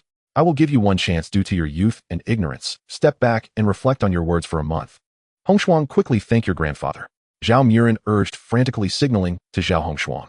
Zhao Murin knew his father well. Zhao Hongshuang's provocation of his authority and the family's dignity was absolutely intolerable. The more he suppressed his anger, the more intense it became. If Zhao Hongshuang did not back down, Zhao Ding might very well resort to drastic measures. However, Zhao Hongshuang, who had always been proud and stubborn, was even more determined at this moment to resolve the matter, completely ignoring Zhao Murin's persuasion. Facing Zhao Ding's intimidating gaze, she stood tall and continued, "Family head, since the Zhao family has no place for me, why should I care about leaving? How dare you?" Zhao Hongshuang's words were cut off by Zhao Ding's furious shout as he suddenly vanished from his seat and appeared right in front of her. Zhao Hongshuang's face changed drastically as she activated her powers. However, the solid ice she conjured didn't even last a breath before it shattered. A Gamma-level expert, even without using their powers, was not someone she could resist. Zhao Ding is a congenital extraordinary being who survived since the era of the Great Rift, possessing the awakened ability of metal mutation. When he manifests his powers, his entire body transforms into impenetrable metal, exhibiting an extraordinary ferocity. This special ability allows him to stand tall in the world, surviving countless fierce battles. Now, as the patriarch of the Zhao family in the Qinglong Divine City, with a gamma level of ability, Zhao Ding's power can undoubtedly be considered among the pinnacle elite. In his current state of rage, his strike's power is unimaginable. Although Zhao Hongshuang possesses exceptional talent, she is still far inferior to Zhao Ding. Despite sensing the danger, Zhao Hongshuang quickly formed an ice wall, but it could not withstand Zhao Ding's attack. As the ice wall shattered in an instant, just as Zhao Ding's palm was about to strike, Zhao Hongshuang, a blue water-like, semi-elliptical glow appeared. Boom! Zhao Ding's palm shattered the ice wall, crashing violently against the blue glow. The light flickered, appearing fragile, yet remarkably resilient, successfully blocking Zhao Ding's attack. However, the tremendous force of impact still transmitted to Zhao Hongshuang. Like a deflated leather, she coughed up blood and was sent flying, collapsing to the ground unconscious. Huh! Zhao Ding was taken aback, involuntarily exclaiming. With his experience, it was evident that the blue light that had suddenly erupted was clearly not an ice-type ability. Could it be that this girl has a second ability? Moreover, the blue light's defensive power is incredibly strong. Even though he did not exert his full strength, it shouldn't be something that Zhao Hongshuang's level could defend against. Zhao Ding was filled with uncertainty, but even with so many questions in his heart, it was not the right time to inquire. Hongshuang. Zhao Murin, who regained his senses, was both shocked and furious, scrambling to Zhao Hongshuang's side and holding his daughter tightly. Seeing Zhao Hongshuang's faint breathing, seemingly on the brink of death, Zhao Murin felt an intense rage within him. He raised his head to look at his father and angrily questioned, "Father, even a tiger does not eat its cubs. Hongshuang is after all your granddaughter. How could you resort to such a cruel hand? Such unfilial descendants are of no use."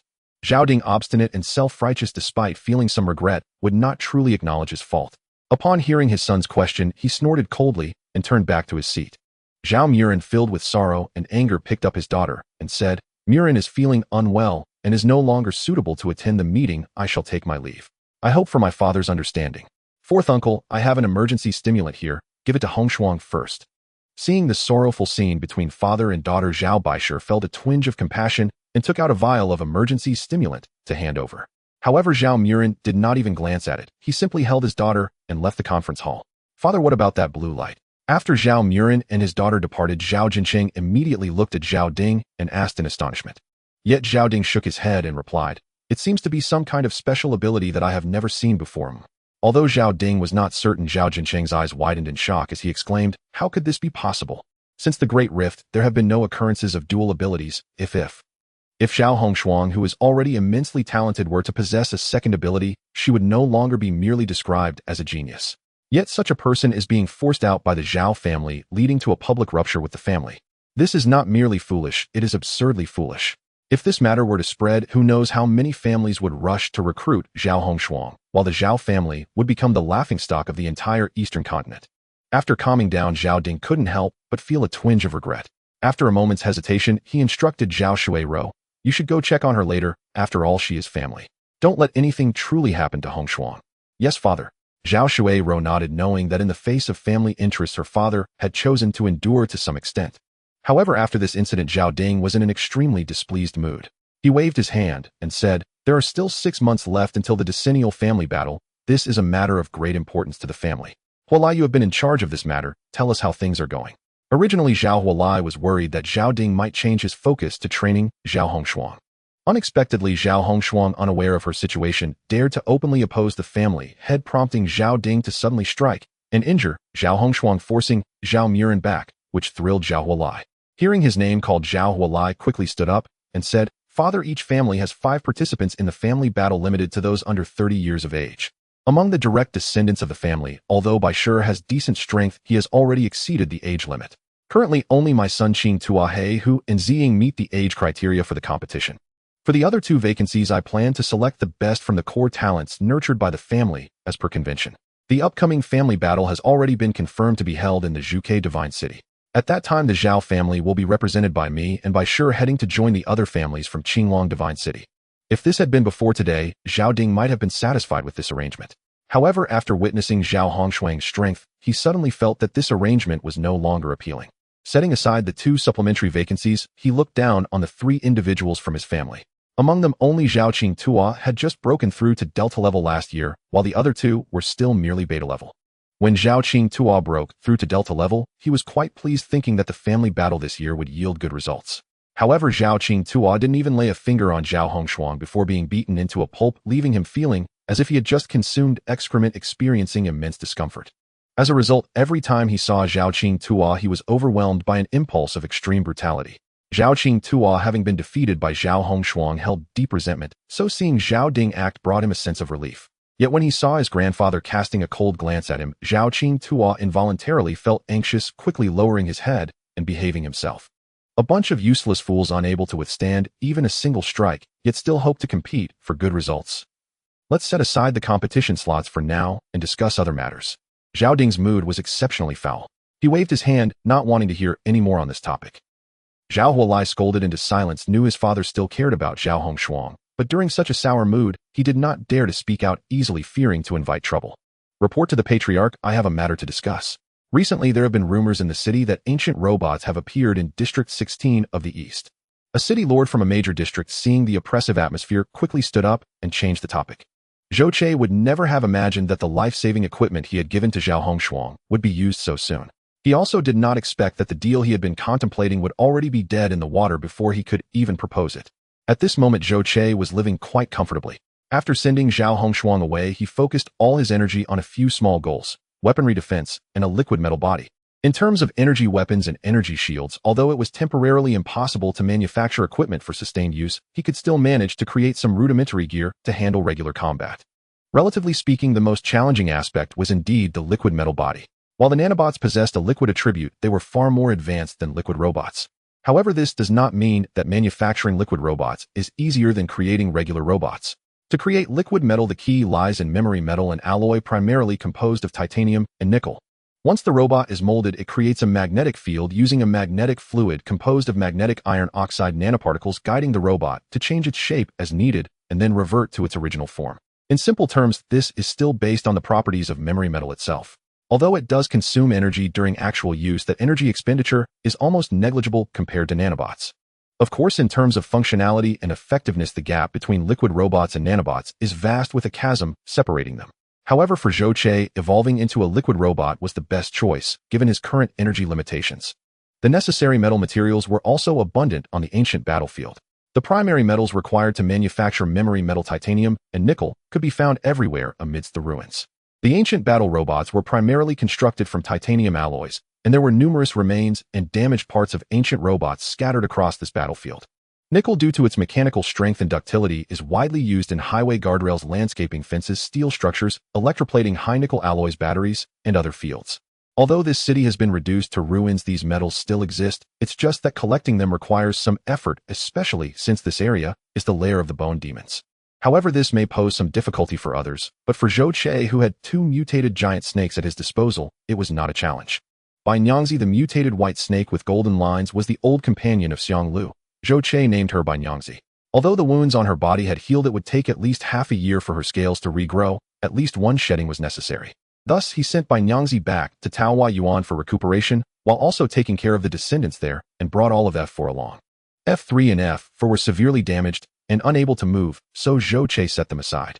He then instructed Xiang Lu to lure the bone demons near the river's edge. If there were many bone demons, or if their numbers exceeded 50, they would try to attract the bone demons westward and then jump into the river to escape.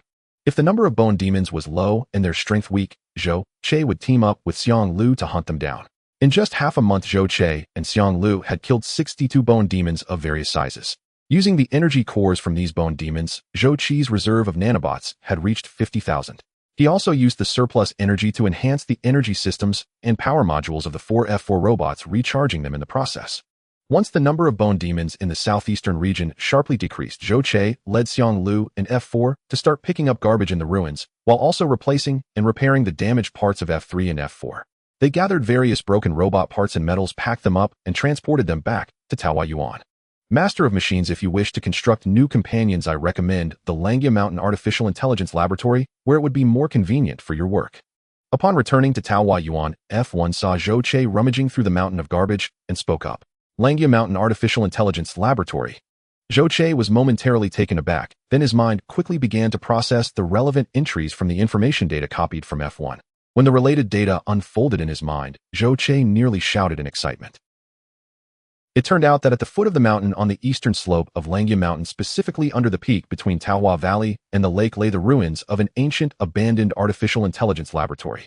This place was once one of humanity's important large-scale shelters and outposts. To combat the army of mutant beasts, a large number of battle robots were developed, produced, and maintained here, continuously deployed to the front lines. However, as resources dwindled and nuclear strikes persisted, humanity abandoned this place, leading to the complete abandonment of the laboratory. Although F4S4 robots were not developed or produced here, they had been maintained in this laboratory back in the day, so they had a slight understanding of the situation inside. Upon learning this information, Zhou Che could hardly contain himself. He immediately commanded Xiang Lu to set off with F4 and a pile of scrap metal toward the ruins of the laboratory. The entrance to the laboratory ruins faced the lake to the east with a mountain behind it and water in front, a prime location. However, over 200 years had passed, and it was now overgrown with weeds and ancient trees. If it weren't for F for leading the way, even knowing there was a ruin here would not make it easy to find. There were no buildings around the laboratory's perimeter. Only at a cliff close to the mountain was there a tall metal door. Although humanity abandoned this place, they likely left with the hope of returning, so the door was merely sealed. This laboratory's door requires appropriate authorization or a password to open, and none of us have the right to enter. F1 stepped forward to examine it and reported. Zhou Che also approached, and as his electronic eyes scanned the camera holes above, a mechanical synthesized voice echoed within. Please obtain the appropriate authorization or input the correct password, otherwise you do not have permission to enter the Langya Mountain Artificial Intelligence Laboratory. Upon hearing this voice, Zhou Che rubbed his nose, and instead of feeling any disappointment, he was rather pleased. The intelligent password lock was still operational, which at least indicated that the laboratory was well protected. As for the password and authorization, Zhou Che snorted a couple of times, not really taking it seriously. If a being equipped with nanobots from a high-tech world were to be stopped by a simple intelligent password lock, it would be better for him to simply crash his head against the iron door. 50,000 nanometers, even if connected end to end, would be invisible to human eyes. The quantity is indeed pitifully small. Yet for Zhou Che at this moment, it is already sufficient to accomplish many tasks. He released the nanobots, easily hacking into the core program of the smart password lock. In less than a minute, the entire control of the base was thoroughly in Zhou's hands. There was no need to validate or input a password. With a thought from Zhou Che, the 80-centimeter thick alloy door, after enduring over 200 years of wind and rain, groaned open once again. A wave of decayed, damp air rushed toward him. However, as robots, Zhou Che and F4 were unconcerned about the air quality and strode in boldly. The emergency lights inside flickered on one by one, illuminating the dark corridor. There's actually power. Seeing this, Zhou Che's heart lit up like the dark passage itself. If the power supply is sufficient and there's a large laboratory, wouldn't that mean he's about to take off?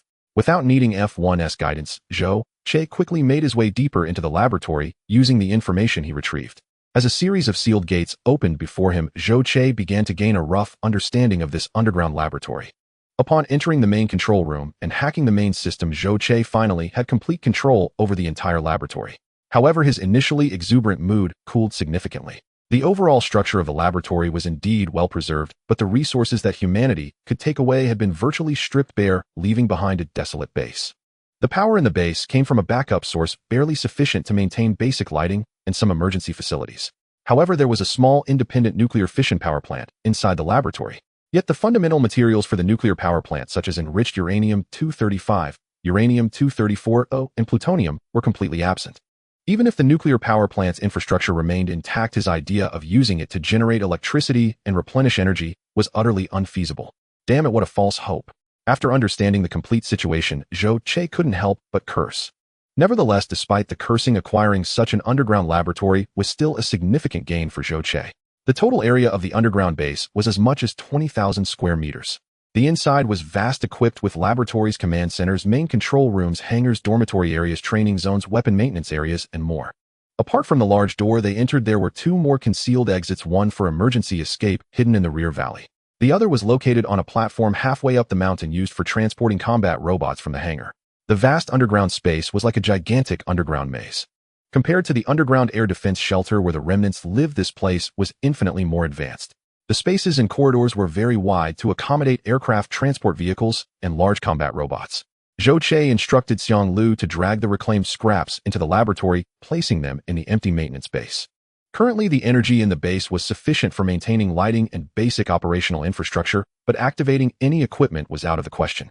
Originally intending to conserve energy and use this underground base to complete his tasks, Zhou Che ultimately had to resort to the most primitive method, employing nanobots to extract the necessary materials for manufacturing liquid robots from the pile of discarded scraps.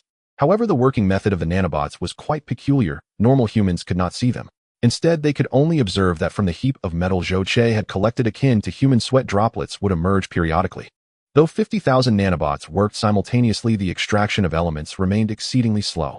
Zhou Che did not waste time waiting there. Instead, he relocated the remnants into the laboratory. The remnants, experiencing a civilizational disconnection and nearly resembling primitive people, felt as if they had entered paradise upon seeing the massive ancient base. One of them knelt down, praying and praising endlessly, thanking the ancestral spirits for guiding them into the divine realm.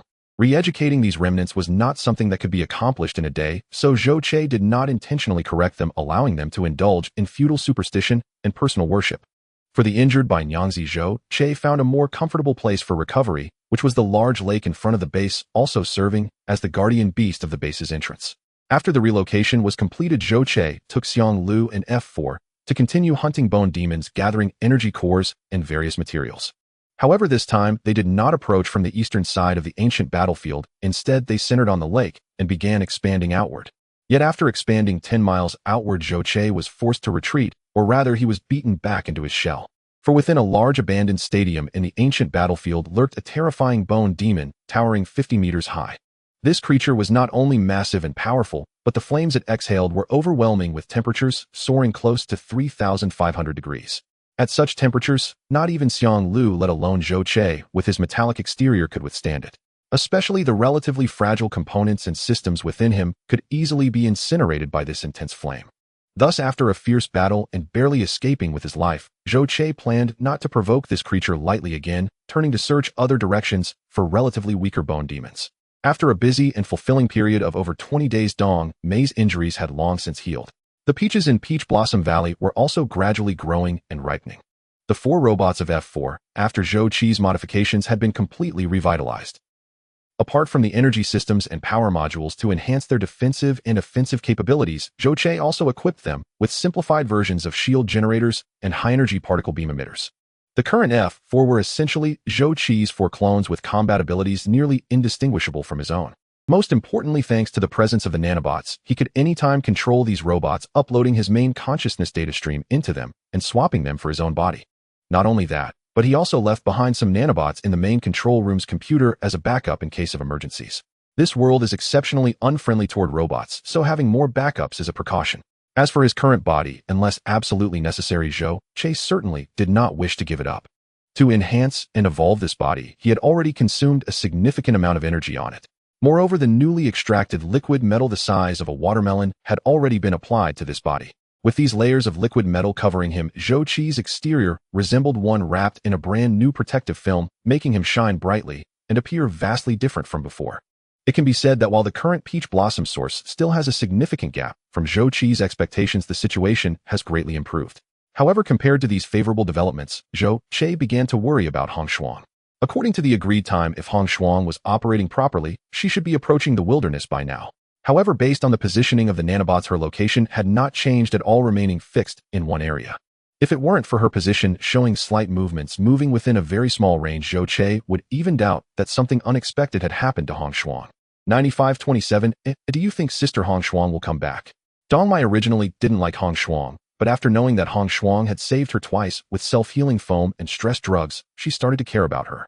Zhou Che shook his head, thought for a moment, and said, "She should return, let's wait and see."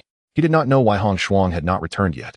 However, if it were said that Hong Shuang had betrayed him, Zhou Che also believed that the possibility of this was low.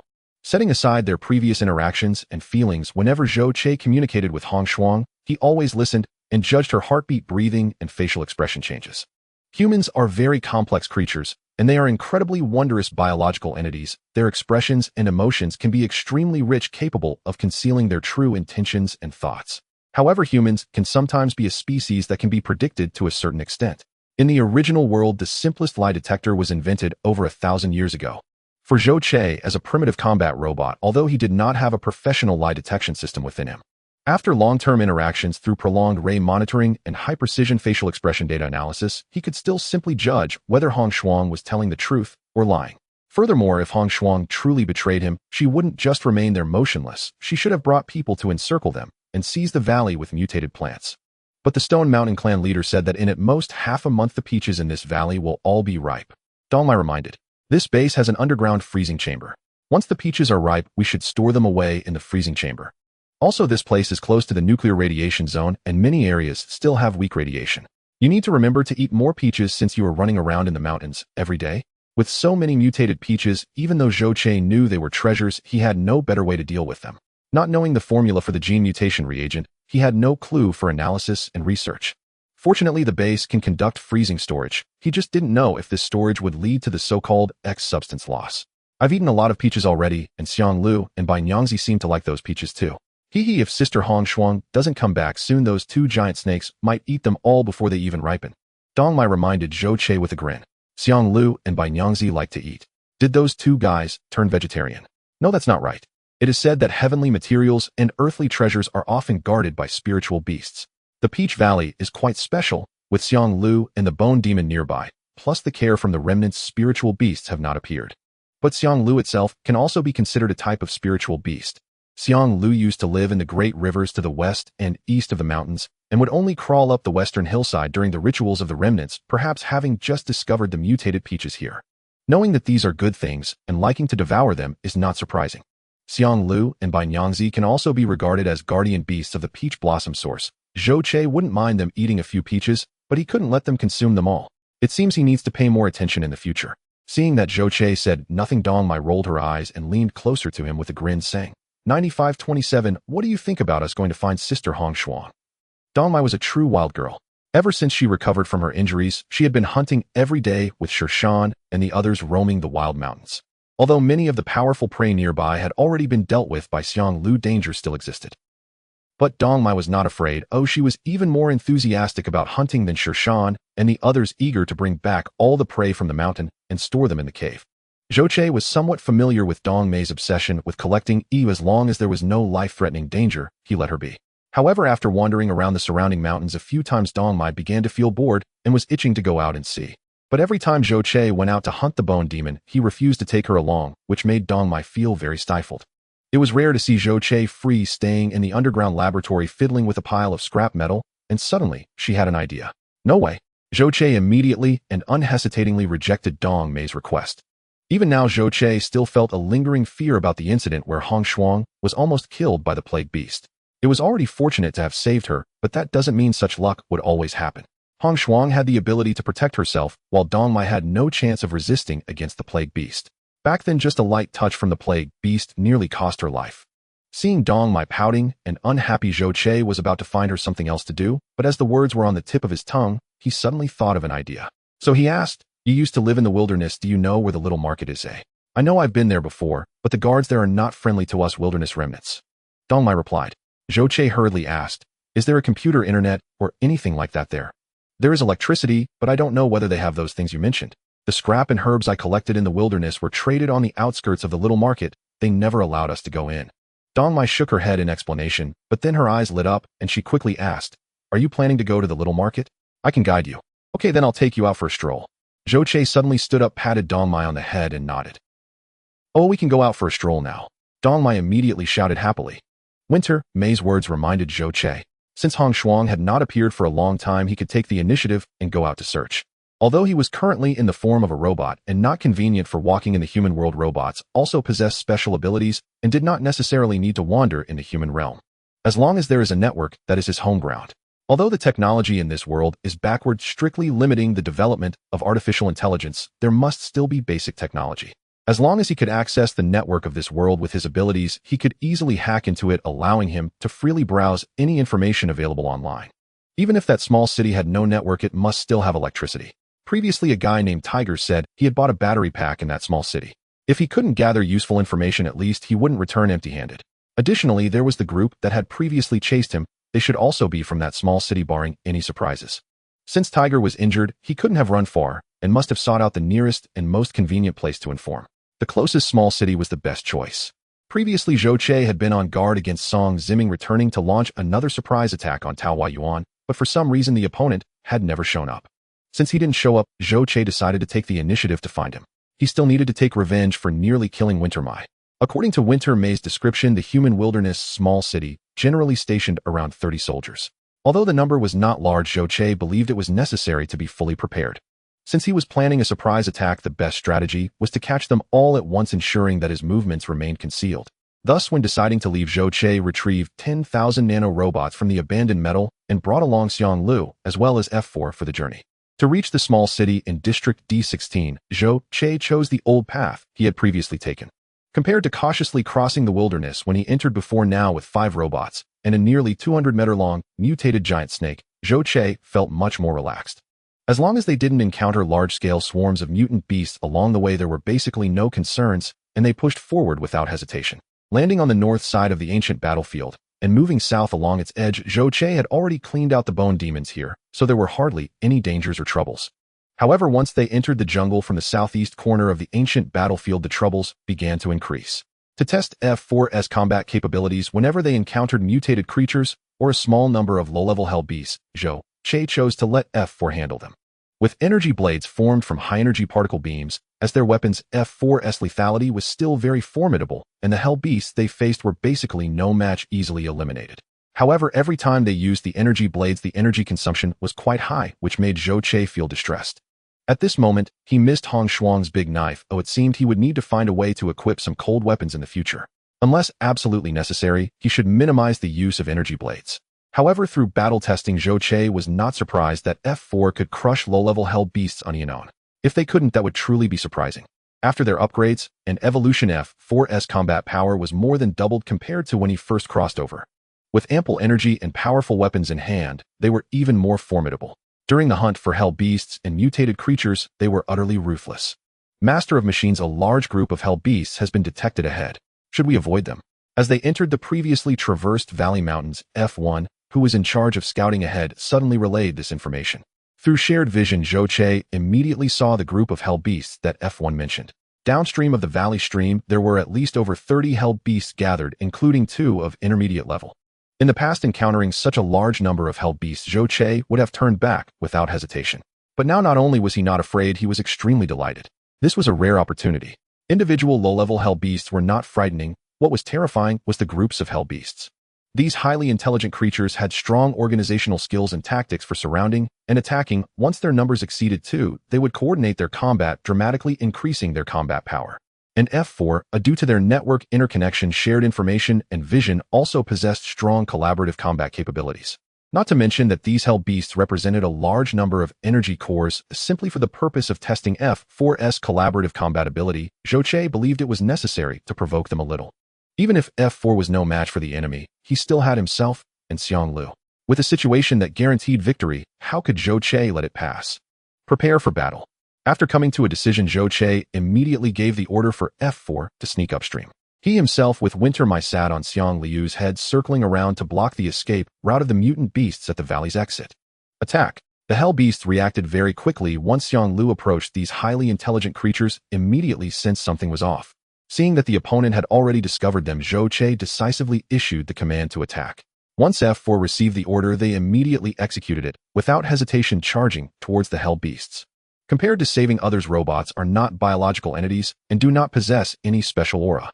The hell beasts, originally attracted by Xiang Lu, were now somewhat flustered by the sudden appearance of 4 strange creatures. However, the hell beasts reacted quickly, immediately sending 4 of their number to confront F4, while the remaining larger portion remained focused on Xiang Lu. After all, the sense of oppression that Xiang Lu brought to them was too strong. However, soon the hell beasts realized something was wrong. The 4 hell beasts charging towards F4 were swiftly annihilated with just a glance, prompting the hell beasts to finally become alert. One of the intermediate hell beasts immediately roared, dividing half of its forces to confront F4. Indeed, once the hell beast group began to attack in formation, their movements were as coordinated as trained soldiers. After a few rounds of battle, the hell beasts also discovered how sharp the energy blades in F4's hands were, and they were careful to avoid attacks. As a result, the battle between both sides fell into a brief entanglement. Even under the siege of the hell beasts, F4 was hit multiple times, and their killing efficiency significantly decreased. Realizing how difficult the enemy was, F4 started to change their strategy, abandoning solo combat to seek mutual collaboration. Unlike the hell beasts' tactics of advancing and retreating to distract the enemy, F4, though fewer in number, adopted a more proactive approach. 2 would take on the offensive, while 2 provided support. Once their tactics changed, benefiting from their advantages in strength and speed, the sharpness of the energy blades, and the unique motion capture and analysis capabilities of the robots. F4 moved as one, and their combat power soared as well. especially when energy consumption was not a concern. The robots wielding energy blades could slay gods and Buddhas. Even the coordinated formations of the Hell Beasts could not stop the downward trend. The intermediate Hell Beast responsible for coordinating the attack realized this and knew that if this continued, they would not only fail to encircle the enemy, but would also be gradually consumed by them, finally unable to bear it any longer. As the intermediate Hell Beast moved, Zhou Che immediately sensed something was amiss. This cunning creature decided to act, but instead of charging forward immediately, it deftly maneuvered to use the Hell Beasts in front to block the line of sight of F4, concealing its own figure. The two Hell Beasts ahead suddenly changed their evasive attack strategy, accelerating and launching themselves recklessly at their targets. F1 and F2, responsible for the offense, possessed formidable attack capabilities and most desired a direct confrontation. The Hell Beasts' aggressive actions aligned perfectly with their expectations, and to maintain their formation, the two did not choose to evade, instead swinging their energy blades simultaneously. Faced with the sharp energy blades, these two low-level Hell Beasts, knowing they were doomed, chose not to dodge, but instead elevated their forms as they approached. Their forepaws attacked the two fighters' heads from above, while their two claws from the abdomen suddenly lunged straight at them. The standard attack methods of the Hell Beast primarily involved two forepaws biting and spear-like tendrils. They would only employ such an upright attack during a charge against opponents, utilizing the claws on their abdomen to pierce the softer belly of their prey. However, when initiating an attack, suddenly resorting to such tactics posed significant challenges for the relatively less intelligent robotic entities that relied on data processing for analysis. F1 and F2 were oblivious to the underlying scheme. They merely stepped back slightly to evade the force of the attack, while swinging their energy blades downward to slice at the claws targeting their abdomen. The energy blade, glowing blue, met the claws of the Hell Beast, as if a knife were slicing through tofu, gliding effortlessly. Then the Hell Beast's claws fell away. The wound displayed a clean cut, but due to the high temperature of the energy blade, the area was charred, preventing any blood from flowing.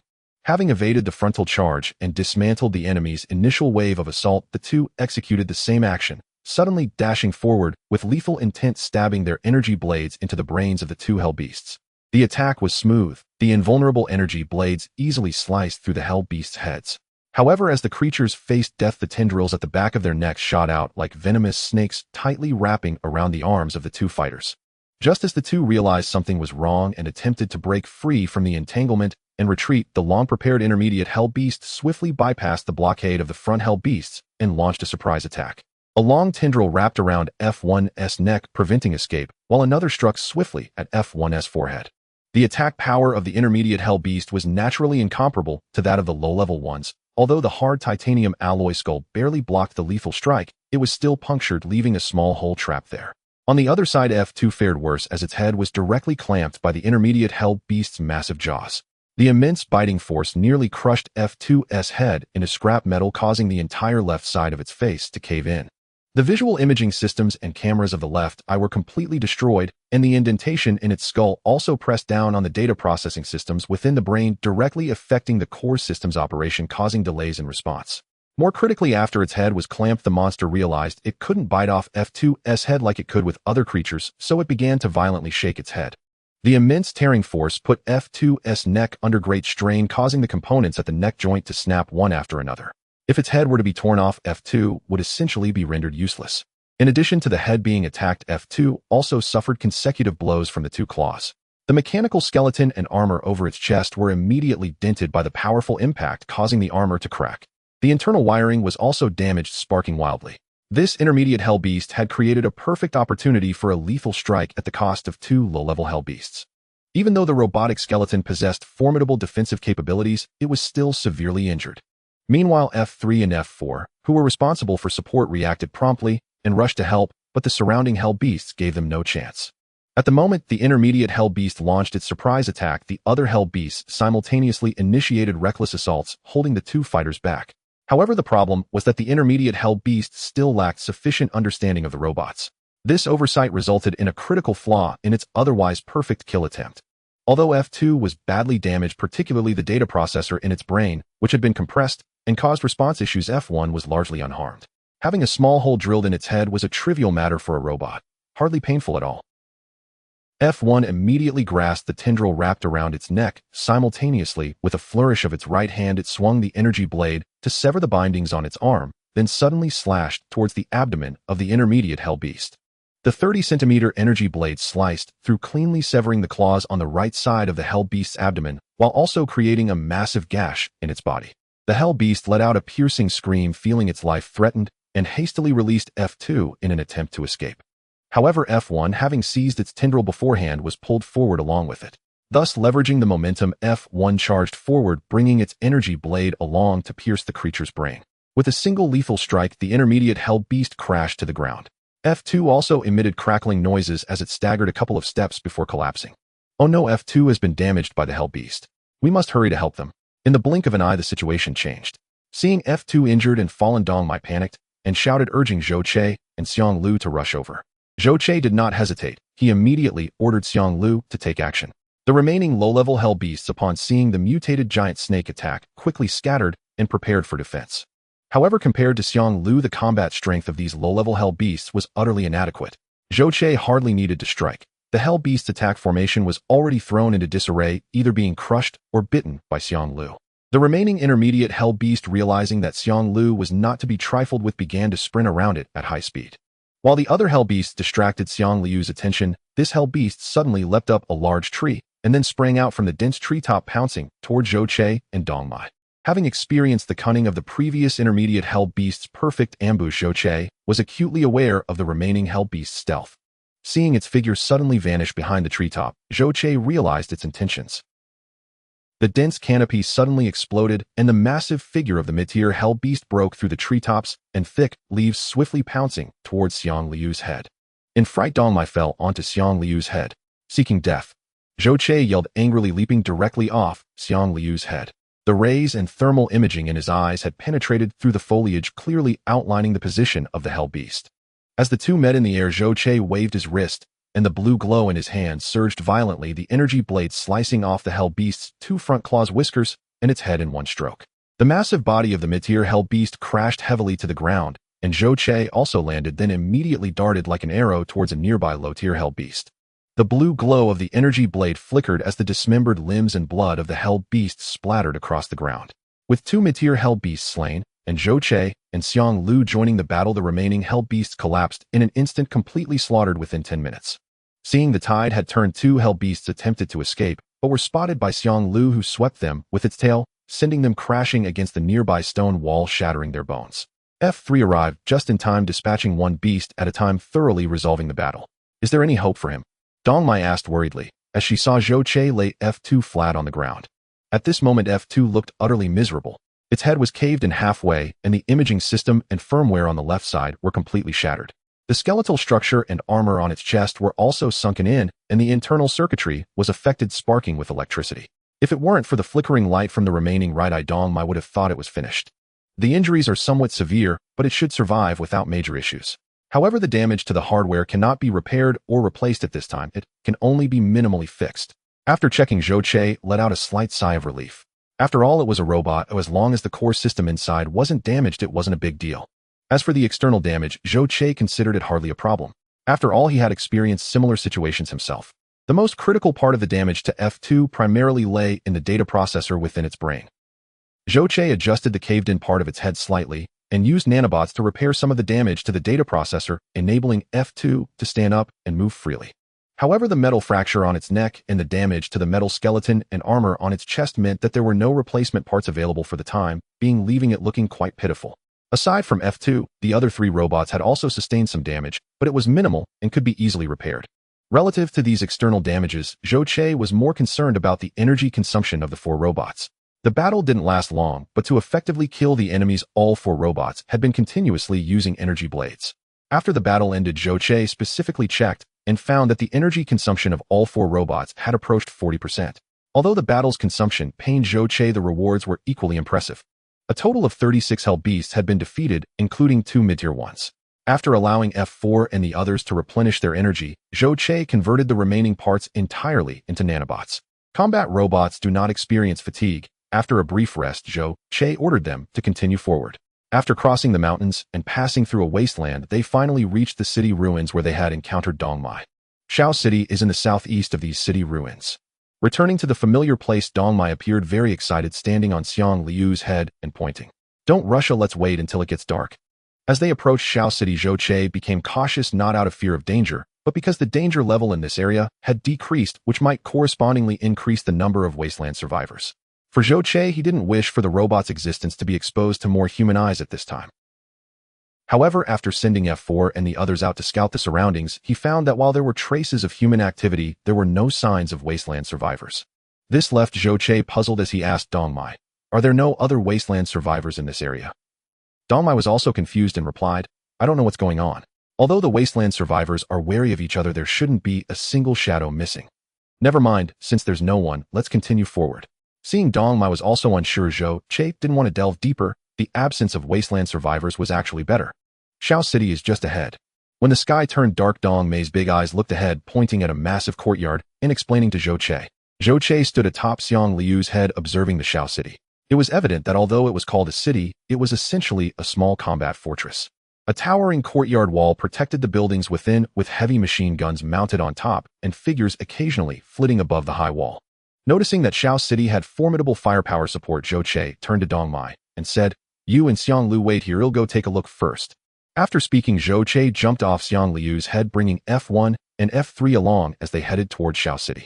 Zhou Che did not move quickly as they approached Xiao City. The sky had completely darkened. The nightfall provided cover for the three. However, when they were less than 100 meters away from Xiao City, they had already entered the range of the searchlights atop the city walls. After sending a message to F1, the three suddenly accelerated, swiftly dodging the searchlights as they approached Xiao City. "Who goes there?" "Xiao City is closed and no one is allowed to approach." As they neared the gate of Xiao City, the guards inside shouted at them. Seeing the searchlights sweep towards them, Zhou Che and the others immediately pressed against the gate, hiding from the light. The guards inside were extremely alert. Noticing that these individuals seemed suspicious, they quickly extended the gun barrel from the hole in the heavy iron gate. But just as the gun barrel emerged, Zhou Che swiftly waved his arm to press down on it, and then a blue flame erupted from his right hand, piercing through the gap of the heavy iron gate. "Enemy attack! Enemy attack!" The guards inside saw a blue light emerging from the gap and immediately pulled the trigger while shouting loudly. Unfortunately, the bullets sprayed from the gun barrel blindly shot into the darkness. Meanwhile, F1 and F3 cooperated with Zhou Che to push open the gates of Xiao City. The guards in the small market noticed the metal bolt and lock of the main entrance had been easily severed by the intruders. They shouted in alarm, rushing to block the door. However, compared to F1 and F2, the guards at the back, despite having the advantage in numbers, were greatly inferior in strength. The heavy iron door emitted a dull thud as it swung open, revealing 4 or 5 gun barrels that aimed to shoot the invading enemies. But before the guards could fire, a blue light flashed swiftly before them. The guards suddenly felt a weight lifted from their hands as their firearms were effortlessly severed, with a section dropping to the ground. 2 unfortunate guards, along with their arms holding the guns, were simultaneously cut down by Zhou Che. Their screams abruptly echoed but quickly ceased. Zhou Che, like a phantom, plunged into the crowd, and with a sweep of his arm, 3 heads were already severed.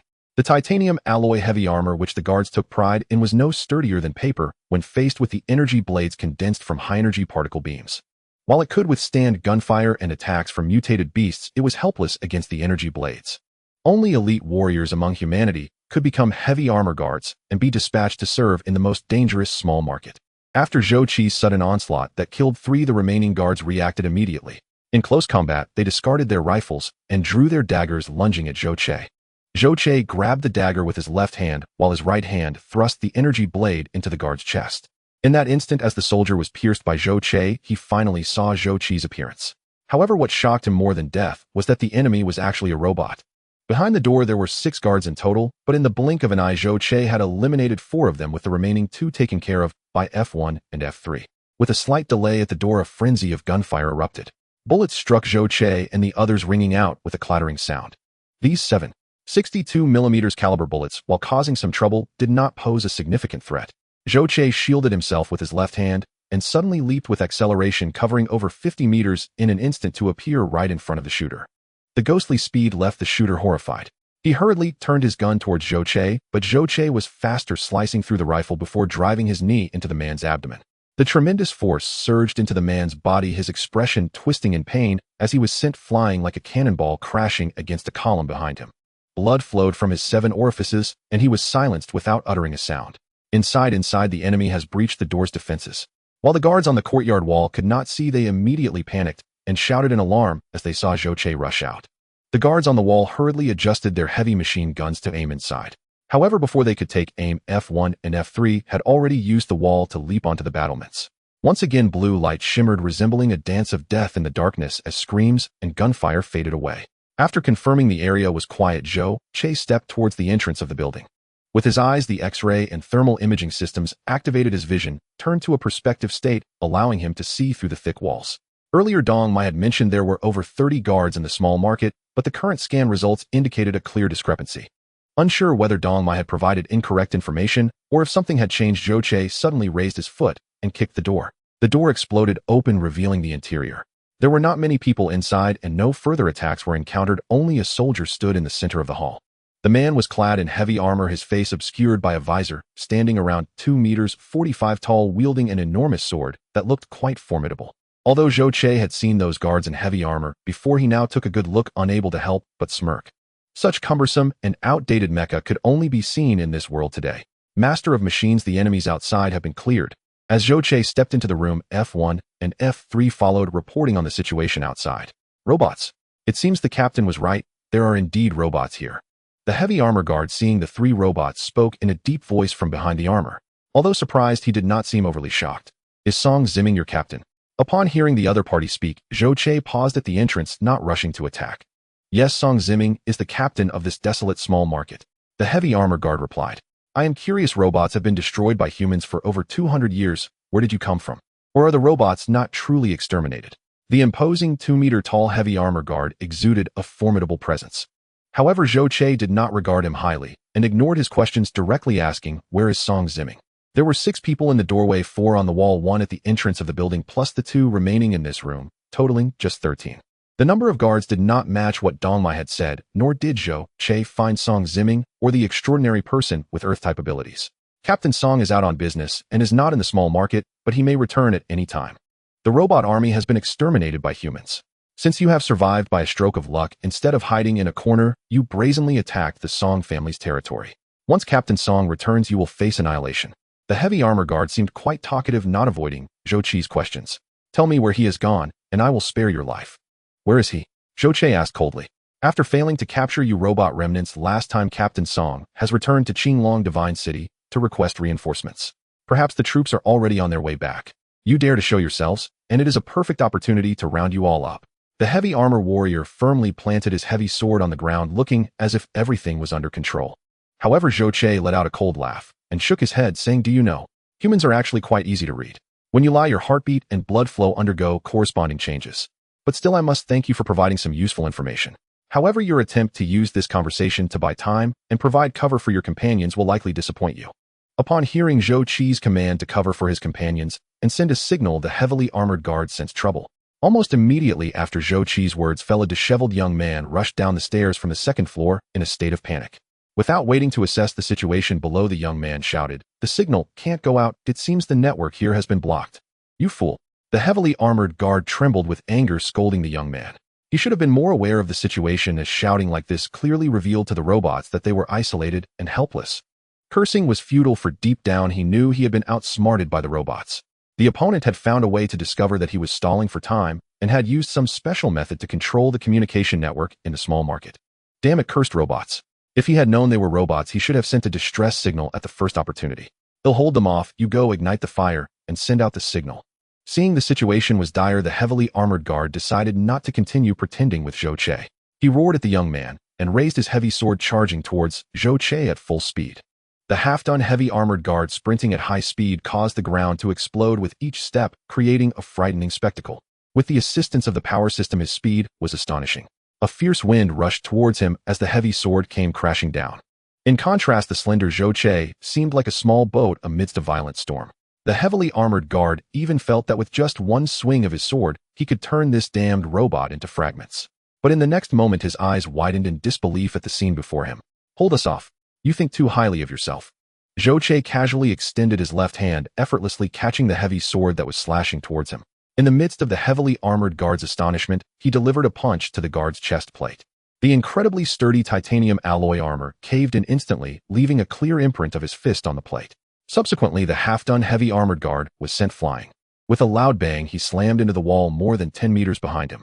The wall shook and cracked with fissures radiating outwards like a spider web until it was covered in cracks. One must say that the builders of this structure were quite conscientious and did not skimp on materials. Despite such a heavy impact, the wall groaned, but held firm, not collapsing completely. The heavy armored guard was half embedded in the wall. His entire skeletal structure felt as if it had shattered and was out of place, rendering him unable to move. Even as a genetically modified warrior clad in titanium alloy armor, he found himself suffering from a splitting headache and intense internal pain from that one punch, blood frothing from his mouth. The young man upstairs had seen the situation below clearly and was immediately frightened into a shiver, quickly turning to escape. Damn it, the robots have invaded. If even the heavily armored guard couldn't withstand a punch, this is too terrifying. But just as he turned, he saw a robot abruptly blocking his path. Spare me. The young man was terrified, begging for mercy. But alas, F1 gave him no chance. With no need for an energy blade, it simply pressed down on his head and violently slammed it against the adjacent wall. His head exploded like a watermelon, blood and brain matter splattered everywhere, flooding the ground. Cough, damn robots, you. The heavily armored guard, witnessing this scene, struggled to rise from the crack in the wall. But Zhou Che approached him and delivered another punch. Puffed. Blood sprayed onto the visor of the armored guard. The wall collapsed with a great rumble, and the heavily armored guard fell amidst rubble and dust into another room. F3 moved forward, dragging him back, removing his helmet, and then tossing him into the corner. Tell me where Song Ziming is, and I will spare your life, Zhou Che said, looking at the blood-soaked warrior. The warrior spat out a mouthful of blood and cursed, "Damn robots, just wait. Humanity will tear you to pieces. Perhaps, but you won't live to see that day." Seeing that the other party was unwilling to speak, Zhou Che decided to torture him further and coldly nodded at F3. F3 stretched out its hands, and with a snap, broke the warrior's neck. Check the surrounding situation. Oh, I'll go upstairs to take a look. In the visual scan, he saw no other living beings, but Zhou Che still ordered F1 and F3 to investigate. The purpose was not merely to search for lurking enemies, but to check if there were any useful resources in this small human market. Meanwhile, he climbed the stairs to a room on the eastern side of the third floor. The wireless signal source he had detected earlier came from this room, and the young man killed by F1 had been attempting to send an attack alert from this very room. In front of the entrance to the room was a large display screen showing the surveillance footage around the small market. On the nearby table lay a holographic communication network device. This gadget wasn't the most advanced, but it was far superior to computers or telephones. Great, I can finally go online, Zhou Che exclaimed with joy, eagerly connecting to the wireless network. His brain's data consciousness instantly linked with the entire network. However, as the network connected, a massive influx of data surged into his brain, overwhelming him with a powerful information flow that caused Zhou Che to crash for 5 minutes. That was close. When he recovered, Zhou Che was drenched in cold sweat.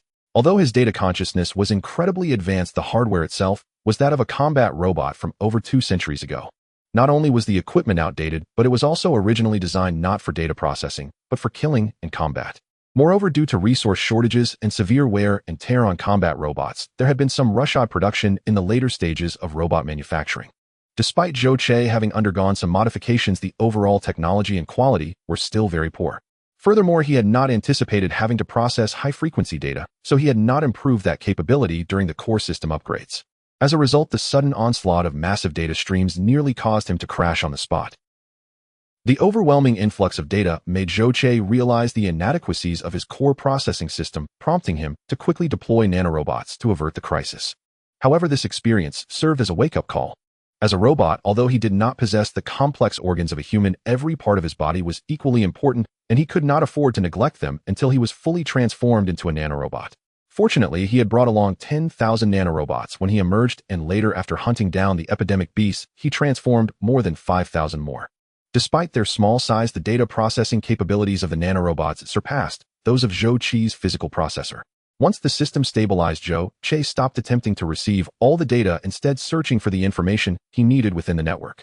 He began utilizing the nanorobots to enhance and modify his core data processing system. Qinglong Divine City Extraordinary Being Hong Shuang. Zhou Che entered the search terms and after a moment's thought added the words, "Ice System." The information revealed by Hong Shuang was sparse, forcing Zhou Che to conduct a vague search based on the scant knowledge he had. However, when numerous entries popped up, Zhou Che realized that Hong Shuang was far more famous than he had imagined. Hong Shuang was not just called Hong Shuang, she was actually Zhao Hong Shuang. She was the only daughter of Zhao Mu Ren, the third son of the Zhao family, one of the 3 prominent families in Qinglong Divine City.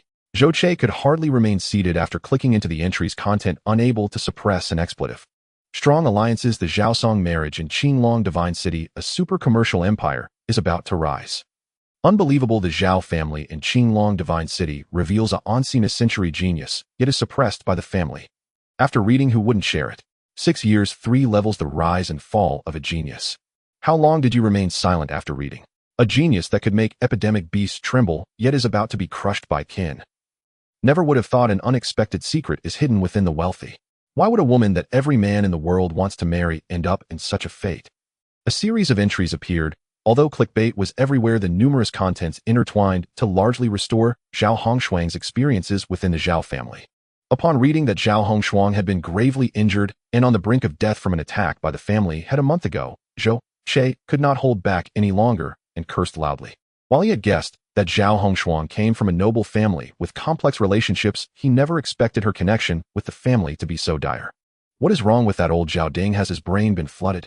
Instead of nurturing such a genius, he insists on forcing her into marriage and almost killed her himself. Zhou Che found it unbelievable and began to suspect that Zhao Hongshuang might have been adopted. Yet, even if she were adopted, if she truly possessed the prowess touted in the news, wouldn't she deserve better treatment? Fortunately, she wasn't killed on the spot.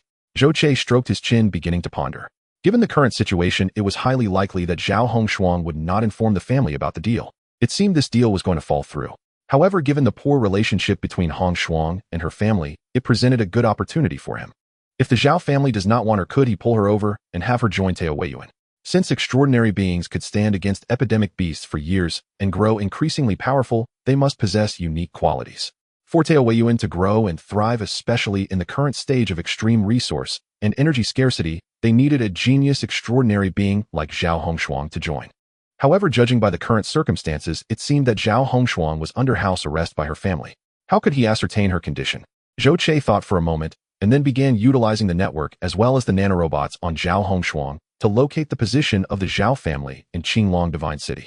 As a super family, it was entirely normal for the Zhao family to be covered by wireless networks. However, when he pinpointed Zhao Hongshuang's exact location, Zhou Che discovered that although there was wireless coverage around her, there were no electronic devices present. Hey, how did I forget this? Zhou Che suddenly recalled the nanorobot on Zhao Hongshuang and quickly utilized the wireless network to mobilize the nanorobots while also activating the wireless communication network. Qinglong Divine City, Zhao Family Confinement Room. After receiving treatment from Zhao Shui Ro, Zhao Hongshuang's injuries had completely healed, but her freedom remained restricted. Although Zhao Ding was obstinate, he was not as foolish as Zhou Che had imagined. He understood that the rift between the family and Zhao Hongshuang could not be mended merely by showing goodwill. Especially after Zhao Hongshuang had clearly stated her intent to sever ties with the family. Zhao Ding was fully convinced that if he allowed Zhao Hongshuang to leave, she would truly be gone. In the current world environment, if Zhao Hongshuang truly wanted to hide away or escape to another continent, the Zhao family would entirely lose her. Years later, if she returned to take revenge on the family, it would spell disaster for the Zhao family. Though Zhao Ding felt some regret about his previous arrangements, he was determined not to let her go easily, given that he had witnessed a genius firsthand. In a world of survival, family rivalries ultimately boiled down to resources and talents. Since Zhao Hongshuang had severed all ties with the Zhao family and could no longer be a talent for them, she could still serve as a valuable resource.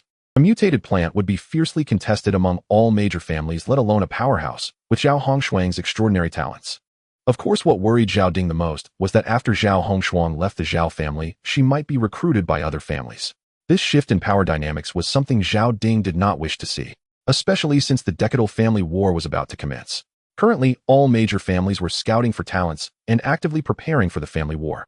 If Zhao Hongshuang were to join another family, given the incompetence of Zhao Qingtua and Zhao Heihu, the Zhao family's development over the next decade would be hopeless. Thus, how to deal with Zhao Hongshuang had been a constant consideration for Zhao Ding, and he had yet to finalize a plan. However, one central idea was very clear. Those who could be utilized would be retained, while those who could not would be eliminated. Regardless of which outcome he chose, for now, Zhao Hongshuang must remain under his control. As for Zhao Hongshuang, the family rivalry had completely disillusioned her with the Zhao family. Zhao Ding's palm strike had made her despise the Zhao family and Zhao Ding to the core. Now under house arrest, although Zhao Hongshuang did not know that Zhao Ding intended to kill her, she felt a deep sense of unease. How could she escape? Every day, Zhao Hongshuang sat cross-legged, persistently pondering this question. Just when she was feeling agitated and unable to think, a flicker of light suddenly illuminated before her. Who is it? The sudden change startled Zhao Hongshuang. However, upon seeing the holographic image before her, Zhao Hongshuang was momentarily stunned. You, who are you? Zhao Hongshuang was somewhat astonished. If she had seen such a shiny mechanized robot before meeting Zhou Che, she would have immediately become hostile and even attacked. However, after spending more time with Zhou Che, especially after the recent family betrayal, Zhao Hongshuang's mood had plummeted. Although she remained wary of the robot, her feelings were not as intense as before. In fact, she felt a strange familiarity with the robot's image.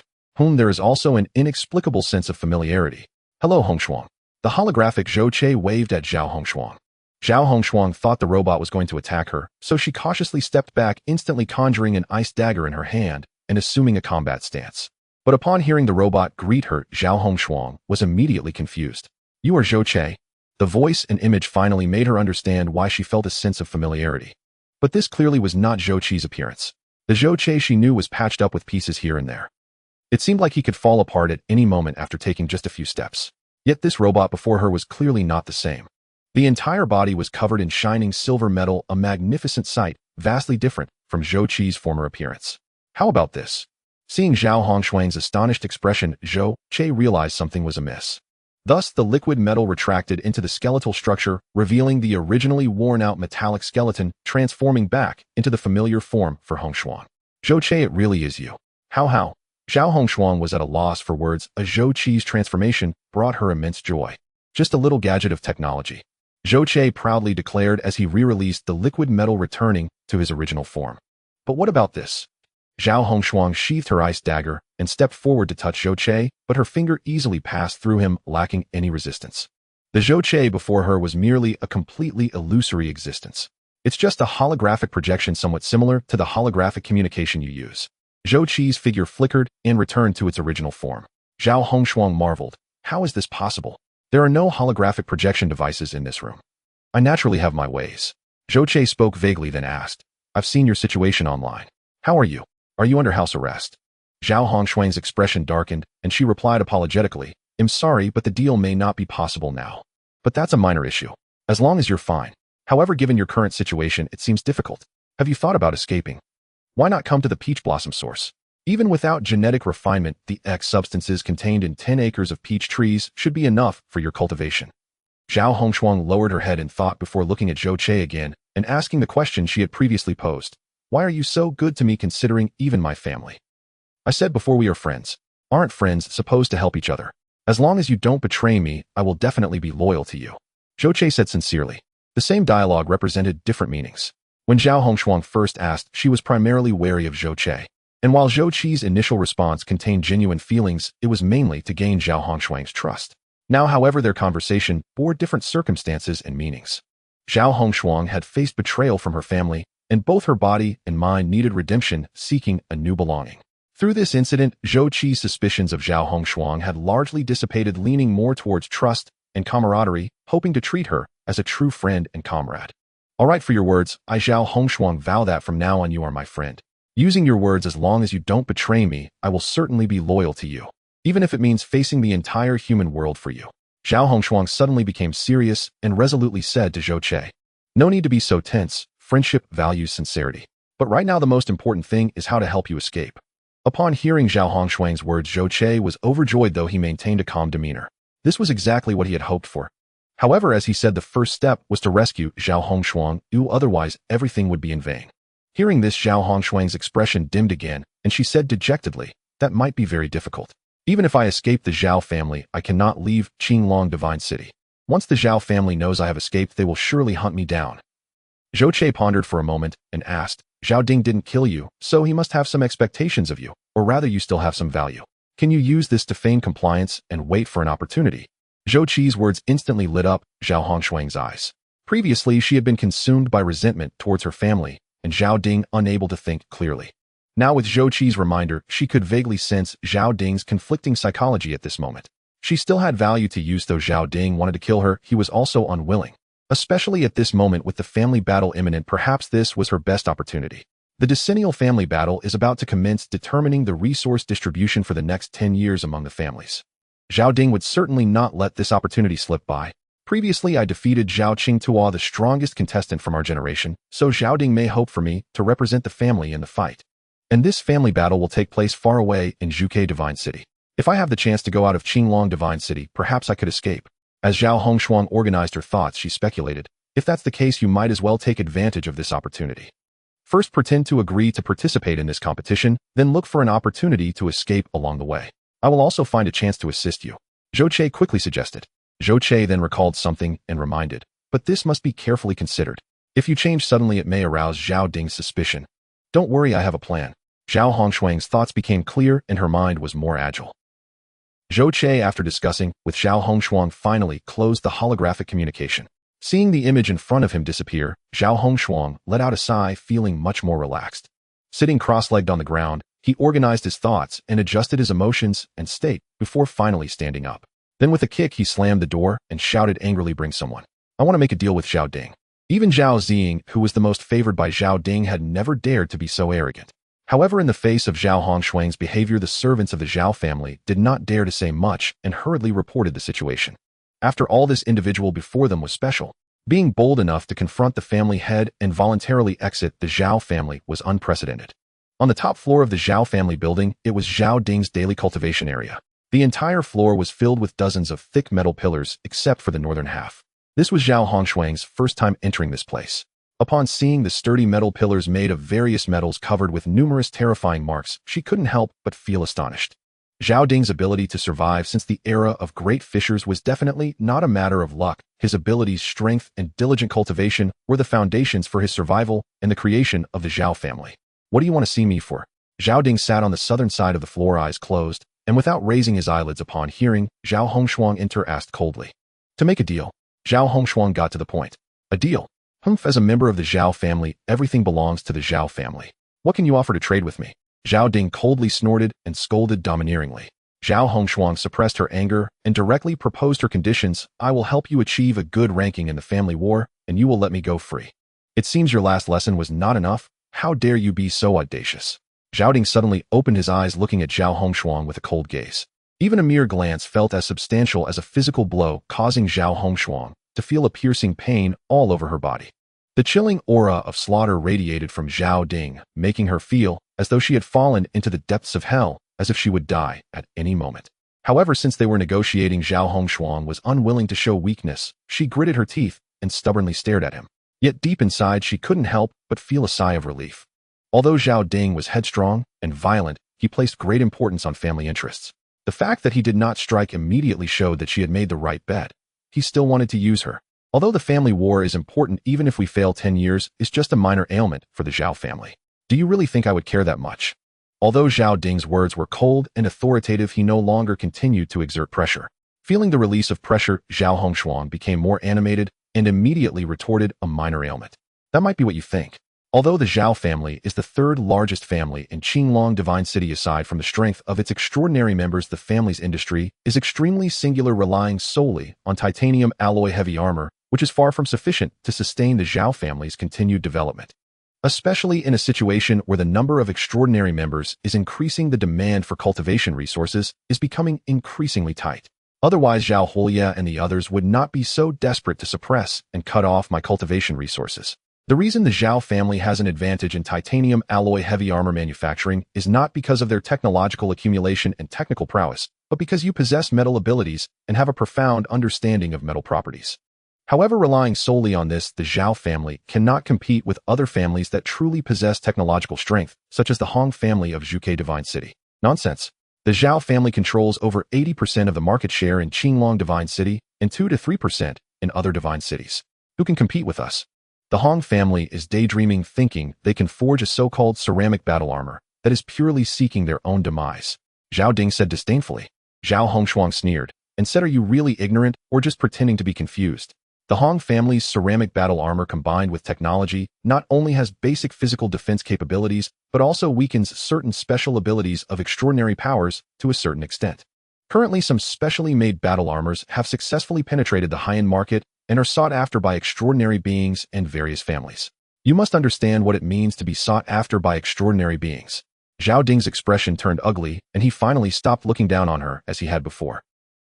In a world where strength reigns supreme, extraordinary beings are the rulers standing at the pinnacle of the human pyramid. Gaining the attention of extraordinary beings is the true key to remaining undefeated.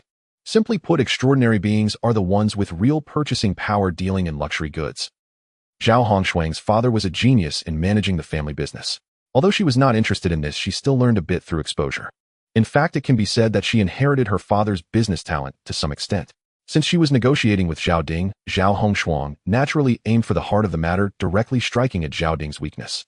The titanium alloy armor produced by the Zhao family is primarily designed for warriors who have completed 3 gene modifications. Even with the power system as assistance, ordinary people cannot bear such half-done heavy armor.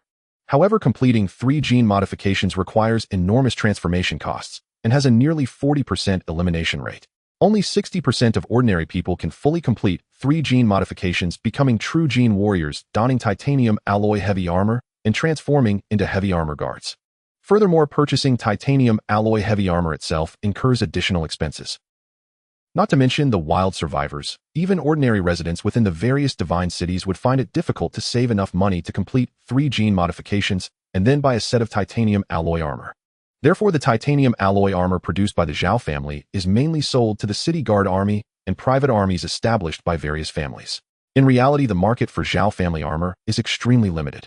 Additionally, over the past 50 years, there have been no large-scale battles between humans and the virus beasts. Without wars, it becomes quite difficult for arms dealers to profit. Whether it's the city guard army or the private armies of various families, aside from regular maintenance, the actual procurement of battle armor has been shrinking year by year. Although the Zhao family is striving for reform on one hand, they want to produce lighter and cheaper armor to sell to ordinary people, making it affordable for more individuals. On the other hand, they are also researching and producing more advanced armor to sell to powerful, extraordinary beings. Yet efforts in both directions have not yielded good results. The primary reason for the necessity of battle armor is combat. After 3 gene modifications combined with a stronger titanium alloy heavy armor, it can only cope with low-level hell beasts or bone demons under 10 meters tall. For an ordinary person wearing the low-end version of the battle armor, the effect is hardly better than simply wearing an extra cotton coat. Spending a lifetime savings to buy such a thing leads to predictable results. Therefore, after the Zhao family launched this low-end battle armor, apart from a few wild hunters who purchased a handful of pieces, it can be said to have met with total failure. In terms of the high-end route, although the Zhao family has developed the alloy battle armor, which is lighter and offers stronger defense, it still pales in comparison to the ceramic armor and ceramic steel armor of the Hong family. The ceramic Qilin armor of the Hong family in the Zhuke Divine City was initially targeted at extraordinary individuals, thus the armor is made with more flexible and soft materials, allowing for custom fitting, unlike the Zhao family's plate armor. Moreover, with the Hong family's technology being more advanced, the ceramic Qilin armor possesses certain characteristics that can weaken supernatural abilities, making it popular among extraordinary individuals, which is not surprising. While Zhao Murin is the actual operator of the Zhao family's business, as the head of the family, Zhao Ding, with his strong desire for control over the family, certainly cannot be unaware of these matters. Zhao Ding's contempt for the Hong family stems not only from his own pride, but also from his intention to suppress Zhao Hongshuang's negotiating conditions. However, he did not expect that this cold, proud girl would possess such talent and keen insight in business management. Thinking of this, Zhao Ding's heart surged with a hint of regret.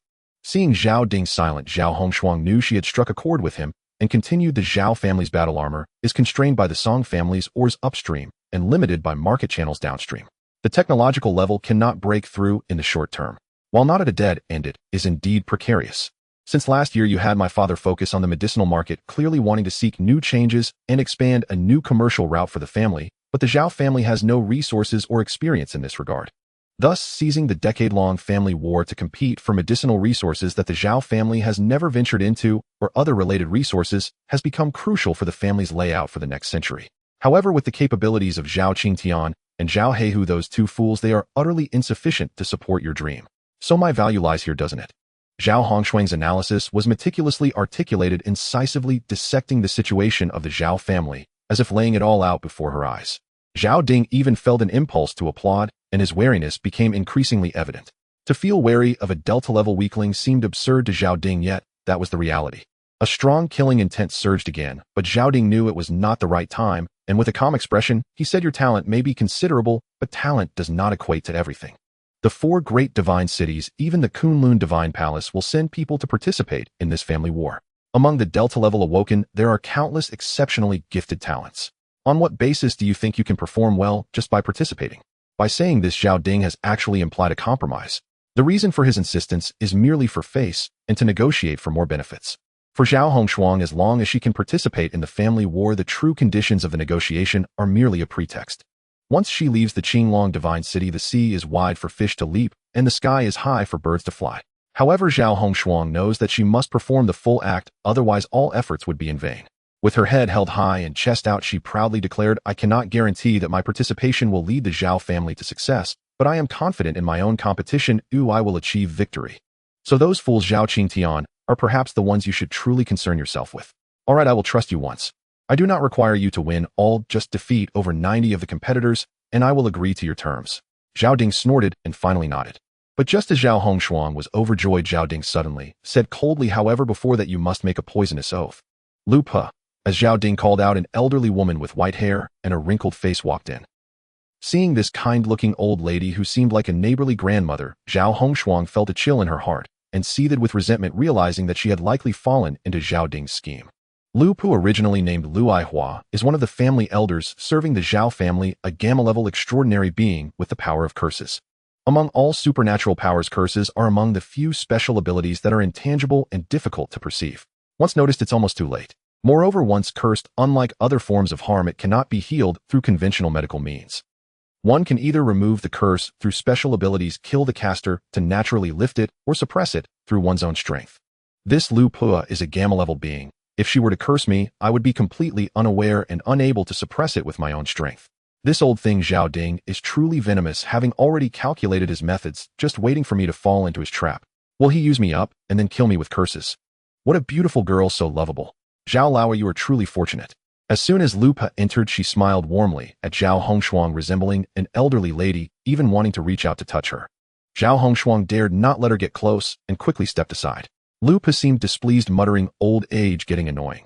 Ha, it's no problem for my old sister to live 1,000 years. It's just that my granddaughter has quite a temper, refusing to acknowledge even me, her grandfather. So I would like to ask you, Lu Pe, to come and witness." Facing Lu Pe, Zhao Ding was much more courteous, and a smile appeared on his usually stern face, even praising her a bit. "Since the Zhao family head has a need, I, the old lady, will bear witness," Lu Pe said with a smile.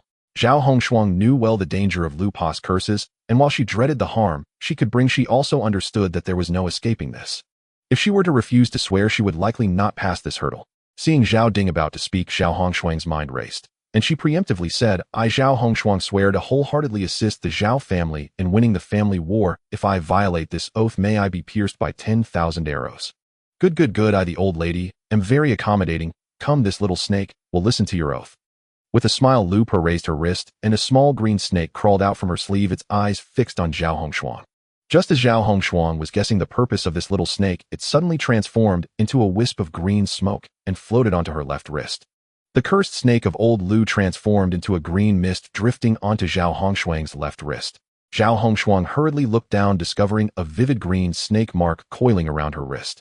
The small snake opened its mouth as if attempting to bite its own tail, but its tail slightly curled, just missing its mouth. Seeing the fear on Zhao Hongshuang's face, old Lu chuckled and said, do not panic. This little snake is the oath snake. As long as you fulfill your vow, the mark will naturally dissipate. What if I don't fulfill it?" Old Lu didn't say, but Zhao Hongshuang could already foresee the consequences. What worried her even more was that the other party had placed additional curses on her.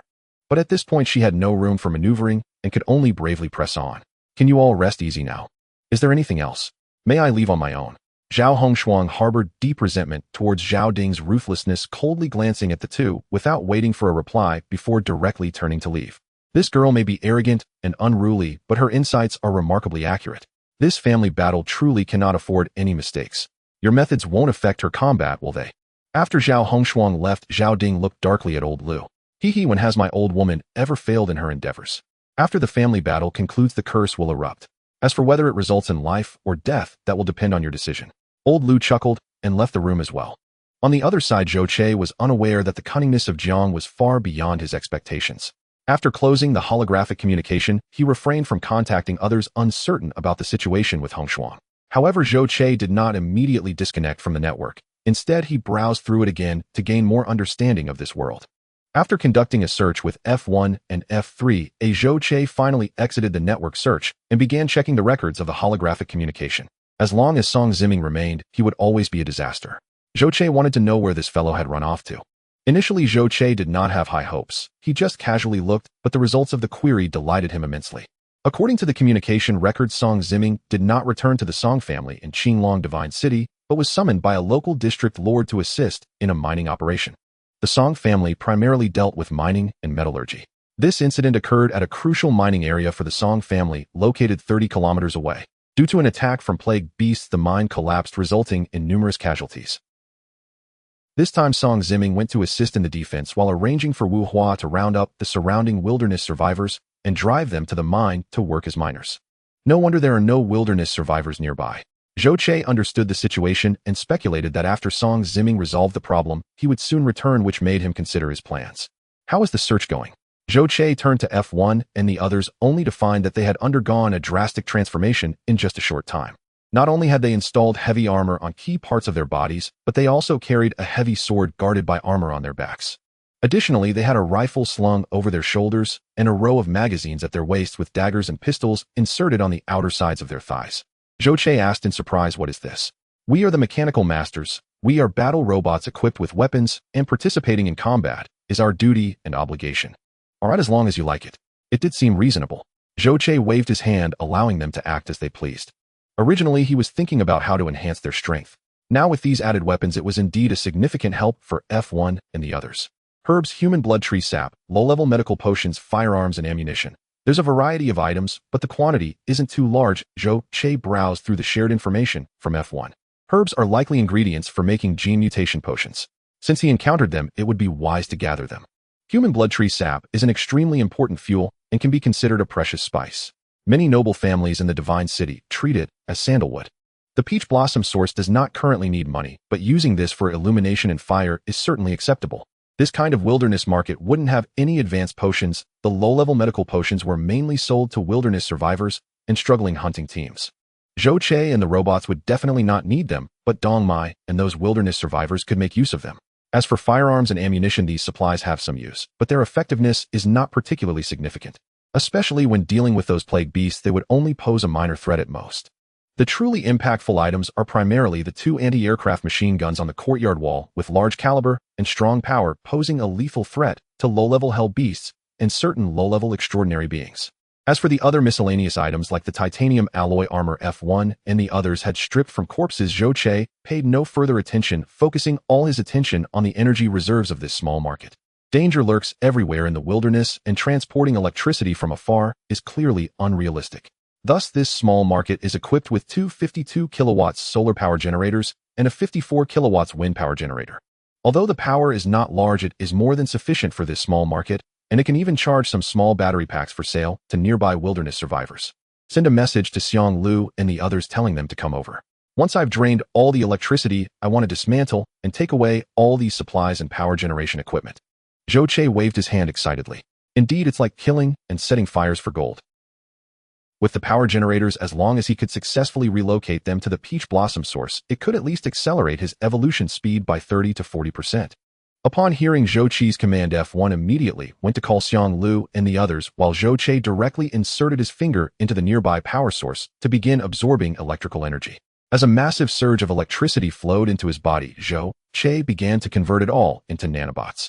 In a short time, the number of nanobots in his body soared to over 40,000, making him tremble with excitement. This was simply exhilarating. However, when the small market suddenly experienced a power shortage and many electrical appliances began to shut down, Zhou Che suddenly realized something was wrong and quickly withdrew his finger. To wait for a rabbit by the stump, one must ensure that Song Ziming does not become aware of any unusual activity in the small market. Especially the searchlight on the courtyard wall. If it were to go out, Song Ziming would definitely notice something amiss. If the other party discovers something is wrong and flees early, it would be troublesome. Although absorbing energy is quite enjoyable, Zhou Che had to halt, as there was just enough power left to maintain the lighting. Once Xiang Lu brought Dong Mai and the others into the small market, Zhou Che arranged for F3 and F4 to go up to the courtyard wall to observe the situation. Dong Mai, F1, and the injured F2 were responsible for sorting various supplies and handling the bodies, making it easier to transport everything later. He himself entered the network again to gather more information about the Zhao family, the Song family, the Kunlun Divine Palace, and this world, while waiting for Song Ziming's arrival. A small, desolate market made Dong Mai feel as though she had entered a grand garden, exclaiming in excitement and adorning herself with weapons like a robot. Unfortunately, her physical strength was limited. Like a bear struggling to gather sticks, she would pick one thing up only to drop another, and in the end, she even coveted the enormous titanium alloy armor of the heavy guard. Regrettably, this item could only be worn by tall humans after 3 genetic modifications, and with no cushioning or padding inside, her small arms and legs could not support it at all. Only when Zhou Che promised to custom make her a suit of armor did she reluctantly set it down. In Zhou Qi's eyes, this titanium alloy armor was merely trash.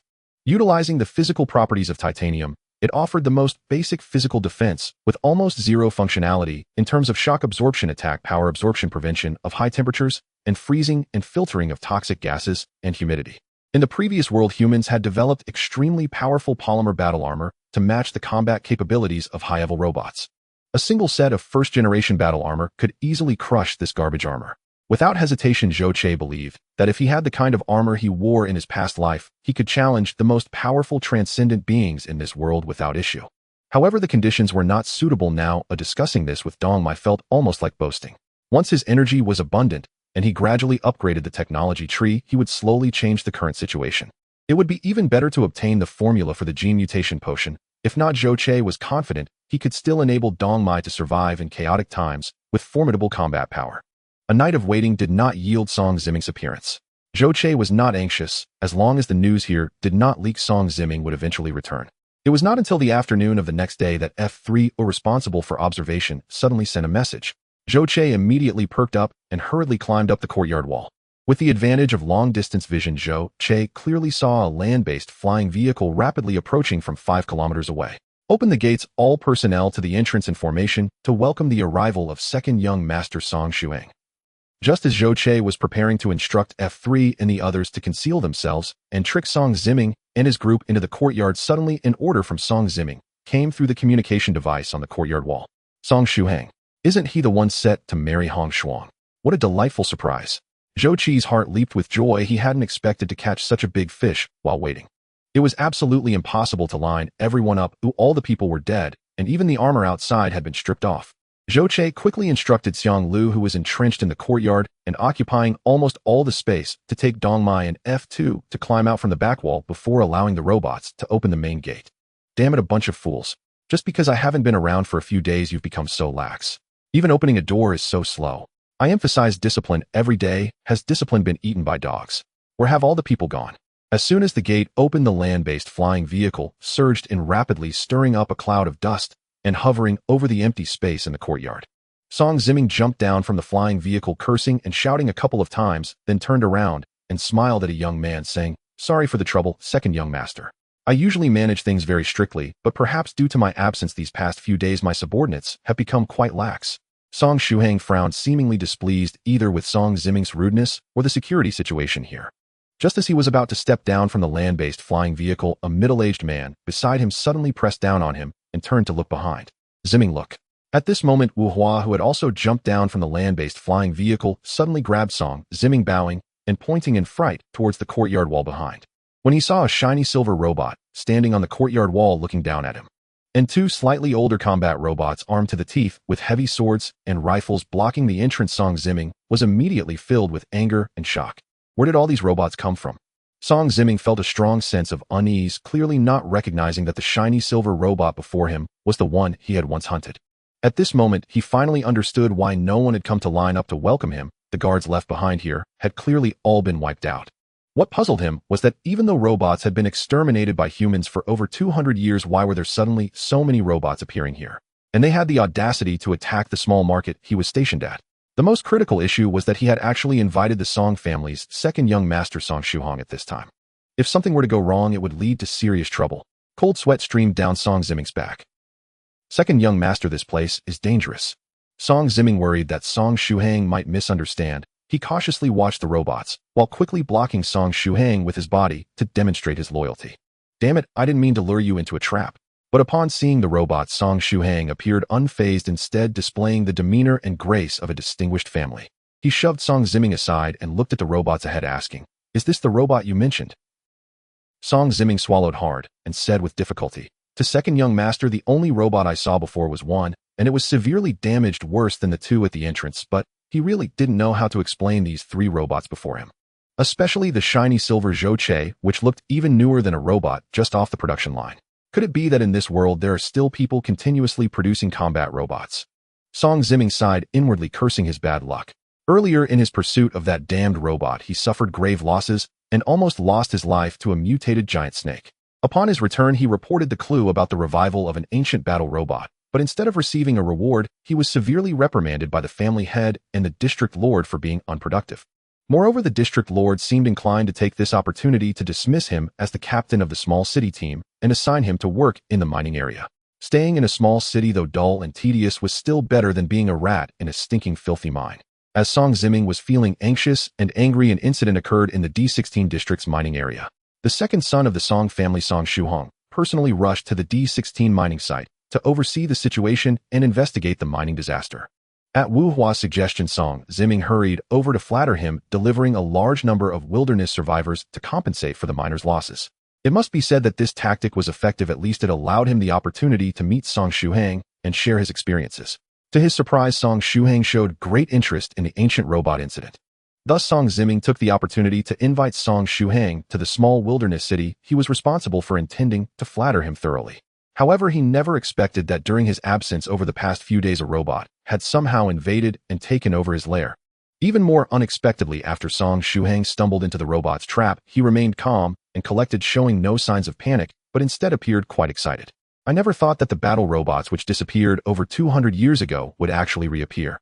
It seems the concerns of the Kunlun Sacred Palace were not unfounded. Uncle Ziming, this is all thanks to you. In the face of three robots, Song Shuhang remained composed, showing no signs of distress. But Song Ziming did not possess such composure. His smile was more akin to a grimace as he hurriedly advised, "Thank you for your praise, second young master, but this place seems a bit dangerous. We should break through the encirclement to ensure your safety first. Last time there was only one robot. Now there are suddenly three, and one of them looks quite different." This naturally made Song Ziming suspicious. Song Shuhang waved his hand dismissively, saying, "We have 4 Delta-level extraordinary beings here. If we cannot easily capture 3 ancient battle robots, then that would be too useless. Uncle Ziming need not worry about me. You should test their strength first. If you can capture these 3 battle robots, I will recommend you to be the district lord." The district lord position, truly meant stepping into the core of the family and was akin to reaching the pinnacle. Song Ziming felt his heart racing uncontrollably. Damn it, fortune favors the bold. Even if there is danger, he must act first. All right, then I shall thank you in advance, second young master. Song Ziming immediately clasped his fist in salute and turned to look at Zhou Che and the others. He and Wu Hua were both Delta-level powerhouses, which Zhou Che was aware of. However, he did not expect that Song Shuhang and the guard beside him were also Delta-level existences.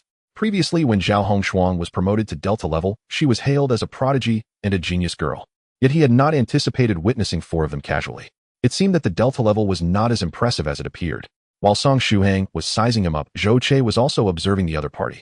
It must be said that this guy had quite an impressive appearance, clad in a custom-fitted Qilin armor, tall and well-built.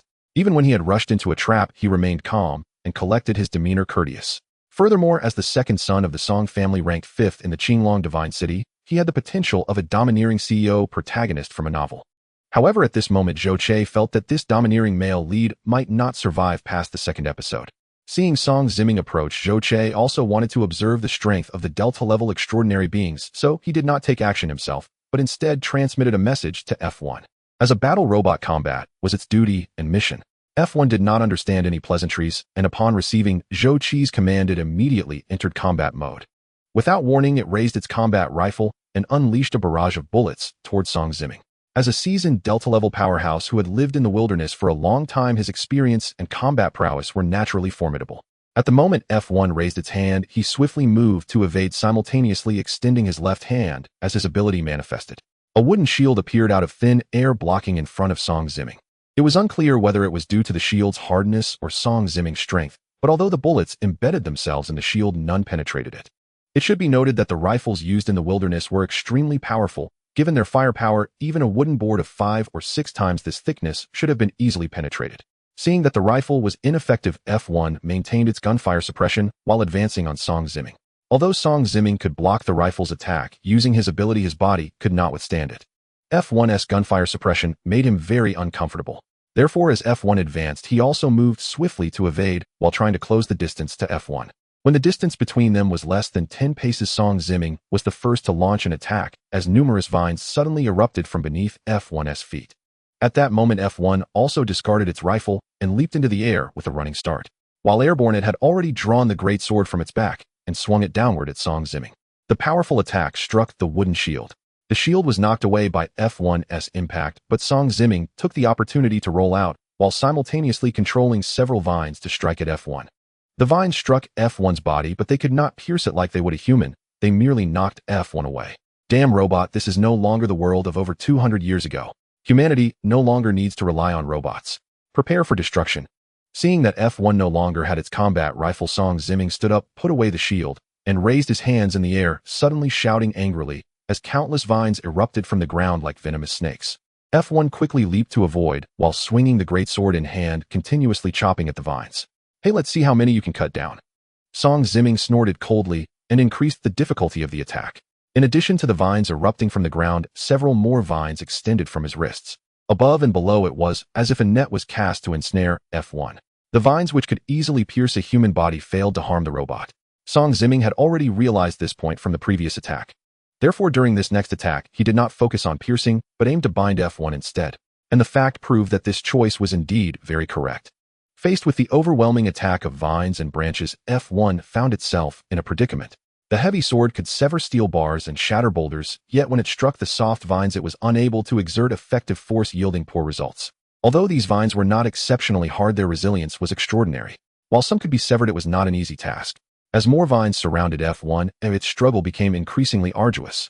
Song Zimming at the Delta level possessed formidable plant control abilities. As countless vines began to entangle F1, its resistance grew weaker and weaker. Reel it in. Seizing the opportunity, Song Zimming unleashed his powers once more, manipulating the vines to tighten their grip, wrapping around F1 completely like a zongzi. Having successfully captured a robot, Song Zimming was overjoyed. With a sudden yank of the vines, he shouted, "Come here." F1's body was pulled toward him. Song Zimming laughed heartily, proudly reaching out to grab F1, ready to show off to Song Shuhong, when an unexpected turn of events occurred. Watch out! Watch out! Beside them, Wu Hua and Song Shuhong, seeing how easily Song Zimming had captured a robot, were also quite pleased. However, upon seeing a flash of blue light suddenly emit from F1's right arm, both instinctively sensed danger and shouted warnings. Song Zimming experienced as he was reacted without hesitation. He immediately flung F1 away. But it was ultimately too late. F1's energy blade was incredibly sharp, effortlessly severing the vines and slicing a gash beneath his ribs. Song Zimming let out a cry of pain, tumbling to the ground. Fortunately, his quick reflexes at the last moment combined with his armored gear meant that the injury was not fatal. Yet the energy blade was indeed fearsome, leaving Song Zimming with significant wounds. Wu Hua hurried forward, producing healing foam to assist in treating his injuries. When Wu Hua saw the armor and wounds beneath Song Zimming's ribs scorched and cut by the energy blade, he was greatly shocked. What on earth was that blue light? How could it be so powerful? If I am not mistaken, this should be an energy weapon. It is said that tech companies from other continents have been focusing on the development of such weapons. I didn't expect our luck to be so good. If we could capture these robots, perhaps we could gain early insights into their technology. Seeing that F1 nearly counterattacked Song Zimming, Song Shuhang was not frightened at all. Instead, he was extremely excited. Uncle Sun, capture those robots. Song Shuhang did not take action himself, but excitedly ordered the middle-aged man beside him. All right, second young master. Uncle Sun nodded slightly, saying nothing, but keeping his eyes fixed on Song Shuhang. He sensed that the robot before them was not simple. As F1 cleared the vines from its body, it seemed to be struck by some tremendous force, uncontrollably flying away and crashing against the courtyard wall with a loud bang. The thick and tall courtyard wall now resembled a flimsy structure, instantly bursting apart and reducing to rubble. What is this? The light in Zhou Qi's eyes flickered, rapidly replaying and analyzing the scenes he had just witnessed frame by frame. It seemed that when Sun Butong raised his hand, F1 flew away as if struck by something. However, Zhou Qi knew that things could not be so simple. As the footage captured by the integrated camera replayed and the processor analyzed it at high speed, Zhou Qi quickly identified the issue.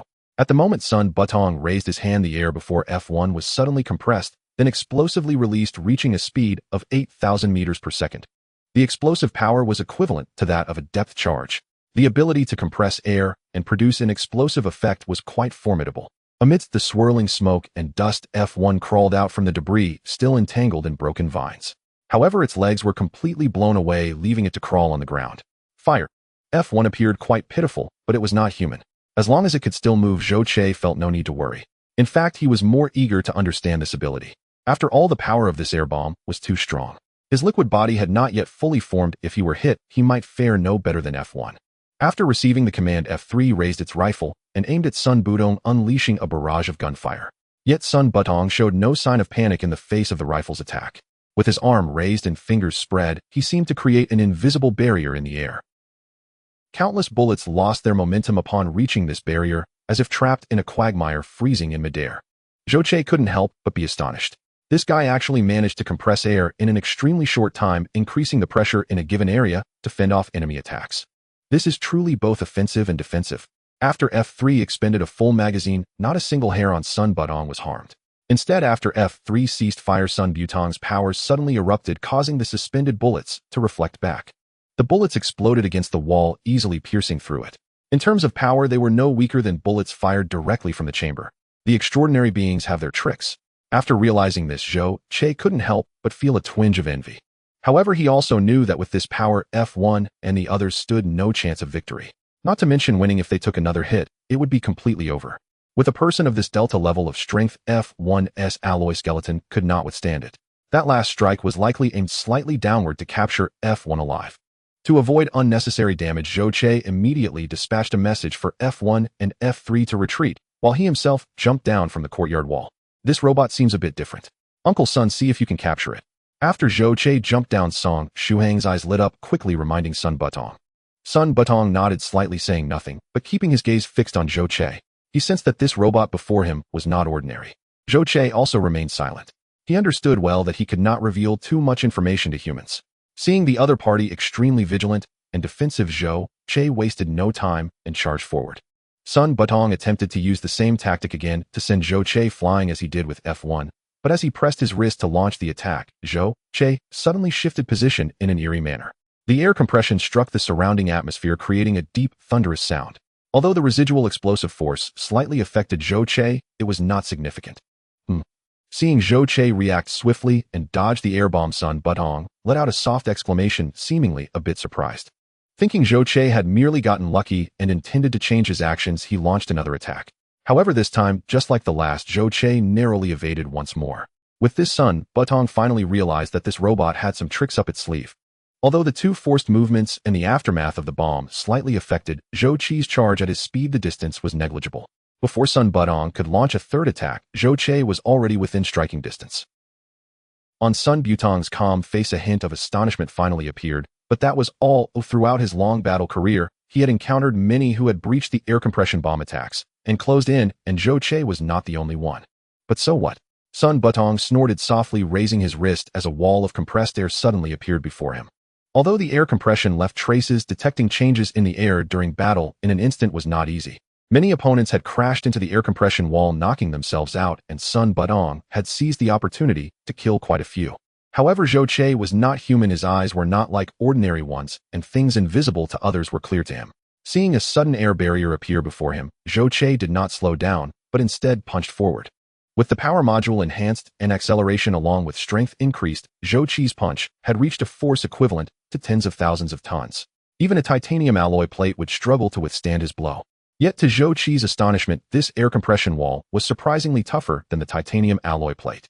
His punch merely caused the wall to shake violently without breaking. However, the power of that punch was still formidable. Even with the buffering of the air compression wall, Sun Butong, who supported the wall with his abilities, was still knocked back over 10 meters. Take another punch from me.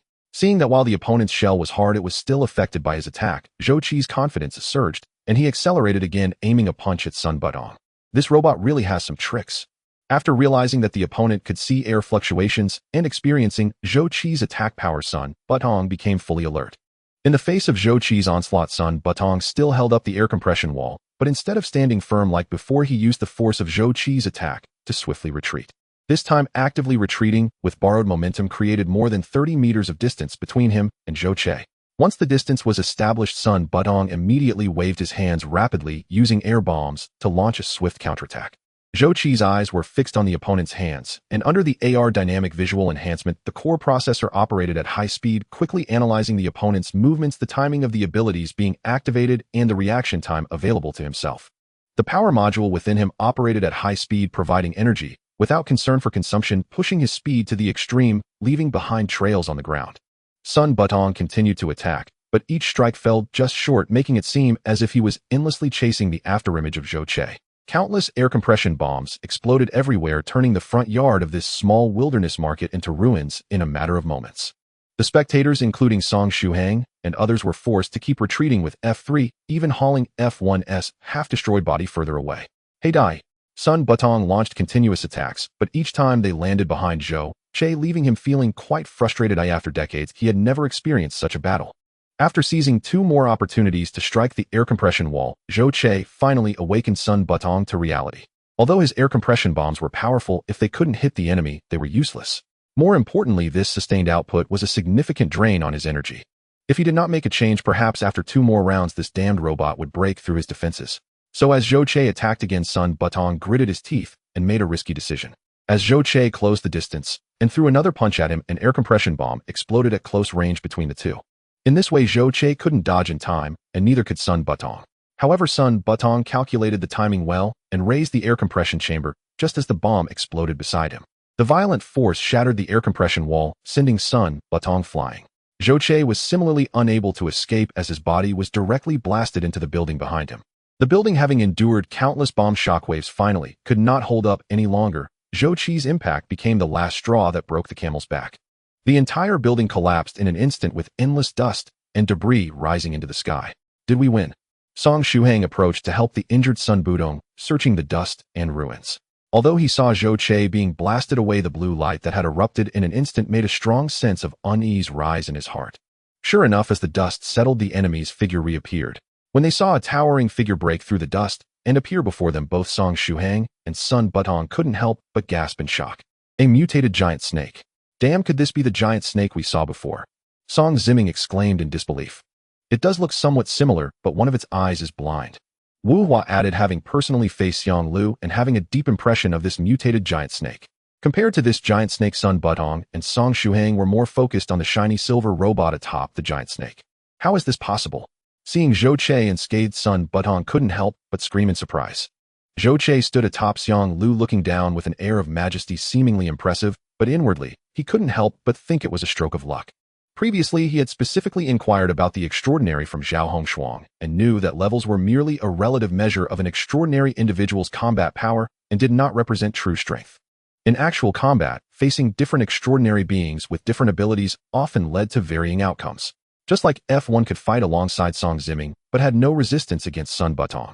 Zhou Che, possessing far superior technological capabilities coupled with an enhancing core processor, had greater computational power.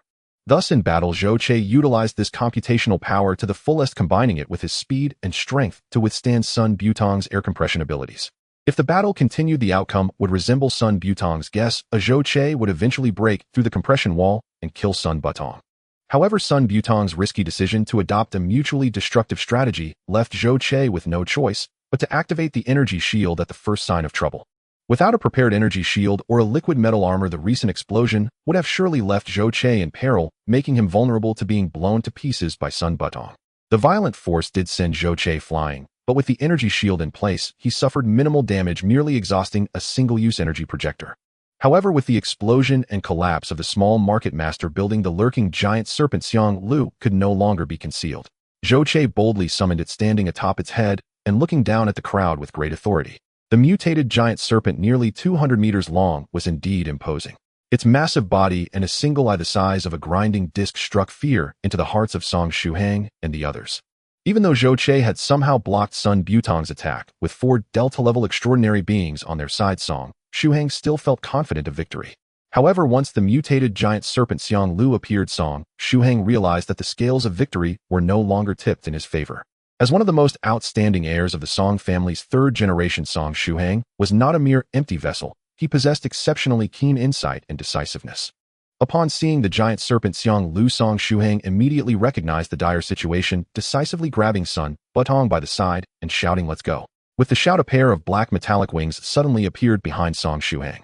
The massive wings flared out, and with a powerful flap, he took off into the sky with Sun Butong. "Second young master, take me with you." Song Ziming, witnessing Song Shuhang's prompt use of flight abilities to escape, felt a surge of panic. But he was too far from Song Shuhang to reach him in time.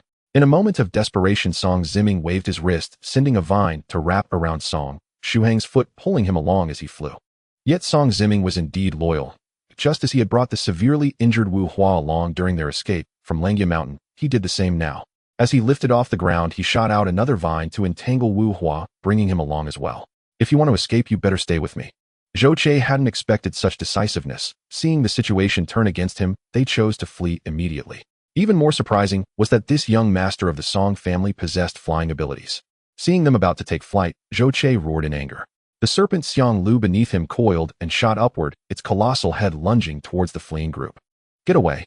Sun Butong shouted, waving his wrist as 2 air compression bombs flew towards Xiang Lu. Zhou Che knew the explosives were powerful. He swiftly stomped down on Xiang Liu's head and shot upward like a rocket towards Song Shuhang and the others, while Xiang Liu's head sank under the force. Despite this, Xiang Liu's massive body could not evade the air compression bombs and was violently blasted, rolling on the ground twice. Dragging 3 people in tow, Song Shuhang's flight speed was affected. As Zhou Che charged towards him, the second young master finally revealed his ruthless side. With a powerful flap of his metallic wings, he swung them abruptly, flinging Song Ziming and Wu Hua, who were tied by vines, towards Zhou Che, while the wings sliced through the vines binding him. With the loss of those 2 dragging him down, Song Shuhang, now free like a gecko shedding its tail, accelerated sharply into the sky, disappearing into the distance as a mere black. After kicking Song Ziming and the others away, Zhou Che's upward force was exhausted, forcing him back to the ground, helplessly watching as Song Shuhang and the others fled right before his eyes. Damn it! This outcome infuriated Zhou Che. Song Shuhang was extraordinary, a core member of the Qinglong Divine City's Song family, and his escape posed a tremendous threat to Zhou Che. The future consequences could be endless. It was obvious that the Song family would not let this go. And not just the Song family, but the entire human world could come to know of his existence, leading to a war of extermination against robots. At this moment, he felt a tinge of regret. Had he known during his mechanical transformation and evolution, he should have prioritized upgrading to a powerful long-range weapon or added a flight module. But with the situation as it was, Zhou Che felt utterly helpless, venting his pent-up anger on the fallen Song Ziming and Wu Hua. Damn it, it's all because of these 2 bastards that this trouble arose. If it weren't for them, he wouldn't have provoked humans so recklessly before truly developing, exposing himself too early in the human world. Song Ziming had already been injured, and after Zhou Che kicked Wu Hua in the air, he crashed to the ground. Even as Delta-level extraordinary beings with robust physiques and strong endurance, Wu Hua felt as if his organs were on fire. He was seriously injured. As Zhou Che approached, the terrifying giant snake rose, its fearsome head lifting as it closed in behind him. Both Song Ziming and Wu Hua knew this was likely a dead, and yet they refused to resign themselves to fate. After all having ascended to Delta-level extraordinary beings, they had experienced countless battles and dangers. They would not give up the chance to survive until the very last moment. Brothers, let's fight. They both understood that severely injured as they were escaping from the giant snake was futile. With a roar, Song Ziming's internal powers surged explosively. Veins bulged grotesquely under his skin, twisting in a terrifying manner resembling varicose veins. Yet this was not the end. The bulging veins continued to rise and twist, piercing through Song Ziming's skin, extending roots from within his body. In the blink of an eye, Song Ziming transformed into a monstrous figure, his body sprouting endless roots. As these roots grew, a massive amount of blood essence was drained from Song Ziming, and his once robust physique rapidly shriveled. When he had completely transformed into a desiccated corpse, his body had completed its metamorphosis. A towering wood elemental giant over 20 meters tall and composed of countless entwined roots emerged before Zhou Che. The desiccated state of Song Ziming was enveloped within the chest of the elemental giant, and similarly Wu Hua nearby was undergoing a comparable transformation. His earth elemental powers activated, causing the ground to rise and distort as his body became encased within it. In a flash, another towering earth elemental giant appeared before Zhou Che, comparable in height to the wood elemental giant. Is this the true representation of your strength? Although Zhou Che had seen the 2 in action before, he only now realized they had not been fighting at full capacity. Now faced with the threat of death, they finally unleashed their ultimate abilities, preparing for a desperate struggle. In a life-and-death battle, there is naturally no need for excessive words. Upon seeing 2 enormous figures appear before him, the giant serpent Xiang Lu felt both provocation and threat. Without needing to be driven by Zhou Che, as the giant launched its attack, the giant serpent Xiang Lu immediately charged forward. As Xiang Liu's body passed by Zhou Che, its snake tail swept across, propelling Zhou Che into the air like a cannonball rocketing towards the earth element giant that Wu Hua had transformed into. With a loud boom, the fingertip of the earth element giant was larger than Zhou Che's entire body. Although Zhou Che charged forward with a raised fist, when he collided with the earth element giant, his whole body slammed into it. Zhou Che possessed immense strength, and the earth element giant was equally formidable. However, while the giant was powerful, its physical sturdiness left much to be desired. Amidst the violent clash of forces, the earth element giant's arm instantly shattered, unleashing a torrent of dirt and dust into the air. Although Zhou Che had shattered the earth element giant's arm, he was also repelled by the colossal force tumbling back along with countless fragments of rock and dirt crashing to the ground. The earth element giant, despite the heavy blow, remained uninjured, its massive right foot lifted, as if a mountain were crashing down, aimed to stomp on Zhou Che. Naturally, Zhou Che was not foolish enough to take it heed, and he leaped and dodged at high speed. When the giant's foot slammed down, it kicked up a cloud of dust, shaking the ground.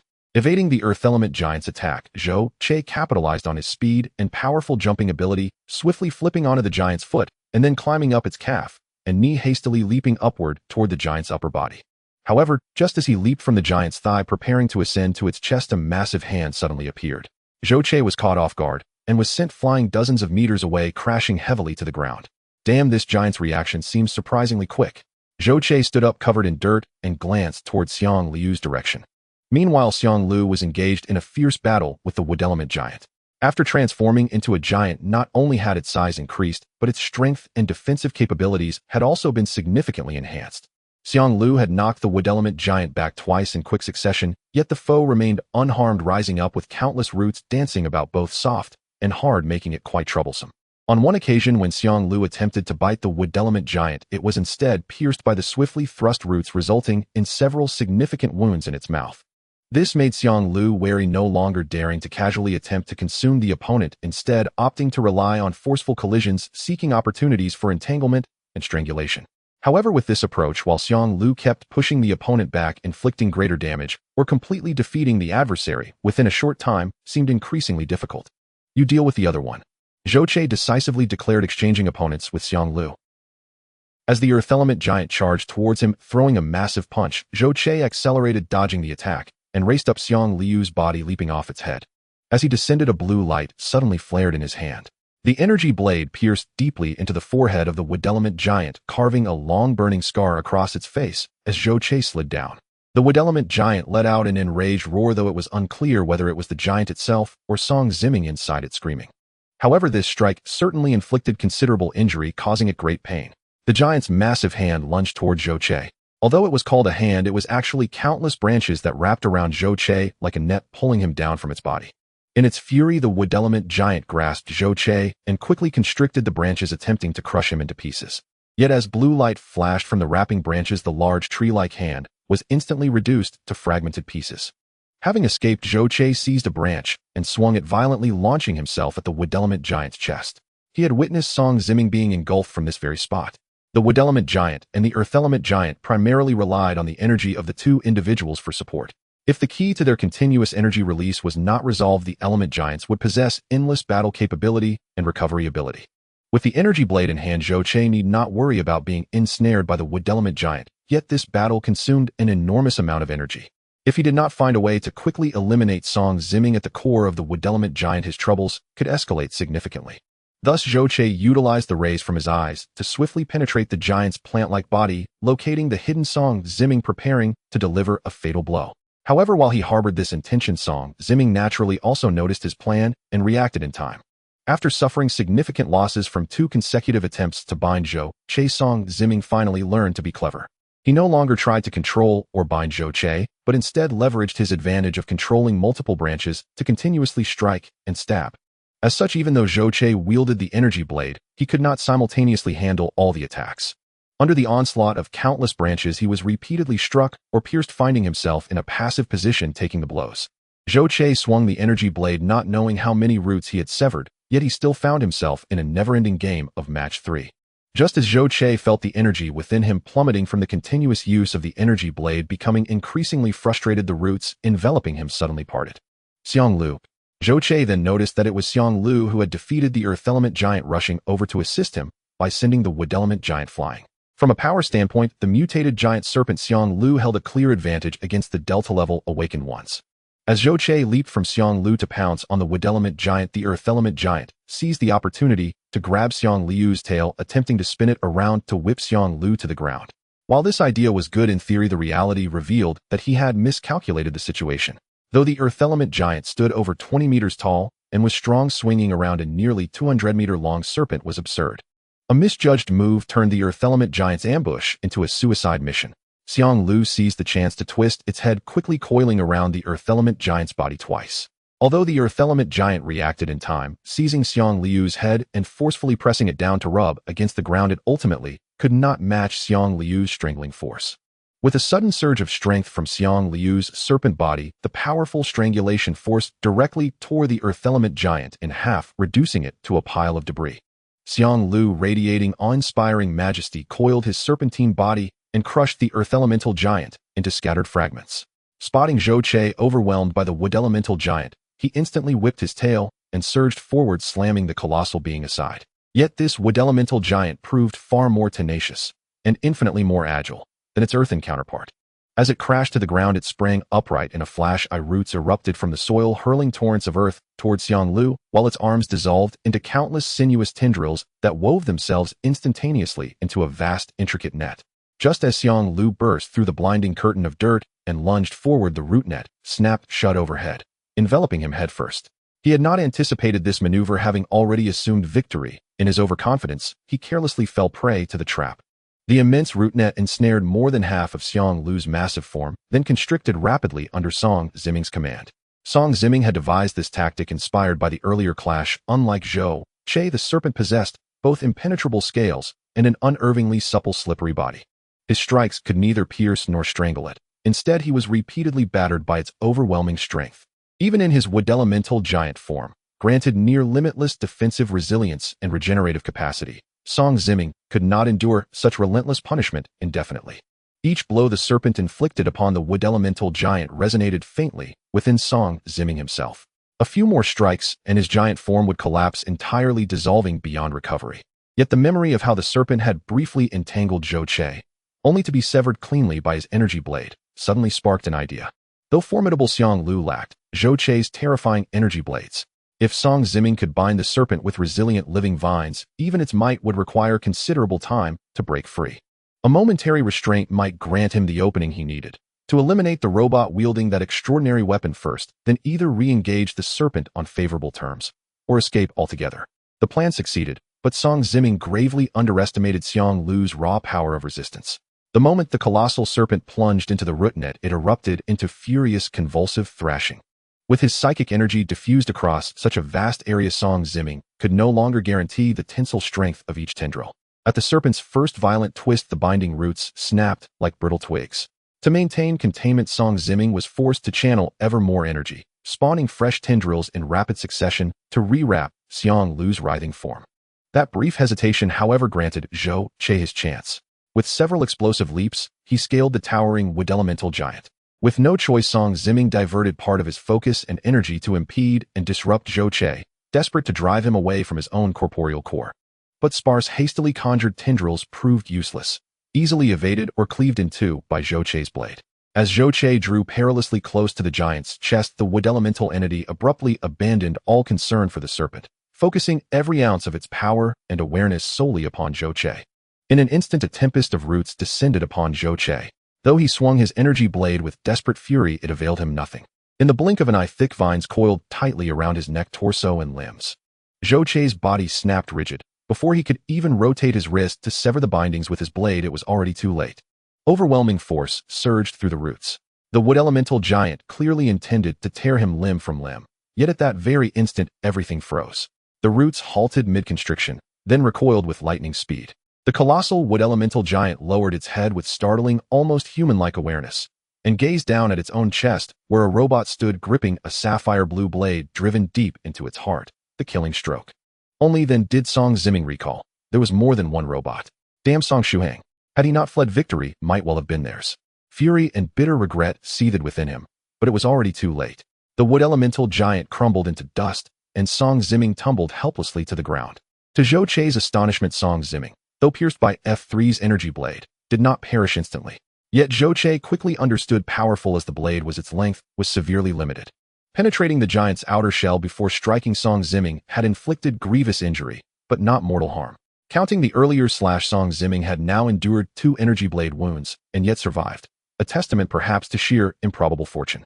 F3 appeared to recognize this too, and moved in for a finishing strike, when Song Ziming suddenly cried out, "Spare me."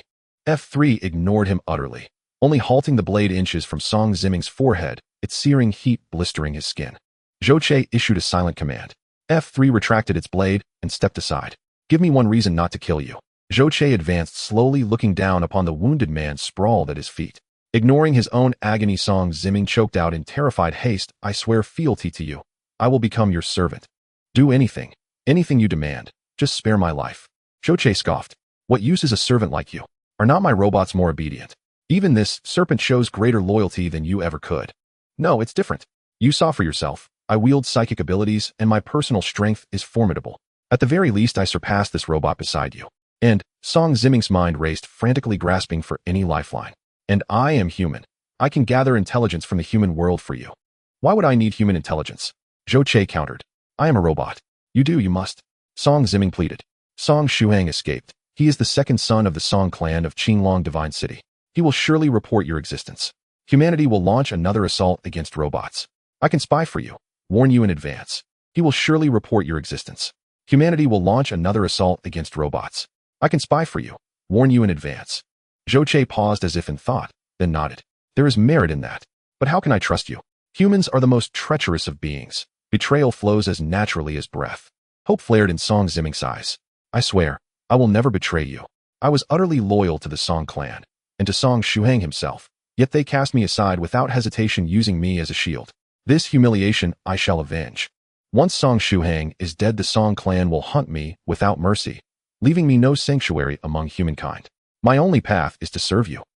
Perhaps so. Your survival hinges not on loyalty, but on this. Zhou Che smirked, extended a finger, and upon it perched a mechanical creature resembling a centipede. When Song Ziming pleaded for mercy, a thought crossed Zhou Che's mind. The reasons Song Ziming gave for not killing him were barely convincing, and Zhou Che simply listened without much interest. The real reason Zhou Che wanted to keep him alive was primarily due to his human identity, which would facilitate handling many matters. After Zhao Hongshuang fell out with the Zhao family, any chance of trading with them was no longer possible. Even if the Zhao family wanted to trade, Zhou Che was not interested in dealing with them anymore.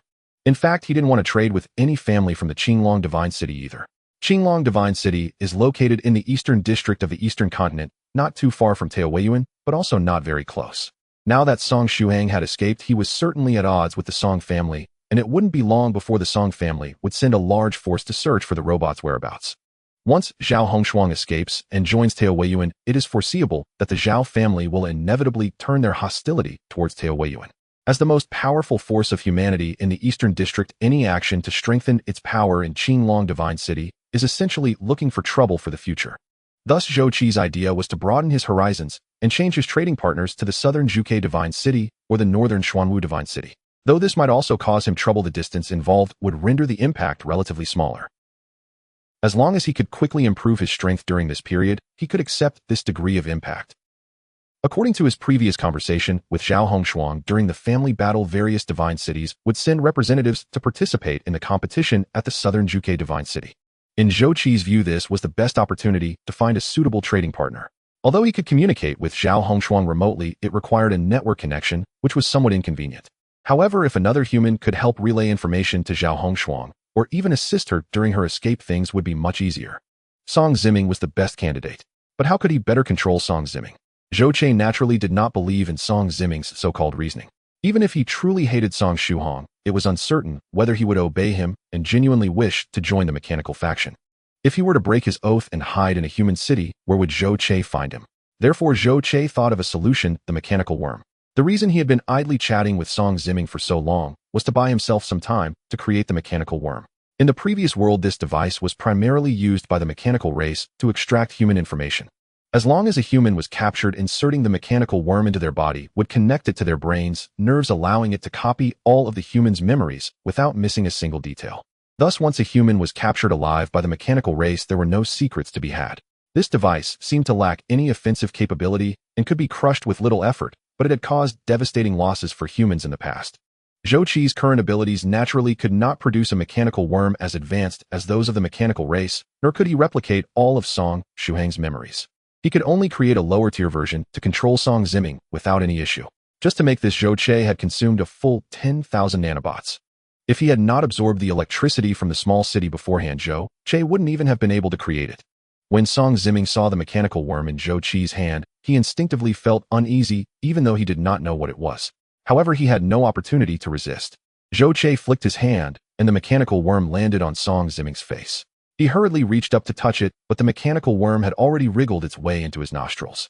"What is this thing?" Song Ziming cried out in horror, but in an instant his terrified screams turned into a shrill wail. The scream lasted for 5 minutes before Song Ziming finally calmed down, nearly exhausted. When he looked at Zhou Che again, his expression had completely transformed into one of utmost respect and submission. "Great master of machinery, Song Ziming is at your service." He struggled to sit up and spoke to Zhou Che. "First, let me treat your wounds. There will be arrangements shortly." Zhou Che nodded and then walked towards where Wu Hua was located. After the elemental giant collapsed, it left a large pile of earth on the ground, and Wu Hua was partially buried within it. His entire skeleton had been crushed during the battle by the death of Xiang Lu, causing his bones to break inch by inch. It was merely because of his previous position being relatively higher up that he had not been directly crushed into a pile of mush. Now, although he had not died, yet he was nearly there, having fainted and could die at any moment. Zhou Che thought for a moment. Controlling one was control, controlling two was also control, and moreover, he could use him as a helper. Following the principle of not wasting resources, Zhou Che first simply used nanobots to repair Wu Hua's fatal injuries before sending another mechanical worm into his body. As for the remaining injuries, he could let him heal slowly, and it could be useful later. However, with this, the more than 40,000 nanobots Zhou Che had just converted were instantly reduced by 20,000, which caused him great distress. When he turned his gaze to the ruins of the small city, his distress only deepened. The previous battle had been too intense, and without much thought the entire small city had been reduced to rubble.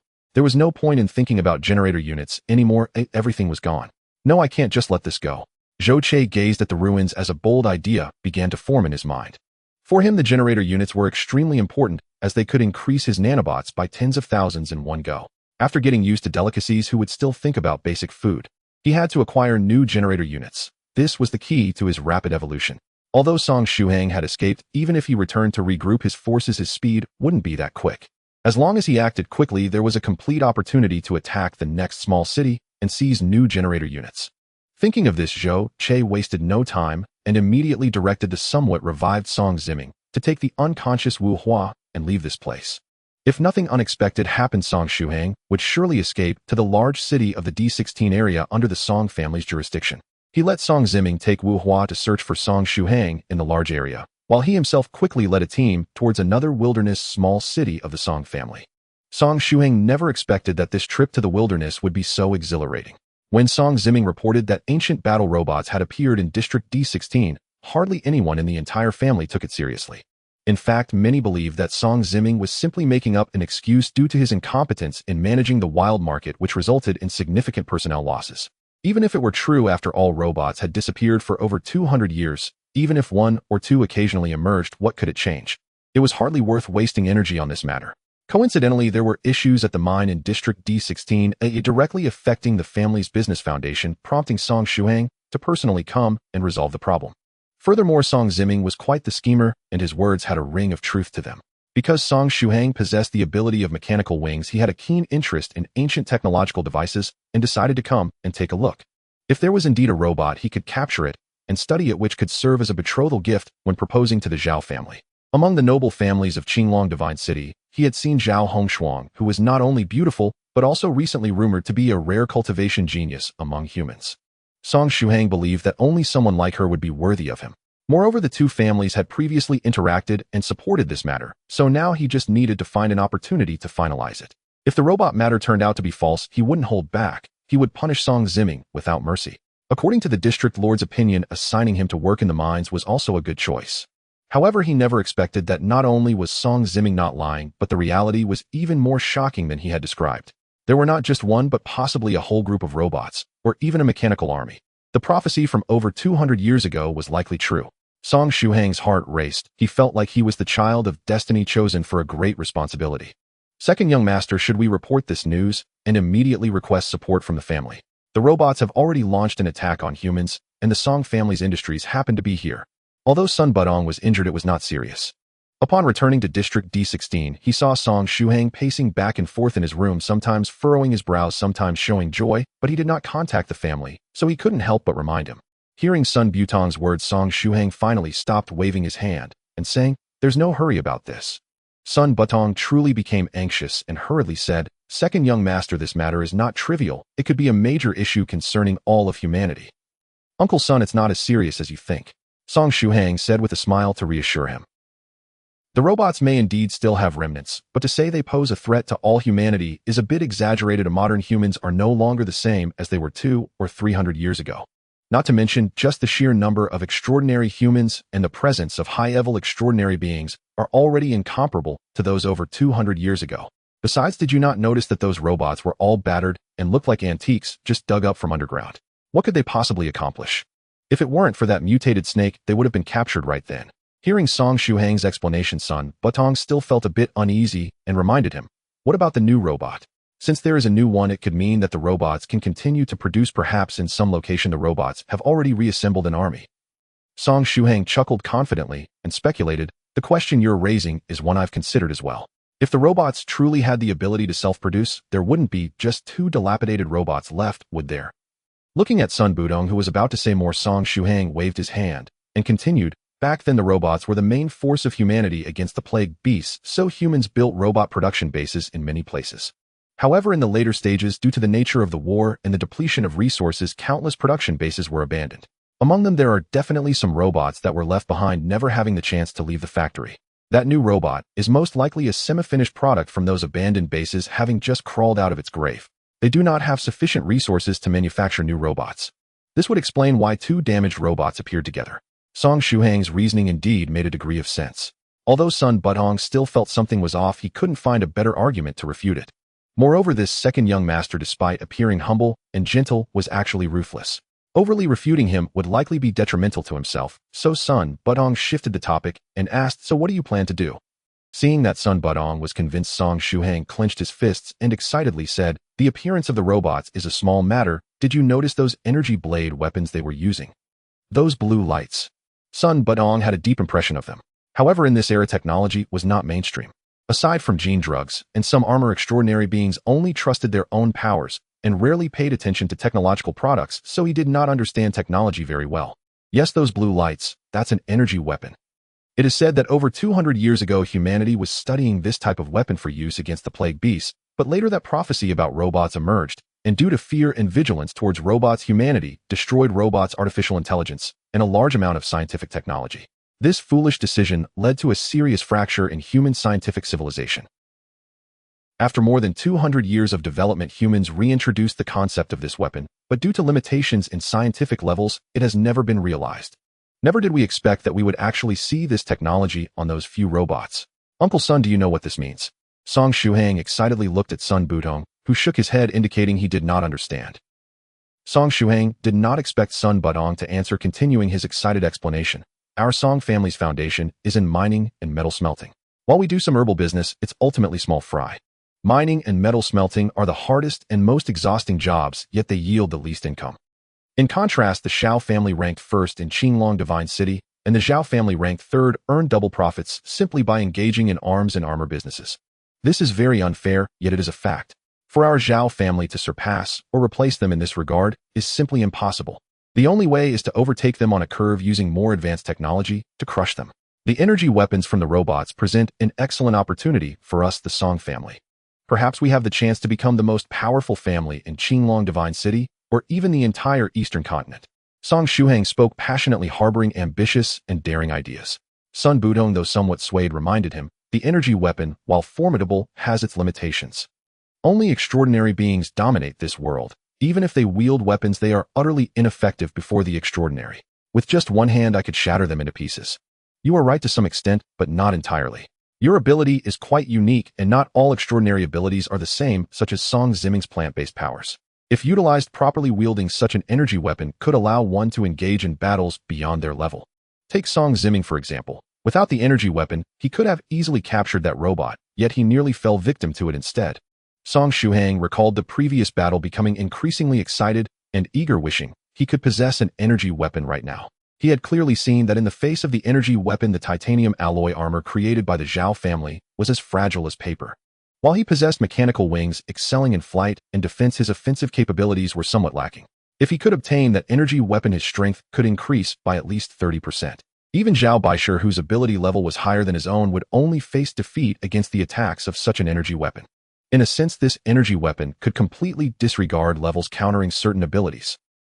Seeing the importance of what he said, Sun Butong became even more puzzled and asked, since those robots are so important, shouldn't we urgently request support from the family to seize them as soon as possible? Song Shuhang turned back to his seat, sitting down calmly and analyzing. It's not as simple as you think. Right now is a crucial moment for preparing for the family battle. It's not wise to distract the family. Moreover, the situation in the wilderness is quite sensitive. If a Delta-level extraordinary being appears, or there is a large-scale troop mobilization, it will inevitably trigger a chain reaction among the infected beasts, potentially leading to a large-scale war. Additionally, if there are any movements from the Song family in the Qinglong Divine City, other families will certainly take notice. If word gets out, we will lose our advantage. Song Shuhang considered everything thoroughly. However, family development and future planning felt distant to Sun Butong. His primary responsibility was still to protect Song Shuhang's safety.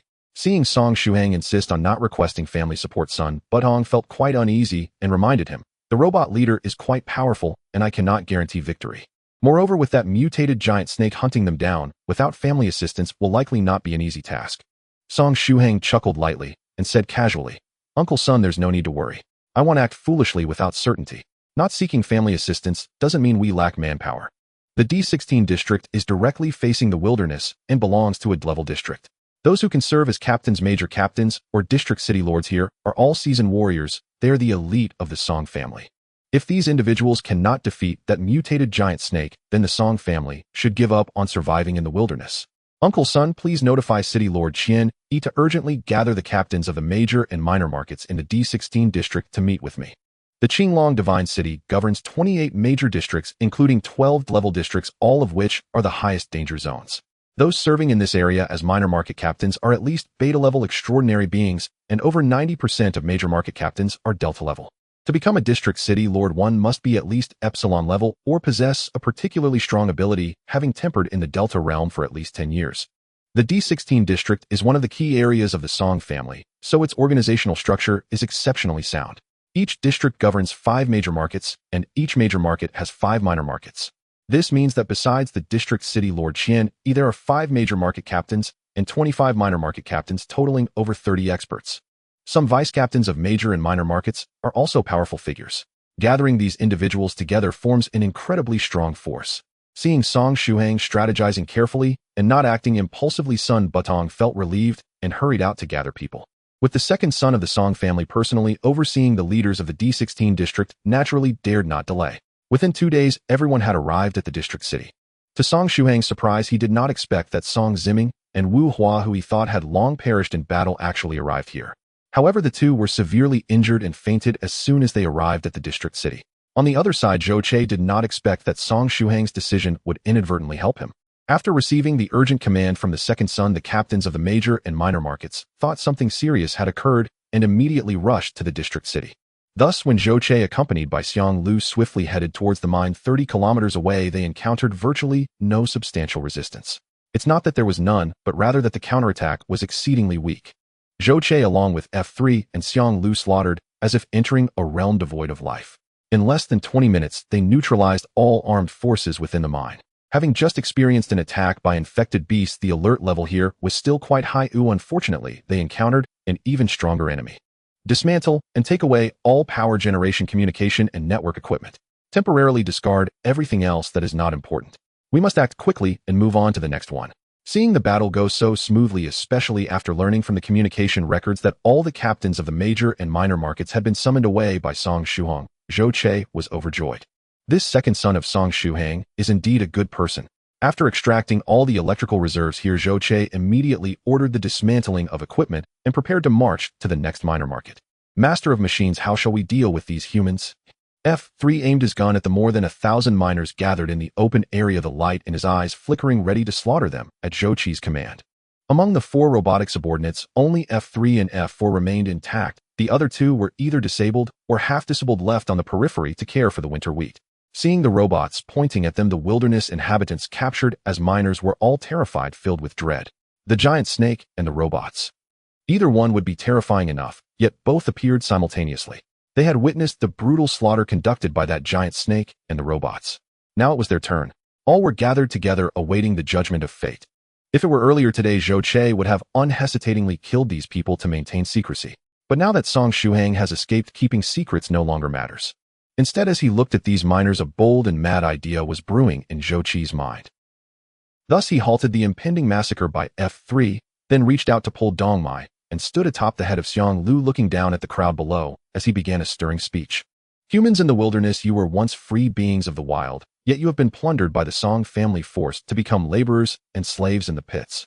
You go hungry where tattered clothes have restless nights and toil without pay, and if you displease them you might even face beatings. Every person is born equal, so why should we endure such treatment? My sister Dong Mai. Zhou Qiu held Dong Mai's hand up high, continuing loudly. She, like you, is a remnant of the wilderness. It was she who dug me out from the ruins, buried for over 200 years. She said her name is Dong Mai, a type of wild grass that grows in the wilderness. Each one of us wilderness remnants is like the wild grass, enduring the elements, trampled upon, and no one has ever cared for us or valued us. But why should it be this way? 300 to 400 years ago, before the Great Rift, each of us was equal. We shared common ancestors, and even our robots could coexist peacefully with humans. Back then, everyone was protected by the law, no one dared to bully or insult us easily, and no one could force us to work. Every job would earn us a corresponding reward, and our safety and property were guaranteed. But what about now? Those noble families in the Divine City, for their own selfishness and greed, took advantage of the chaos caused by the epidemic beasts to seize the wealth that rightfully belonged to all of humanity, ruthlessly slaughtering the robots who once fought alongside humans. They live in luxury and privilege while enslaving our descendants for generations. We, besides being attacked and slaughtered by the epidemic beasts and struggling to survive in the wilderness, must also suffer such injustice and be bullied by our own kind. They have never regarded us as humans or compatriots, but have called us untouchables and wild dogs. Such a life, such a fate, holds no future. Only darkness lies before us. Seeing everyone looking towards him, Zhou Qiu could not help but raise his arm and shout. Now I want to tell you, freedom and equality are not gifts bestowed by others, but must be fought for by ourselves. It is about being willing to fight for freedom and equality, to fight for life and dignity, to rise up so that we and our descendants can live more like humans. If you have not had a choice before, then I give you a choice now. From this moment on, you are free. You are free warriors. The weapons, armor, and wealth here are all given to you. Take what you need. The future is in your own hands. Silence. Still silence. They continued to maintain their silence. Suddenly someone began to shout, "Thank you, great savior. You have pulled us from the pit of fire and shown us the way." With this shout, more people knelt down and began to cry out loudly. These are all good things worth so much money. Why are they being given to them? Dong Mai saw Zhou Qiu wave his hand, giving all the supplies to these miners. Feeling distressed and slightly dissatisfied, she tugged at Zhou Qiu and whispered her complaints. To gain something, one must first give. These people are the seeds of revolution. Besides, we can't take it with us anyway, so why not do a good deed? Zhou Qiu chuckled and did not elaborate further. While these people were bowing in gratitude, he ordered F3 and F4 to place the generator units and external equipment on Xiang Liu's back, and in the blink of an eye they disappeared into the darkness. Although he is now a robot, Zhou Qiu was once human. With a brain supported by extraordinary computational power, his thoughts have far surpassed what humans could ever comprehend. By gathering and organizing information from Zhao Hongshuang, Dong Mai, and the internet, Zhou Qiu has developed a profound understanding of this world and everything in it. After over 300 years of dark times, the human world has developed into a rigid hierarchy. At the top are the noble families who control the allocation of resources and wealth and have opportunities to become extraordinary beings and embark on the path to divinity. Below them are smaller families and vassals of larger families who also have some chance to access certain resources. For the ordinary people outside these two categories, wanting to become extraordinary or change their disadvantaged status is almost impossible. As for the wilderness remnants, they are not even regarded as human. In this context, it is utterly impossible for the wilderness remnants and ordinary lower-class humans not to harbor grievances against those noble families. It's just that the power of the noble families is too strong, their foundation too solid, compounded by the survival pressures from the epidemic beasts, so even if there is resentment or dissatisfaction, they do not dare to show it or rebel. But now the situation is different. Zhou Qiu has raised the flag of rebellion, directly slaughtering a mining area of the famous Song family in the Qinglong Divine City, which is quite impressive. As for whether Zhou Qiu meant it originally, it no longer matters. Oh, what matters is that after Zhou Qi's rhetoric, this is now the meaning. They may not dare to rebel themselves, but if others do, especially if a very impressive person leads the rebellion, it should be fine to follow behind and wave the flag. It's just simple crowd psychology. What should we do? The miners, thankful and bowing, realized that Zhou Qiu and the others truly kept their word. They had indeed released them and left the supplies and weapons scattered on the ground, leaving them dumbfounded. Just now they had listened to that robot speak passionately about fighting for this, and that's stirring everyone's blood. But now that the robot was gone, everyone was suddenly at a loss, not knowing what to do. What can we do? Hurry and grab the stuff and run. A quick-thinking person shouted, rushing over to snatch armor and weapons. Some timid ones hesitated, asking, what if the Song family people come back? You fool, you deserve to be stuck here mining. The people have run away, and who will the Song family look for? Moreover, the Song family's guards have been killed, and the pit has been collapsed by the giant snake. If we don't run now, the Song family won't let us go. This statement awakened everyone, and no one hesitated any longer. They all scrambled for various supplies, and then plunged into the dark, vast wilderness. And from that night on, a group, called the Mechanical Divine Sect, quietly emerged in the wilderness of the Eastern District, spreading rapidly like wildfire. Their unified object of worship is a robot standing atop a giant snake, shimmering silver and exuding an air of grandeur. The core of their doctrine is that the great Savior has incarnated as the mechanical God, who will redeem all wilderness remnants and the oppressed, guiding everyone toward the light. Zhou Qi's original intention was to incite the wild survivors to resist, merely to create some trouble for the noble families of District D16 and even the entire Eastern District. In this way, a relatively complex relationship would form among the representatives of the noble families, the wild survivors, and the plague beasts. It is hard for Zhou Qi to predict how much impact the seeds he has sown will have. However, regardless of the scale of the impact, it is something that the Peach Blossom Source would be glad to see, as long as it could buy even a little time for them. It is worth it for Zhou Qi. After all, this idle move posed no risk to him. Yet he did not anticipate that this seemingly casual move would soon lead to a major split among humans. The resulting social upheaval nearly shook the very foundations of human society, its impact significant enough to be recorded in human history. Zhou Qi's nonsensical declaration of freedom would soon become humanity's greatest spiritual guide. But at this moment, Zhou Qi knew not what to do. Even if he knew, he would still proceed as he did.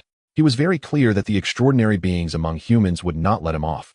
The extraordinary beings had already taken control of the human world, holding supreme status and power. They could not possibly abandon their current position and bow to a robot as foretold in prophecies. Thus, the greater the troubles among humans, the relatively safer he would be. In the internal wars of humanity, no one could take the moral high ground to blame others. All humans are born equal, which is a natural contradiction to humanity's greed and desire for power and irreconcilable conflict. For Zhou Qi, this moment was just right. He could leave quietly, hiding his contributions and fame. Of course, he also did not know that hiding his merits and fame was certainly impossible, as the Mechanical God Sect was about to disseminate his image throughout the land.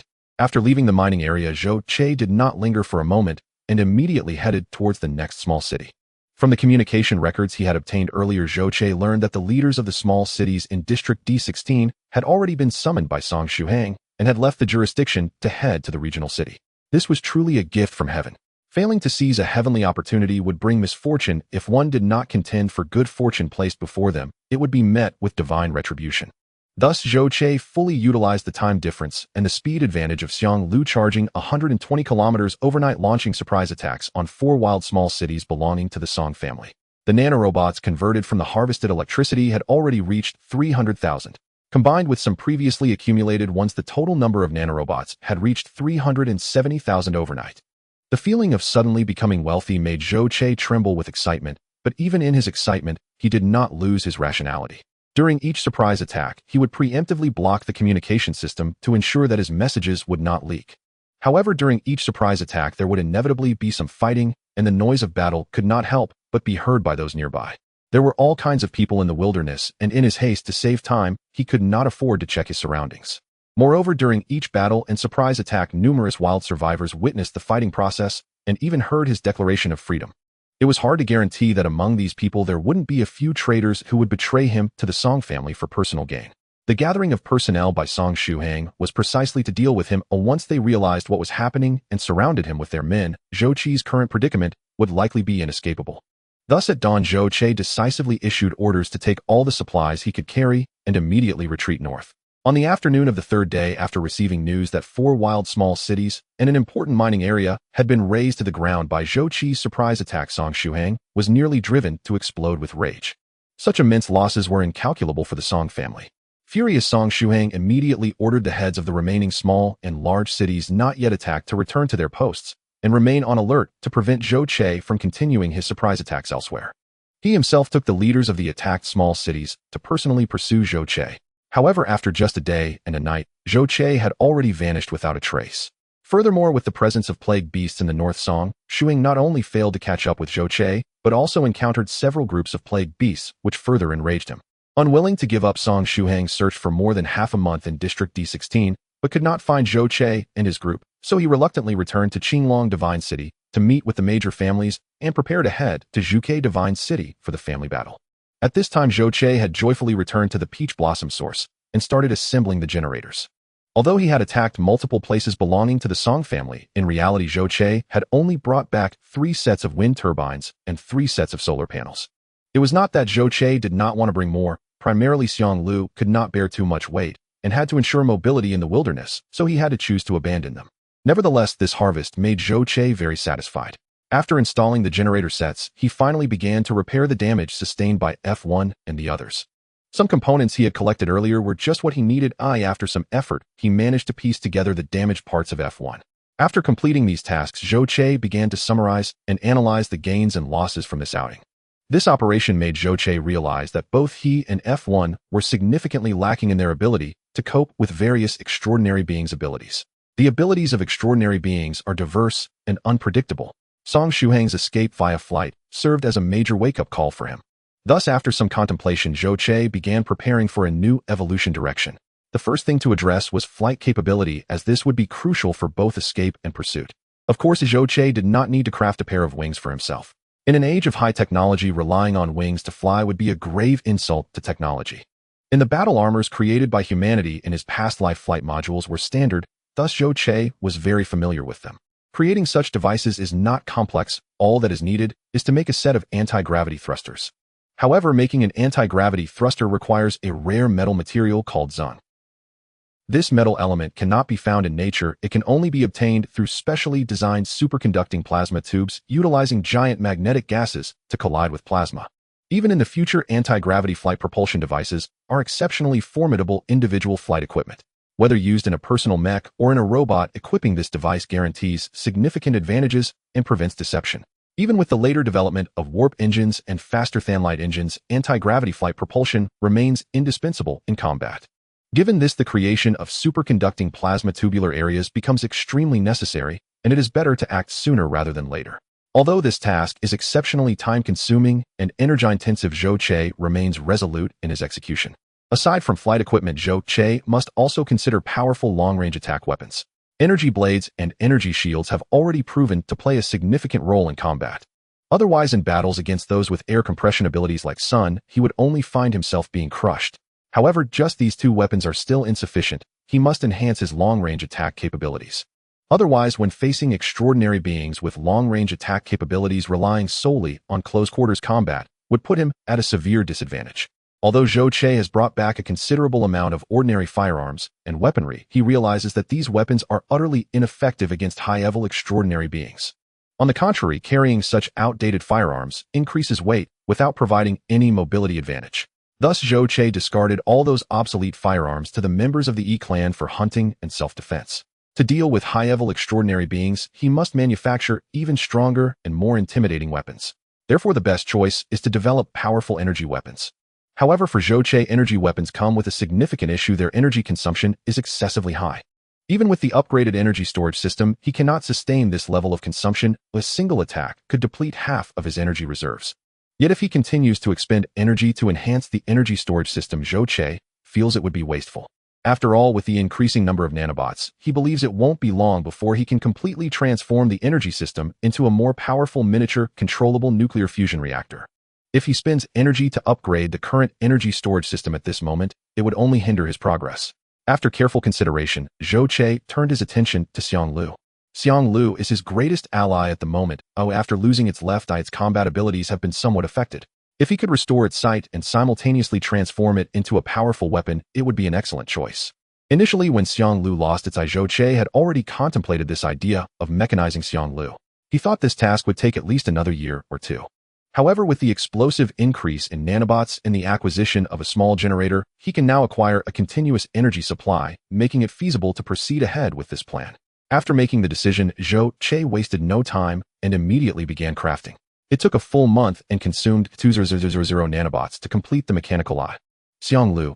After the mechanical eye was completed, Zhou Che eagerly summoned Xiang Lu to begin the implantation process. Removing the blind eye from within is inherently a painful process.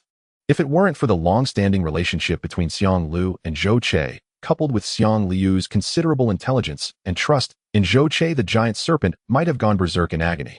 However, sacrifice ultimately brings reward. Let's give it a try. After the implantation surgery succeeded, and the nanobots connected the mechanical eye to Xiang Liu's nerves, Xiang Lu lifted its massive head. With one normal snake eye paired with a glowing red mechanical eye, this mutated giant serpent appeared even more ferocious and terrifying. At this moment, if Xiang Lu could speak, it would undoubtedly be exclaiming in excitement. For snakes, vision is not their strong suit. They primarily rely on infrared thermal sensing to capture prey. Even as a mutated giant serpent, it still inherited this weakness to some extent. However, upon linking to this electronic eye, Xiang Lu discovered the marvel of sight, as if a newborn baby were opening its eyes for the first time, revealing a vividly clear world before it. When Zhou Che crafted this eye, he considered not just its weapon capabilities, but also integrated a wealth of cutting-edge technology into the mechanical eye. He incorporated dynamic AR vision, enhancement, light amplification modes, multi-imaging systems, ray scanning capabilities, and much more into this eye. In other words, aside from lacking a powerful data processor to analyze captured images, which Xiang Lu must judge using its own brain, the capabilities of Zhou Che's own eyes are essentially present in Xiang Liu's new eye. Yet this is not the main point. The primary aim of the mechanical eye crafted for Xiang Lu is to develop a powerful long-range weapon. Come, let's test the effect. As Xiang Lu gradually adapted to the mechanical eye, Zhou Che excitedly led Xiang Lu out of the underground laboratory. Aim at this target and fire. After scanning the surroundings and locking onto a target, Zhou Che immediately shared the image with Xiang Liu's mechanical eye. The mechanical eye transmitted the visual to Xiang Liu's brain through its optic nerves, allowing Xiang Lu to begin charging up for the attack, as per Zhou Che's command. As the charging progressed, the mechanical eye of Xiang Lu began to glow a bright red. 3 seconds later, a fierce, blinding beam of light shot from Xiang Liu's eye, crossing a distance of 1,000 meters, in an instant striking the distant mountain. The massive rock of the mountain was immediately pierced by the ray, leaving a hole the size of a human head. The edges of the hole glowed with a magma-like red light, due to the rays scorching, quickly beginning to glassify during the cooling process. The Yi-clan members who witnessed this scene all knelt down in awe, continuously chanting praises to their ancestral and serpent gods. Seeing the attack's effect, the highly intelligent Xiang Lu was equally thrilled, finally understanding what Zhou Che meant by a more powerful eye. The massive serpent body circled around Zhou Che non-stop, as if wishing to remove its second eye and replace it with this powerful mechanical eye. This eye is merely a low-spec model. Its energy reserve sufficient for only a single plasma beam discharge. Henceforth, never initiate attacks without my explicit command. It is our ultimate life-preserving weapon. As for your other eye, it's perfectly intact. What on earth are you imagining? Zhou Che rolled his eyes in exasperation upon sensing Xiang Lu's emotional fluctuation. Damn it. After painstakingly amassing 3700 nanobots, manufacturing this single eye consumed a staggering 2,000. Even if Zhou Che wished to build a second, he simply lacked the capacity. Moreover, this trial run fully depleted the mechanical eye's stored energy. Recharging it would demand considerable additional power. Over a month had passed since the generator installation, but pitifully Zhou Che himself had not yet managed to siphon even a trickle of electricity. Instead, he'd expended far more than he'd gained. Yet the remaining 1700 nanobots proved an immense boon to Zhou Che at this critical juncture. With them, the speed and efficiency of extracting liquid metal from scrap alloys surged dramatically. The towering mounds of discarded metal appeared daily as though corroded by invisible forces, continuously collapsing and warping. Simultaneously, the metal seemed to sweat. Vast quantities of liquid seeped forth from its interior, coalescing and condensing upon its surface. At regular intervals, Zhou Che collected this liquid metal, reprogrammed and reshaped it, then directly bonded it to his own form. Infused with this liquid metal, Zhou Che grew increasingly substantial, his frame swelling, as if perpetually regenerating flesh and sinew reborn day after day. To the remnant clan, Zhou Che appeared to transform anew each dawn, evolving from a stark metallic skeleton into something unmistakably human. To them, this was nothing short of divine miracle, deepening their awe and reverence. Rise, resume combat. Your sword stance is all wrong. On the training ground, F1, having received combat protocols copied directly from Zhou Che, was instructing Dong Mai and a cohort of remnant youths. Beyond his own mechanical augmentation and evolutionary pursuits, guiding Dong Mai and select remnant adolescents in martial cultivation remained one of Zhou Che's highest priorities. Thus, no matter how demanding his schedule, he made it a point to inspect their progress daily. The remnant clan's bodies bore profound mutations, differing markedly from ordinary humans. Yet these very alterations granted them extraordinary resilience in hostile environments. Especially across generations, their habitual consumption of mutated peaches from Peach Blossom Valley had led to measurable accumulation of substance within their physiology, conferring tangible benefits. Consequently, the remnant rarely fell ill and possessed innate strength and robust physiques. Upon discovering this and later observing their keen interest in martial arts during Dong Mai's training, Zhou Che handpicked 20 adolescents, including Dong Mai, to undergo rigorous instruction together. He further duplicated his entire combat repertoire and entrusted it to F1, tasking the AI with systematic instruction in all martial disciplines. Zhou Che's martial expertise consisted solely of lethal battlefield-proven techniques, each move designed for instant incapacitation, ruthless and precise. These methods had been forged over centuries of mortal struggle between humanity and the machine clans, a relentless cycle of combat countermeasure and mutual study, refined by countless human and machine warriors. Indeed, they represented the absolute zenith of martial science. Even Zhao Hongshuang, whose lifelong mastery of blade work once filled her with unshakable confidence, fell before Zhou Che in pure martial contest, unable to land two coherent strikes. Dong Mai's physical constitution, though inferior to that of the remnant, possessed the rugged tenacity characteristic of Wasteland survivors, enabling her to endure even the most grueling regimens. Her harrowing past had taught her the preciousness of this new chance, so she trained with unwavering discipline and fierce dedication, mastering combat skills at astonishing speed. Zhou Che had also carefully considered and structured her long-term development.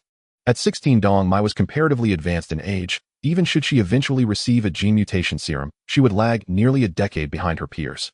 Having missed the optimal window and starting late, even exceptional talent could not bridge that gap in short order. Time waits for no one, and no one pauses to wait for you. Lost time cannot be reclaimed. Thus, Zhou Che resolved acquiring the gene mutation serum to awaken Dong Mai's latent abilities remained a vital objective, though cultivation would proceed gradually thereafter. For immediate tangible advancement, however, he had devised alternative solutions. Once his nanobot count expanded, resource access broadened, and especially after completing the microscale vacuum nuclear fusion reactor, he would commence construction of an intelligent battle armor system. With such armor, Dong Mai would wield formidable combat prowess, even without any awakened ability, capable of challenging elite transcendent warriors. That above all else was paramount. To Dong Mai, watching Zhou Che evolve step by step, from a shattered automaton into a being of ever-unfolding technological marvel, was profoundly transformative. Particularly after Zhou Che enhanced Xiang Lu with a supremely powerful mechanical eye, her trust and veneration for him reached its apex. When Zhou Che promised her diligent practice would earn her armor rivaling Xiang Lu's eye in potency, Dong Mai erupted in exhilaration and trained with redoubled fervor. One day, while observing paired sparring among Dong Mai's cohort, Zhou Che suddenly detected distinct movement patterns in the tracking signatures of Zhao Hongshuang's Song, Ziming, and Wu Hua. Notably, their positions converged tightly, nearly overlapping, as they advanced collectively toward a single destination. So the great families of Azure Dragon Divine City have finally set out, bound for Vermilion Bird Divine City. Zhou Che instantly deduced the truth. It seemed Zhao Hongshuang's stratagem, feigning compliance to enter the clan tournament, then seizing an opportunity to escape, had succeeded. Yet Song Ziming and Wu Hua accompanying the delegation surprised Zhou Che. Evidently, they had secured prominent standing. Indeed, they now traveled in the direct entourage of Song Shuhang. Upon confirming their departure, Zhou Che did not immediately set out to rendezvous with Zhao Hongshuang. Instead, he remained several more days in Peach Blossom Sanctuary, accumulating sufficient liquid metal, drawing 2 additional power charges, and restoring his internal nanobot count to its maximum capacity of 500,000, before summoning Xiang Lu once more to venture into the wastelands. The massive mutated giant serpent rampaged through the mountains and forests, causing all vegetation to bow and all beasts to flee in terror. The enhancement of its mechanical eye allowed Xiang Lu to have a broader range of vision and a more precise judgment of various objects. Regardless of whether the prey was hiding behind trees or in caves, it could easily detect and accurately track them, which thrilled it immensely. Compared to this mechanical eye, his own intact eye seemed more like a subpar product. Of course, the only regret was that Zhou Che was not allowed to use the terrifying red light in his eye, which was somewhat disappointing. On the swiftly moving head of Xiang Lu stood a short-haired youth clad in silver armor, carrying a heavy sword of a guardian on his back. This youth was not particularly handsome, but his resolute face and sharp gaze left a strong impression. Once he accumulated enough liquid metal, Zhou Che would transform into a human appearance resembling his past life. In this way, if there were no special detection methods, it would be quite difficult to judge Zhou Che as a robot based solely on his appearance. This was much more advanced than merely putting a layer of synthetic skin over mechanical bones. Stop. At the moment of crossing a ridge and preparing to move forward, Zhou Che suddenly commanded Xiang Lu to halt. In his line of sight, several human figures were approaching along the woods down the hillside. Xiang Lu was quite disdainful. In its mind, it wanted to rush over and swallow them whole. However, after jumping down from Xiang Liu's head, Zhou Che waved his hand, directing Xiang Lu to retreat into the distant forest.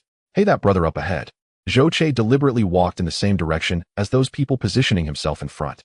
As expected, upon seeing his figure, those individuals began to greet him enthusiastically. Zhou Che turned his head to look at the group. 8 people in total, 7 men and 1 woman, which reminded Zhou Che of a famous fairy tale. The 7 men appeared to be in their 30s or 40s, varying in height and build, yet all were robust and formidable. They wore simple plate armor equipped with guns and other firearms, along with swords and other melee weapons, clearly accustomed to surviving in the wilderness. In contrast, the woman, probably in her early 30s, was strikingly beautiful and possessed a graceful figure that seemed out of place for someone from the wild. However, she was armed with a long sword and a dagger at her waist, indicating she was not someone to be trifled with. Zhou Che's gaze lingered on her for a moment. The woman assumed her charm had attracted Zhou Che's attention and provocatively glanced at him, though a strange expression flashed across her face. Zhou Che snorted coldly in his heart, turning to the bald man who had called out to him deliberately, putting on an air of vigilance and indifference, frowning as he asked, "What do you want?" "Brother, we are all wilderness hunters heading to District D22. May I ask where you are going?" The bald man seemed unfazed by Zhou Che's coldness and instead approached him warmly. District D22. The map information downloaded from the internet immediately appeared in Zhou Che's mind. District D22 still fell under the jurisdiction of the Qinglong Divine City, but it was already close to the boundary of the wilderness, essentially serving as the last checkpoint before leaving Qinglong Divine City and entering the wild. Thus, the regional city of D22 held significant status. Compared to other cities focused on commerce and resources, it resembled a military city. On one hand, it was to fend off the attacks of epidemic beasts from the wilderness, and on the other, it served as a forward base to protect the connection with the southern Zhuge Divine City. However, the distance between Qinglong Divine City and Zhuge Divine City exceeded 1,400 kilometers, limiting the protective capabilities of this outpost. The only feasible approach was to periodically send out troops along major transportation routes, either regularly or irregularly, to clear surrounding epidemic beasts and mutated creatures. Similarly, Zhuge Divine City in the south also followed this practice to shorten the dangerous distance in between. However, while this method had some effect, its impact was limited. Whether it was Qinglong Divine City or Zhuge Divine City, both had limited troops and strength. Apart from certain exceptional situations where true experts intervened, it was impossible to truly cover 2,000 kilometers. Being able to expand 200 kilometers in either direction was already the limit. Beyond that, they were powerless. Therefore, there were still nearly 1,000 kilometers in between that remained true wilderness, fraught with dangers and epidemic beasts. Even the areas regularly cleared by the military did not guarantee absolute safety. One could only say it was relatively safe. Epidemic beasts were active within a radius of just over 200 kilometers. They could reappear in this area at any time. Nevertheless, D22's regional city remained the most important outpost before heading to Zhuge Divine City and entering the wilderness. Whether one wished to enter the true wilderness to hunt epidemic beasts, collect precious herbs, or head to Zhuge Divine City, they would stop here for a brief rest and final preparations before departing. From the movement of Zhao Hongshuang and the others, it seemed they had entered the D22 regional city 2 days ahead of him. Originally, Zhou Che intended to ride Xiang Lu through the wilderness, looking for an opportunity to meet up with Zhao Hongshuang. However, upon the bald man's mention, Zhou Che suddenly felt that entering the regional city as a human would be better. It provided a chance to gain deeper insight into the true state of human cities and see if there was an opportunity to approach Zhao Hongshuang or Song Ziming. Having resolved his thoughts, Zhou Che maintained an outwardly indifferent demeanor, still appearing to keep others at a distance, coldly stating, "What does it matter to you where I go? Do you think I'm easy to bully because I'm alone?" Zhou Che's hand moved toward the hilt of the heavy sword at his back, as if ready to fight to the death at any moment. The bald man quickly waved his hand, signaling that he meant no harm, explaining, "Brother, you misunderstood. I saw you traveling alone in the wilderness and our directions seemed to align, so I kindly invited you to join us. It would be safer to have each other's backs in case of danger, wouldn't it?" "I don't trust you." Zhou Che pretended to hesitate for a moment, but remained vigilant and refused to comply. "Hey brother, you really are too cautious. But being careful in the wilderness is a good thing. It helps you live longer. However, you can completely trust us." The bald man confidently patted his chest, assuring Zhou Che. Seeing that Zhou Che still seemed skeptical, the bald man slapped his forehead and pointed to the others nearby, introducing, simply, "I'm Hu Guoguang. These 3 are my brothers. We are all wilderness hunters. The 2 friends beside him, along with this beautiful lady, are also people we met on the road. They too wish to go to District D22, and we formed this temporary team." Zhou Che eventually agreed to Hu Guogang's request to travel together with him. However, when Zhou Che introduced himself, he used a pseudonym, calling himself Zhou Donya. Zhou Donya, quite reasonable. Although he agreed to travel with the group, Zhou Che maintained his usual indifference and aloofness, deliberately keeping a distance from them. During the night rest, the only female in the team, Jiang Xiaoxiao, swayed over to Hu Guoguang and asked, "Brother Hu, that young man seems quite special, don't you think?" Hu Guoguang placed a piece of hard food, made from some unknown material, over the fire to roast. After casting a fleeting glance at Jiang Xiaoxiao, he turned his gaze toward Zhou Che and said casually, "Xiaoxiao, you might not have traveled much in the wilderness, but sometimes the most dangerous thing out here isn't the mutated beasts." Jiang Xiaoxiao asked in surprise, "What else could be terrifying?" "Humans." Hu Guoguang shot another fierce glance at Jiang Xiaoxiao before reluctantly focusing back on the food in his hands. "Brother Hu, you're joking. What's so scary about people? The darker it is around here, the more companions we have, the better." Jiang Xiaoxiao seemed somewhat confused. But Hu Guoguang snorted, flipping the food over, and said, "The dangers posed by mutated beasts are straightforward, but human threats are unseen. Perhaps when you're not paying attention, someone might stab you in the back." Jiang Xiaoxiao seemed startled, shrinking back as she exclaimed, "Brother Hu, you wouldn't also be thinking, ha, what are you saying? In the wilderness, who doesn't know my reputation as the valiant Hu Guoguang? If I were a bad person, would I even be saying this to you?" Hu Guoguang laughed heartily, appearing indeed somewhat bold and straightforward. Jiang Xiaoxiao patted her bulging chest, took a deep breath, and deliberately leaned closer to Hu Guoguang, saying, "That's good, brother Hu, then you must protect me. However, I still feel something's off about that person." Hu Guogang's eyes involuntarily glanced at Jiang Xiaoxiao's chest. He swallowed hard and said, "His behavior is normal. If he were completely unguarded, that would be suspicious. Come eat something and rest well. They'll keep watch over you tonight." "Thank you, brother Hu." Jiang Xiaoxiao took the food, her tone seeming even more intimate. But as she lowered her head, her eyes involuntarily flicked toward Zhou Che, sparkling with an inexplicable light. Zhou Che leaned against a tree at a distance, appearing to be in a light doze, yet his eyes captured the expressions and actions of everyone. When he overheard the conversation between Hu Guoguang and Jiang Xiaoxiao, Zhou Che couldn't help but sneer inwardly, showing no outward reaction. As night deepened, Hu Guoguang let the others rest first, then walked over to Zhou Che, enthusiastically saying, "Brother Zhou, I see you're not sleepy. How about we keep watch together for the first half of the night? Finally, is he going to test me? The robot doesn't need sleep." But at this moment, Zhou Che merely nodded slightly. Hu Guoguang, suspecting nothing, thought Zhou Che was wary of them, and thus didn't dare to sleep. He sat down under a nearby large tree and asked, "I still don't know where Brother Zhou is from. Looking at your gear, you don't seem like an ordinary wilderness hunter." "I'm from District D16. Zhou Che replied, simply pretending not to hear the other questions. "District D16. Hu Guoguang seemed to have heard big news and leaned forward, eagerly asking, "Have you heard about the robots?" "I heard that in District D16, a robot army attacked many of the Song family's enterprises." Zhou Che was indeed taken aback, not expecting that this matter had spread so widely. "I heard there were robots, but a robot army. Isn't that a bit exaggerated?" Zhou Che asked curiously. "Damn, this rumor is truly unfavorable for me. Who the hell spread this? Was it the Song family?" Hu Guoguang, unaware of Zhou Che's thoughts, excitedly said, "How could it be fake? The Song family is a major family ranked 5th in the Qinglong Divine City. Given their strength and influence, could they have attacked multiple enterprises overnight if it weren't for a robot army? In my opinion, this matter is at least 90% true. Damn, can it be explained like that?" Zhou Che asked speechlessly, "Robots are humanity's enemies. Don't you know the prophecies regarding robots? Why are you so excited about the appearance of a robot army?" Hu Guoguang waved his hand dismissively, saying, "You can't say it like that. That prophecy is over 200 years old. Who knows its truth? Kunlun Divine Palace and those divine cities are all high and mighty. Perhaps they concocted this to maintain their rule, deceiving us." Zhou Che couldn't help but want to applaud Hu Guoguang for this view. "I like this explanation. Oh, if everyone in the world thought like this, that would be great." Thinking this way, Zhou Che did not show any abnormality. Moreover, seeing the bald man staring at him, Zhou Che's heartbeat became erratic, knowing that this guy must have ulterior motives. Anyone capable of walking in the wilderness is certainly not an easy character. The bald man's open and enthusiastic demeanor was merely a facade he deliberately created. Even without scanning, Zhou Che knew the bald man definitely had issues. If I believed him, that would be truly suspicious. However, since he wants to talk, Zhou Che also wants to understand his views on robots. Thus, he steered the conversation by stating, "It is said that the prophecy is a vision seen by extraordinary beings from around the world, so it should not be false. Moreover, whether it is true or false is none of my business. I just need to live my life, while being able to see tomorrow's sun is my greatest hope." Hu Guoguang stared at Zhou Che for a while, seemingly judging whether his words were genuine. Could it be that this bald man possesses special abilities like other extraordinary beings? Just as Zhou Che was in doubt, Hu Guoguang spoke again. Brother Zhou, tell me honestly, are you a disciple from one of those major families out here to train? Are you one of those disciples from the big families who come out to train? Hu Guoguang asked, his eyes bright and eager, afraid to miss any detail on Zhou Qi's face.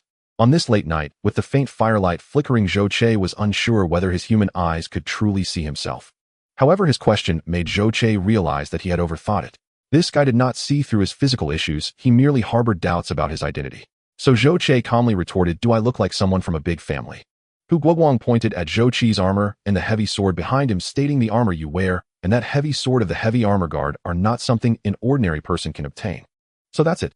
Zhou Qi realized it was his lack of understanding about the scavengers that led to his mistake. Yet he was not flustered. With a chuckle, he casually explained, we survive in the wilderness. Apart from strength and experience, luck is often more important.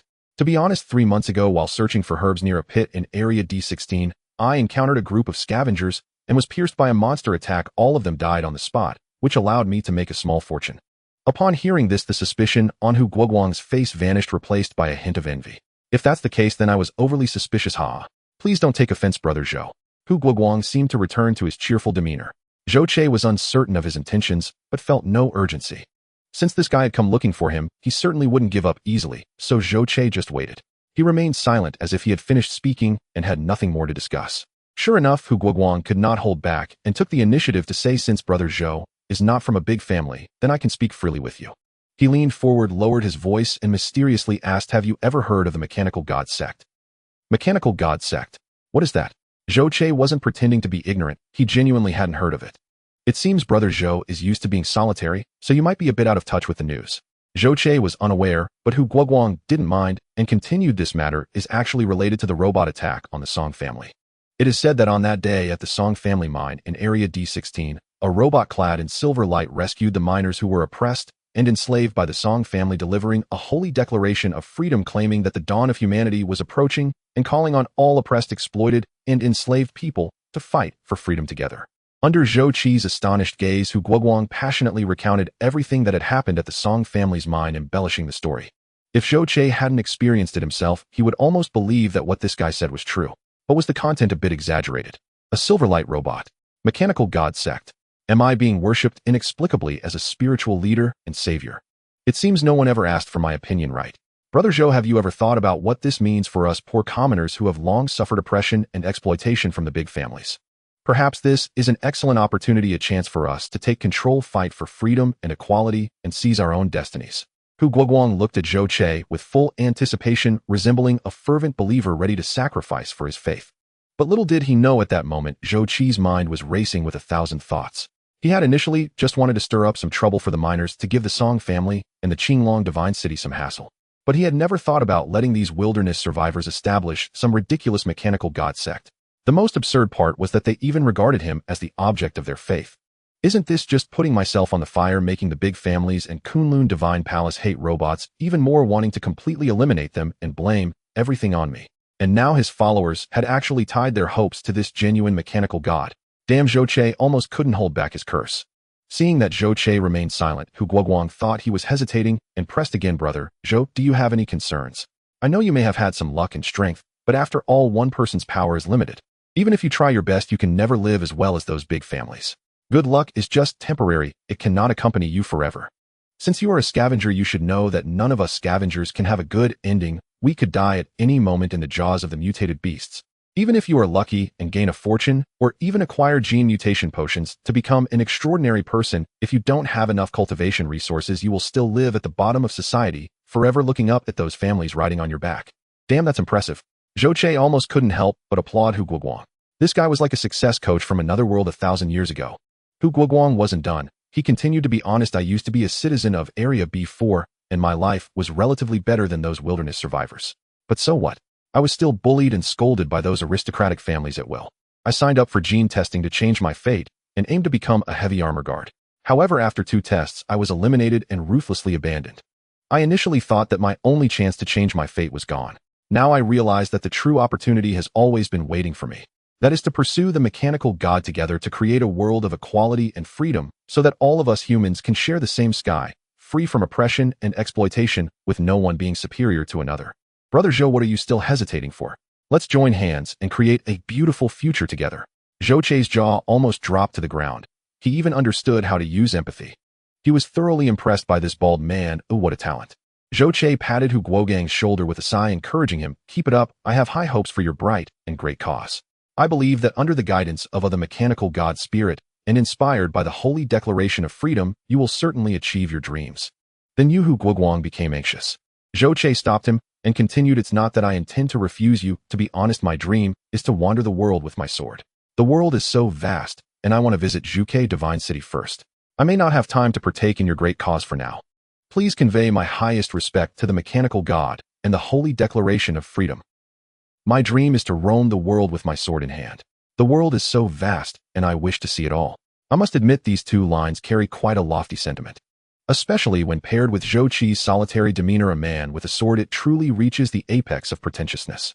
Feeling greatly regretful at Zhou Qi's polite refusal, Hu Guoguang said, "Brother, Zhou, you have lofty aspirations. A good man should aim for the four corners of the world. I will not hinder you. But I hope you understand there are many dangers in the wilderness. If you change your mind, I, Hu Guoguang, will always welcome you. The mechanical god sect will always have its arms open for you. Thank you, Brother Hu. As we head to the great district city, I will need your guidance." After some conversation, Zhou Chei seemed to finally let go of his indifference and started to show more warmth. A group of fervent cultists simply wanted to recruit him. As long as they did not intend to harm him for profit, Zhou Chei had no plans to take action against them. Entering the great district city may require their assistance. Hu Guoguang and Zhou Chei chatted idly for a while, mostly boasting about the teachings of the mechanical god sect, human freedom and equality. Seeing Zhou Chei start to yawn, Hu Guoguang finally fell silent and suggested that Zhou Chei rest first, claiming he would keep watch. Zhou Chei pretended to close his eyes, and Hu Guoguang turned back towards the campfire. Zhou Chei noticed someone move and signaled to Hu Guoguang in the darkness. Hu Guoguang waved his hand and made no other movements. In the latter half of the night, another person took over the night watch. Zhou Chei continued to feign sleep. As long as these people didn't act up, he wouldn't bother with them. However, just as dawn broke, the sky became even darker and wisps of mist began to spread through the jungle. Initially, Zhou Chei paid no heed, but soon he realized something was amiss. This mist was obviously much denser than normal fog, and unlike ordinary fog, it did not contain rich moisture. Though it was called mist, it resembled some kind of special smoke. This smoke appeared in the darkness before dawn, merging with it, making it extremely difficult to detect. Before long, the entire world was engulfed in complete darkness where one could not see their own hand. The man on guard seemed unaware of the abnormality, only sensing that the flames of the campfire had suddenly dimmed significantly.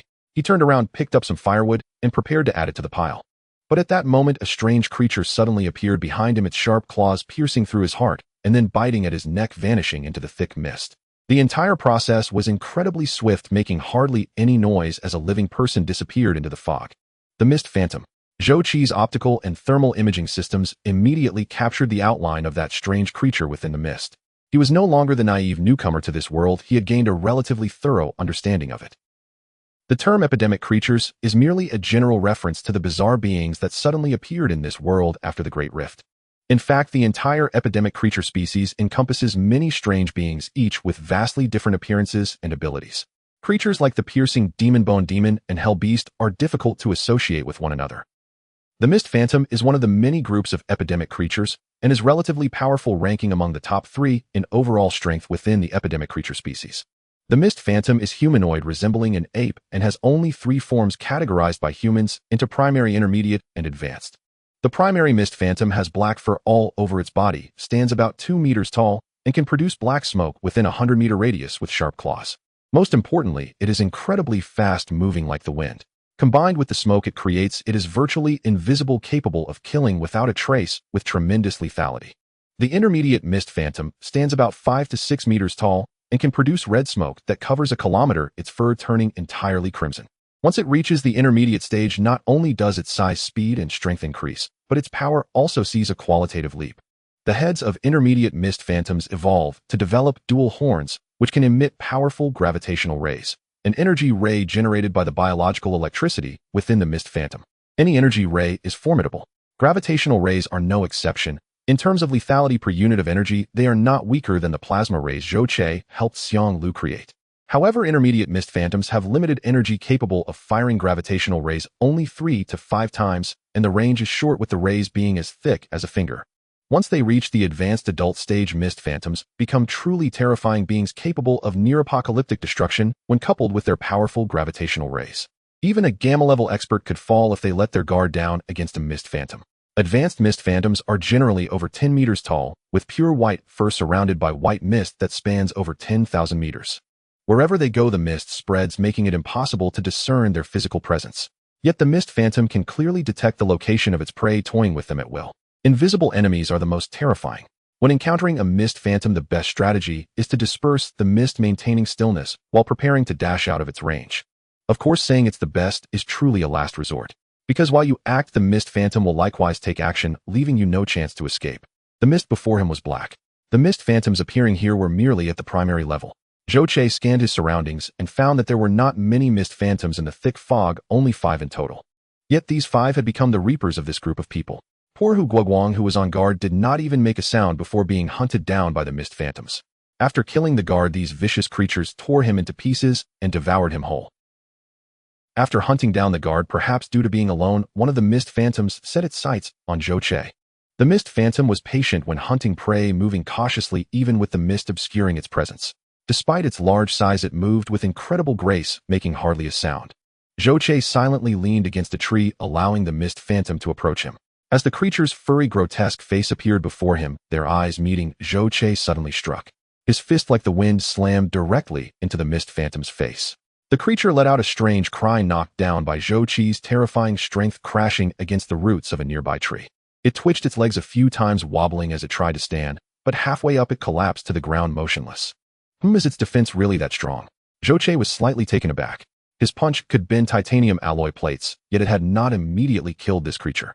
The anguished cries of the fog-hiding beast pierced the night sky before dawn. Hu Guoguang and the others, startled from their slumber, immediately grabbed their weapons. What's going on? Hu Guoguang gripped his axe, scanning the surroundings warily. Yet the area around him was engulfed in darkness, and the brothers responsible for guarding had long vanished. It's fog. This is fog.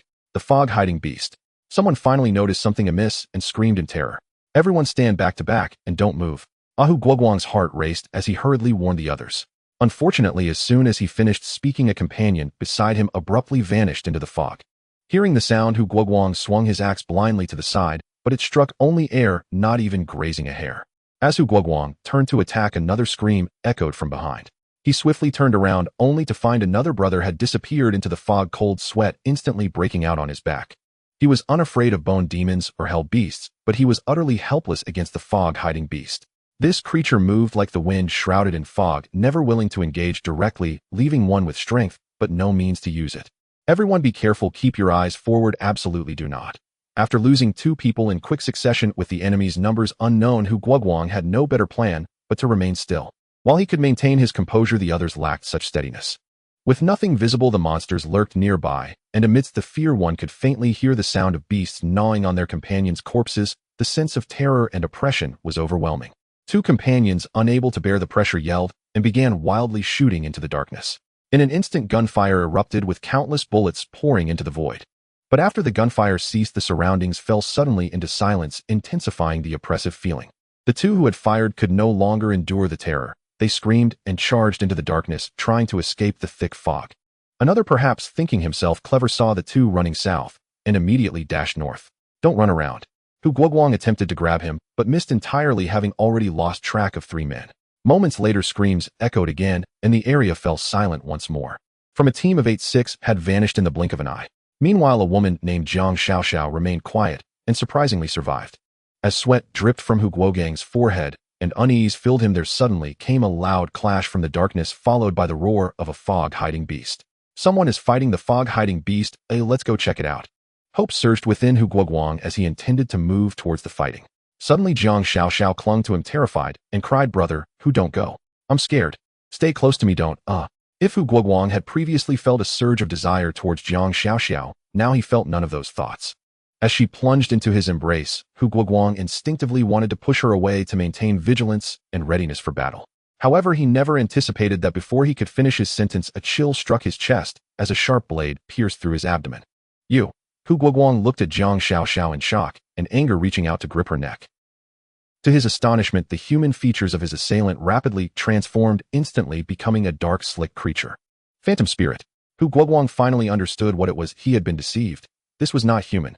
The dagger had pierced his body, and he lost strength in his hands, causing the axe he had raised to fall weakly. He who told you that only humans stab from behind. The dark phantom spirit smoothly slipped from Hu Guoguang's grasp.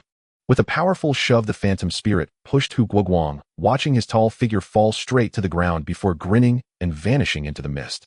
In the dark fog, the fog-hiding beast was hunting Zhou Che, while Zhou Che was also hunting the fog-hiding beast. He chose not to strike first, but quietly waited for the beast to come to him. These fog-hiding beasts were clearly not as clever as Hell Beasts, too, had stealthily approached him only to be counter-killed, yet they remained oblivious and attempted to close in. By the time the fog-hiding beasts realized something was off, 3 out of 5 had already perished. The remaining 2, after dealing with Hu Guoguang and his group, were now stalking Zhou Che, waiting for the opportunity to strike. Realizing that waiting for the prey was ineffective, Zhou Che slowly drew his heavy sword, preparing to test the strength of these lesser fog-hiding beasts hidden. At that moment, a figure suddenly rushed through the swirling fog, panicked. "Brother Zhou, is that you? Are you all right?" The bald Hu Guoguang emerged from the mist, shouting in fear and concern. However, his interruption allowed the fog-hiding beasts on either side to seize the opportunity and pounce. Even if they were merely low-level, their speed was still swift as the wind. With the fog obscuring vision, even those slightly weaker would struggle to withstand them without the fog. Amidst the rolling fog, the fog-hiding beasts were almost upon him. Zhou Che remained still until one lunged at his head from behind, and the other slashed at his chest from the front, at which point he finally struck. The heavy sword suddenly thrust out from beneath his ribs. Just as the beast's massive jaws brushed against Zhou Che's head, it was pierced through with the sword. The claws of the one in front were inches from Zhou Che's chest when he suddenly seized it with his hand. With immense strength, he tightly gripped the beast's wrist like a steel cable, causing it to scream in agony as it lunged at Zhou Che's face. Zhou Che snorted coldly, tilting his head back before suddenly lunging forward, smashing the fog-hiding beast's head back. The metallic head was undeniably stronger than flesh. The fog-hiding beast's head buzzed from the impact, and before it could react, Zhou Che had swiftly withdrawn his heavy sword and swung it down, severing the beast's left arm. After taking a series of heavy blows, the fog-hiding beast howled in misery, but the next moment its cries abruptly ceased as Zhou Che's heavy sword cleaved its head off. All these movements were as swift as lightning. In an instant, Zhou Che had achieved a double kill. The Hu Guoguang, holding a dagger, approached Zhou Che. Just as he saw Zhou Che wielding the heavy sword, his face cold as he gazed at him. Hu Guoguang immediately felt a chill run down his spine and hurriedly said, "Brother Zhou, you truly have great skill. If you're unharmed, I can relax. I'll go check on the other brothers." After saying this, Hu Guoguang turned and ran. However, he had barely taken 2 steps when the heavy sword shot forth, piercing him from behind and pinning him to a large tree. The morning breeze blew gently, and as the fog-hidden beast met its demise, the mist gradually dispersed and the sky began to brighten. The creature, pierced through the heart by a heavy sword and nailed to a tree, did not die immediately. Instead, it continued to writhe. At this moment, it was no longer the form of Hu Guoguang or Jiang Xiaoxiao, but rather a dark, muddy figure, as if it had crawled out of filth. Although Zhou Che had never seen this creature before, he recognized it. The illusory spirit was also a type of plague beast. Its strength was not particularly formidable, but it possessed robust vitality and the ability to change form at will, making it difficult to defend against. The illusory spirit could transform into various biological forms, but its true nature was that of a dark, slimy, soft-bodied creature, extremely unsightly. Previously, when it had taken on a human appearance, Zhou Che felt something was off the moment he laid eyes on it. When rays of energy swept through its body, he noticed that its skeletal structure and internal organs were quite different from those of a normal human. At the time, Zhou Che did not think that it was merely an illusory spirit. Seeing the creature struggling fiercely, Zhou Che took out the wild boar tusk he had not used for a long time, which he kept as a souvenir, and directly pierced it through its head, nailing it to the tree. Then he withdrew the heavy sword, preparing to cut the creature into pieces to see how long it could last, and just how resilient its life force was. "Brother Zhou, it's very difficult to kill an illusory spirit this way. The best method to eliminate it is by burning it." Just as Zhou Che was about to make his move, the real Hu Guoguang sat up from the ground, coughing and calling out to Zhou Che. Resurrected. Zhou Che was somewhat astonished. Although he had been fighting the fog-hidden beast and did not clearly see what had happened, it was still surprising to him that Hu Guoguang was alive. "That damned creature actually got a stab in on me." Hu Guoguang groaned, clutching his stomach as he climbed up. Noticing Zhou Che's suspicious gaze, Hu Guoguang awkwardly explained, "I'm sorry, brother. When out in the wild, I've gotten used to holding back a bit.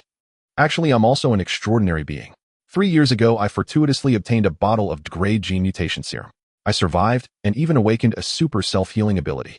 However, my talent is poor, and with no cultivation resources, I've only reached alpha level in 3 years. My recovery ability is a bit slow. It's not exactly a supernatural ability. I can only say I'm tougher than others. That ability of yours is quite impressive. At least others have died while you were still alive. Zhou Che genuinely praised him. It's just by luck. If you hadn't killed those fog-hidden beasts, I would have been torn to shreds and unable to resurrect. Hu Guoguang sighed, looking around at the blood entrails and severed limbs scattered everywhere. Now even Hu Guoguang understood that Zhou Che was a hidden powerhouse. However, since the latter did not wish to speak, he did not dare to inquire further. Help me out and gather some firewood to burn this thing. Zhou Che felt utterly disgusted as he watched the dark creature squirming. You want to burn it to death? Hu Guoguang was extremely astonished. Didn't you say the best method was to burn it? Zhou Che curiously retorted. To kill an illusory spirit, burning it is indeed the best method. Hu Guoguang scratched his head. What I meant was, don't you know how valuable this creature is? It was clear that Zhou Che was unaware. Seeing Zhou Che shake his head, Hu Guoguang began to showcase his strengths, even forgetting the pain from his injuries, as he enthusiastically elaborated. The illusory spirit is the most unique creature among plague beasts, possessing extremely strong vitality. Furthermore, it contains a special gene that allows it to change its appearance at will. Technology companies in various divine cities are very interested in this characteristic of the illusory spirit, wanting to develop new gene serums accordingly. Therefore, possessing a living illusory spirit is of utmost importance. However, the number of illusory spirits is too low and they can change at will, often living alongside fog-hidden beasts. It's not just living specimens that are hard to find. Even their corpses are extremely rare. For this reason, the Kunlun Divine Palace's Tiangong biological technology once offered a high price, even willing to exchange a bottle of a grade gene mutation serum for a living illusory spirit. I heard they ultimately only obtained a dead one. This creature can be exchanged for a grade gene mutation serum. It's that valuable. Then this truly is a treasure, albeit a bit ugly. Zhou Che couldn't help but feel overjoyed. With the opportunity, he could directly exchange this for a bottle of gene mutation serum. How perfect. Brother who certainly knows a lot. Thank goodness you reminded me. Since it was a treasure, he naturally couldn't let it get away. Zhou Che reinserted the heavy sword back into the illusory spirit, nailing it firmly to the tree. The illusory spirit let out a painful scream, twisting its body, yet it would not die. The illusory spirit is extremely slippery, soft, as if lacking bones. Ropes simply cannot restrain it. The best method is to place it in a metal container, but that's hard to find right now. Hu Guoguang reminded. Zhou Che thought for a moment and said, no worries, I have a plan. Saying this, Zhou Che picked up the discarded dagger of the illusory spirit, first extracting the energy cores from 5 fog-hidden beasts. Hu Guoguang looked on with some envy, but did not dare to entertain any improper thoughts. A being capable of effortlessly killing 5 hell beasts without a scratch was not someone he could provoke. After extracting the energy cores, Zhou Che directly skinned one of the fog-hidden beasts, testing it and finding it quite tough. The skin of the hell beast was the toughest, but the skin of the fog-hidden beast was also good. Laying the skinned beast's skin on the ground, Zhou Che then yanked the illusory spirit down from the tree. Ignoring its wails, he twisted and tied its 4 limbs together, crumpling its entire body into a ball, and then directly wrapped it tightly with the skin of the fog-hidden beast. Done. Zhou Che patted the not-so-large bundle, feeling quite pleased. This works too. Zhou Che's series of actions left Hu Guoguang dumbfounded. Zhou Che used the heavy sword to lift the bundle, trying it on his shoulder and nodding. It fits just right. Shall we go? Brother Zhou, don't you want the rest of this? Seeing Zhou Che preparing to leave, Hu Guoguang was once again astonished, quickly rubbing his hands and pointing at the fog-hidden beasts on the ground. I don't want it. If you want it, I'll give it to you. For Zhou Che, the most important thing about hunting plague beasts was the energy cores. Everything else was of no use to him. However, what Zhou Che did not want was in Hu Guoguang's eyes an extremely valuable treasure. He had captured a priceless illusory spirit alive and obtained 5 energy cores from the fog-hidden beasts, which was undoubtedly immense wealth for an ordinary scavenger. Although Hu Guoguang was extremely envious, he had no ulterior motives. Zhou Che didn't mind letting others have some benefits after eating the meat himself. Zhou Che initially believed that his method of packing was quite down to earth. It wasn't until he witnessed Hu Guoguang's actions that Zhou Che realized he had been reckless. Upon hearing Zhou Che say that he would give everything else to him, Hu Guoguang was immediately overjoyed. He quickly stepped forward, gathered the supplies of his deceased brother, and then emulated Zhou Che by skinning the 2 misty beasts. As for the remaining 2, he did not skin them, but instead chopped down a small tree, carving it into a pole to carry everything. After surveying the area and ensuring nothing was left behind, he cheerfully said to Zhou Che, brother, Zhou, let's go. Looking at Hu Guoguang, who was fully loaded and bearing a pole, Zhou Che gave him a thumbs up, feeling a festive atmosphere reminiscent of returning home for the new year. Just ahead is the big district city. I came here 2 years ago. We're lucky we haven't encountered any major troubles again. After one last rest, we'll head straight into the city. Hu Guoguang called out to Zhou Che and then sat down heavily on the ground, breathing hard. An alpha-level extraordinary being and a second-level gene-modified warrior, yet carrying so much weight and having traveled such a distance, Hu Guoguang was utterly exhausted. Zhou Che was not in a hurry and leisurely followed him, listening to Hu Guoguang chatter away. This guy was particularly talkative, and many of the things he said held significant reference value for Zhou Che. However, Hu Guoguang also knew that Zhou Che's identity might not be simple, so his attitude became much more respectful. As for the previously mentioned mechanical god cult, he dared not bring it up again. However, after sitting down, Zhou Che did not casually find a place to sit as he usually did. Just as Hu Guoguang was about to ask, Zhou Che, standing still, suddenly kicked to the side. Ouch! A cry of agony rang out, followed by a person suddenly appearing, crashing into several large trees before falling to the ground.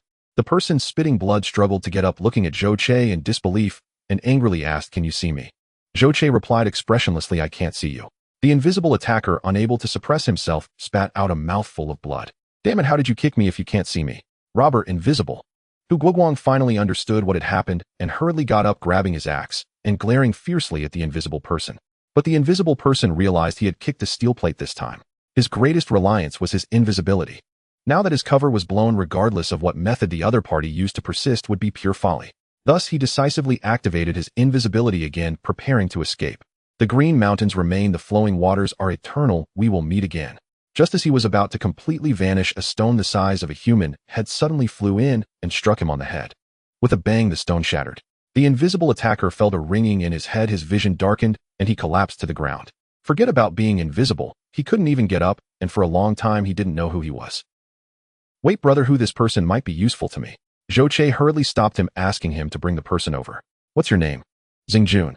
"What brings you here?" "I'm a wilderness hunter, occasionally moonlighting as a robber." Xingjun, finally coming to his senses, saw Hu Guoguang holding an axe, looking ferocious, and Zhou Che with a blank expression. Knowing he was certainly in deep trouble, he cooperatively answered Zhou Che's question. "Gentlemen, I failed to recognize the mountain. All my valuables are here. Please spare my life." Xingjun very straightforwardly pulled out everything of value on him, looking at Zhou Che and Hu Guoguang with a face full of hope, wishing to salvage his life. A wealthy man. But brother Zhou, in wilderness survival, the biggest taboo is to be soft-hearted. This guy has strange abilities. We should still be cautious. Hu Guoguang couldn't help but swallow hard, wanting to chop down with his axe and pocket the loot. However, he wisely knew that it was not him who was in charge. The brother beside him didn't seem simple either. He had taken down 5 misty beasts in one go, and even beta-level invisibility was of no use against him. Fortunately, he had not shown any malicious intent earlier, otherwise he would probably be dead by now. "Are you familiar with the big district city ahead?" Zhou Che did not go to pick up the things on the ground, nor did he heed Hu Guoguang's advice, but continued asking, "Are you familiar with it?" "Yes, I often hang out around here. Also, I have some connections in this city. If this big brother needs anything, I can help." Xingjun quickly answered, desperately proving his value. As a part-time thief with abilities, Xingjun was not exaggerating. Since he often had to dispose of stolen goods, he certainly had some connections. After Zhou Che observed that he was not lying, he suddenly reached out, pinching Xingjun's mouth, and flicked something into his mouth. Xingjun instinctively knew it was not a good thing, and hurriedly reached for his throat, but he didn't feel anything slide into his stomach. It just vanished suddenly. Then a sharp pain shot through his head, and with a cry of agony, Xingjun collapsed to the ground, rolling in pain. A few minutes later, Xingjun finally ceased his howling and rolling his eyes, blankly staring at Zhou Che, slowly regaining focus. "Get up and carry this." Zhou Che glanced at him indifferently, then through the bundle of misty beast skin that was hanging from his heavy sword in front of Xingjun. "Yes, master." Xingjun respectfully replied, and obediently got up from the ground, shouldering the bundle and standing beside Zhou Che. Hu Guoguang, witnessing this bizarre scene, felt a chill run from his tailbone straight to the crown of his head, unable to suppress a shiver. An uncontrollable fear and awe firmly took hold of his mind. He had seen powerful, extraordinary beings before, but none had ever brought him such a strong sense of terror as Zhou Che did. He hadn't even seen him unleash any abilities, yet he was somehow more formidable than those who had. By the time Zhou Che called for him to set off, Hu Guoguang's mind was still in a daze, unsure if he was tired or not, just muddling along behind Zhou Che with the load. When the regional city truly appeared before Zhou Che, he realized that the humans in this world were still using such primitive methods as city walls to protect themselves. However, the walls here were even taller and sturdier, resembling towering cliffs. Above the walls, countless cannon muzzles protruded, aimed at the surrounding wilderness. In addition to these cannon muzzles, there were also numerous large-caliber machine gun barrels. Zhou Che smirked, slightly indifferent to these arrangements. Humans might have deployed a massive amount of weaponry on the walls out of fear of the plague beasts. However, Zhou Che had seen high-level hell beasts and bone demons towering dozens of meters high. Given their strength, the walls and these outdated weapons would likely have limited effectiveness. Of course, it cannot be said that they were useless, at least for the numerous low-level plague beasts. These densely packed weapons could still be effective. As they approached the city, a row of heavily armored guards stood on the bridge leading to the city gate, their faces hidden behind masks, coldly watching every passerby. If everything on the walls made this place look like a modern city, then these heavily armored guards seemed to pull the scene back to a feudal era. Zhou Che initially thought that entering and exiting the city would require inspection and questioning, so he needed Hu Guoguang and Zheng Jun, who were more familiar with humans, to communicate and manage things. However, to his surprise, there was no verification at all upon entering the city. The gates were wide open, allowing free passage. After a moment of thought, Zhou Che understood. In this world, there was no mutual occupation or infiltration between nations. The primary enemy was still the plague beasts, so there was naturally no need to be harsh with humans. Brother Zhou, now that we are in the city, let us part ways here. Upon seeing humans all around, Hu Guoguang suddenly regained his senses, feeling considerably safer. Originally, he had planned to treat Zhou Che to a drink after selling all the supplies he had. But after witnessing Zhou Che's abilities, a chill rose in his heart, and he no longer dared to entertain that thought, only wishing to part ways with Zhou Che as quickly as possible. Zhou Che had his own arrangements. When he saw Hu Guoguang wanted to part, he didn't mind waving his hand as a farewell, but before leaving he reminded Hu Guoguang, "Those two fog-hidden beasts of yours are really too eye-catching. Be careful." "Thank you, Brother Zhou. I will be careful. Oh, as long as I don't take the back roads, it should be relatively safe in the city." "All right, then let's meet again if we have the chance." As Zhou Che was about to turn around, he suddenly remembered something, chuckling as he said, "Oh, by the way, I personally think your great cause has a lot of potential. Keep up the good work." Great cause? Hu Guoguang was momentarily stunned, but quickly recalled that Zhou Che was referring to the mechanical god sect, the belief in fighting for freedom and equality. Although Zhou Che claimed to be a plunderer and not a member of any prominent family, after experiencing a series of events, Hu Guoguang would never believe that statement. Previously, he had been worried that once Zhou Che entered the city, he might suddenly turn hostile and order the capture of this rebel. Yet as time went on, and seeing no signs of movement from Zhou Che, Hu Guoguang felt relieved. Now suddenly hearing Zhou Che shout like that, Hu Guoguang trembled in fright. However, when he saw Zhou Che finishing his words and leaving in a carefree manner, Hu Guoguang grew confused. Just as Zhou Che's figure was about to disappear, Hu Guoguang reacted, a surge of passion rising within him, and he hurriedly shouted, "Brother Zhou, no matter what happens in the future, you can always find me, who 1,000 miles away, I who will not hesitate." Zhou Che did not turn back. He simply waved his hand, his figure disappearing into the street. As a border military city, the flow of people in this regional city was not particularly high. Those encountered were mostly hurrying by, most of them armed. The buildings in the city were not particularly tall, but exceptionally sturdy. Almost every house was embedded with thick metal plates. As for the outer buildings, they utilized quick-setting concrete, serving merely as a decorative layer. Although Zhou Che had never been here before, his movements within the city were not aimless. He pinpointed the location of Zhao Hongshuang and Song Ziming. They were situated in the center of this city. Therefore, he hoped to arrange things as close to them as possible and seek an opportunity to meet. Master, just ahead is the city lord's mansion of the regional city. It is a military stronghold, and outsiders cannot approach. Zheng Jun, following Zhou Che, hurriedly reminded him as he continued walking forward. "Are there any lodging places nearby? Let's find a place to stay first," Zhou Che said casually. Although Zheng Jun had been controlled by Zhou Che using mechanical worms, it did not affect his actions or thoughts. After hearing Zhou Che's words, he immediately led him to the front of a hotel. This hotel, like other buildings in the city, had an extremely simple style with a metal framework. It would not be easy to damage these walls. There were no particular requirements for lodging, even as long as the money was paid first, it sufficed. Zhou Che had no money, but Zheng Jun had quite a bit on him, so naturally he would handle the arrangements. Fortunately, the two assigned rooms were adjacent to each other on the top floor. Zhou Che instructed Zheng Jun to go out and gather information to see if there were any updates regarding the group participating in the family battle. As for himself, upon returning to the room, he released the phantom spirit. "Please let me go." The phantom spirit transformed into a small human girl, looking pitifully at Zhou Che, pleading. Zhou Che ignored her and instead extended a finger, releasing a mechanical worm that bounced onto the phantom spirit's body. "You are not human, you are not human. What exactly are you?" The phantom spirit screamed in fear, quickly changing from the appearance of a little girl back to its original form. However, soon the mechanical worm completely controlled it, making it obedient. Zhou Che was quite satisfied with this outcome. Otherwise, having such a thing with him would not only require preventing it from escaping, but also worrying about drawing others' attention, which seemed rather inconvenient. Using the mechanical worm was originally just an experiment. Unexpectedly, it proved effective on the phantom spirit, saving Zhou Che a lot of trouble. "Tell me, how did you know I am not human?" Once the phantom spirit calmed down and became obedient, Zhou Che finally spoke with satisfaction. Reporting to the master, you do not possess the biological electricity unique to humans or other living beings. The phantom spirit replied. Zhou Che was taken aback, not expecting that the phantom spirit could discern his identity through such a means. This was quite surprising. It seemed that like the phantom spirit, although they both had the ability to change their appearance, there were still some flaws. However, Zhou Che did not worry too much about this. After all, the ability to sense biological electricity was rare, and apart from unique beings like the phantom spirit, there were likely not many others. Xingjun was indeed a local expert, very familiar with the situation in the city. After taking a stroll, it didn't take long for him to return with news. However, upon entering, he saw a pretty little girl standing next to Zhou Che, being commanded like a maid, which left him momentarily stunned. Where did this little girl come from? The girl was actually transformed by the illusion spirit. After Zhou Che gained control over the illusion spirit, he had already tested its ability to change forms, which was indeed powerful, somewhat akin to Sun Wukong's 72 transformations. Of course, this transformation was limited to various animals. It couldn't change into plants or stones. Originally, Zhou Che had thought of selling it, but seeing how entertaining it was, he found it hard to part with. However, keeping it by his side in its original form was certainly not feasible. After some thought, he decided it would be better to transform it into a little girl who could be commanded to avoid drawing attention. Unaware of the truth, Xingjun felt puzzled, but still honestly didn't ask anything, stepping forward to report on the information he had gathered. Reporting to the master, representatives from various families in the Qinglong Divine City arrived here 7 days ago and are currently residing in the city lord's mansion. Zhou Che had already learned about this from his positioning, but he was curious as to why these people had stayed here for so long. Entering the wilderness, especially for long-distance travel, is not an easy task. All preparations must be made.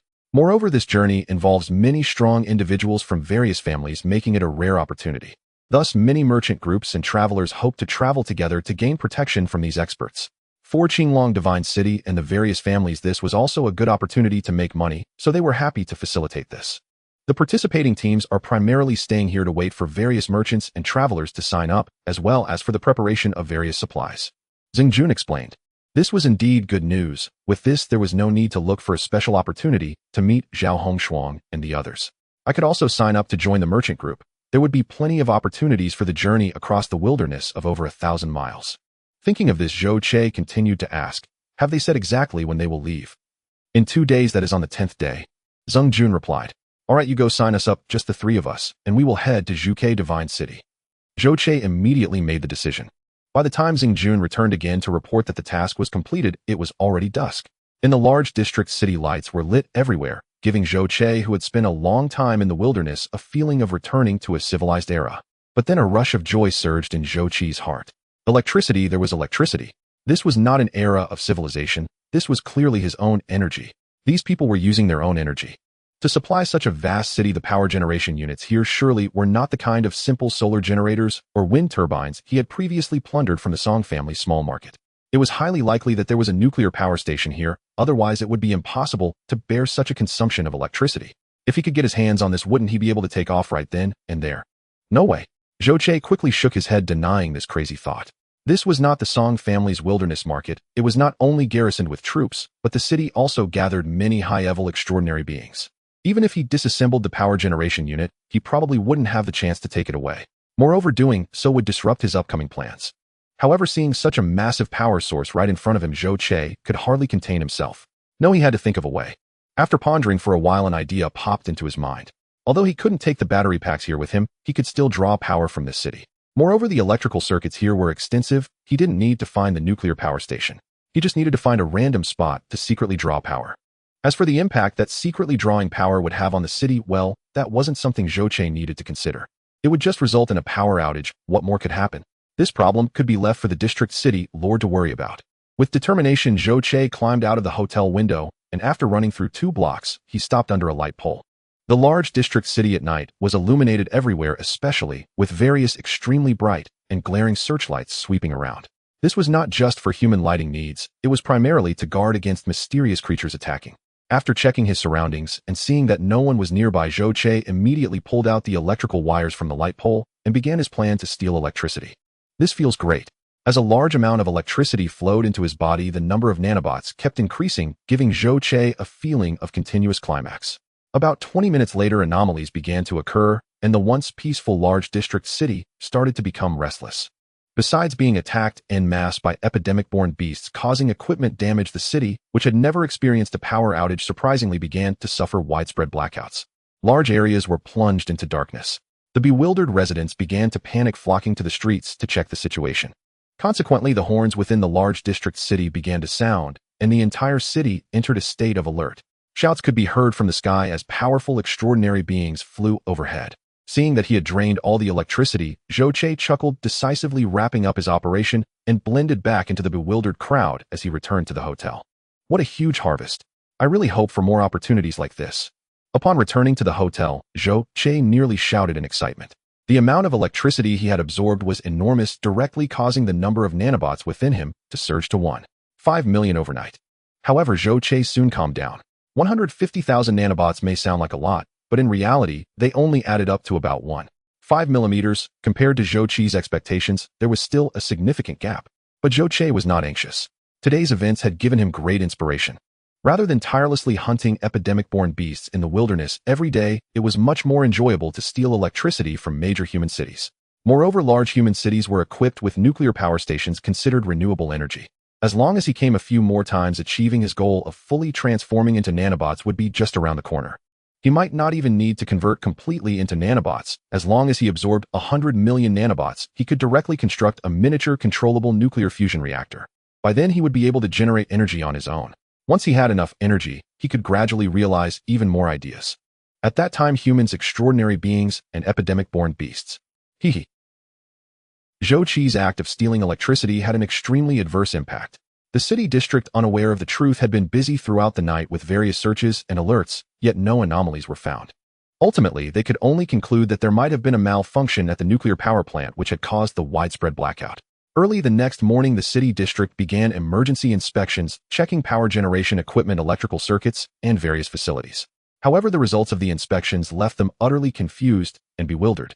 The nuclear power plant showed no issues at all. After inspection and restarting the facility, the electricity supply to the city district was restored. Inside the hotel, Zhou felt a surge of joy upon discovering that the city's electricity had been restored.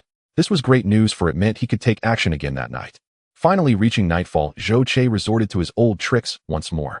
Thus, the scene from the previous night unfolded again in the city district. Panic erupted again in the urban area. However, compared to the previous night, the situation was significantly better. After all, they had previous experience, and with no sight of the mutant beast's attack, everyone felt much more at ease. Yet at that moment, within the Lord's mansion, Wang Zhen, the Lord of D22 City District, was seething with rage. As he issued orders for the entire city to be on alert against potential mutant beast ambushes, he also instructed engineers to conduct nighttime inspections of the nuclear power plant's equipment to determine the root of the problem. In this world, humanity possesses both underdeveloped and relatively advanced technology. The nuclear power plant in the city district was essentially a miniature version of a small nuclear power station. Being a crucial energy facility in the city, it had always been heavily guarded and no abnormalities had been detected. With such incidents occurring twice in a row in the city, Fourier, the chief commander responsible for the family battle of Qinglong Divine City, also felt puzzled and perplexed, unwilling to let down his guard. After all, during the family battle held every decade, mutant beasts often caused trouble. Historically, there had been a painful lesson. Back then, the family's direct descendants participating in the family battle in Xuanwu Divine City were ambushed by a horde of mutant beasts, resulting in total annihilation and heavy losses. Although Xuanwu Divine City subsequently launched retaliatory attacks against the mutant beasts, the losses could not be reversed. Once Wang Zhen had arranged everything, Fourier finally spoke, saying, "Brother Wang, could this be the work of those held beasts nobles?" Wang Zhen pondered for a moment before shaking his head and uncertainly replied, "It shouldn't be.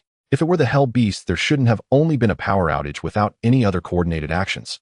Moreover, even if the hell beasts were plotting something, they should wait until you entered the wilderness instead of causing trouble in the city district and unintentionally alerting us." Though Wang Zhen said this, he couldn't quite grasp what was happening. After discussing further, Fourier could only helplessly say, "We are departing tomorrow. I hope nothing goes wrong." Wang Zhen nodded and replied solemnly, "I will personally escort you out of the city tomorrow to prevent any unforeseen incidents." It truly is a troublesome time. I heard that the Song family encountered an attack from a robotic army, but after several attempts to probe, the Song family has remained ambiguous about the matter, leaving me unsure of the situation. Fourier snorted and said, "These great families only care about their own interests, having long forgotten that humanity is a whole. After this family battle concludes, this matter will likely require further investigation. Robots have been eradicated for over 200 years. It is impossible for a robotic army to suddenly appear out of nowhere. Wang Zhen nodded again, but said nothing more. In this era, the great families hold all of humanity's resources, which has become an unchangeable ailment. Even the Lord's mansion often faces numerous constraints when dealing with these great families. Yet this ailment cannot be altered by anyone who would be willing to raise a blade against themselves. Furthermore, sometimes to deal with the mutant beasts, even the Lord's mansion must support the development of the great families. For example, during this decadal family battle, the initial intention behind its establishment was mainly to balance the resource disputes among the great families and reduce infighting among humanity. Additionally, it was also meant to encourage and nurture talented younger generations. However, it has completely transformed into a power struggle among the great families. Each divine city in pursuit of their regional interests has had to fully promote and support this event, helping local families vie for more resources to strengthen their own divine city's power. Yet this leads to the strong becoming stronger while the weak have no chance to rise.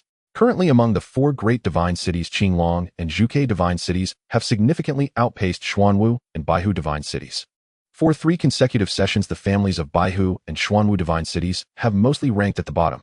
Their technological levels are weak and they cannot obtain sufficient resources. Continuing on this path will only lead to decline. Moreover, the Kunlun Divine Palace seems to have become increasingly aloof and elitist, no longer like it was 200 or 300 years ago, when it was concerned about humanity's fate and the safety of the great divine cities, allowing the great families to grow strong and monopolize all resources and power. Oh, by the way, I heard a genius has emerged from the Zhao family. It seems I did not see them during the last banquet for the great families. Wang Zhen suddenly recalled and asked. Fourier smiled wryly and said, not only have you not seen her, but I have hardly seen her either. That girl is extremely reclusive and cold, unable to get along with anyone. Speaking of which, it's a pity that Zhao Ding's harsh suppression has stifled such a genius. Wang Zhen remarked, his heart stirred as he asked, is it possible to recruit her into the Lord's mansion? Fourier was taken aback for a moment before shaking his head and said, you know Zhao Ding, he is obstinate and cruel, just like his supernatural abilities, both foul and rigid. He probably won't let go easily. I heard that girl has claimed she wants to cut ties with the Zhao family. Wang Zhen inquired. There is such a saying, but Zhao Ding nearly killed her back then. From this you can understand his intentions. I worry that if she cannot be utilized by the Zhao family, Zhao Ding may personally ruin her. Fourier said with deep regret. Wang Zhen slammed the table and angrily said, such a genius, if she could mature, could at least safeguard a region. Zhao Ding truly does not know what is good for him, allowing personal preferences to override the great cause of humanity. 200 years ago I fought alongside Zhao Ding back. Then he was a passionate and valiant young man. It's such a pity. Fourier shook his head and sighed. This matter left everyone at a loss for words. Given Zhao Ding's current identity and status, even if the Lord of Qinglong Divine City were to personally intervene, Zhao Ding might not even grant him face. Moreover, the Zhao family is a pillar of Qinglong Divine City, the third-ranked great family. For the stability and unity of the entire eastern region, the Lord of Qinglong City cannot genuinely demand personnel from the Zhao family. As Wang Zhen said, the current great families have become so large that they have become a stubborn ailment that hinders humanity's progress. If harsh measures are taken, humanity may face immediate extinction. If nothing is done, humanity may slowly perish.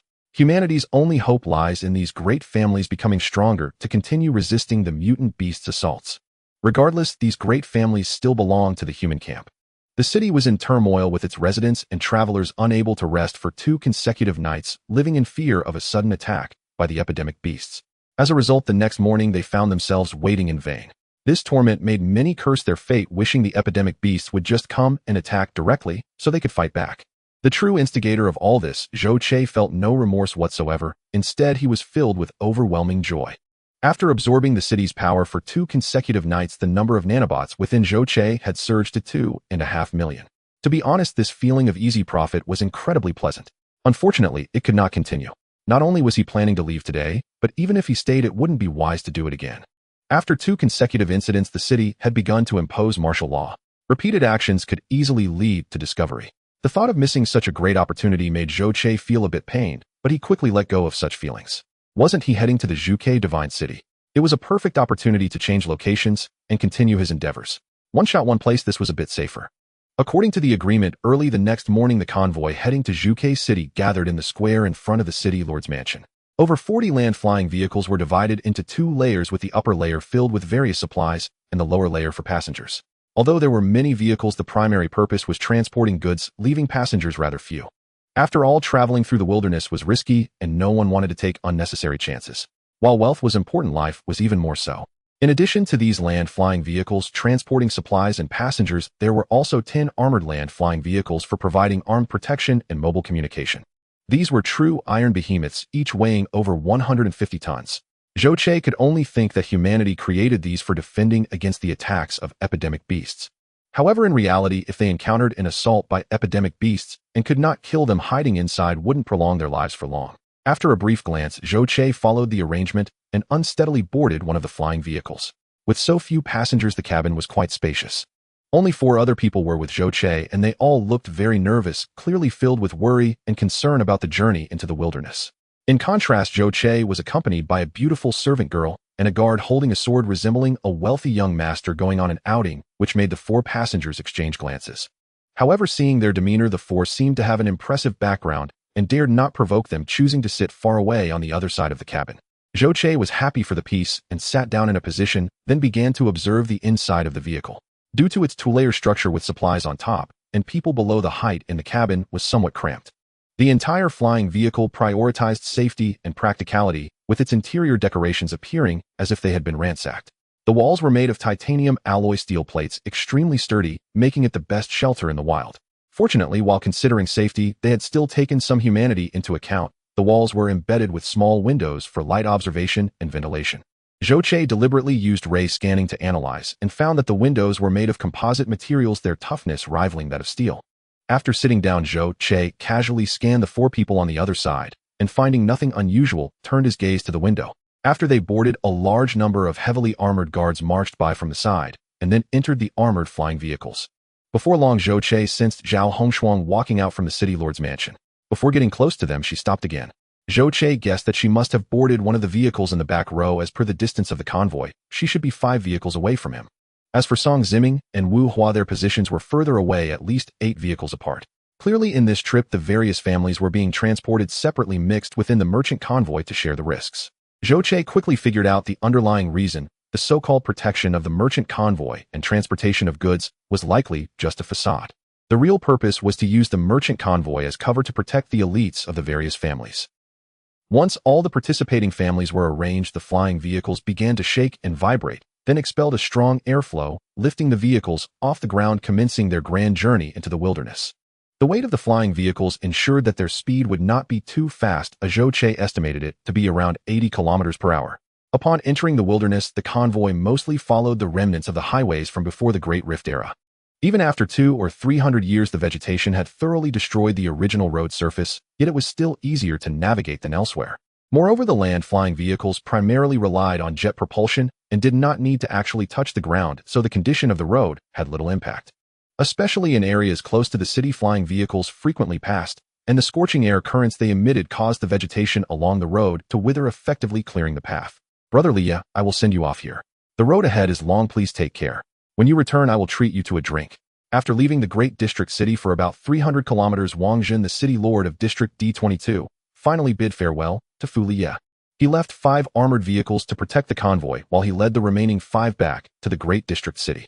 Fu Liye knew that the real test had arrived, so he personally took charge of the front vehicle, reminding everyone to pay attention to safety as the convoy began to enter the real wilderness.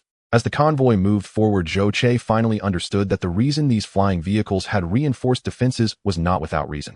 Their targets for defense were not solely the epidemic beasts. The countless mutated creatures in the wilderness could sometimes be even more troublesome than the epidemic beasts. Various small and large mutated creatures appeared endlessly and were extremely aggressive. Although more than 80 to 90% of them did not pose a real threat, they still caused considerable trouble. Especially after entering the southern region, the number of venomous insects increased, becoming larger and very annoying. What was most exaggerated was that Zhou Che saw mosquitoes the size of lambs flooding toward the convoy. Their mouthparts 30 to 40 centimeters long struck against the metal outer walls of the flying vehicles, creating a noisy and alarming sound that made one uneasy. The 4 passengers in the same cabin as Zhou Che, who were likely dispatched by various businesses, were just ordinary humans. Upon witnessing this scene, their faces turned ashen. Fortunately, the sturdy cabin walls allowed the convoy to ignore these attacks, maintaining a steady speed and continuing to advance. However, these troubles also made the convoy very cautious. They would not stop unless absolutely necessary, and all eating, drinking, and other activities were done on the vehicle. Amid various disturbances, the convoy continued its journey for over 300 kilometers. Only after entering a flat and open meadow beneath a mountain did the convoy finally come to a stop for the first time, allowing everyone to stretch their limbs and replace the energy source of the land-based flying vehicles. 5 armored flying vehicles were lined up at a distance from the convoy, and infrared-triggered bombs were set up further away to form a safety perimeter. Everyone do not move around casually or leave the convoy without permission. We will depart on time in an hour. If you do not heed this warning and act recklessly or miss the departure time, you will be responsible for the consequences. Once it was ensured that the outside was temporarily safe, all land-based flying vehicles came to a halt and a notification sound echoed through the cabin. Zhou Che was the first to jump out of the cabin, and although it was unnecessary, he still stretched lazily in a very human manner. Outside the cabin, the sun shone brightly, and the distant mountains rolled like green waves. The lush green grass nearby was fresh and natural. It was indeed a perfect season for an outing. Zhou Che casually placed his hands behind his back and leisurely strolled towards the cabin where Zhao Hongshuang was. People from the other cabins seemed to have been cooped up for too long. Seeing the pleasant environment and fresh air outside, and finding no immediate danger, they jumped out one after another, making the wilderness lively. In the crowd, Zhou Che quickly spotted Zhao Hongshuang, who stood alone in a red outfit. Her unique aura and innate coldness gave her an insulating quality, causing no one to dare approach her. Adding to this was the exceptionally long blade she carried on her back, which further conveyed an aura of keep your distance. Everyone in Zhao Hongshuang's cabin was a member of the Zhao family. Zhao Hulia, the team leader, saw Zhao Hongshuang standing on the grassy meadow in her red attire, looking as beautiful as a painting, and could not help but let out a cold snort before turning his head to look the other way. Zhao Qingtua shot a resentful glance at Zhao Hongshuang, then leaned in closer to his father and said unhappily, "Father, does Grandpa really agree to let her leave the Zhao family after the family battle?" Zhao Hulia glared at him and scolded, "You ask me, who should I ask? Who can change what your grandfather has decided? I warn you, the family battle is of great importance. Before that, no matter what crooked thoughts you have, keep them to yourself. Otherwise, before your grandfather takes action, I will be the first to skin you." Zhao Qingtua felt unwilling but replied, "What crooked thoughts could I possibly have? However, there are many dangers in this wilderness, and one can't predict what might happen. I heard that in the past an entire convoy from Xuanwu Divine City was wiped out by pestilent beasts. What nonsense are you spouting?" Zhao Hulia was furious, almost raising his hand to slap him. Seeing his father angry, Zhao Qingtua hurriedly pointed and said, "Father, look, the people from the Song family are coming." As two of the major families in the same divine city, Zhao Hulia was naturally familiar with the Song family. Moreover, it was Zhao Hulia who had vigorously advocated for a marriage alliance between the Zhao and Song families. However, Zhao Hongshuang had initially gone out to escape and later caused a scene within the family, which brought great shame to the Zhao family and made Zhao Hulia feel extremely awkward in front of the Song family. Previously, when the various families had arrived in the regional city, he could still find opportunities to avoid the situation, but now he could no longer escape it. Zhao Hulia quickly considered how to explain this matter. "Zhao, why do you seem so distant after not seeing me for a few days?" The leader of the Song family, Song Zhe, approached with a friendly demeanor as if he were completely unaware of the tension and waved to Zhao Hulia from afar. Zhao Hulia found it difficult to maintain a stern demeanor towards Song Zhe. Song Zhe was the elder brother of Song Qian, the current head of the Song family. However, like his father Song Jing, he had a mild temperament and did not value power. Thus, Song Qian had become the head of the Song family early on. Zhao Hulia envied this and secretly resented why he was not born into the Song family. Why could Song heir become the head of the family while he himself was still under the thumb of his father? And his elder brother Zhao Jincheng was power-hungry and competing with him. Various thoughts flashed through Zhao Huli's mind, but he quickly forced a smile and said, "I know you Song to prefer peace and quiet, so someone like me, a mere mortal, should naturally disturb you less. You may be a bit mundane, Zhao heir, but our families have been intertwined for hundreds of years. Do you really want to hold that against you?" Song Zhe replied with a smile, appearing very modest. He then turned to Zhao Qingtua and others, smiling and praising. "Qingtua has already advanced to Delta level, truly commendable. The Zhao family of this generation is indeed brimming with talent." Hearing others praise his son, Zhao Hulia felt quite proud and hurriedly urged Zhao Qingtua, Zhao Baisher, and others to greet Song Zhe. "Hello, Uncle Zhao." Following behind Song Zhe, Song Shuhang also stepped forward with a smile to pay his respects to Zhao Hulia. "Shuhang, I heard that you also advanced to Delta level last year. Not bad, not bad. Heroes emerge from the young. Uncle Zhao, you're overpraising me. I should learn more from you." Song Shuhang politely, modestly replied, then looked towards Zhao Hongshuang standing on the grassy ground in the distance and said, "Uncle Zhao, you and my uncle talk. I'll go greet Hongshuang." Go ahead, go ahead. Young people should have more interactions." Zhao Huli's expression stiffened for a moment before quickly returning to normal, assuming a face that elders would find pleasing. The Zhao family originally planned to arrange a marriage alliance with the Song family, with Zhao Hongshuang and Song Shuhang as the candidates, but Zhao Hongshuang had firmly refused, making the situation extremely awkward. However, Zhao Huoya found himself unable to control the situation and did not dare to make any promises lightly. Now that Song Shuhang was willing to make contact, Zhao Huoya was naturally pleased. What if the two of them hit it off? Wouldn't that be a joyous occasion for all? If they didn't find each other suitable, it would also provide Zhao Huoya with an excuse when the Song family brought it up later. Unaware of Zhao Huoli's inner calculations, Song Shuhang bowed again before turning to walk towards Zhao Hongshuang. When he first heard about the family marriage alliance, he had still held some expectations. Zhao Hongshuang was exceptional in terms of family background, appearance, abilities, and talent, and Song Shuhang was quite satisfied. As for the rumors, he had heard some, but to him, they were insignificant. With his own qualifications, if he could interact more with Zhao Hongshuang, he believed she would surely develop feelings for him. In Qingtian Divine City, many women wanted to marry him. For Zhao Hongshuang, who was not favored by her family, marrying him would be considered a stroke of good fortune from a past life. Song Shuhang adjusted his attire and walked forward with a self-satisfied demeanor, smiling gently and clasping his hands, saying, "Sister Hongshuang, it has been a long time since we last met. Are we really that familiar with each other?" Zhao Hongshuang slightly tilted her head, coldly glancing at Song Shuhang as she spoke. Song Shuhang's smile immediately froze on his face, and he stood there awkwardly. Now people from both major families were watching from a distance. Being so outrightly rejected by Zhao Hongshuang was indeed quite humiliating. What made him even angrier was that after giving a cold response, Zhao Hongshuang turned her head, treating him like he was air. Slightly irritated by Zhao Hongshuang's sharp words, Song Shuhang felt a surge of anger within. Yet he once again donned a warm smile on his face, maintaining a calm and composed demeanor as he said, "Although we are not well acquainted, the Song and Zhao families have fought side by side to defend humanity and safeguard the Qinglong Divine City for 200 to 300 years now. As long as we interact more, we will naturally become familiar with each other, and you will come to know that I Song Shuhang am." But before he could finish, Zhao Hongshuang coldly interrupted, "I will soon no longer be a member of the Zhao family. I am not interested in your familial ties. If you have nothing further to discuss, please step aside and do not disturb my enjoyment of the scenery." Song Shuhang stood frozen in place, his anger nearly reaching its breaking point. His expression was rigid, seemingly unable to soften. As he pondered whether to rub his face to ease the tension, he noticed a person approaching, accompanied by a little girl and a guard holding a heavy sword. At that moment, Song Shuhang could not recognize the completely transformed Zhou Qi. However, Zhou Qi's appearance instantly provided an outlet for his pent-up anger, and he bellowed, "Get out of the way. Can't you see there are people here?" "No," Zhou Qi replied, his expression indifferent, continuing, "All I hear is a dog barking. Are you looking for death?" Song Shuhang was slightly taken aback, then immediately erupted in fury. He never expected someone would dare to insult him to his face. In the Qinglong Divine City and its surrounding districts, how many would dare to speak to him like this? Moreover, this guy before him was clearly not one of the aristocratic youths he was familiar with. Without any reservation, Song Shuhang raised his hand and swung it towards Zhou Qi's face. However, before his hand could land on Zhou Qi's face, Zhou Qi had already kicked up, striking him in the stomach. Not only did he dare to insult him, but he also dared to strike him. Song Shuhang had never encountered anyone so audacious in front of him. Caught off guard, he was sent flying over 10 meters away by Zhou Qi's kick. Although Song Shuhang possessed Delta-level abilities, he was no match for Zhou Qi in terms of speed and strength.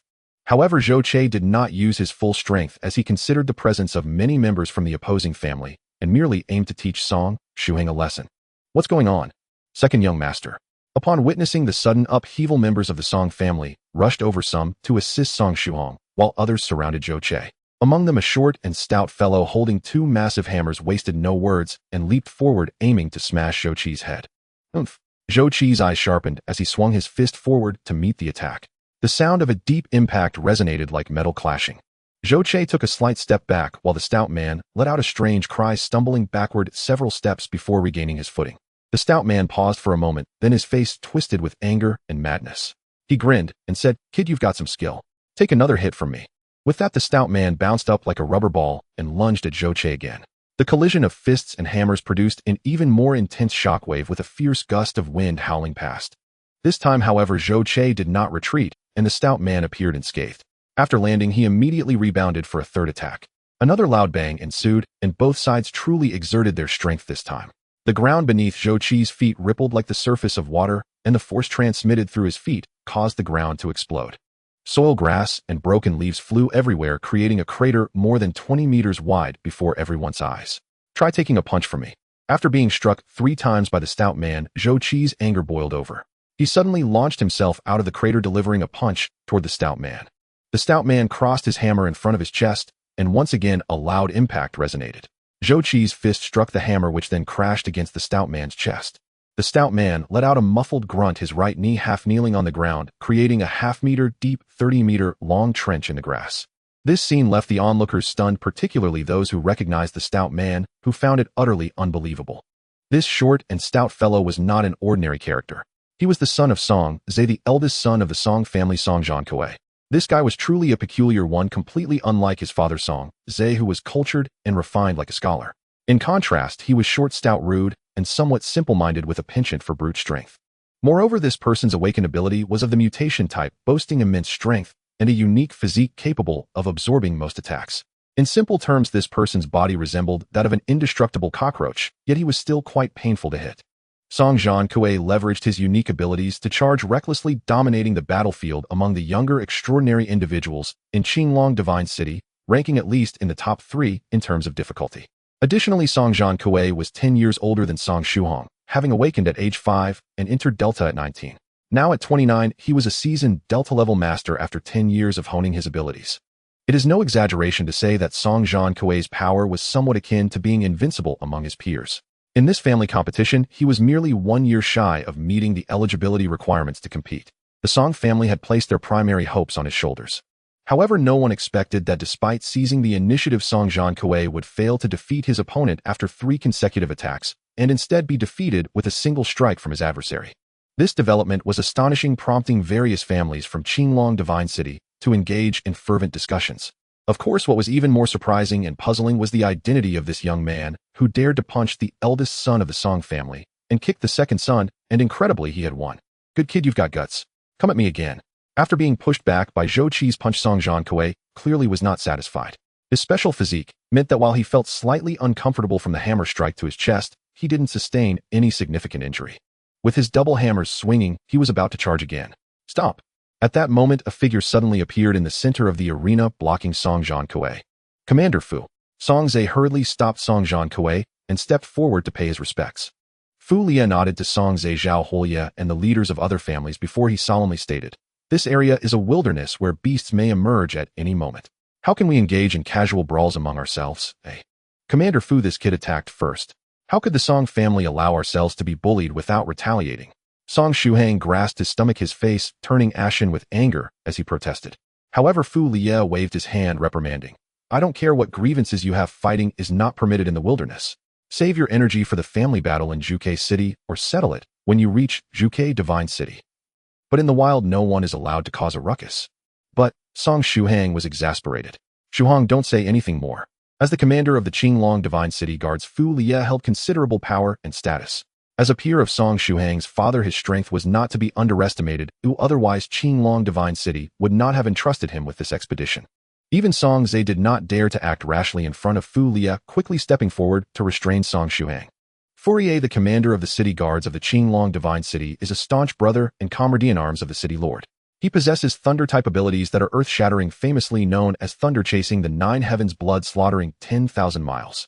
Throughout history, in the battles against the Plague Beasts, he has single-handedly slaughtered countless Plague Beasts, turning rivers red with blood. The phrase blood slaughtering 10,000 miles is built upon countless battle achievements. It is certainly not an exaggeration. On ordinary days, Fourier remains unassuming, but when he unleashes his fury, no one can withstand it. Moreover, Fourier hails from the era of the Great Rift, while Song Zhe is a generation younger. Facing such an individual, Song Zhe naturally understands the importance of propriety. Seeing Song Shuhang still fuming with indignation, Song Zhe quickly stepped forward to stop him and said to Fourier, "I apologize for causing trouble for Commander Fourier." Fourier gave a slight nod, saying nothing further, but his attitude was quite evident. Song Zhe clasped his hands in respect and had Sun Butong pull Song Shuhang back. The Song family had lost face. No matter how calm and easygoing he was, Song Zhe felt uncomfortable and bowed to Fourier before turning to leave. However, Song Zhankui did not leave immediately. Under Fourier's gaze, he swaggered up to Zhou Che holding a large hammer and asked, "Kid, what's your name?" Zhou Che. The original protagonist, now turned audience member, Zhao Hongshuang, brightened up upon hearing Zhou Qi's reply, looking at him with a mix of surprise and doubt. After receiving Zhou Qi's response, Song Zhankui nodded and said, "Kid, let's settle this when we reach the Zhuke Divine City. I hope you won't run away." Run away. Haha, you think too much. Even if we fight, you'll only lose more miserably than now. How arrogant, incredibly arrogant. The Song family members were immediately furious, their anger flaring. If Fourier weren't there to suppress them, they would have killed Zhou Che right then and there. Song Zhonkuei's eyes widened in surprise. He coldly chuckled, pointing his hammer at Zhou Che, and said, "All right, you wait." Knowing they couldn't fight right now, he shouldered his hammer and turned to leave. Zhou Che watched Song Zhonkuei's retreating figure, feeling that the fat man had some interesting qualities, but he didn't take the threat seriously at all. His power module had been upgraded multiple times, with peak strength reaching 1000 tons. In the earlier fight with the fat man, the force he used in that punch was around 6000 tons. Although he could sense that the fat man hadn't used his full strength either, it was likely that their powers were comparable. However, the issue was that this power was not his limit. With energy and nanorobots in abundance, he could easily continue to raise his strength limit whenever necessary. Additionally, human movements often leave traces, as strength must be coordinated with breathing to unleash powerful capabilities. He could easily observe and calculate the intervals and patterns of the fat man's breathing and movements during an attack. As long as he grasped this point before the fat man's true strength could manifest, he could snuff him out. Just like that punch earlier, he attacked at the interval of the fat man's breathing, allowing him to use barely half of his strength. And being a robot, he had no such limitations. Would he fight again next time? He could hit him so hard that the fat man wouldn't even recognize it. Everyone disperse, don't gather together, and pay attention to your surroundings. We'll leave after a short rest. After seeing the Song family leave, Fourier cast a casual glance at Zhou Che, but said nothing, merely waving his hand to disperse the onlookers. Returning to the vicinity of his carriage, Zhao Qingtiao couldn't help but say, "I haven't heard of anyone named Zhou. Who is this kid? How can he confront Song Zhonkuei Hiden?" Zhao Hulia shook his head, saying nothing, but Zhao Baisher speculated, "He shouldn't be from the Eastern District, at least I've never heard of him. Could he be from another area, or the Kunlun Divine Palace?" Zhao Hulia nodded and said, "It's possible. This kid is a bit strange and arrogant, entering the wilderness with a maid as if he's out for a leisurely excursion. I say he must be from the Kunlun Divine Palace. No wonder he's so handsome," Zhao Ziying said, clasping her hands excitedly. Zhao Qingtiao snorted coldly, mockingly, saying, "Stop daydreaming. Can't you see that he's trying to get close to Zhao Hongshuang? Even if he's from the Kunlun Divine Palace, it has nothing to do with you." Zhao Baisher was also taken aback, saying, "It seems Hongshuang knows this person." The usually cold and aloof Zhao Hongshuang was actually chatting away with Zhou Che, even smiling. Zhao Xing was instantly filled with indignation, cursing inwardly, "Damn it, why does Zhao Hongshuang get all the good things?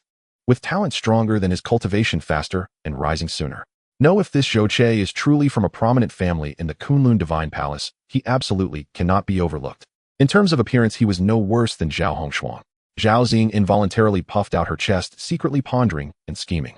On the other side, the crowd dispersed. Zhou Che didn't leave. He stood directly opposite Zhao Hongshuang, smiling broadly at her. "You." Zhao Hongshuang still couldn't believe it. "Just a little technological gadget. So how do I look now?" Zhou Che chuckled. Upon hearing this, Zhao Hongshuang truly confirmed that this person was Zhou Che. The name matched, and Zhou Che's words had deeper meaning, which she had heard him say before. However, seeing Zhou Che transform from a shabby robot into a shiny one and now into an indistinguishable human still left Zhao Hongshuang feeling utterly incredulous. Yet Zhao Hongshuang did not show too much expression. She merely nodded slightly and casually said, "Every time I see you, there's something new to marvel at. Haven't I mentioned before? Separation is for better meetings. If I hadn't improved, how could I appear before you?" Zhou Che replied with a smile. Listening to their conversation alone felt like two lovers sharing deep feelings. In reality, they were in sync, speaking in vague terms while not revealing any crucial information. There were many experts around, and some extraordinary individuals had unique abilities. Especially after the earlier commotion, it was clear that some were paying close attention to the conversation between him and Zhao Hongshuang. For instance, at this moment, Song Shuhong, upon hearing Sun Butong use airwaves to transmit their dialogue, turned pale with rage, feeling as if he had been cuckolded. "Bitch, no wonder she's been cold to me. Turns out she has a wild man outside." Song Shuhang cursed inwardly, glaring venomously at the two leisurely chatting on the grass. The woman wore a red dress with her hair tied in a ponytail, looking elegant and spirited. The man was clad in silver armor, tall and slender, standing there like a spear, handsome in the sunlight. They looked like the lead characters of a story, while he had become nothing more than a backdrop. Zhou Che and Zhao Hongshuang were wary of eavesdroppers, so they did not say much, and their conversation was deliberately vague. It was not until the convoy reminded everyone that it was about to depart and urged them to return to the carriages that Zhou Che suddenly spoke, saying, "You should sit in the same carriage as me." "All right." Zhao Hongshuang immediately nodded in agreement. After all, sitting with the Zhao family members would be awkward, as they were all looking at each other with disdain. Many people were astonished to see Zhao Hongshuang actually leaving, with Zhou Che speculating what kind of luck these youngsters had to impress the ice beauty. Song Shuhang was even more furious, feeling utterly humiliated. Almost everyone in the Qinglong Divine City knew that the Zhao and Song families intended to marry, yet his betrothed was walking away with another man right in front of him and the other prominent families. If it weren't for Song Zhe holding him back, Song Shuhang would certainly have rushed over to kill Zhou Che. On the other side, Zhao Xing felt the same hatred grinding her teeth. Of course, her jealousy was mostly directed at Zhao Hongshuang. You all go to another carriage.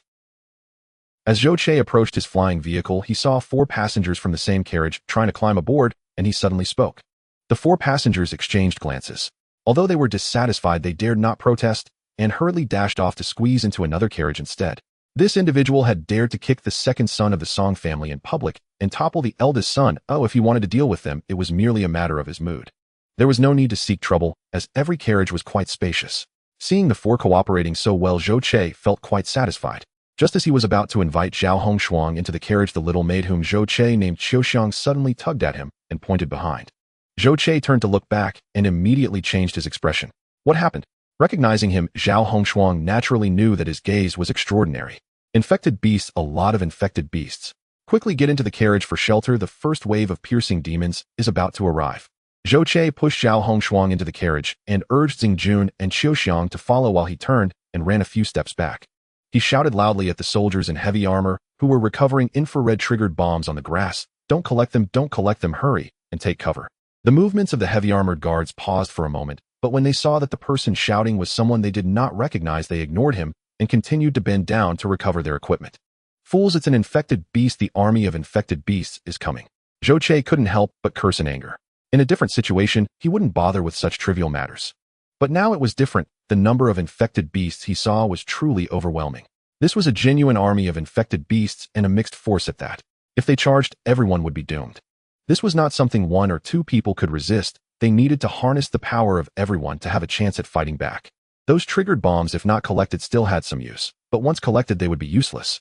At this moment, Zhou Che hoped to unleash all their strength to the fullest. Infected beasts. Where did the infected beasts come from? Nonsense. Whether it was the heavy-armored guards or some passengers, they looked around and saw nothing unusual, shaking their heads and thinking Zhou Che was just a lunatic delaying everyone's journey. The team leader Fourier was initially a bit angry at Zhou Che's reckless commands, but just as he was about to explode, his expression suddenly changed dramatically and his body turned into a flash of lightning, instantly appearing in the air. All hands on alert, the infected beasts are coming. Like a thunderclap, the sound echoed across the plains. Fourier's status was extraordinary. When he issued this order, everyone immediately understood that the situation was dire. Except for the leaders of the major families who managed to stay calm, everyone else hurriedly rushed towards the ground flying machines. Encountering an army of infected beasts in the wilderness, especially one that could make Fourier so cautious and panicked, everyone else naturally knew that things were not looking good. The heavy-armored guards stationed at the periphery quickly set down their equipment and rushed to their armored flying vehicles. On one hand, they sought shelter, and on the other hand, they prepared to use the anti-aircraft machine guns and cannons on their armored vehicles to counterattack. At that moment, black smoke suddenly billowed from the distant jungle, quickly transforming into a dark cloud which rushed toward the convoy. It blotted out the sun, overwhelming in its approach. Just as Zhou Che had said, the first wave of attack was indeed from the piercing demons. When he looked toward the jungle, he saw these creatures had already spread their wings, ready to take flight. When humans began to move, the piercing demons indeed took off at high speed. It was like the onset of battle, where the first wave was a rain of arrows. These piercing demons were the rain of arrows from the infected beasts. Though Zhou Che was aware of the piercing demons, this was his first direct encounter with them. Seeing this dark mass flying over made his scalp tingle, and he quickly ran toward the carriage. As he climbed to the doorway of the carriage and turned to look back, countless piercing demons were diving down like a rain of arrows, their speed reaching the sound barrier as they initiated their piercing. Some passengers who were relatively slow and had not yet managed to rush into the carriage were instantly pierced by the piercing demons. As Zhou Che turned to watch, one piercing demon targeted him, its sharp long spear piercing through his thigh, lodging itself there. Zhou Che's body, being liquid metal, was indeed more resilient than a human body, but it was not indestructible. Although the piercing demons could pierce Zhou Che's body, they could not easily pass through as they did with others. Realizing the situation was dire, Zhou Che immediately dodged back into the carriage. At the same time, he caught a glimpse out of the corner of his eye that Fourier and the leaders of the families had not wasted their strength resisting the piercing demons. They all directly dodged back into the carriage. The attack of the piercing demons was only a single wave. Once they completed their piercing, they would have no further lethality. Their attack method was essentially a standard suicide assault. It was entirely unnecessary to expend energy resisting them. The most important thing was to conserve every bit of strength for the battles to come. Just as he entered the carriage, he heard a series of popping sounds as if beans were exploding everywhere inside. The hard cabin walls were being dented inward by the piercing attacks, but thankfully, they had not been penetrated. At that moment, Zhou realized that the carriage was divided into 2 layers, and the upper layer filled with cargo was indeed beneficial. At least this way it could serve as a layer of defense. Are you alright? Zhou turned around and entered the cabin, while Zhao Hongshuang noticed a spear of the piercing demon lodged in his leg and hurriedly approached to ask. I'm fine. Zhou replied nonchalantly as he casually pulled the piercing demon out, examined it briefly, and then crushed it before tossing it aside. Under the astonished gazes of Zhao Hongshuang and Zeng Jun, the hole in Zhou leg began to slowly shrink. Moments later, the hole vanished without a trace, and even the armor outside restored itself to its original form. What is this? Zhao Hongshuang was utterly astonished, completely unable to comprehend Zhou current state. Had he transformed into a human and gained human-like self-healing abilities? As for Zeng Jun, he was enviously drooling over Zhou ability. Only the illusionary spirit Qiuxiang curiously stared at the spot where Zhou had been injured. She also had the ability for wounds to heal rapidly, but when she was injured it caused pain, bleeding, and consumed a lot of energy. Yet she found none of these characteristics in Zhou. If she understood science, she would definitely remark this is not scientific. It's just liquid metal. Zhou casually explained in response to Zhao Hongshuang and the others' astonishment and confusion. Glancing outside again and seeing the chaos, Zhou seized the opportunity to ask, with the army of epidemic beasts attacking, the situation will inevitably be chaotic. Should we take this chance to leave? Zhao Hongshuang raised her arm, revealing the cursed snake mark on it, and said resentfully, No, Zhao Ding has cursed me. I must fulfill the family battle, or I will surely die. Cursed? Zhou was taken aback. He had never encountered something like this before. Is there a way to break it? Zhao Hongshuang shook her head, indicating that she had no better options besides fulfilling the vow for now. In that case, let's proceed step by step. I also want to visit Zhuke Divine City. Zhou pondered for a moment before speaking. You want to go to Zhuke Divine City? What do you intend to do there?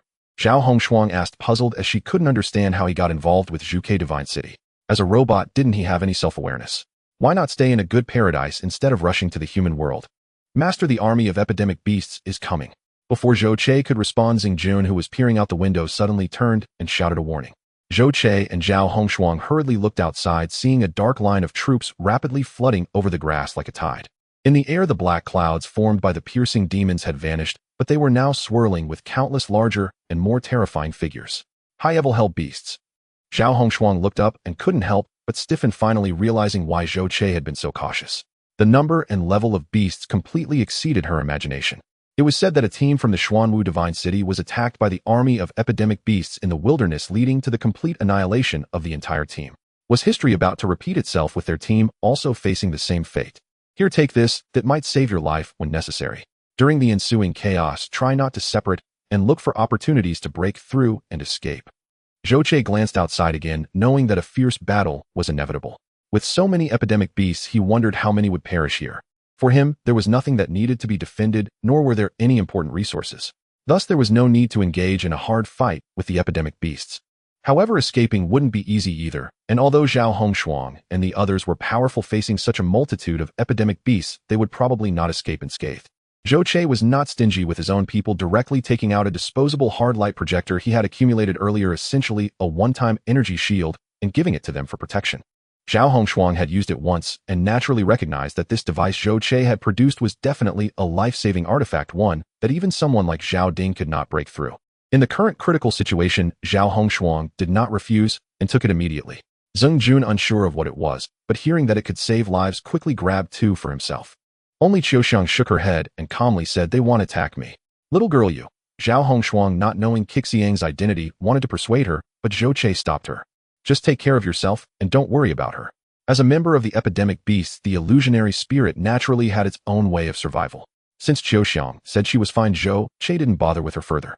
According to Zhou estimation, with her seemingly boneless body, unless she was burned by a bone demon, it wouldn't be easy to kill her. You all stay inside for now, I will go out and take a look. After giving a brief instruction, Zhou retrieved the heavy sword from Zeng Jun and leaped out the hatch. Once outside, Zhou realized that others had also come out from within. The Zhao Hulia, Zhao Baisher, Song Zhe, and Song Zhan Kuei he had seen earlier were all above the delta level of extraordinary beings. It was clear that everyone understood that merely hiding in the cabin was futile. The cramped space hindered their performance.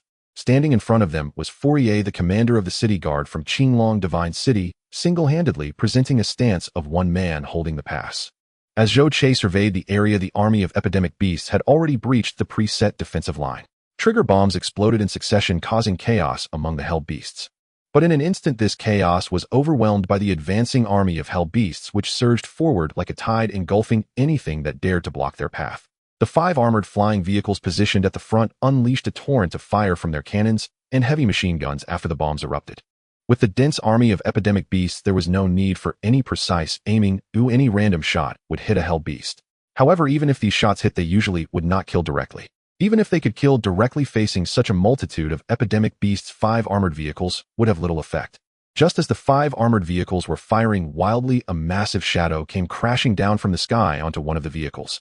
With a swipe of its claws, it immediately tore off the gun barrels and cannon openings from the armor, throwing them aside. Then the advanced hell beast's claws dug into the iron skin of the armored vehicle, attempting to directly rip it open. However, the thickness and resilience of the armored vehicle exceeded its expectations. Although it left a deep scar on the exterior, it did not completely tear it apart. The high-level hell beast was very dissatisfied with this result. After tearing at it twice in anger, it roared and flapped its wings vigorously, grabbing the armored vehicle and tossing it away like a toy. Ordinary terrestrial flying vehicles weigh at least 150 tons. Those heavily armored vehicles are no less than 200 tons. However, such weight is practically insignificant in front of the high-level hell beasts. As the hell beasts stirred, the armored vehicles were tossed like toys, crashing to the ground. Then a bone demon over 20 meters tall charged forward, lifting the armored vehicle and smashing it down against the ground twice. It was unclear whether it was its violent actions or the surviving personnel inside that triggered the armored vehicle to explode. The bone demon was hurled away by the massive explosion, while the armored vehicle was reduced to nothing but shattered remains. Yet moments later, the bone demon with 2 steel plates embedded in its chest staggered back to its feet, letting out a long siren-like wail, and charged again. The high-level hell beast that had just attacked the armored vehicle spiraled in midair before pouncing on another armored vehicle. Just as it was about to land on the armored vehicle, a bolt of lightning suddenly appeared, striking it down. The once mighty high-level hell beast was instantly reduced to fragments on one side, while the other half crashed into the bushes. Immediately after, another bolt of lightning struck the previous bone demon, which could withstand explosions, but not this lightning. The hard skull exploded as it was struck by the lightning. The bone demon's massive body, propelled by inertia, ran forward a few steps before collapsing to the ground. These 2 bolts of lightning heralded the counterattack of the extraordinary beings, followed by more streaks of lightning appearing like bizarre venomous snakes across the battlefield. Retreat. Fourier stood at the front like a thunder god, his body flickering with arcs of electricity, skillfully using his extraordinary ability to eliminate relatively higher-tier beastly creatures. However, he let the relatively lower-tier beastly creatures pass. The armored flying vehicles and heavily armored guards he saved counterattacked while continuing to retreat. As the front line continued to retreat, the army of beastly creatures finally surged beside the terrestrial vehicle convoy. The various families from Qinglong Divine City quickly launched a counterattack, with various extraordinary abilities appearing in succession on the battlefield. In his previous life, Zhou Che had participated in countless battles. On those battlefields, various energy weapons flashed with colors, while energy bombs and technological weapons clashed brilliantly. After each war, the ground was left scorched. Zhou Che thought this was already extremely brutal. But upon witnessing the scene of slaughter before him, Zhou Che realized that the splattering of flesh and limbs was the true bloodshed and brutality. The battlefield did not allow him much time to observe. After a brief glance, Zhou Che found himself embroiled in fierce combat. Energy weapons were his trump card, yet in the current chaos he hesitated to use them. If discovered by the Song family, it would be easy for them to guess his identity. He could only rely on his strength, speed, and the uniqueness of his body, wielding his heavy sword to continuously eliminate the charging beastly creatures. Thanks to the liquid metal, Zhou Che did not need to worry about the beastly creatures' attacks. Instead, he could take the opportunity to hunt them down. Thus, his combat style was purely physical. In contrast, other areas were different. Massive flames spread like a prairie fire, engulfing hundreds of meters around, with countless beastly creatures wailing within. A water dragon larger than the true form of Xiang Lu rampaged through the beastly creatures, carving chaotic paths through their ranks. The towering elemental giant slammed 2 beastly creatures together, instantly scattering flesh and breaking bones. However, the situation on site was too complex. Zhou Che could not clearly see who was using various extraordinary abilities amidst the multitude of beastly creatures. Yet the power displayed by these extraordinary beings left Zhou Che astonished. Meanwhile, without any area effect attacks and unable to use energy blades conveniently, his killing efficiency was significantly lower. In the blink of an eye, a large number of beastly creatures surrounded him, launching attacks, while also starting to ram into the terrestrial flying vehicles behind him, leaving no time to strike back. Zhao Hongshuang inside the flying vehicle felt dizzy from the shaking and could no longer stay inside. She too jumped out. Wielding a long knife, she activated her extraordinary ability. As the blade struck the head of a beastly creature, it was just as her ability froze the creature, and the knife cleaved it into pieces. After advancing to the level, Zhao Hongshuang's strength had evidently increased significantly, making it much easier to deal with these lower-tier hell beasts. Following Zhao Hongshuang was Zheng Jun, who did not have the strength to confront the beastly creatures directly. He entered an invisible state. Though his level was not high, his extraordinary ability was relatively unique. Once in an invisible state, the hell beasts could not detect his presence, allowing him to fish in troubled waters. However, when he launched an attack, the beastly creatures would react and strike wildly. Zheng Jun, born a thief, was quite slippery. After each attack, regardless of whether he killed his opponent, he would immediately escape backwards. Although it was somewhat awkward, he could barely keep his life. The one truly at ease was Qiuxiang. Though she also crawled out from the vehicle, the beastly creatures did not attack her. Even standing still, they would leap past her. This situation left Zhao Hongshuang and Zheng Jun both astonished and envious. Zhou Che was struck by inspiration and immediately ordered Qiuxiang to take advantage of the situation, since she was idle and not being attacked by the beastly creatures collecting energy cores. The ground was littered with beastly creature corpses, and if not collected, it would be a tremendous waste. As the beastly creatures launched a massive attack on the flying vehicles, the ordinary people hiding inside screamed in terror. One by one, people fell victim to the beastly creatures' attacks. Not just ordinary people, but extraordinary beings as well. If it were just that, it would be bearable, but soon the situation became even more severe. Suddenly the ground began to tremble violently, and soon it bulged like a dirt dragon speeding beneath the surface. As Zhou Che was puzzled, he heard someone shout loudly, "Be careful of the ground, there are thorny earthworms." Just as the shout fell, the ground erupted like flowers, with massive amounts of soil shooting into the sky. From the soil emerged enormous creatures resembling fleshy worms, their massive heads poking out. Their gigantic mouths resembled chrysanthemums lined with layers of teeth. Several extraordinary beings who were careless were swallowed whole by these thorny earthworms. Before they could even be swallowed down, they were shredded into pieces. The ground beneath trembled with a continuous rumble. Terrifying thorny earthworms emerged from the underground, only to vanish swiftly back into the soil upon falling. The hard soil felt as soft as sand for them. The land-based flying vehicles originally arranged on the ground were all overturned due to the collisions with the epidemic beasts and the thorny earthworms. Under the impact of the epidemic beasts, Zhou Che could only keep retreating. After stabbing a hell beast with his sword, he prepared to assess the surroundings when he suddenly felt a tremor beneath his feet and immediately dodged to the side. Just then, a plump thorny earthworm sprang up from the ground, its massive mandibles whirring as it charged towards the sky, barely missing Zhou Che. Zhou Che struck back with his sword, piercing into the body of the thorny earthworm. As it ascended, he nearly carved a 3 to 4 meter long gash along its side. However, this creature was large and short, entirely composed of soft flesh. Although his strike had injured it, the damage was minimal. As the monster was about to burrow back underground, Zhao Hongshuang leaped into action. Her long knife pierced the creature's body, unleashing her special ability, causing terrifying frost to rapidly spread across the thorny earthworm. With the force of inertia, the creature continued to charge towards the ground, but upon impact it shattered into a pile of icy fragments. There are simply too many hell beasts. We cannot kill them all. We must find a way to break through. Since the battle began, Zhou Che had not paused, hardly realizing how many he had slain.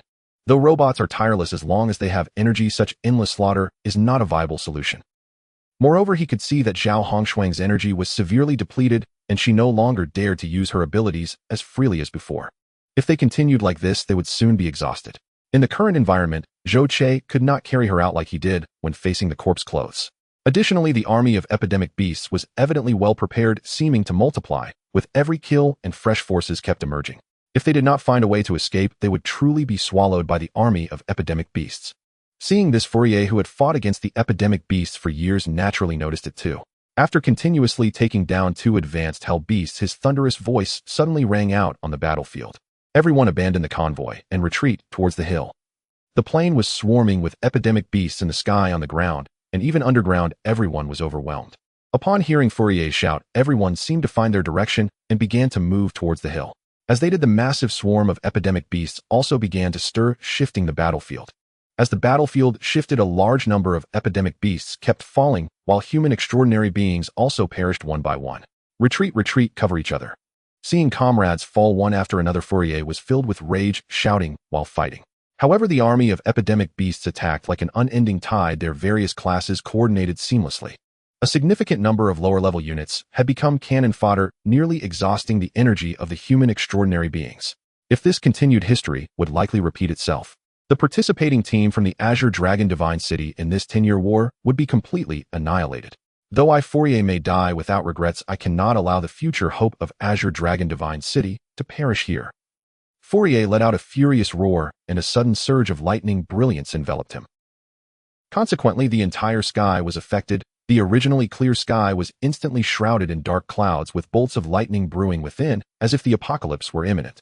Is Fourier about to unleash his ultimate move? On the other side, after slaying a hell beast, Zhao Hongshuang looked up towards the distant sky. Earlier, when Fourier ordered everyone to retreat towards the hill, Zhou Che had not followed the command. Instead, he cleverly made use of Qiu Xiang, who was unharmed by the epidemic beasts, to boldly clear the path ahead. He, along with Zhao Hongshuang and Zheng Jun, hurriedly followed behind Qiu Xiang, quickly running in the opposite direction. The abundance of epidemic beasts has both advantages and disadvantages. With so many epidemic beasts, breaking through the encirclement was challenging. However, with more epidemic beasts around blocking each other and chaos ensued, it became difficult to notice that a few individuals were hidden here, being led by an insider away from the main battlefield. Although the nearby epidemic beasts discovered them and continued their attacks, the situation had improved significantly. Especially when the human forces began to gather towards the hill, the attention of the majority of epidemic beasts was drawn away, alleviating the pressure on this side considerably. When they barely reached the edge of the battlefield, they happened to see the furious Fourier suddenly unleashing his ultimate move. Endless lightning brewed within the dark clouds which hung low, seemingly within reach, as if doomsday loomed over everyone. The high-level hell beasts soaring in the sky seemed to receive some command and began to swoop down towards Fourier's location. At that moment, a blinding light suddenly erupted from Fourier, transforming him into a powerful source of illumination. As everyone and the epidemic beasts were momentarily blinded by the dazzling light, Fourier suddenly turned into a bolt of lightning shooting towards the sky. This strike was akin to poking a hornet's nest. The rolling lightning in the sky instantly poured down, connecting countless bolts of lightning between heaven and earth. In an instant, both the flying hell beasts in the sky and those crowded together on the ground were reduced to fine powder beneath the terrifying lightning storm. After the lightning struck the ground, it did not disappear immediately. Blue arcs of electricity danced across the ground, forming an enormous net of lightning. Though the power of this lightning net was not as great as heavenly thunder, it still caused the hell beasts to experience brief paralysis, collapsing onto the ground. In this terrifying blow, countless epidemic beasts of varying sizes and ranks were killed on the spot, totaling at least in the thousands. Thunder resounded through the heavens, blood flowed for thousands of miles. Fourier finally proved that his formidable strength lived up to his renowned title. Under this terrifying strike, even the ferociously ruthless epidemic beasts felt a profound fear, hesitating as they gazed at the lightning in the sky. But just then a beastly roar echoed, followed by a white light that suddenly streaked across the sky, appearing at the edge of the lightning attack's range. Before everyone could discern what it was, a crimson beam shot forth from this white figure, piercing directly through the stormy lightning clouds and into the depths of the lightning. The thunder clouds roared violently, shaking the heavens. Endless lightning descended like a heavenly tribulation, leaving countless mutated beasts dead, while the survivors were paralyzed by fear, unable to move. At that moment, a white figure suddenly appeared, accompanied by a red light shooting into the depths of the lightning. A high-level mist-concealing beast. Zhao Hongshuang suddenly let out a cry of alarm. Immediately, the thunder clouds scattered in an instant, and the sky regained its originally bright and clear appearance, yet the hearts of humanity dimmed instead. In his prime, Fourier could naturally take on a high-level mist-concealing beast single-handedly, and even turn the tables on it without any issue. However, these mutated beasts advanced cautiously, eventually forcing Fourier into a desperate situation, compelling him to unleash a powerful move to save the survivors. And the mutated beasts had been waiting for this moment. The high-level mist-concealing beast appeared, utilizing its overwhelming gravitational rays to launch a lethal attack on Fourier. As the thunderclouds dissipated, a figure plummeted from the sky at high speed. Coincidentally, its landing direction was exactly where Zhou Che and the others were located. Boom! The figure crashed to the ground like a cannonball, creating a large crater upon impact. Residual lightning energy surged from Fourier's body, crackling with sounds that charred the surrounding soil and vegetation. In an instant, thousands of gazes turned towards this place. Both the mutated beasts and humans. Damn it! Seeing this scene, Zhou Che was left speechless. He was still thinking about finding an opportunity to escape, and now this happened, directly causing a mess. Leader Fourier. Zhao Hongshuang instinctively shouted upon seeing the figure before her. At this moment, Fourier appeared rather tragic. Not only was he covered in blood, but his armor had completely shattered, and his left shoulder had disappeared, likely obliterated by the previous gravitational ray from the mist-concealing beast. Hearing Zhao Hongshuang's call, Fourier staggered to his feet and turned his head with difficulty, sternly reprimanding. "What are you all standing around for? Hurry and go." Boom. Just as he spoke, the high-level mist-concealing beast instantly crossed thousands of meters, appearing right in front of the crowd. Supersonic. Seeing the speed of this monster, Zhou Che's eyes flickered. That thing's instantaneous speed had actually reached 580 meters per second. Having been in this world for so long, it was the first time he witnessed a being with such speed. Even the high-level hell beasts were not this fast. "While I can still hold on, hurry and leave." Fourier shouted in anger, then resolutely turned to face the mist-concealing beast. The small human figure stood against the towering mist-concealing beast, yet no one felt that he was insignificant. Instead, he appeared extraordinarily grand. "No regrets in life and death, fearless in battle, with me humanity shall endure." Despite being at the end of his strength, Fourier recited a line that sounded like a song as he advanced towards the mist-concealing beast. The remaining arm gradually emitted a brilliant light, purple lightning flickering on it as destructive energy began to rapidly coalesce. Could he still possess such combat power despite his severe injuries? Zhou Che couldn't help but feel a sense of admiration for the human named Fourier. Moreover, what moved Zhou Che even more was Fourier's display of unwavering courage and willingness to fight to the death. Once upon a time, when he was still a part of humanity, he too was like this. Yet now, with a different identity and stance, he still held a deep respect for this spirit of humanity. Even though he had accepted his identity as a robot, Zhou Che himself did not realize that deep within his heart, a faint ember of affection for humanity still lingered. "Master, aren't we leaving?" The gamma-level lightning system extraordinary being's battle against the high-level mist-concealing beast was far beyond what ordinary people could intervene. With insufficient levels, whoever goes up will die. Chen Jun was terrified, hastily urging Zhou Che to retreat. However, Zhou Che merely chuckled and said, "Run. Can you outrun that high-level mist-concealing beast? Perhaps our only chance of survival lies right here." Although Zhou Che had undergone multiple enhancements, his peak speed was only 185 meters per second, not even reaching subsonic speeds. How could he outrun the supersonic high-level mist-concealing beast? Zhou Che's current speed was primarily based on the speed of the mutated beasts he had encountered before as a reference for his enhancements and evolution. In his view, as long as he could maintain an advantage in the case of scarce energy, that was sufficient. Among those mutated beasts he had encountered before, the relatively fast ones were the hell beasts. The peak speed of a low-level hell beast is 30 meters per second. The intermediate doubles it to 60 meters per second, while the high-level hell beast can reach speeds of up to 180 meters per second. To Zhou Che, a speed of 185 meters per second was undoubtedly a sure winner in life. But who would have thought that in this battle the attack speed of these mutated beasts would exceed his understanding? The piercing speed of the instant attack actually reached sonic speed. The high-level mist-concealing beast before him was even more terrifying, achieving a horrifying instantaneous speed of 560 meters per second. Faced with such terrifying speed, how could one think of running? Not running might allow him to fight to the death and strive for a glimmer of hope.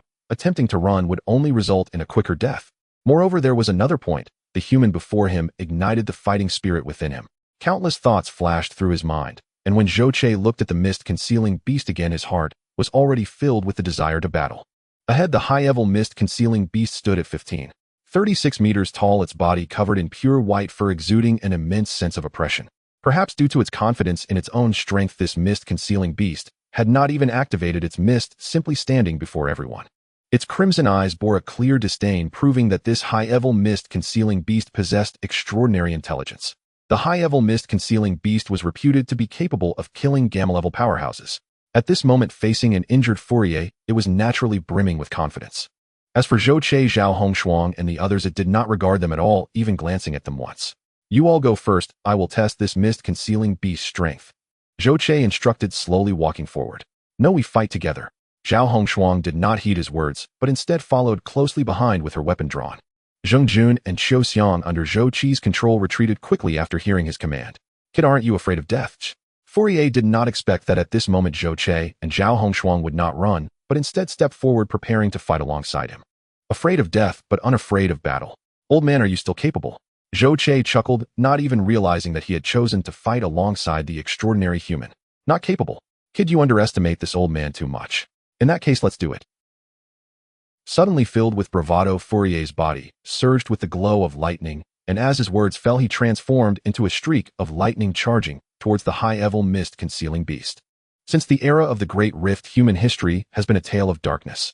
Despite the numerous issues within humanity, greed and selfishness have led to endless internal strife and mutual slaughter, with conflicts continuously accumulating. However, the indomitable spirit of humanity remains eternal, and their essence is undying.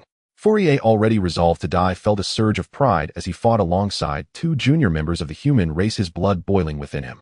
Gathering his remaining strength, he charged at the mist beast, not seeking to kill, but aiming to severely injure the opponent and create opportunity.